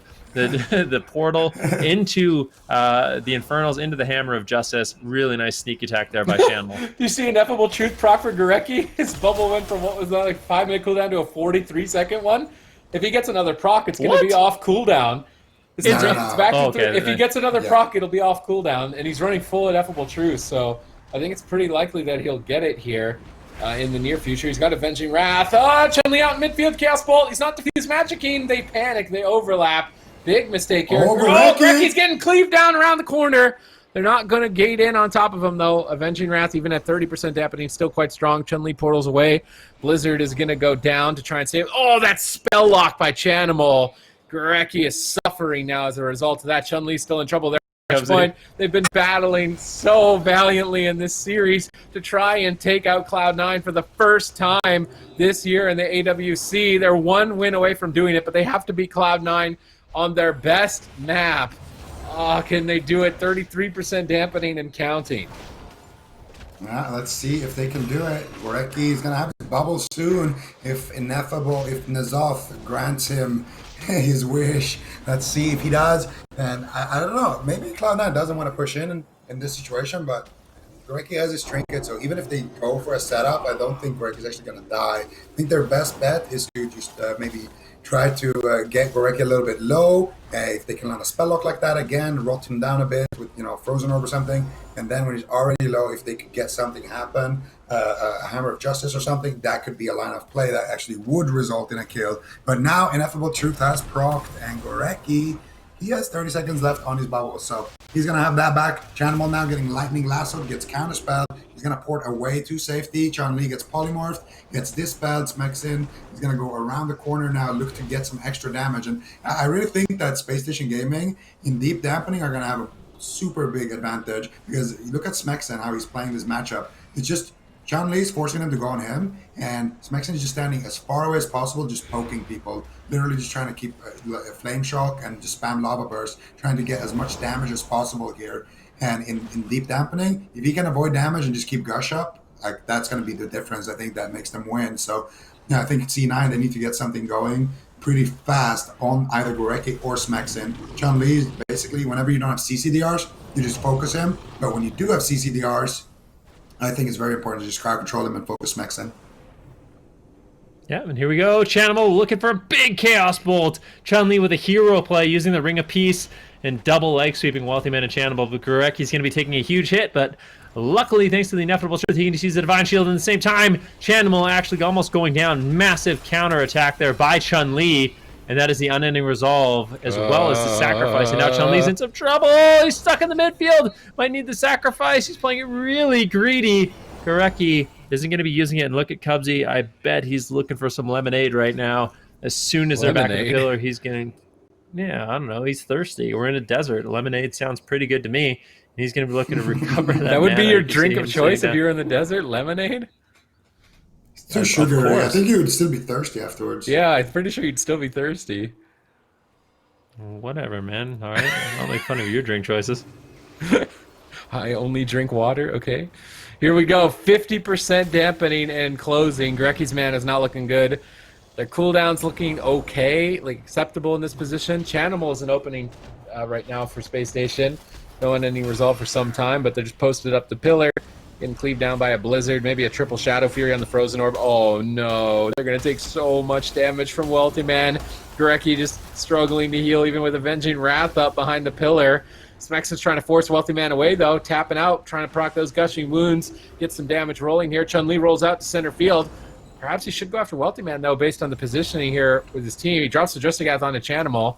Avenging Wrath comes up for Cubsy in 15 seconds. He's got a lot of bops and immunities to Chun-Li's damage, so they could bait Chun-Li out into the open, try and go for a kill there. Gurecki has still not topped himself from that Blizzard and Frozen Orb like 20 seconds ago, trying to make his way back to full health at 54% dampening. Chun-Li has to run. They bop the Karma. Chun-Li Tiger's less out of the Nova. Smexon wind shears the Blizzard, slowing down the assault here. Chun-Li is going after Chan. They really want that opening where no one any resolve for another minute. He pops Fort Brew to get aggressive, but there's the Infernals.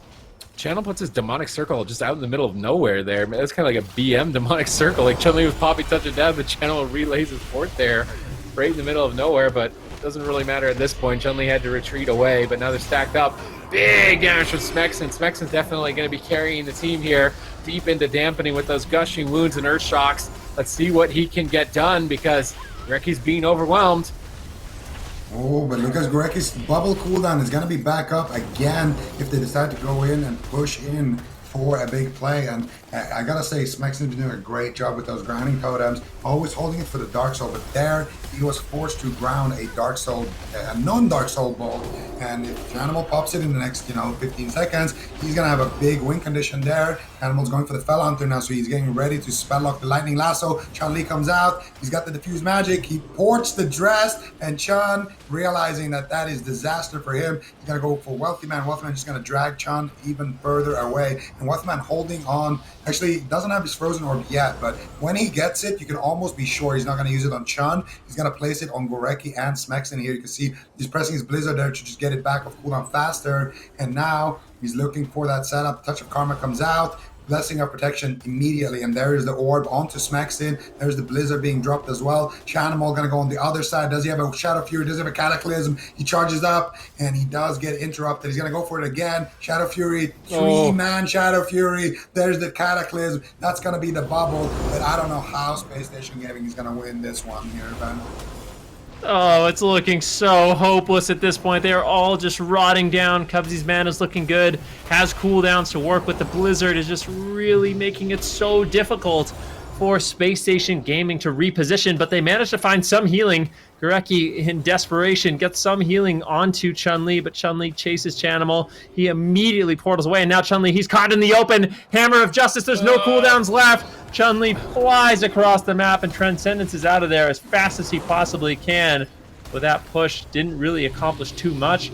Maybe buy them a little bit of time, but still, I mean, Chun-Li's coming out, Vivifies, Infernals drop down. This is an absolute nightmare, Sid. 70% dampening. This Infernal is gonna kill Gurecki, just punching him in the face. Immolation Aura rotting the whole team down. Avenging Wrath came up. The Ineffable Truth build from Gurecki might buy himself a place in this game. He's trying to fake out the spell lock. He can't fake Chanimal. There's still 2 interrupts. He can't cast any heals. He's terrified. He goes for Divine Favor. It doesn't even do anything. 72% dampening. They're just praying that Smexon's Gushing Wounds can kill somebody around the corner while they just flounder at 30%. Triple Shadow Fury, triple Cataclysm, triple Frozen Orb, triple Blizzard, likely a triple kill in the near future. Counterspell is sniped out. There's no way. Grecki falls. Janimal trade. Smexon and Chun-Li trying to play it out here. Divine Shield from Cubsy. It's Hammer of Justice. Chun-Li, he's still playing it out, but there's an ice block. He rolls back to the pillar. They've played it out so hard. They tried so hard to get to this game 5, but in the end, it doesn't even matter. Cloud9 remain dominant in North America.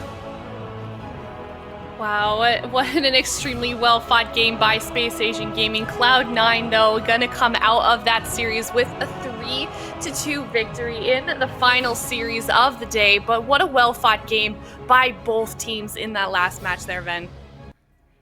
Yeah, and I mean, that's kind of how we expected it to play out on Tolveron Arena. I think the one... here's what I would say about this series in general. I think Cloud9, they adapted really, really well to what Spacestation Gaming was doing after losing on the Grand Arena. But I think the fact that Spacestation Gaming ended up winning on the Grand should have won them this series. I think the one mistake that Spacestation made was going to Hook Point. I think Hook Point was not the correct map for them. You would think it would be good, but there's just not enough space. There's not a big enough pillar to allow them to avoid the Blizzard and Frozen Orb. And I really feel like if Spacestation Gaming had picked a different map in game number 3, they would have been the winners of the series. Yeah, we can also see the match results here on our screen. Any takeaways we want to talk about here with these match results, Zico? Well, I think that, just agreeing with Ven basically here. I think the damage board is... I think the big story is going to be Smexon and his gushing damage there, but I think I just agree with Van. The fact that they won the Nagrand should win them the series, because typically what happens when these two teams face each other is Cloud9 wins Nagrand, Spacestation wins small maps, and we go to a big map at the end, and basically what happened here happens. So the fact that they did win on Nagrand and that they had such a great game there, I think if they held on to that momentum, they would have been able to play this final game on, something a little bit more comfortable, and that probably would have been a lot better for them. But still, Spacestation Gaming, coming this close to beating C9, it's like hats off to them. They're playing Windwalker Ellie. We don't really see anybody else do it, and they're doing it on such a high level too. So it's massive respect to them. Yeah, absolutely, and it's really not that detrimental to them if you look at it in terms of the fact that they're still in that top 4, that top 4 place. And if these two teams were to play again, I feel like it really sets themselves up nicely on the side of Spacestation Gaming to try and potentially win the series if they had to face Cloud9 again, Supatiz. I feel like they've come this close multiple times now. Like they had a 4-2 grand finals in one of the cups, I think, and it was the Windwalker Ellie that they did it with. A lot of the matchup, I think, is actually build. Like, if Cubsy doesn't run Shadow Resist Aura on a small map and Smexon has Gushing, I think Smexon's team wins in that situation. A lot of it is just going to come down to that decision-making before the game has even started, really. If Cubsy gets the upper hand in that trade, he runs the Shadow Resist, then I think they can win the small maps. So a little bit of builds, mind games going on with these teams, similarly to when we saw Zuniaki in Europe. It just comes down to that. I don't know, like who beats Cloud9 now? Like who? Golden Guardians are like the last hope, and they're currently down 0-3 right now in the circuit. Oh man, you look so stressed. But well fought by those guys. We can take a look at the NA standings, where they stand now after we've seen a full day of North American games. Cloud9 up at the top there, 4 wins under their belt. We can see Spacestation Gaming now at 2 wins, 1 loss. Any takeaway from these North American games that we saw throughout the weekend here, Zico? Well, I think for Unitas, it's pretty much over. Golden Guardians, they're gonna have to go on one of those classical miracle runs that they like to do. Turtle is in a surprisingly good position. M2KC and Charlotte Phoenix here bleeding a little bit today as well. And one of the teams that I was very worried about, it's gotta be that Mystery Org. I thought Mystery Org, to be completely honest with you guys, I thought Mystery Org was gonna get completely dumpstered by Charlotte Phoenix today. And I'm glad to see how solid their Windwalker mage really was today. It felt like they completely destroyed Charlotte Phoenix, even harder than M2KC did. So for Mystery Org, this is exactly what they needed to stay in the running. If they would have lost that, they would have been 1-3 or 1-2, sorry, and that would have been a disaster for them, because there's very hard teams ahead for them to fake. Yeah, the North American teams looking so strong. Those top 4 spots pretty solid right now. Some of those other teams are going to have a hard time if they want to get in that top 4 spot. We can take a look at the EU teams as well, now that we've seen a full weekend of those teams playing as well. XSET and Wildcard Gaming up there at the top 3-1. Anything you want to mention here with the European teams, Sven? Well, I would say, unlike in North America, it doesn't seem like there's any teams in Europe that are completely out of it yet. I think a lot of the teams, ABC, Enlight, F2K, Bergen boys, they have a long road ahead of them at this point if they want to catch up, because Coffin, Diabolus, Wildcard Gaming, XSET, they're all looking really strong. I would say Coffin surprised me a lot. I feel like going into this, Coffin was a team I knew they were really good, but I just think the fact that they've stepped up in a big way, they're looking really good in this round robin so far. They have lost one series, but that being said, I'm excited to see this team, I think, more than most, and how they progress through this round robin. I really think they're going to be one of those teams we need to look out for, making it into that top 4. And I think for ABC, next weekend, they're going to need a bit of a redemption, because I think that's a team, they have the right compositions, they have the right players, and there should be no excuses for them. If they're practicing and they're up to snuff, I feel like they should be able to actually make it into that top 4 as well. Every team from the European region definitely looking super strong, but yeah, ABC and Light, those teams are kind of right on the cusp there of that top 4 spot, are going to have to start, I think, winning like every single one of their games coming into this circuit, or going to the next weekend for this circuit, if they want to make it into that top 4 position. But we can look out the games that we will be seeing next weekend. We're going to look at what we will be seeing for the European and North American regions here. ABC, F2K MyWay starting us off for European games. Golden Guardians and Turtle will be the first game on the North American side. Looking at the schedule here, Super T, is any games you want to see most? Wildcard Gaming and Diabolus, I think, is going to be a really exciting one to see how much Diabolus has leveled up now moving into the circuits. Mystery Org, Spacestation Gaming, Cloud9, Charlotte Phoenix. If the Golden Guardians can stay alive, I mean, most of these series, I think the only ones that are maybe going to be disappointing are things like F2K MyWay trying to beat Mage Lock again with ABC, and then Enlight trying to beat Mage Lock with XSET. Those ones, I'm worried about the jungles. Yeah, it's kind of the talk always, those jungle teams. How are they gonna face off against some of these matches that may be difficult there with that jungle composition? Do you think that maybe coming into those games next weekend, Enlight, F2K, Turtle, do we think we're gonna see maybe these teams start to develop a broader range of composition pools, Zico? I think the time to do that was in the off season. I don't think they have what it takes now to let's just pick up a Mage Lock and mirror XSET or something. I don't think they're going to be able to do that. Good point. But they might be bringing out something cool here, and I think that in general, one of the super interesting matchups there on the EU side is got to be Diabolus versus Wildcard, because I feel like that right now in Europe, Diabolus, Wildcard, and XSET are like kind of the 3 top teams. So you want to keep an eye on how those head-to-heads go, because I feel like it's very impactful for who ends up in that first place later on, etc. Yeah, make sure as well, you guys, we are going to be here the same time, same place next weekend. If you want to be notified when we're going live, want to keep up to date with all the action going on, you can subscribe down below. You can click that bell notification, be notified when we're going live, or you can follow us at WoW Esports on Twitter. Don't miss any of the action. Also, you can do that hashtag AskAWC if you want us to answer any of those questions that you're seeing here on broadcast, be it gameplay related, something a little bit sillier, as you guys saw today. Any questions up up for grabs. So thank you to those people for participating in that as well. But yeah, teams shaping up super nicely. It's cool to see how we're developing along the way here. I think we're about halfway through the season for the BFA AWC circuit. So make sure you guys are here at the same time, same place next weekend. That's 10 a.m. PST or 1 p.m. EST at youtube.com/Warcraft. And also follow WoW Esports on Twitter. So we'll see you guys next weekend. Thank you guys so much for watching.